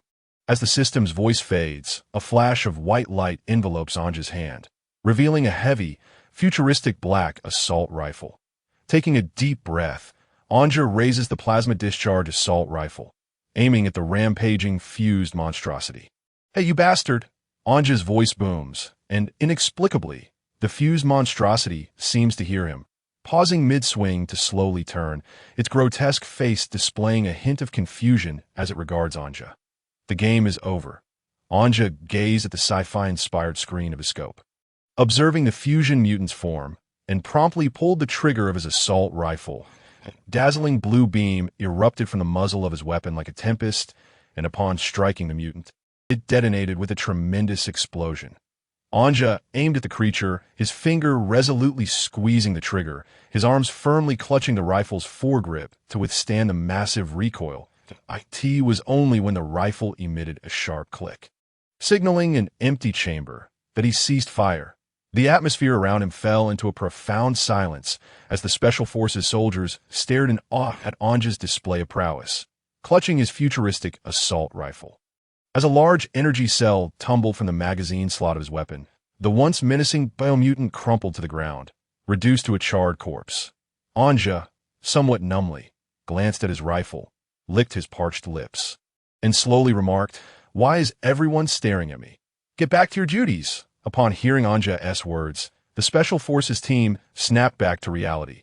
One group hurried to deploy breaching explosives on the sealed iron gate, while another began to urgently attend to their fallen comrades. The battle had taken a heavy toll, with nearly half of the over 200 special operatives downed. Who could fathom how the biomutant had withstood thousands of rounds of armor-piercing bullets, anti-material sniper rounds, anti-tank rockets, grenades, and rifle grenades without faltering? However, according to the system's analysis, it appeared that the mutant's genetics had malfunctioned, surpassing the system's tolerance threshold, prompting the direct dispatch of a formidable assault rifle to Anja. This weapon was exhilarating. While wielding the plasma discharge assault rifle, Anja felt an electrifying rush, effortlessly reducing even the formidable fusion mutant to mere ashes under its blindingly swift fire. Yet the system warned that this rifle would be reclaimed after the mission's conclusion. Contemplating this, Anja felt a pang of reluctance. This was indeed a remarkable weapon. He pondered whether he could perhaps bribe the system for additional energy to retain the rifle. The heavy blast doors were soon obliterated by the special forces, and as the external light flooded in, the team stowed away their night vision goggles. Observing the drastically reduced ranks, Anja and Price swiftly re-strategized that a portion of the team was assigned to evacuate the severely wounded to the surface, while the remaining 50 or so would accompany Anja to rendezvous with Team C, venturing deeper into the base. Through their communication devices, Anja quickly led his team to join forces with Team C. However, Team C was not faring much better either, having just faced off against 100 heavily armored tyrants. Fortunately, the Special Forces' ferocious firepower and combat prowess had averted disaster. Otherwise, Team C would have surely met their demise. After reallocating their resources, they continued advancing toward the core of the base, encountering numerous biomutants and bioweapons along the way. Fortunately, they did not encounter any entities of the caliber of the Blade Queen. Meanwhile, within the control center of the Tail Snake base, the large screen displayed real-time surveillance from various sectors. However, the scenes were decidedly grim for those seated in the command room. Sector 1 had fallen. Sector 2 had succumbed. The Blade Queen's plan had failed, and the enemy was encroaching upon the deepest Sector 3. The security forces had been equipped with heavy vehicles to fortify Sector 3, and the headquarters demanded a staunch defense of the base. While the air support would take time to arrive, one disheartening report after another reached Professor Gulen through his aide, as the dire news piled up. Sweat dripped from the professor's brow, and he urgently instructed his aide, "Inform the commander of the security forces that I will promptly initiate the clone battalion to bolster his ranks. He must divert all heavy equipment to Sector 3. We cannot afford to lose ground against the enemy." At this moment, within the core area of Sector 3, an underground urban testing ground lay before them, previously utilized by the Tail Snake Company to assess the effects of the virus prior to the apocalypse. Normally, this vast expanse would remain devoid of life, save for testing periods. However, in light of the impending crisis, heavy equipment such as tanks and armored vehicles were now stationed throughout this simulated urban landscape. Teams of uniformed Tail Snake security personnel, armed with assault rifles, marched in unison from the depths of the base. Yet upon closer inspection, an unsettling similarity among them became apparent. They all appeared almost identical, as though cast from the same mold. As the security forces took their positions under the commander's orders, a barrage of gunfire erupted outside the main gate, where the station security personnel were engaged in a fierce firefight with the invading special forces. The tank units roared to life, their turrets aimed squarely at the entrance, machine gunners poised to unleash a hail of fire. After a brief period, the gunfire outside abruptly ceased, plunging the personnel inside the simulated urban area into a state of heightened tension. The unknown was the most terrifying of all. Just as the security personnel braced themselves, the power to the area flickered and then cut out entirely, casting the once illuminated simulated city into darkness. Inside the tanks resembling the Warhound, the drivers were relatively unfazed, as their vehicles were equipped with night vision targeting systems, while some armored vehicles also boasted night vision capabilities. However, the external security personnel descended into chaos. Lacking such advanced gear, they found themselves rendered blind in the pitch black. A violent explosion erupted at the main gate, sending the heavy alloy doors soaring into the air before crashing down onto the ground. Witnessing this, the station security forces unleashed their full firepower, several tanks bombarding the entrance with relentless fury, while machine gunners lit up the darkness with their fire, creating streaks of orange-yellow light. Anja, startled by the intensity of the firepower within, watched as the tank shells exploded at the entrance, compelling the special forces, initially poised for a frontal assault, to reconsider their strategy. Damn it, they have tanks and heavy firepower. With this density of fire, we can't even approach, Schmidt exclaimed, glaring at the onslaught directed at the gate. Anja's expression darkened as he surveyed the situation. So, you think your tanks intimidate us? He mused, channeling over 100,000 energy units into the system, which summoned a Leopard 2, a 7V main battle tank, amidst a blinding flash of light. Anja beckoned to his fellow operatives, declaring, "Those who can operate a tank, step forward. It's time to show them the might of our technology." Following a brief discussion, the KSK Special Forces commandeered the Leopard 2 A7V, with Schmidt as the commander, Hoffman as the gunner, and Feidlin at the helm. With the roar of the tank's diesel engine, the fully armored Leopard 2 A7V rolled toward the main entrance. The main battle tank led the charge, with the Special Forces advancing behind it, utilizing its cover. The moment the Leopard 2 emerged, a flurry of shells whizzed toward it. However, the tanks resembling the Warhound fired 76mm shells. Although they switched to APDS round upon detecting the main battle tank, the Leopard 2's extraordinary armor caused these projectiles to ricochet harmlessly. Meanwhile, the advanced targeting systems of the Leopard 2 A7V swiftly locked onto surrounding armored threats. And with each thunderous blast, The 120mm fin-stabilized armor-piercing rounds effortlessly obliterated the Wark Hound-like tanks stationed around the simulated city's defenses. What followed was a relentless onslaught. A single Leopard 2, a 7V, effortlessly tore through the defenses formed by the security forces and their multitude of personnel. The commander of the security forces, seated in the central command of the urban area, donned a monocular night vision visor, his face a mask of disbelief as he beheld the advancing Leopard 2 tank. "This is impossible," he gasped.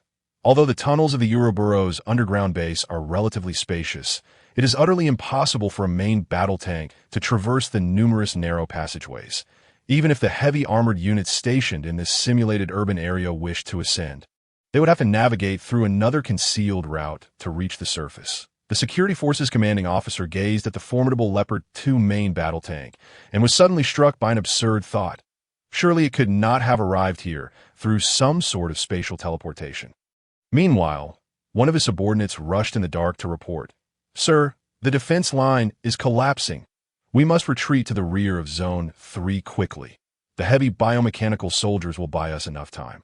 As he observed the special forces storming in through the main entrance, propelled by the main battle tank, the painstakingly constructed defense line crumbled. The commanding officer understood that the battle could not continue, and promptly instructed his subordinates, "Withdraw to the rear area on the side of the Leopard 2 main battle tank." It had single-handedly destroyed 17 Yukon armored vehicles, along with countless light and heavy armored units, effortlessly wreaking havoc.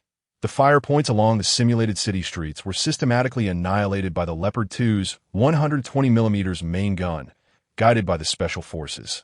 Under the relentless assault of the Special Forces, the Ouroboros security forces, lacking night vision equipment, found their urban defenses swiftly dismantled in the pitch-black environment, facing fully armed Special Forces equipped with night vision devices. Following their commander's orders, the security personnel sprinted towards the depths of the base, clutching their weapons. Simultaneously, numerous heavy armored tyrants emerged from the depths of the base, armed with heavy machine guns, to provide cover for the retreating security forces. There were more than 100 tyrants, many carrying anti-tank rocket launchers. However, if it had been the previous special forces facing such a number of tyrants, they might have faced a delay. But with the support of the Leopard 2, these tyrants posed little threat. Utilizing the tank as a spearhead, the Special Forces cleared the entire simulated urban area of adversaries. Under the bombardment of the tank's main gun, the heavy armored tyrants were merely oversized targets bearing heavy weapons. In the control room, Professor Gulen was infuriated upon witnessing the failure of the highly anticipated Zone 3 to withstand the Special Forces' assault. He seized the communicator and vehemently berated the security commander as incompetent. Although the security commander felt disgruntled by the scathing reprimand, he had no choice but to endure it due to the professor's superior position. He assured Professor Gulen that they would contain the Special Forces within this zone while maneuvering towards the core Zone 4 of the base. Zone 4 featured a narrow terrain with a long, slender laser corridor that could not accommodate a tank. Therefore, the security commander dispersed the remaining protective forces to this area, while the opposing force numbered only around 100. Despite having recently suffered a devastating defeat, they still had over 500 personnel remaining. Regardless of the circumstances, it was 500 against 100, a clear advantage for them, if they could annihilate this formidable Special Forces unit. The losses incurred would be justified, and the organization would face no further obstacles in advancing their grand undertaking. The Special Forces soon arrived outside Zone 4, and the tank quickly reached the entrance of the laser corridor. Just as the security commander had anticipated, the tank could not pass through the narrow passage. Observing this, Ninja ordered the main battle tank to deliver a devastating strike on the laser corridor. The tank crew promptly loaded high explosive shells and unleashed a barrage upon the corridor. After 2 minutes of continuous bombardment, this costly laser corridor was obliterated. Ninja then stored the main battle tank within the system's space, and the Special Forces swiftly traversed the now accessible corridor into Zone 4. Inside Zone 4, the passageways were exceedingly narrow, accommodating no more than 4 individuals side by side, rendering the tank unusable for further clearance. As a result, the team cautiously advanced while remaining vigilant. Occasionally, remote control machine guns would extend from the ceiling, attempting to ambush the Special Forces. Yet throughout the operation, these machine guns had failed to successfully execute a single surprise attack. Each time they emerged to launch an assault, they were preemptively detected and destroyed by the special forces. After navigating a corner, the team engaged in a firefight with the Ouroboros security forces that had been lying in wait. This corner was fortified with over 30 security personnel positioned to obstruct the advance of the special forces. A heavy machine gun fiercely suppressed the corner, preventing the special forces from advancing even an inch. However, this defensive firepower was merely intimidating. The special forces calmly retrieved a bomb cart, and with a resounding explosion, the threat was neutralized. The layout of Zone 4 resembled a residential area, with standard room numbers visible everywhere. Many security personnel had taken refuge inside the rooms, adopting guerrilla tactics. As the troops passed by, they would unleash a barrage from their assault rifles. Although most of the rooms were empty, some harbored security personnel eager to ambush. This unpredictable form of assault inflicted significant casualties on the special forces. However, this situation soon changed. After the initial losses, the special forces reacted promptly, emptying a magazine of armor-piercing rounds at the door of each room they approached. As they cleared their way, the special forces quickly encountered the final line of defense established by the Ouroboros security forces in the center of Zone 4. Over 400 security personnel had fortified the entrance, setting up heavy machine guns. As soon as the security forces spotted the special forces, they unleashed suppressive fire. Moreover, having learned from the bomb cart's earlier failure, the path to the defense line was littered with obstacles, rendering the bomb cart unable to advance. Upon seeing the bulk of the security forces gathered here, Anja felt no trepidation. Rather, he was exhilarated. He had grown weary of the tedious process of hunting down foes, and annihilating the entire security force was now his foremost desire. Of the defensive line constructed by Ouroboros, the bomb cart could not pass, and just silently summoned military-grade small drones from the system space, along with a significant quantity of C4 explosives. After combining the two, he distributed them to the surrounding special forces and handed a remote control to Captain Price, saying, "It's time to deploy the bomb drones." In the face of the overwhelming suppressive fire, several small drones suddenly emerged from around the corner, soaring at great speed towards the defensive positions established by the Ouroboros security forces. Having experienced the bomb cart's devastation, the security personnel were now gripped by fear upon spotting the drones, quickly deducing their purpose. Intense fire was immediately directed at them. "Those foreigners are launching flying bombs again. Shoot them down," shouted a security soldier as he fired at the airborne drones. It was too late. More than a dozen bomb drones hurtled through the air, carrying C4 explosives, followed by a series of violent explosions that erupted within the security forces' defensive line, sending personnel scattering in chaos. As the cacophony of explosions subsided, the only sounds that remained were the cries of the wounded emanating from the security forces' line. Seizing the opportunity, the special forces advanced rapidly, encountering a few fortunate survivors who had not been killed in the blasts. However, the violent shockwaves had left them disoriented. After eliminating the remaining members of the Ouroboros security forces within this line, the special forces successfully captured Zone 4. Through the interrogation of a surviving security personnel, they learned that the Control Command Center and the backup emergency generator were located in the forward Zone 5. Thus, after executing the surviving members of the Ouroboros security forces, the special forces pressed onward without delay, continuing their incursion into Zone 5, having cleared the base of its security forces along the way. Thus, in the end, within the confines of Area 5, the special forces encountered virtually no resistance.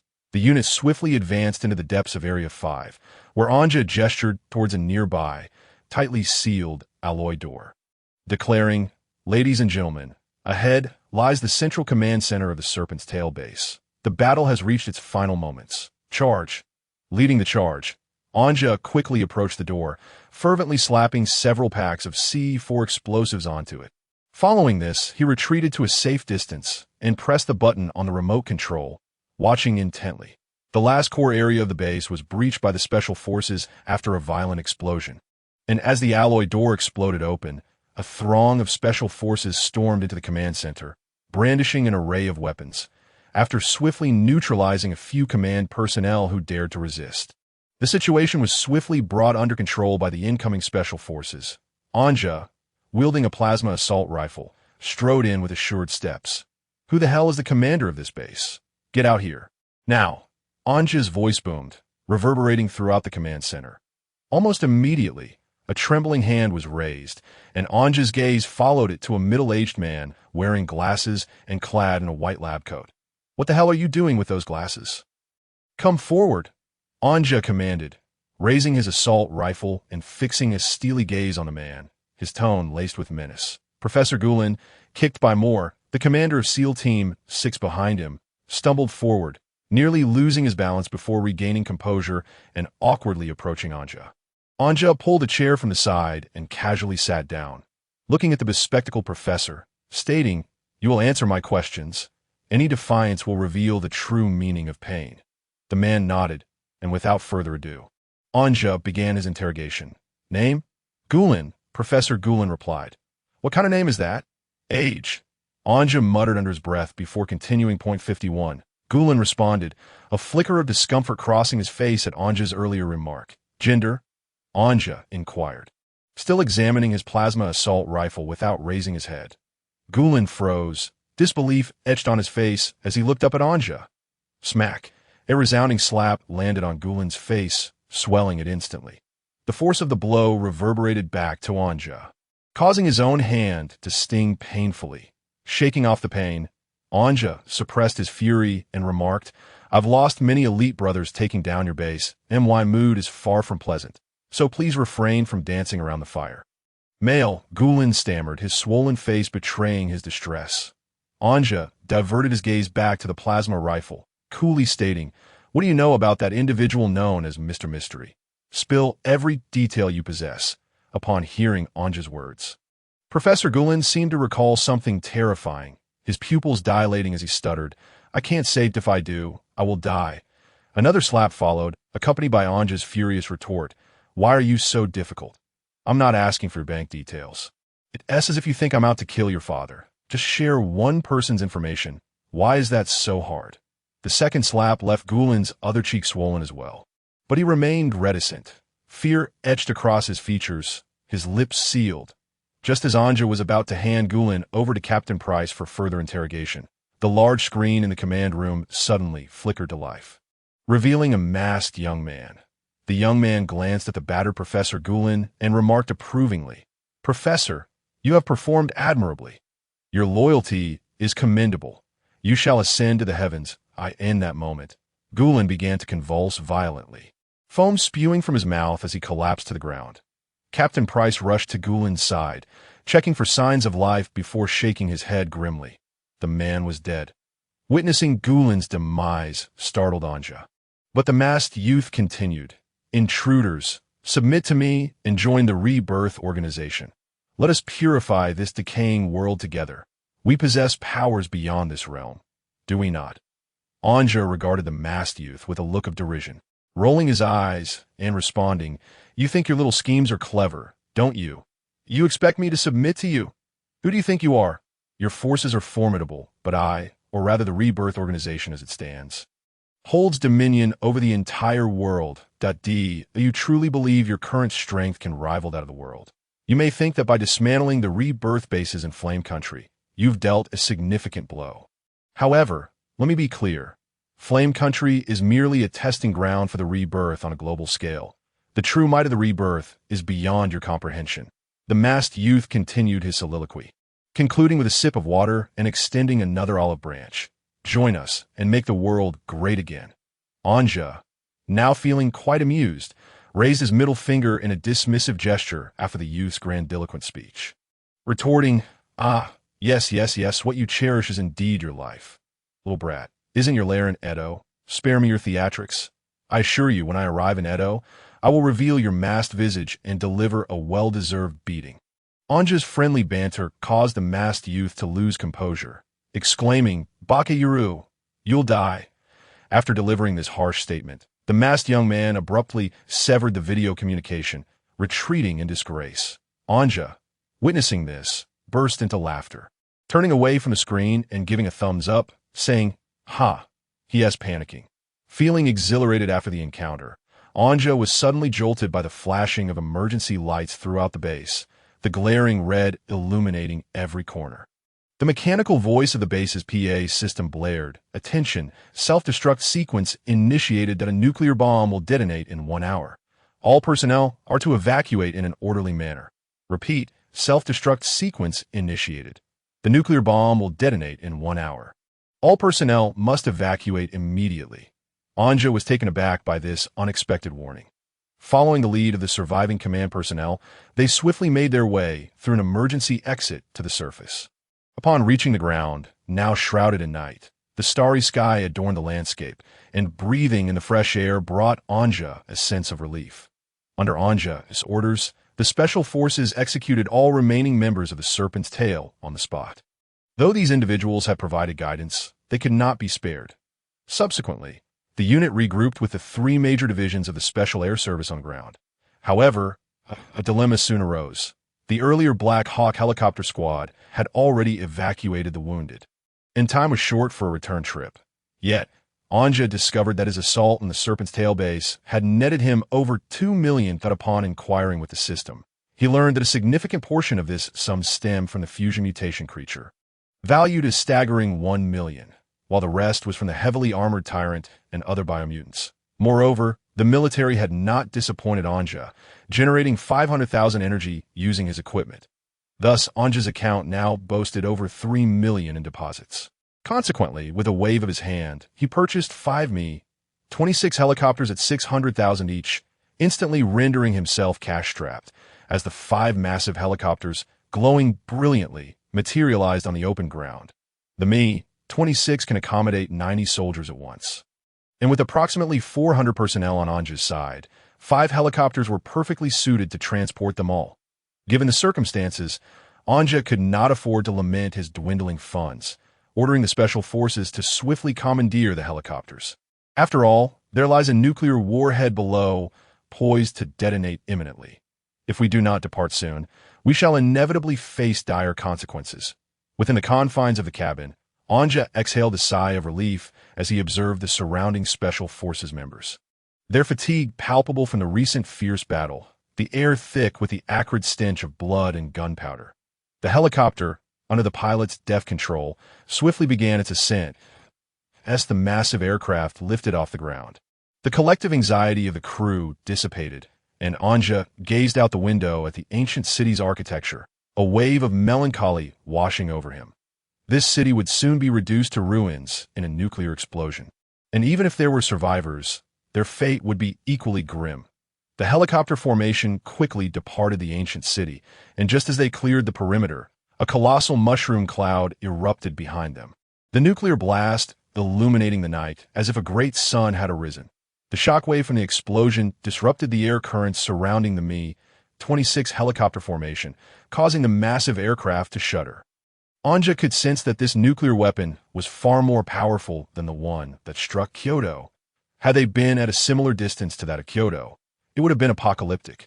As Anja's thoughts spiraled, the plasma discharge assault rifle in his hands suddenly vanished in a flash of white light. Moments later, a voice from the system resonated in his ears. "Congratulations, user, you have successfully destroyed the Ouroboros headquarters of the domestic company. Rewards are now being issued."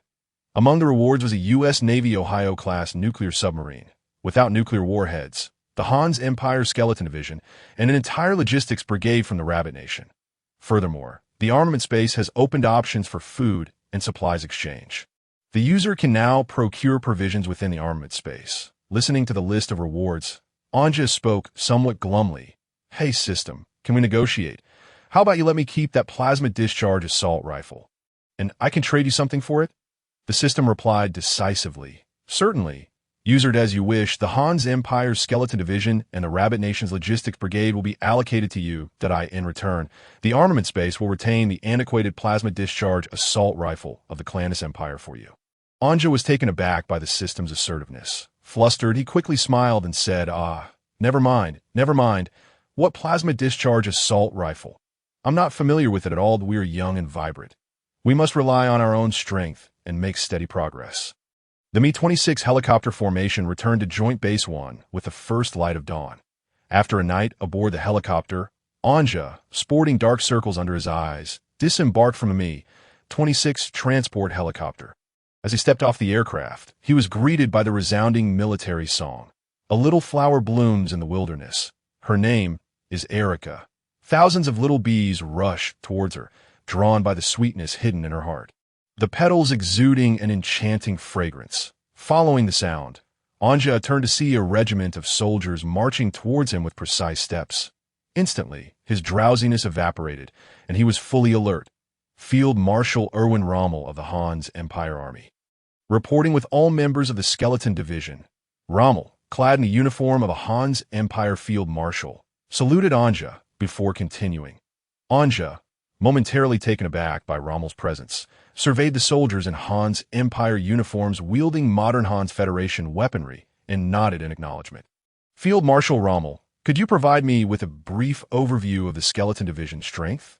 As you can see, Commander, the Skeleton Division comprises a modernized tank regiment and a mechanized infantry brigade. Totaling 16,000 personnel, the tank regiment is equipped with 150 Leopard 2, A7V main battle tanks, and 50 KF-51 Panther main battle tanks, while the mechanized infantry brigade boasts 100 PZH 2000 self-propelled howitzers, 20 Jeopard self-propelled anti-aircraft vehicles, 15 Roland 3 truck-mounted air defense systems, 500 Puma Infantry Fighting Vehicles, and 1,000 various military vehicles from Rheinmetall. Rommel paused briefly before adding, this formidable armored force is currently stationed on the periphery of Joint Base 1, ready to respond to your orders at any moment. Anja felt a surge of exhilaration upon hearing Rommel's words. The Skeleton Division was already the most elite force within the Hans Empire, and now, equipped with modern Hans Federation weaponry, they were invincible. Most importantly, this powerful army now belonged to him. Just as he was reveling in this triumph, the commander of the Rabbit Nation's Logistics Brigade approached Anja, announcing Colonel Zhang Chongqing, commander of the Rabbit Nation's Logistics Forces, reporting to the commander. In contrast to the robust Hans Skeleton Division, the Logistics Brigade appeared rather unremarkable, entirely focused on supporting the combat troops without significant combat prowess. After a brief exchange with the two commanders, Anja drove his GTR to the outskirts of Joint Base 1, but the scene before him ignited his adrenaline. Across the vast plain, an array of military tents had been erected, the sounds of armored vehicles creating a lively atmosphere. Although Rommel had provided a rough outline of the Skeleton Division's equipment, witnessing it firsthand was truly awe-inspiring. He listened to the rumbling engines of the tank and armored vehicle clusters. Anja's fatigue vanished. He had seen the Leopard 2 tanks before, but he had yet to encounter the PZH 2000. Approaching the self-propelled howitzer, he marveled at its 155mm Rheinmetall L52 barrel, excitement coursing through him as he rubbed his hands together. Around him, fully armed soldiers of the Skeleton Division patrolled, brandishing 416 Hong Kong dollars assault rifles, clad in IDZ armor and Hans Empire uniforms. As they passed by Anja, they saluted him solemnly, their helmets adorned with skull insignias marking their allegiance to the Skeleton Division. However, after the brief thrill, a pressing concern arose. With 3,000 personnel at the airbase, over 10,000 from the Skeleton Division, and several thousand from the Rabbit Nation's Logistics Brigade, the total strength now approached 30,000. It was clear that the food supplies within Joint Base 1 would be woefully inadequate. With more than 30,000 mouths to feed, at least 15 tons of provisions would be required daily. Fortunately, following the conclusion of the previous counterattack, Anja had unlocked the food exchange option in the system. After presenting his needs, the system fell silent for a moment before providing Anja with the energy required for his troops' daily food consumption. The cost for 15 tons of food was set at 15,000 energy units. Hearing this, Anja let out a sigh of relief. Thankfully, the system's pricing for food was not excessively burdensome. Had it been exorbitant, he would have had no choice but to seek out large grain depots within the country for emergency supplies. However, Anja's current finances were limited. After purchasing the Mi-26, he was left with only a few thousand energy units. Though the system's food prices were not particularly high, they still posed a significant challenge for him at this moment. This was troubling. He needed to quickly eliminate some zombies to earn some money. While the military was continually providing him with energy returns, the number of zombie gathering sites on the plain was limited. And once cleared, it would be a while before the military could generate additional income for him. Furthermore, he would need to spend a considerable sum on ammunition to clear the zombies, further straining his already tight finances, burdened by his worries. Anja returned to the dormitory building of the base after surveying the Skeleton Division's encampment. Acquiring the Hans Empire's Skeleton Division and the Rabbit Nation's Logistics Brigade should have been a cause for celebration. Yet the subsequent food costs had left him feeling quite disheartened. Just then, the system unexpectedly chimed in. User, please be advised, a new phase task has been released. This task is non-mandatory and may be ignored at your discretion. The task is as follows. Within 1 year, seize the Bear Nation with the capture of the capital, Smok, serving as the determining factor, and eliminate 32 Ouroboros bases within Bear Nation. Upon acceptance, the armament space will provide corresponding position maps. Upon task completion, the armament space will reward the user with the U.S. Navy's 7th Fleet. Ansheel, every time I feel the urge to slumber, the system presents me with a pillow. The timing of this mission is impeccable, especially as our team finds itself stationed at the desolate plains along the border of Yin country. Far from any significant cities to vanquish a horde of zombies, we must set our sights on the neighboring bear country. With this thought in mind, Ansheel decisively accepted the phased mission issued by the system, which is always aligned closely with his current circumstances. Not only did the system echo his thoughts, but it also provided rewards along the way, leaving him utterly overwhelmed with emotion. After a brief respite in the dormitory, Ansheel convened all the high-ranking military officers of the base in the command room of the Air Force Base to deliberate on the next round of military operations. A military map of Bear Country, submitted by the Yin military, lay spread across the table, with the core objective being an offensive against Bear Country. Currently, Bear Country, much like Yin Country, has been left in a state of eerie silence due to the bioweapon unleashed by the Serpent's Tail organization. However, Ansheel's concern does not lie with the sluggish zombies, but rather with the strength of the Serpent's Tail in Bear Country. From previous encounters with Serpent's Tail bases, it has become evident that this organization possesses formidable military capabilities, including an array of armored vehicles, tanks, aircraft, and even nuclear weapons. Were it not for the overwhelming technological advantage on Ansheel's side, the outcome could have been uncertain. Furthermore, based on his prior video conversations with Mr. Me, it appears that Serpent's Tail's influence in Yin Country is not particularly strong, perhaps even quite weak. Consequently, vigilance is paramount as the team prepares to engage in Bear Country. The military strength of this world resembles that of the mid-Cold War era. Although Serpent's Tail leads in bioweapon technology, the opposing system evidently lacks modern military advancements. Therefore, Ansheel correlates Serpent's Tail's military presence in Bear Country with the mid-Cold War strength of the Soviet Union. Marshal Rommel, what is your perspective? After articulating his views, Ansheel directed the question towards the military expert present. During this period, Rommel has comprehensively grasped all pertinent information about this world.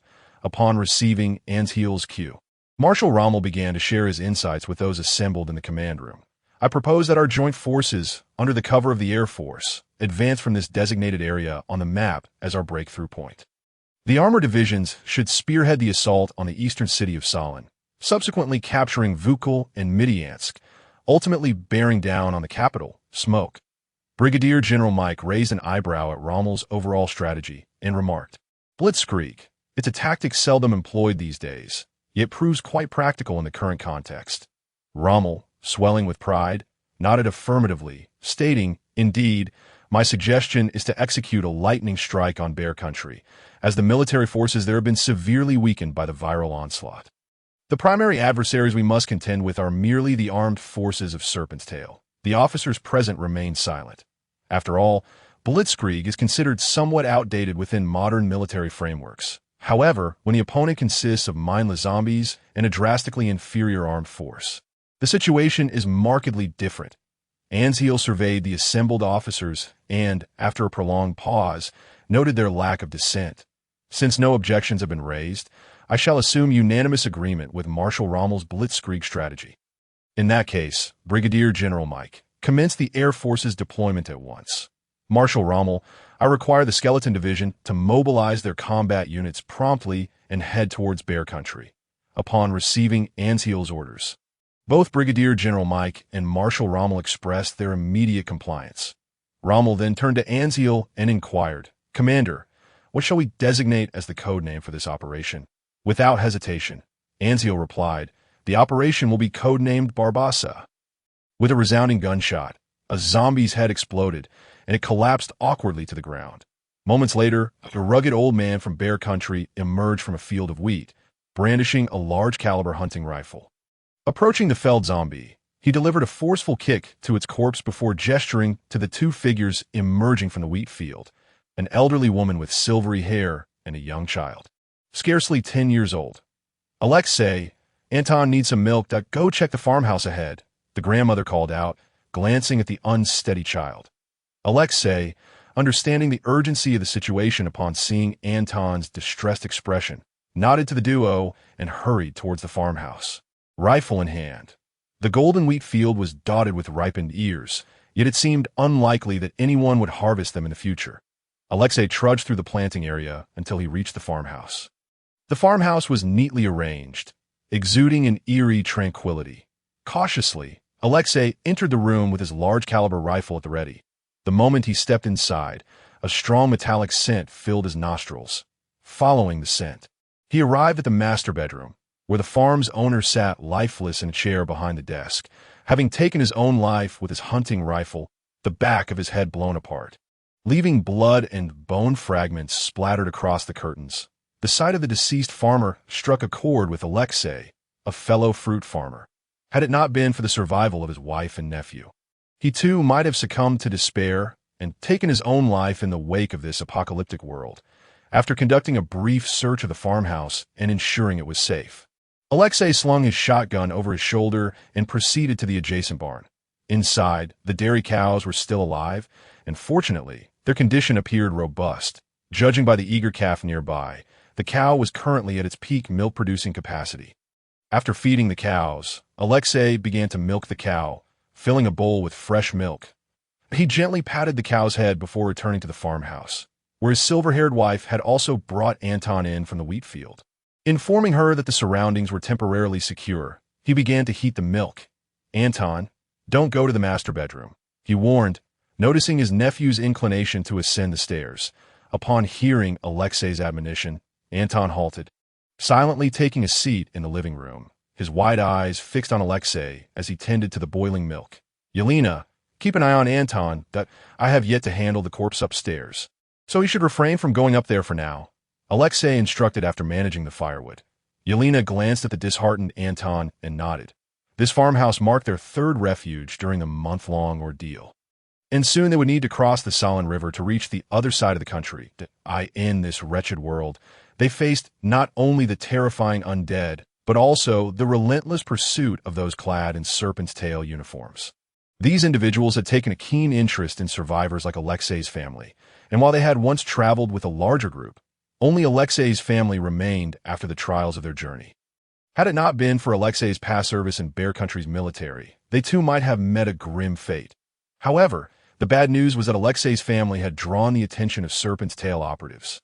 During previous encounters, Alexei's sharpshooting skills had led to the demise of several security personnel, sealing their fate in this ongoing conflict. Now, the Serpent's Tail operatives were relentlessly hunting for Alexei's family, closing in like hounds on a scent. If all goes as planned, this rustic farmhouse in the wheat field will serve merely as a temporary refuge. Crossing the Solin River, on the other side lies the land of Yin, where reports have indicated that the military of Yin has established a survivor base on the border plains. A base safeguarded by the Yin military, which is precisely where Alexei intends to head.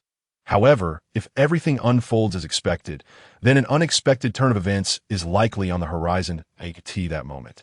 Young Anton, seated by the fire, gazed intently at the milk pot resting on the flames, and suddenly his eyes sparkled with excitement. His large, bright eyes were fixated on the milk pot, where ripples began to dance upon the surface of the milk. With years of battle experience, Anton quickly sensed that something was amiss. The milk pot, perched over the fire, began to tremble slightly, and from outside, the distant roar of engines could be heard. Realizing the urgency of the situation, Alexei hastily grabbed his hunting rifle and dashed out of the house, with his wife and Anton closely following in his wake. Upon reaching the wheat field, the trio stood in awe, rendered speechless by the magnificent sight before them. A procession of main battle tanks thundered across the golden expanse of wheat. Above, Apache attack helicopters and F-16 fighter jets swooped past, while the commanders of the Leopard 2 A-7V tanks peered out from their observation windows, clad in the uniforms of the Hans Empire, arms resting on the turret. Headphones perched atop their heads as the tanks raced past the farmhouse. The commanders scrutinized Alexei's family, standing amidst the wheat. After a convoy of a dozen Leopard 2 A-7V tanks sped by, a KF-51 Panther tank slowed as it approached Alexei's family. The commander of the Panther, peering from the turret, tossed a piece of chocolate towards young Anton, and, with a smile, rendered a military salute.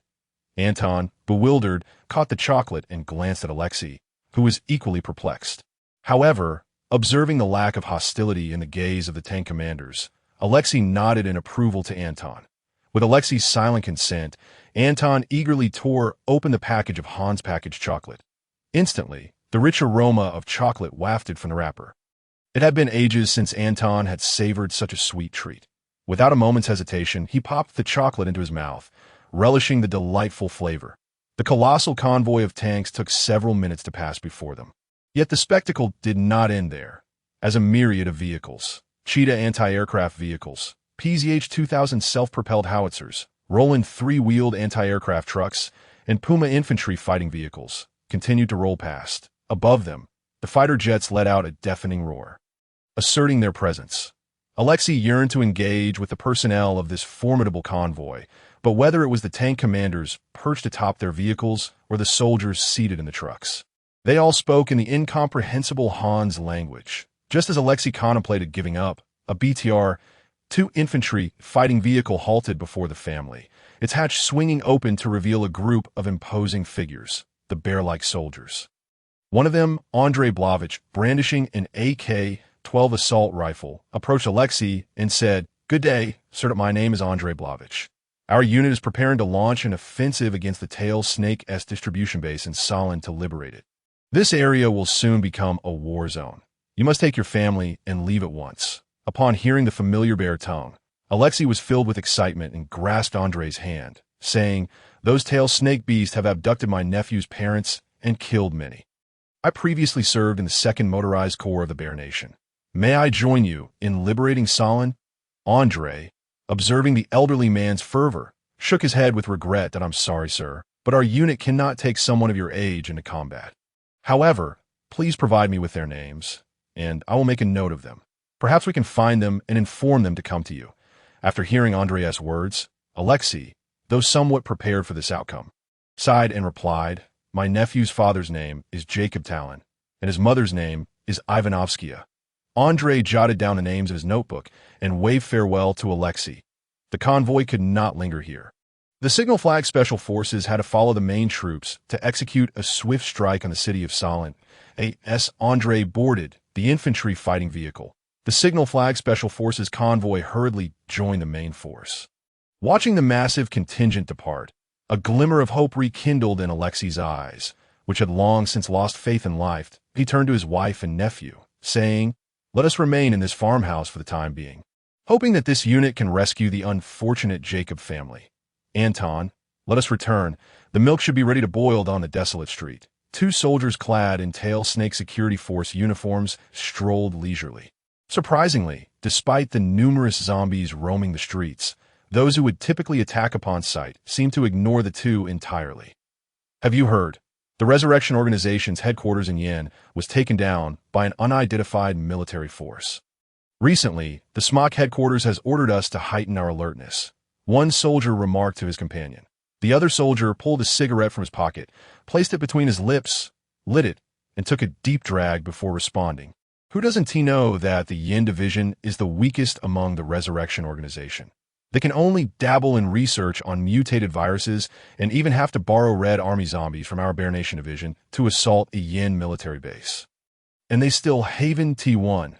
How pathetic." The nearby soldier nodded contemplatively, then requested a cigarette from his companion, lighting it up before adding, "Also, the bounty on that survivor old man has increased again." The commander of the Solon base has set it at 2,000 contribution points. That's a tidy sum to squander when a new world arrives. His companions scoff dismissively. Don't get your hopes up. The field capture team is out daily, hunting down the lickers throughout Solon. It's only a matter of time before that old man is caught. Someone like him, ISNT, are concerned. While they idly chatted, their communication devices suddenly crackled to life. They quickly lifted the devices to their ears. Attention all units. There are enemy, just as the base commander began to relay a directive.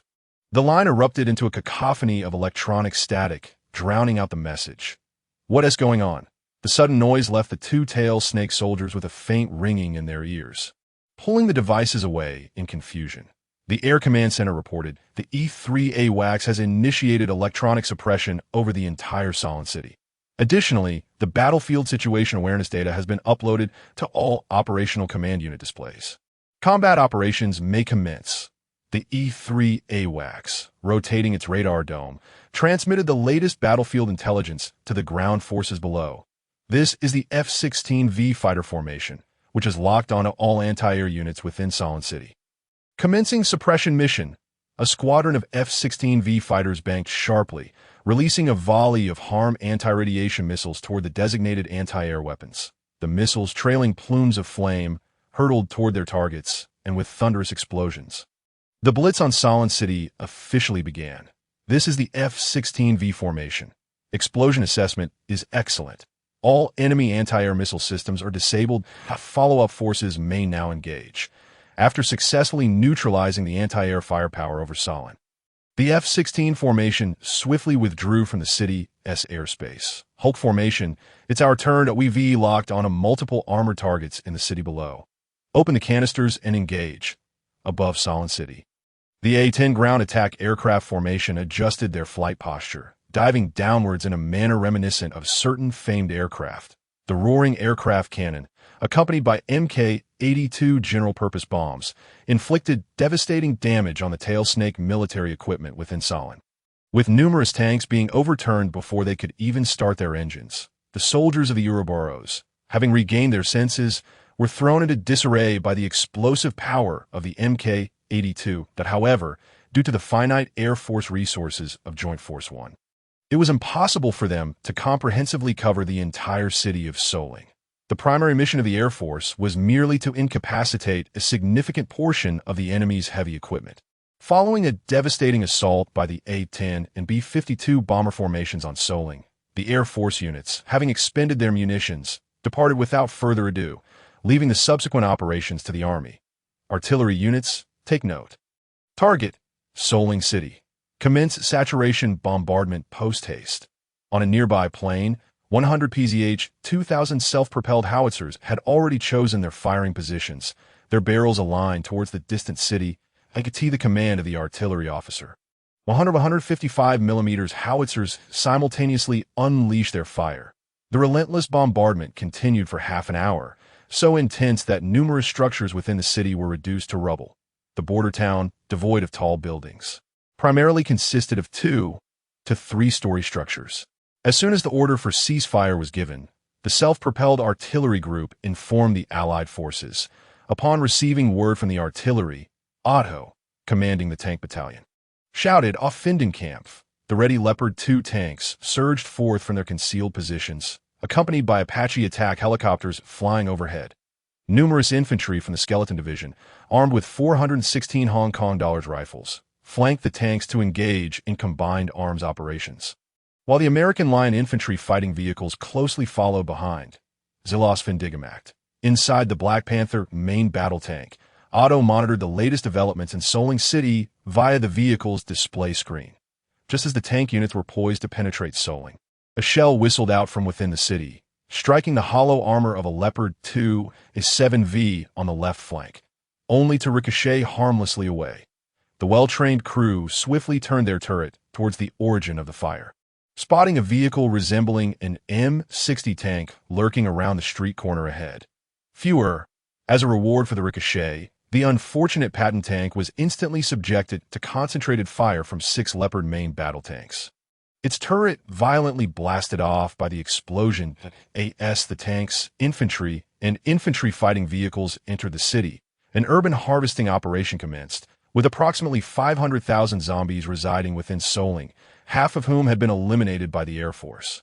However, over 200,000 remained, implying that the military would not only need to eradicate the Ouroboros, but also contend with these abhorrent zombies. At the outset of the conflict, the Ouroboros forces were in a headless state. Their communication channels have been severed by the airborne E-3 Sentry AWACS and subjected to reverse electronic suppression. Consequently, the soldiers within Soling were left to fend for themselves, confronted by the aggressively advancing coalition forces. The Ouroboros troops found themselves utterly defenseless against the tanks, armored vehicles, and attack helicopters arrayed against them, with individual firepower vastly exceeding that of the Ouroboros soldiers. From the very beginning, the outcome of this battle was never in doubt. On the rooftop of a high-rise building, a heavy machine gun was relentlessly firing upon the Skeleton Division troops in the street. The soldier manning the machine gun, filled with despair, realized that the opposing infantry were shielded behind tanks and infantry fighting vehicles, rendering his weapon ineffective beyond mere intimidation.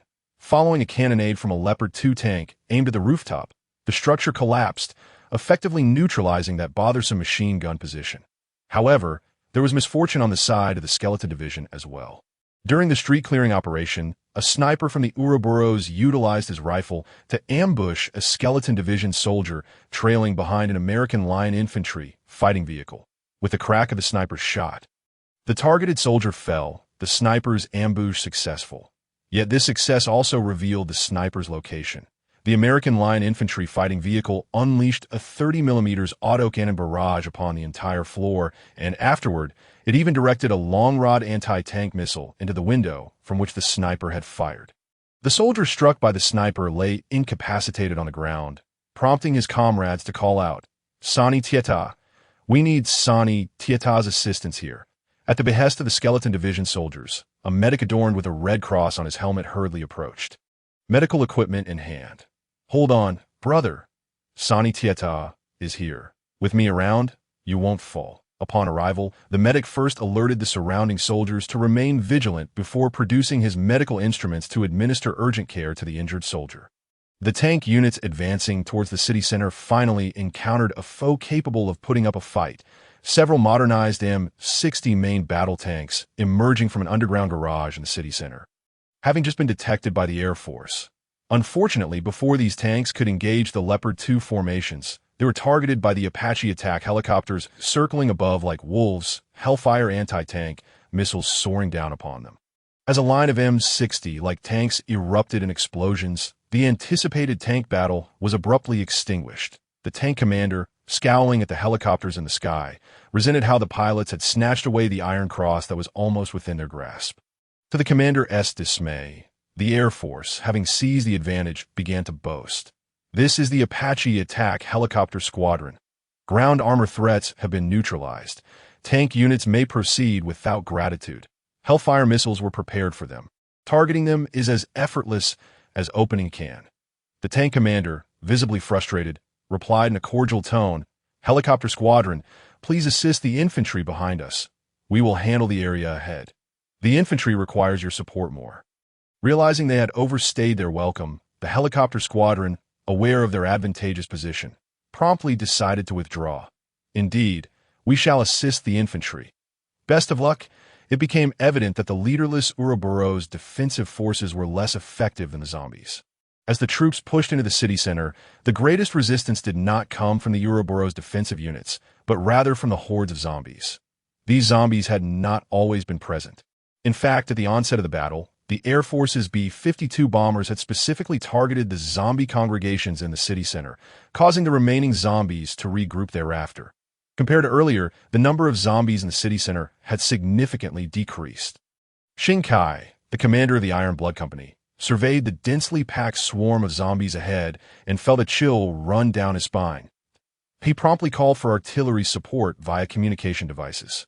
Calling the self-propelled artillery group, "This is the frontline assault unit that we require urgent artillery suppression to rapidly cover the city center." The coordinates are as follows. The artillery unit, responding swiftly, adjusted the positions of the PZH-2000S based on the coordinates provided by the frontline troops. In no time, 155 millimeters howitzers were prepared for firing. Fewer, with a command issued, the howitzers, previously silent, once again roared with fury towards Soling City.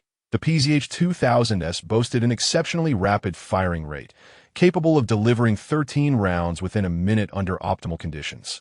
While some may perceive this number as modest, it is far from trivial. However, this is not merely a tank shell. It is a barrage of 13 rounds from a 155 millimeters howitzer.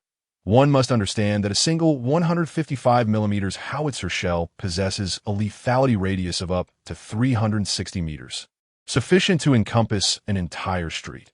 With 100 PZH-2000 self-propelled howitzers, it is possible to bombard as many as 1,300 streets, each measuring 360 meters in length, within a single minute, standardizing the data during this minute.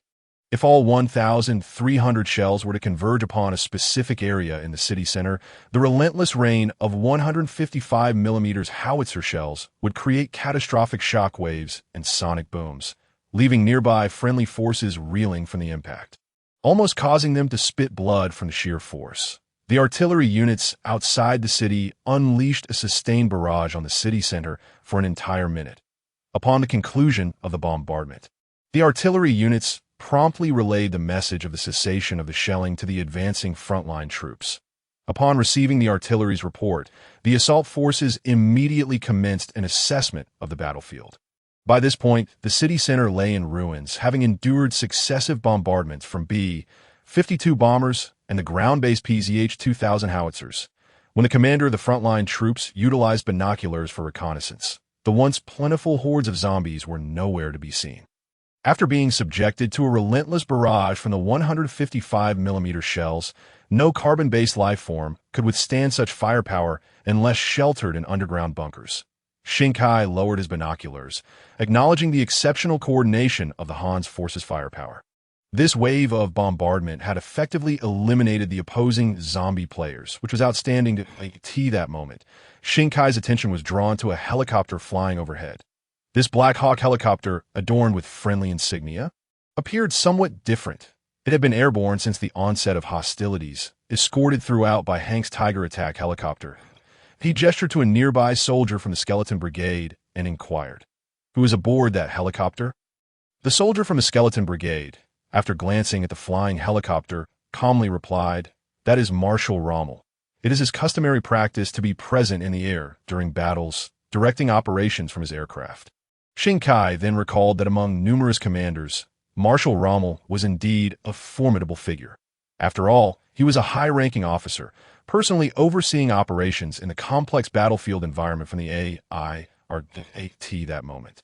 The Black Hawk helicopter soared over their heads, and shortly thereafter, new operational orders were issued. Marshal Rommel commanded all ground forces to swiftly eliminate the remaining enemy combatants within the city, bringing an end to the battle for Soling City. This directive implied a cessation of close-quarters combat with any enemy suspected or confirmed to be hiding within buildings. Armored units could directly engage in firepower destruction of any identified structures. Simultaneously, the Coalition's special forces had infiltrated the Soling City base, known as the Viper-S Nest. Due to communication lines being severed and suppressed by the Coalition forces, the commander of the underground base had no awareness of the situation outside. Save for the incessant rumbling of artillery fire, the external team responsible for capturing survivors was the first to detect the Coalition forces, but before they could relay the information to headquarters, they were annihilated by the Coalition. The first indication of trouble for the command center in Soling City came when the Air Force radar detected a significant number of non-allied aerial units approaching. What transpired next was predictable. The airborne early warning aircraft imposed electronic suppression on Soling City, severing all communication channels. In the control room of the underground base, the Viper-S Nest commander erupted in fury at the staff. What on earth is happening? Why are the communication channels still unable to contact the city defense forces? Aren't you all supposed to be experts in information technology? Why are you now all rendered helpless due to the first round of bombardment from the Air Force? The city's surveillance network was also compromised, rendering the underground base commander completely blind. Alarmingly, during this time, he had dispatched 5 or 6 security teams to assess the situation, But without exception, these teams vanished without a trace after departing the base.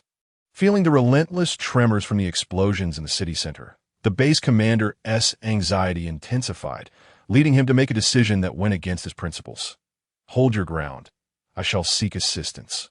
Indeed, upon sensing that something was amiss, the base commander promptly decided to abandon his post, entrusting the command of the base to the deputy commander, and swiftly exited through the emergency escape route leading outside the city.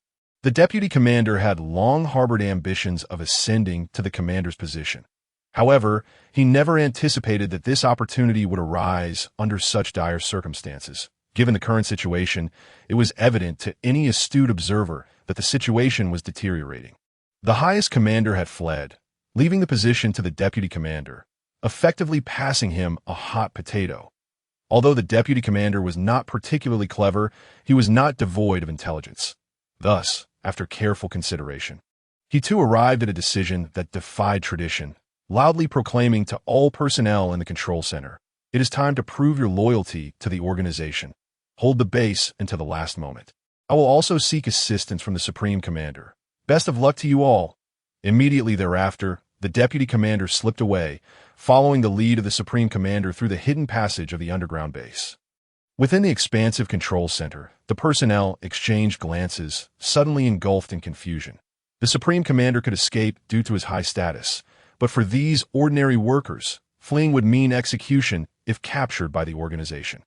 Yet, if they chose not to flee, what could they possibly change given the Supreme Commander's inability to find a solution? The Special Forces soon breached the security perimeter of the underground base. However, the Special Forces were puzzled by how remarkably smooth the assault on the Viper's nest had been. It was unerringly effortless, enough to instill fear in the Special Forces. After all, the U.S. Military Infantry Manual explicitly states that if an offensive proceeds too smoothly, it is likely to be a trap. The current scenario mirrored this very warning.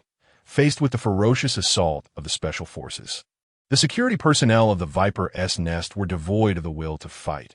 After all, the commanders had all fled, leaving the security teams utterly uncertain of their next move. Consequently, after being overwhelmed by the Special Forces, they collectively waved the flag of surrender. The actions of the security personnel quickly influenced the entire Viper's nest base, leading both security staff and workers to capitulate to the Special Forces. In an instant, white shirts and undergarments were ubiquitous within the underground base, creating a rather pungent atmosphere.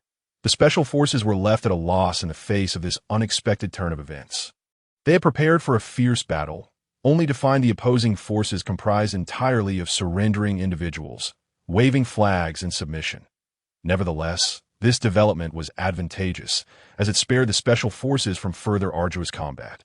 After reporting the situation to their superiors, the airborne Rommel decisively dispatched a unit of infantry from the Skeleton Brigade to take control of the underground base. Meanwhile, within the base, Major General Andre, accompanied by the Signal Flag Special Forces, began searching for individuals in the facility. Prior to the conflict, he had promised an elderly man from Bear Country that he would honor his commitment to respect the soldiers. And now that the battle had concluded, he intended to fulfill that promise. Guided by the captives within the base, the Signal Flag Special Forces arrived at the human experimentation area of the Viper's nest. After a thorough search, Andre finally located Jacob and his family, who were on the brink of being taken to the operating table for viral experimentation. It was unclear whether fortune favored this individual or if he was simply fortunate. Had the Special Forces arrived any later, he would have been subjected to the grim fate of experimentation. I am here to deliver a message.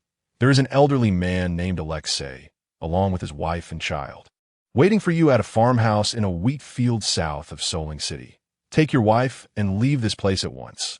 With the successful takeover of the Viper's nest underground base by the Coalition's infantry units, the Blitzkrieg in Soling City concluded with a resounding victory for the Coalition forces. Throughout the entire conflict, the Coalition sustained minimal losses, numbering only 20 to 30 personnel, marking an extraordinary miracle in the annals of warfare. Moreover, the casualties were inflicted by the Coalition's infantry during urban combat, with a significant portion attributed to the snipers of the Viper unit. In this battle, the Coalition held an overwhelming advantage. Their air force swiftly eliminated all heavy artillery units within the city, followed by a barrage of bombardment that wreaked further havoc. Ultimately, the coalition advanced into the city using armored units, such as tanks and infantry fighting vehicles, to clear out any remaining enemy forces. In stark contrast, the Viper unit was utterly disoriented from the very onset of hostilities. The most detrimental aspect of this battle was the electronic suppression employed by the coalition, leaving these combatants, whose tactics were still rooted in Cold War ideologies, unprepared for the concept of electronic warfare. Throughout the engagement, their communication devices failed to transmit even a single message, rendering them as if they were playing a solitary video game, coupled with a lack of heavy fire support and air superiority. The Viper unit found itself decisively defeated by the coalition in a textbook example of modern blitzkrieg tactics, simultaneously as the coalition launched their assault on Solon City. And in Tu-25 transport aircraft, which had taken off from Joint Base 1, sped towards Haishu City, the largest metropolis in the far east of Bear Country. Surprisingly, apart from the crew, the only occupant of the aircraft was a fully armed young man who was currently inspecting his weaponry. This young man was Nja, and to understand why he was aboard the transport alone, we must rewind the timeline slightly. Shortly after the coalition's forces set their sights on Bear Country, Nja, who initially intended to take it easy at the airbase, received an urgent mission from the system. User, please be advised, the armory space is issuing an urgent task that cannot be declined. Failure to complete the task will incur a penalty of 10 million energy units. Should your balance be insufficient, your weapons and equipment will be forfeited. The mission is as follows. Reports of a Corpse King-level mutated zombie have emerged in Haishu City, the largest city in the far east of Bear Country. You must depart immediately and proceed alone to the city. The armory space will provide a tracking tablet within 1 month of the task's issuance. You must eliminate the mutated zombie single-handedly. Upon successful completion, you will be rewarded with the 101st Airborne Division of the U.S. Army. This sudden mission caught Nja off guard. Firstly, it was one of the rare mandatory tasks from the system. And secondly, a unique stipulation required him to operate alone throughout the entire endeavor. Nja's ability to thrive in this apocalyptic world had largely relied on the strength of his armed forces. And now, the system was forcing him into a solitary scenario with a hefty 10 million unit penalty looming over him. He had no choice but to comply. Fortunately, during this period, Nja had received training from several Special Forces commanders, learning combat techniques and methods from elite units across Han Country, Bear Country, America, and Cow Country. Although he had not mastered everything within such a brief time frame, the condensed wisdom imparted by the instructors was invaluable. Nja had transformed significantly since his initial days in the apocalypse. The rigorous training had greatly enhanced his physical capabilities, reshaping his previously sedentary physique into that of a burgeoning fitness enthusiast. After the system issued the mission, it transmitted the tracking tablet to Nja. After a moment of contemplation, he shook his head with a wry smile and proceeded to select his combat gear for the operation. As per usual, he donned a fast tactical helmet equipped with a 4-eye night vision device, a CQC-MV4 a ballistic vest, and a fully accessorized M4A1 assault rifle, given the need for stealth in urban warfare. He also opted for an AS-Val Special Assault Rifle, which utilized 939mm subsonic ammunition, rendering it nearly silent, a perfect choice for eliminating zombie targets in the city. For ammunition, he selected SP-6 939mm subsonic rounds, which possess sufficient armor-piercing and lethality to handle most zombie threats within the urban environment. The Batmaster 2011, despite its intimidating name, was merely a modernized 1911 pistol, enhanced through collaboration between Taron Tactical and SDI. Firing 919mm rounds, its popularity stemmed from its use by Keanu Reeves in the movie John Wick 3. Having finalized his equipment choices, Nja fully armed himself and stepped out of the dormitory. Utilizing his permissions, he swiftly mobilized an Tu-25 transport aircraft that was unengaged in any flying missions for this aerial transport task. Fast forward to the present, Nja had completed pre-flight inspections of all his firearms, and the pilot of the Tu-25 reminded him that they were about to reach the skies above Haishu City, prompting him to prepare for parachuting. With his Batmaster 2011 secured in a quick-draw holster on his leg and 2 rifles strapped to his back. He approached the tailgate of the transport aircraft, donning specialized wind-resistant goggles. Fixating on the parachute jump indicator light at the rear of the aircraft, he noted that they had reached the airspace above Haishu City. The light changed from red to green, and the tailgate began to open under the pilot's control as the rush of air filled the cabin. As he took a deep breath, once the tailgate fully opened, he took a small run and leaped from the aircraft. This marked in just second high-altitude jump. Although he felt a hint of trepidation, it was far less intense than during his inaugural parachute descent. His parachute was equipped with an ADD automatic activation device, eliminating the need for him to manually check the altimeter to determine the appropriate altitude for deploying his chute and descending into an unfamiliar city. Ninja wisely avoided the perilous terrain of skyscrapers, well aware of the potential hordes of zombies lurking within. Therefore, after a brief assessment, he chose to land in a mountainous area adjacent to Haishu City. It took mere seconds to fall from the sky to the designated parachute deployment height, and he spent over a minute gliding to the ground after his chute opened. Fortune favored him. Although the mountainous region was dotted with trees, he found himself landing on a roadway, thus avoiding the common cinematic plight of becoming ensnared in branches during a parachute descent, promptly collecting his parachute and storing it within the system space. Ninja retrieved the AS-Val special assault rifle he had slung across his back. Holding it at the ready as he scanned his surroundings, he then produced a compass and the map of Bear Country he had acquired from the military of Yin Country. Taking some time to ascertain his location, which turned out to be in the Navins Mountains to the north of Haishu City. Following a quick determination of his general direction, he stowed the compass and map back into his backpack and prepared to infiltrate the nearby urban area. However, after just a few steps, Ninja sensed something amiss. He unexpectedly encountered 2 familiar figures, .2 shuffling zombies, previously wandering aimlessly along the roadway, suddenly caught sight of this unexpected feast from the sky. This was intolerable. The 2 ravenous zombies lunged towards Ninja, who, while momentarily surprised, did not pause in his actions.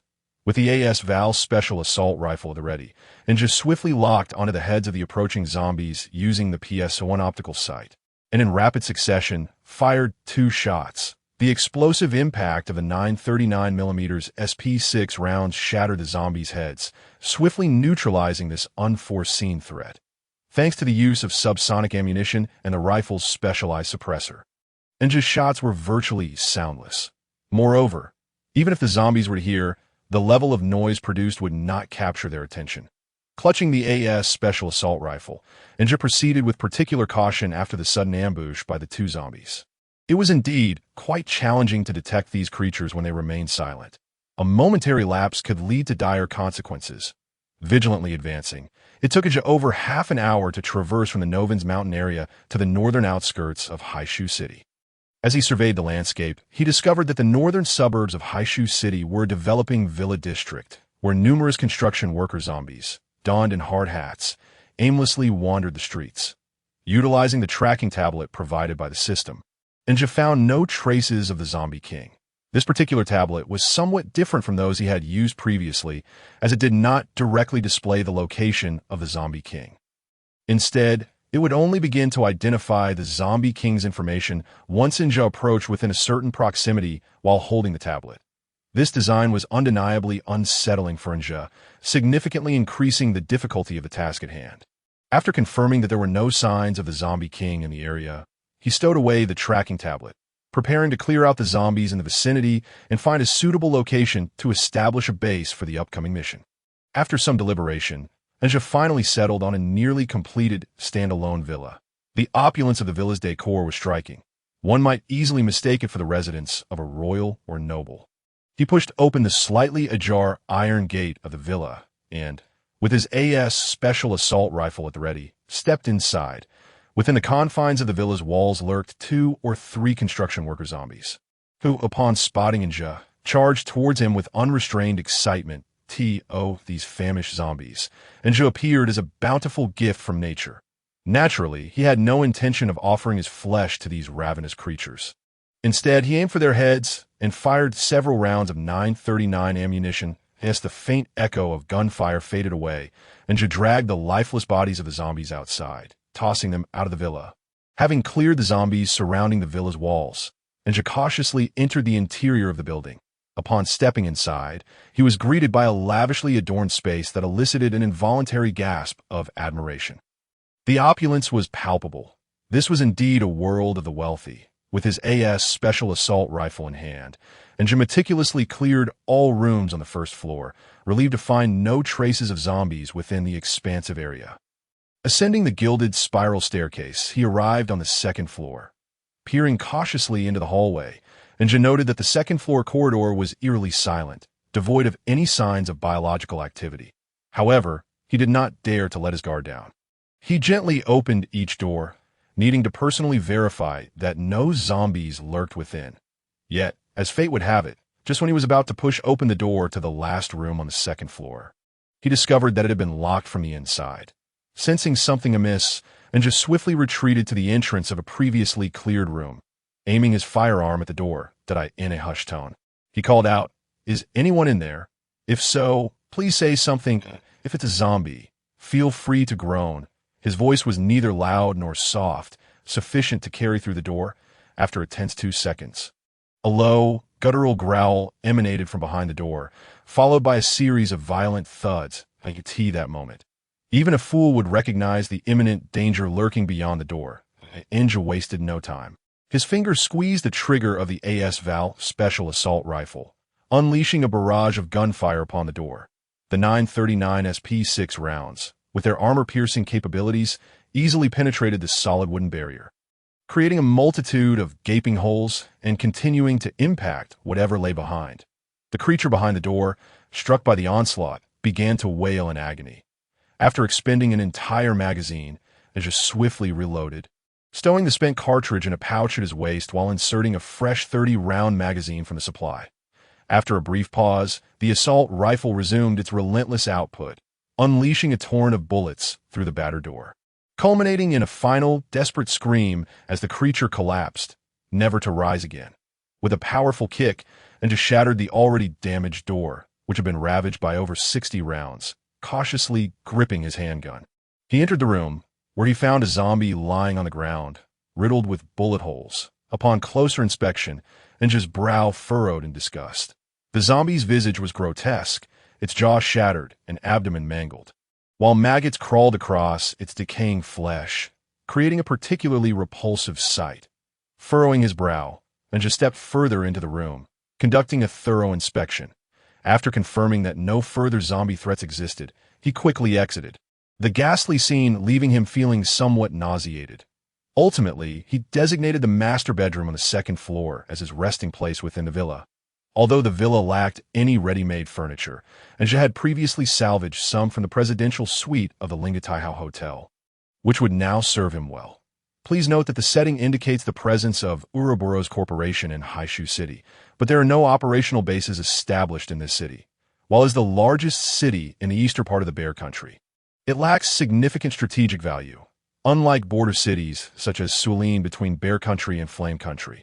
Although the Ouroboros Corporation is financially robust, it is yet to reach the point of establishing bases in every city.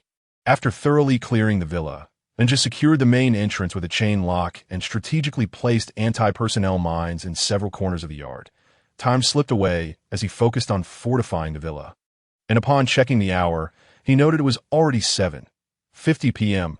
Satisfied that there were no defensive blind spots, he returned to the master bedroom on the second floor. The curtains had yet to be installed, but this posed no challenge for Inja. He retrieved a bottle of mineral water from his pack and some newspapers from the construction crew downstairs to prevent paint from chipping. He doused the glass windows with water and adhered several sheets of newspaper over them, stopping once he deemed the light blocking sufficient. He closed and locked the master bedroom door, placing anti-personnel mines by both the door and window.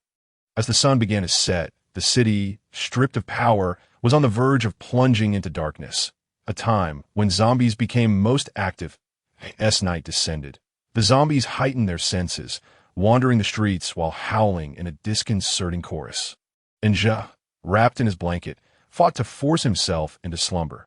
Yet, The incessant roars of zombies surrounding him made it nearly impossible for any sane person to find peace in such an environment. Reluctantly, he acquired a pair of military-grade earplugs from the system, which effectively isolated him from the cacophony outside. Thus, he endured a restless night, and by dawn, the tension had him leaping from his makeshift bed. The rigorous Special Forces training he had undergone not only endowed him with formidable combat prowess, but also heightened his awareness of his surroundings. After a brief energy boost, Ninja commenced his operations for the day. First familiarizing himself with the routes, he purchased a small military drone from the system and operated it to conduct a temporary reconnaissance of the surrounding areas, using the villa as his starting point. After spending a good part of the morning, he managed to retrieve the drone. Although he had not fully explored its capabilities, he had achieved his goal. He now possessed a solid understanding of the routes surrounding the villa and had formulated a comprehensive action plan in his mind. Regaining his composure, Ninja gathered his weapons and stepped outside, intent on thoroughly searching the entire northern section of the city. Due to the unique settings of the tracking tablet, the process of searching for the Corpse King is inherently imbued with a degree of randomness. Thus, Anja, while undertaking his mission, must also rely on the favor of the goddess of fortune. Scaling over the walls of the villa's backyard, Anja had previously discerned, through drone reconnaissance, that there were no traces of zombies at the rear of the villa, which was undeniably good news. Armed with an AS special assault rifle, he dashed out of the villa area and arrived beside the largest church in the northern suburbs. The once sacred church was now besieged by a multitude of biomonsters. Prior reconnaissance with the drone revealed that at least a dozen lickers had made their nests within. Anja had no desire to confront these creatures head-on, so he cautiously circumnavigated the towering church. Upon entering the city from the suburbs, the number of zombies markedly surged. The main thoroughfare was densely populated with the undead. Fortunately, Anja had previously mapped out the area with his drone, selecting routes with relatively fewer zombies. He also noticed that the probability of zombie evolution had significantly increased. Once extremely rare biomutants now mingled with the ordinary zombies with ease, with nearly every 100 zombies showcasing a tyrant. The sight of these biomutants infuriated Anja, for when he had previously sought them out, it felt like searching for ancestors amidst a city full of them. Now they were everywhere. Carefully, Anja arrived at the entrance of the police station in the northern district. His choice of this police station was deliberate, as it harbored the fewest zombies in the entire northern district and offered a wide field of vision. Upon discovering this location with the drone, a bold plan had already formed in his mind. Utilizing the advantageous terrain, Anja engaged in a fierce battle within the police station's main building, successfully clearing out all zombies. With the threat eliminated, he ascended to the rooftop. Surveying the expansive police training ground below, Anja swiftly retrieved a sonic lure device from his system's inventory, setting the sonic wave frequency to the center of the police station's grounds. Subsequently, he adjusted the device's power to its maximum of 1.2 million, but the effects of this device were instantaneous. After setting the sonic lure frequency, a horde of zombies surged into the police station's training ground. As if summoned by a dinner bell, as the sonic wave reached its peak, zombies within a 40-kilometer radius seemed to flock towards the police station. With all the zombies congregating at the police station, Anja's first objective had been achieved. Next, he utilized the support summon of the Guardian 2D rocket artillery cluster granted by the system. After expending the summon count, the system's voice promptly echoed in Anja's ear. User. Please note, the Guardian 2D rocket artillery cluster has materialized in an area within 100 kilometers of the user. You now have approximately 15 minutes to escape. After 15 minutes, the Guardian 2D rocket artillery cluster will unleash explosive ordnance over the designated area, resulting in total annihilation. Without a moment's hesitation, Anja made a decisive retreat. It would be foolish to remain in an area targeted for saturation bombardment by an entire rocket artillery battalion. Although many zombies had breached the police station's main building, it posed no threat to Anja, who was perched atop the highest point of the 6-story police station. There were numerous methods available for his escape. Calmly, Anja retrieved a crossbow with a rope from his inventory, aimed at the rooftop of a nearby supermarket slightly lower than the police station's rooftop, and fired the bolt. The arrowhead embedded itself firmly into the supermarket's wall. After testing its grip, Anja secured the other end of the rope to the wall of the police station. With the aerial ropes swiftly established, Anja attached a pulley system and smoothly glided towards the supermarket rooftop. The entire process was exhilarating, considering the multitude of zombies below, eagerly awaiting their next meal.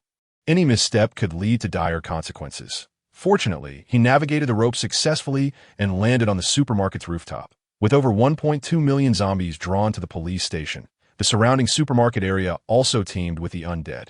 Nevertheless, the supermarket's rooftop remained one of the taller structures in the northern district. Thus, Anja replicated his earlier actions, establishing another rope connection to a lower building nearby, 0.60 kilometers east of Haishu City.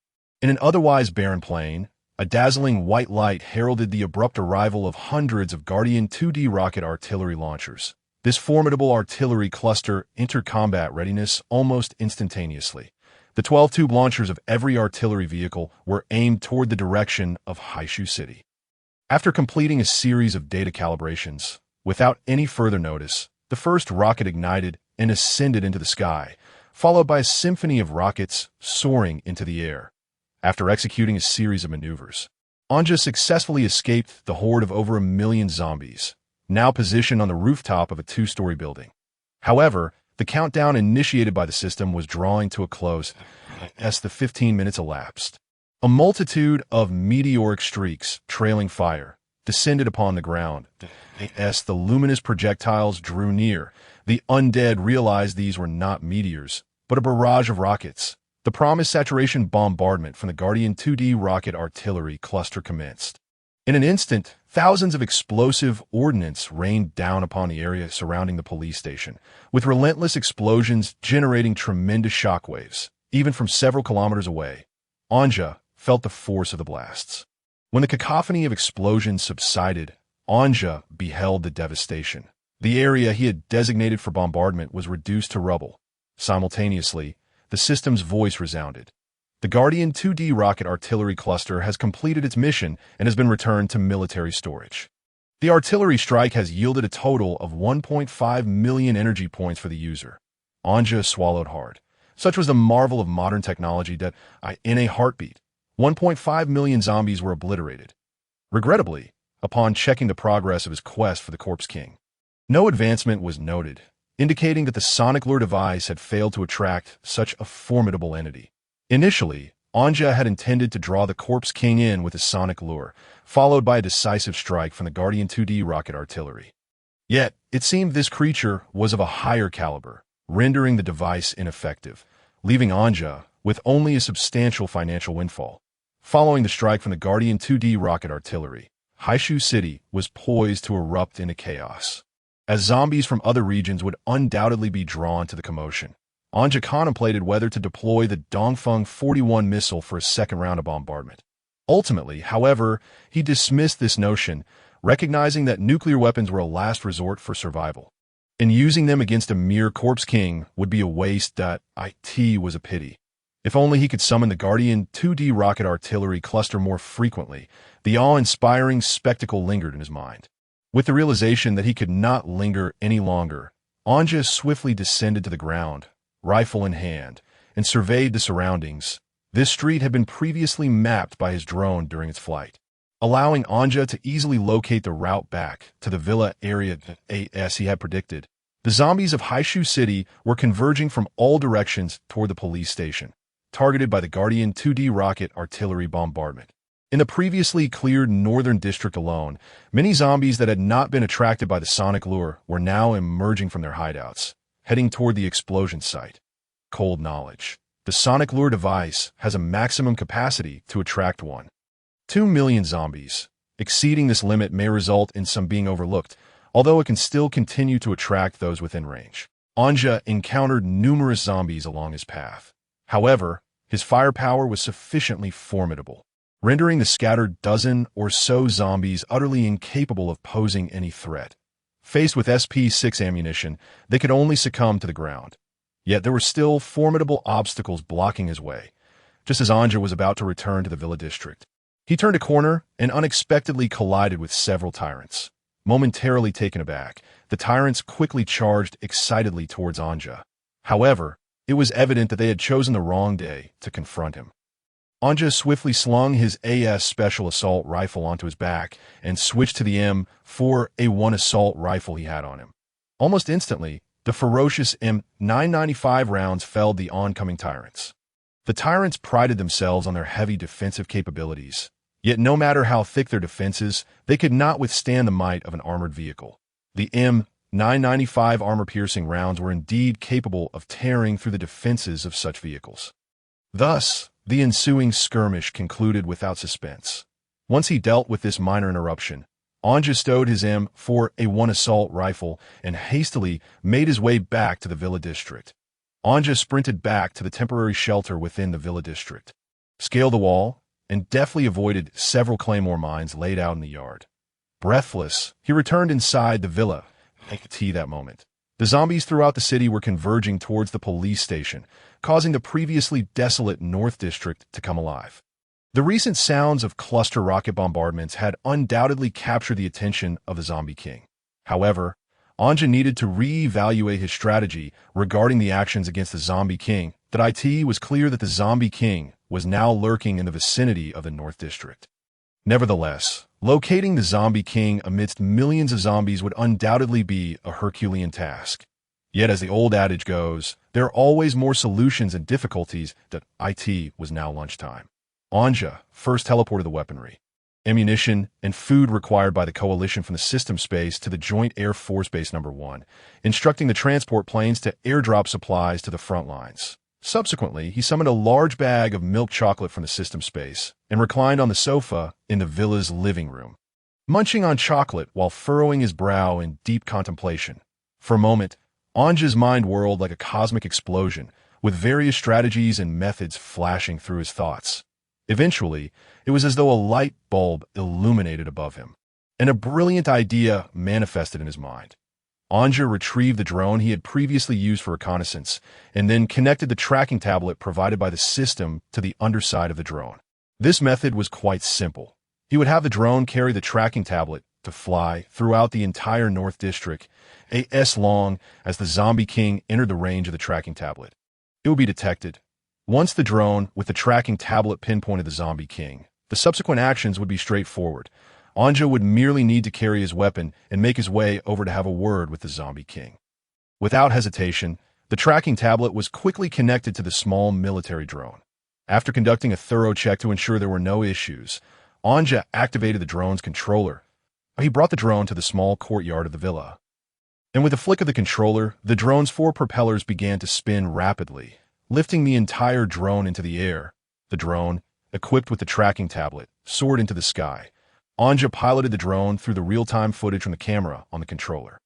It soon became evident that the zombies in the villa district had largely been lured away by the commotion, with only a handful remaining trapped within the villa's walls. The drone flew swiftly, soon exiting the villa district, and the streets lay eerily empty, as the wandering zombies had all been drawn away by the explosive sounds. For ordinary survivors, this would have been an unprecedented opportunity.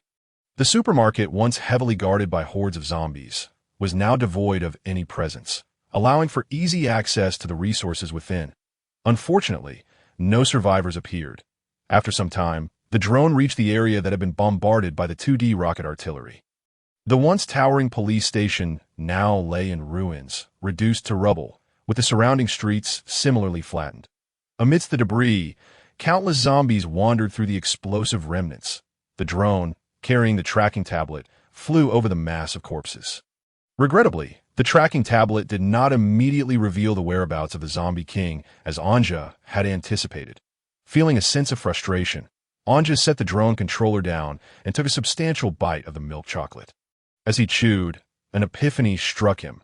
If the Zombie King possessed any semblance of intelligence, it would undoubtedly avoid the flattened police station. However, if it sought to gather intelligence, it would likely observe from a nearby vantage point. Suddenly, Anja recalled the rooftop platform where he had previously taken refuge. Following the obliteration of the police station, it stood as one of the few high points in the vicinity, offering a broad view. Under Anja's control, the drone swiftly made its way towards the rooftop platform from his memory. As the drone approached, the previously dormant tracking tablet sprang to life, displaying a map of the North District.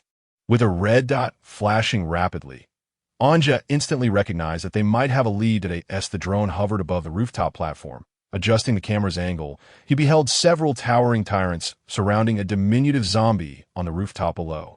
Upon hearing the noise of the drone above, the small zombie lifted its head, its milky white eyes fixated on the drone that circled above it. A T tilted its head to the right, seemingly pondering the nature of the object in the sky. Anja noted that the red dot on the tracking tablet perfectly aligned with the platform below, identifying the creature as his target for elimination. Regrettably, the drone was not equipped with C4 explosives. Otherwise, Anja would have unleashed a barrage of aerial explosives, observing the military drone retreat into the distance. The zombie king emitted a hoarse roar, followed by its entourage of towering tyrants as they departed the rooftop area. Nonetheless, the drone remained aloft, merely feigning retreat from the zombie king. For now, it had yet to encounter any aerial zombies, and given the current circumstances, this tactic was proving effective. The drone maintained a safe altitude, closely trailing the zombie king and its entourage as they departed the residential area, progressing towards the city center. Along the way, the zombie king's escort was formidable, with hundreds of lickers accompanying it, towering half a head above ordinary tyrants. Not to mention the throngs of mutated bioweapons surrounding the zombie king. It was a sight to behold. One could easily mistake it for a funeral procession. The drone followed the zombie king to an underground garage in the city center. Anja observed the red dot on the tracking tablet gradually moving away.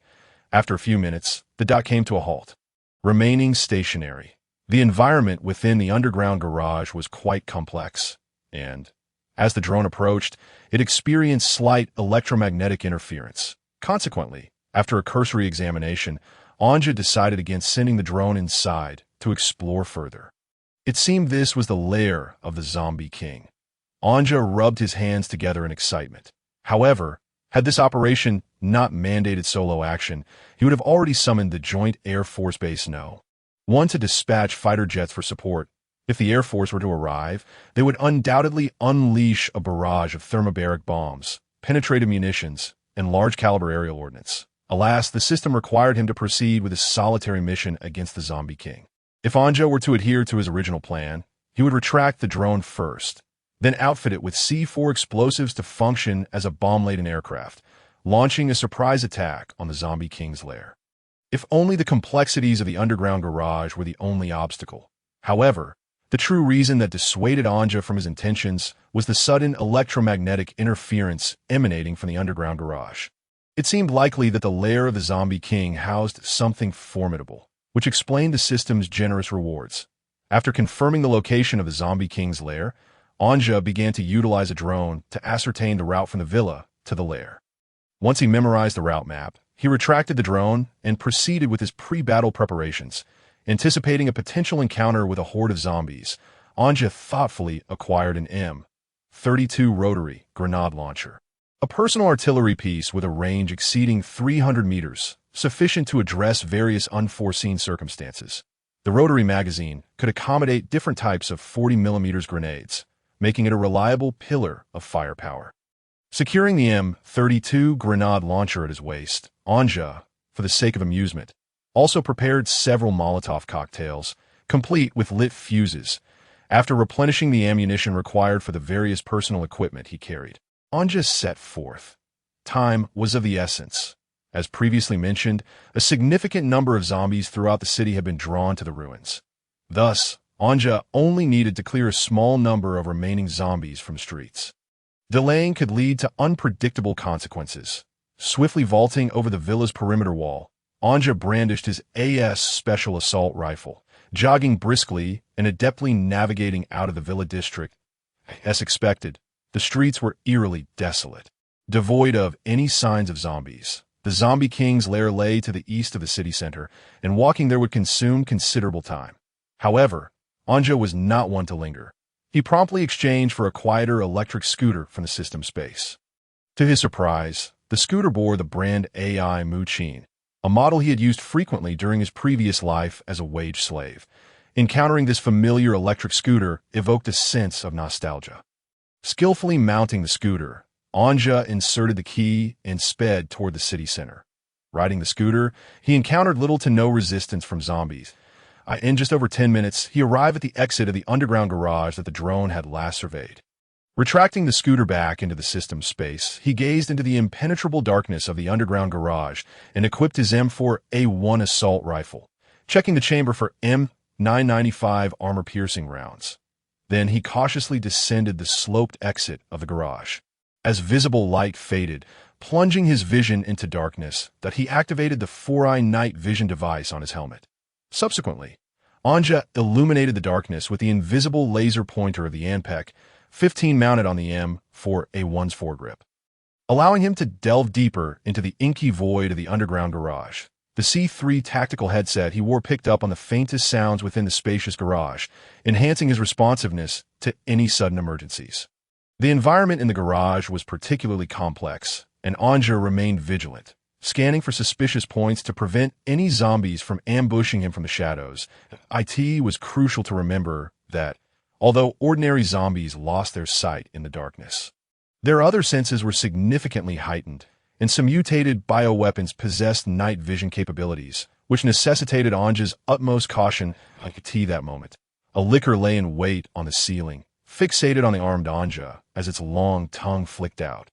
Drool dripping from its ghastly MWS, Anja approached the licker's attack range. It suddenly leapt from the ceiling, its sharp claws aimed menacingly at him. The C3 headset allowed Anja to hear the danger from above, and he swiftly sidestepped, preparing to aim his weapon at the airborne threat. However, the licker's speed surpassed his own, forcing him to block with his rifle. A tremendous force surged through the gun as Anja was sent flying 3 meters away by the licker's claw. Undeterred, the licker lunged at Anja, ready to swiftly conclude the encounter. Ignoring the pain from the fall, Anja raised his assault rifle the moment the licker charged, unleashing a hail of bullets upon it. As the trigger was pulled, flames erupted from the muzzle, and a stream of M995 armor-piercing rounds tore through the air, the initial rounds aimed at the licker's head. The armor-piercing bullets effortlessly shattered its skull, with the subsequent rounds piercing through the upper body. After the licker was gunned down mid-air, its muscular coordination faltered, and its massive form collapsed before Anja, releasing a nauseating stench of blood in that moment. Anja felt as if he were a duck caught in a storm. Having eliminated the ambushing licker, but still shaken, that he quickly scanned the ceiling for any more lurking threats. But it appeared that this area contained only the one licker. Rising to his feet, Anja shook off the numbness in his arm from the impact and inspected his M4A1 assault rifle, relieved to find it in perfect working order. Although he had been vigilant of the ceiling, the licker had stealthily approached from his blind spot. Had he reacted even a moment slower, he would have been at its mercy. Glancing behind him, Anja realized he had penetrated deep into the underground garage. Retracing his steps would be futile, so he resolved to press on, confident that with the entire system backing him, he would not falter against a mere zombie king. With his cover blown, Anja's position in the garage was now exposed. Listening intently to the sounds of approaching footsteps through his C3 headset, he displayed no fear, his gaze fixed firmly ahead. Drawing a Molotov cocktail from his waist, he ignited the fuse with a flick of his lighter. The flaming cocktail was hurled forward, tracing an elegant arc before shattering in the parking area, igniting a vast expanse of the garage in flames. With stealth no longer an option, Anja resolved to eliminate all zombies in the vicinity, ensuring none would know he had been there. In truth, this was a form of stealth. Retracting his night vision device, Anja proceeded to toss several more lit Molotov cocktails into the surrounding area. Brilliant flames blazed in the darkness of the garage, and as the sounds of approaching zombies grew louder, Anja wiped the sweat from his brow, retrieving a small bottle of vodka, with the cap removed. He raised it to his lips and gulped it down in one go. The alcohol coursed through him, suppressing his fear as the horde advanced. Oh, hell with it, Anja shouted, flinging the empty vodka bottle aside. His face flushed from the alcohol's burn. Switching the M4A1 to his back, he readied the M32 rotary grenade launcher, aiming it at the oncoming bioweapons and pulling the trigger. Boom! Boom! Boom! The crisp sound of the grenade launcher echoed as 6 rounds were unleashed towards the advancing foes.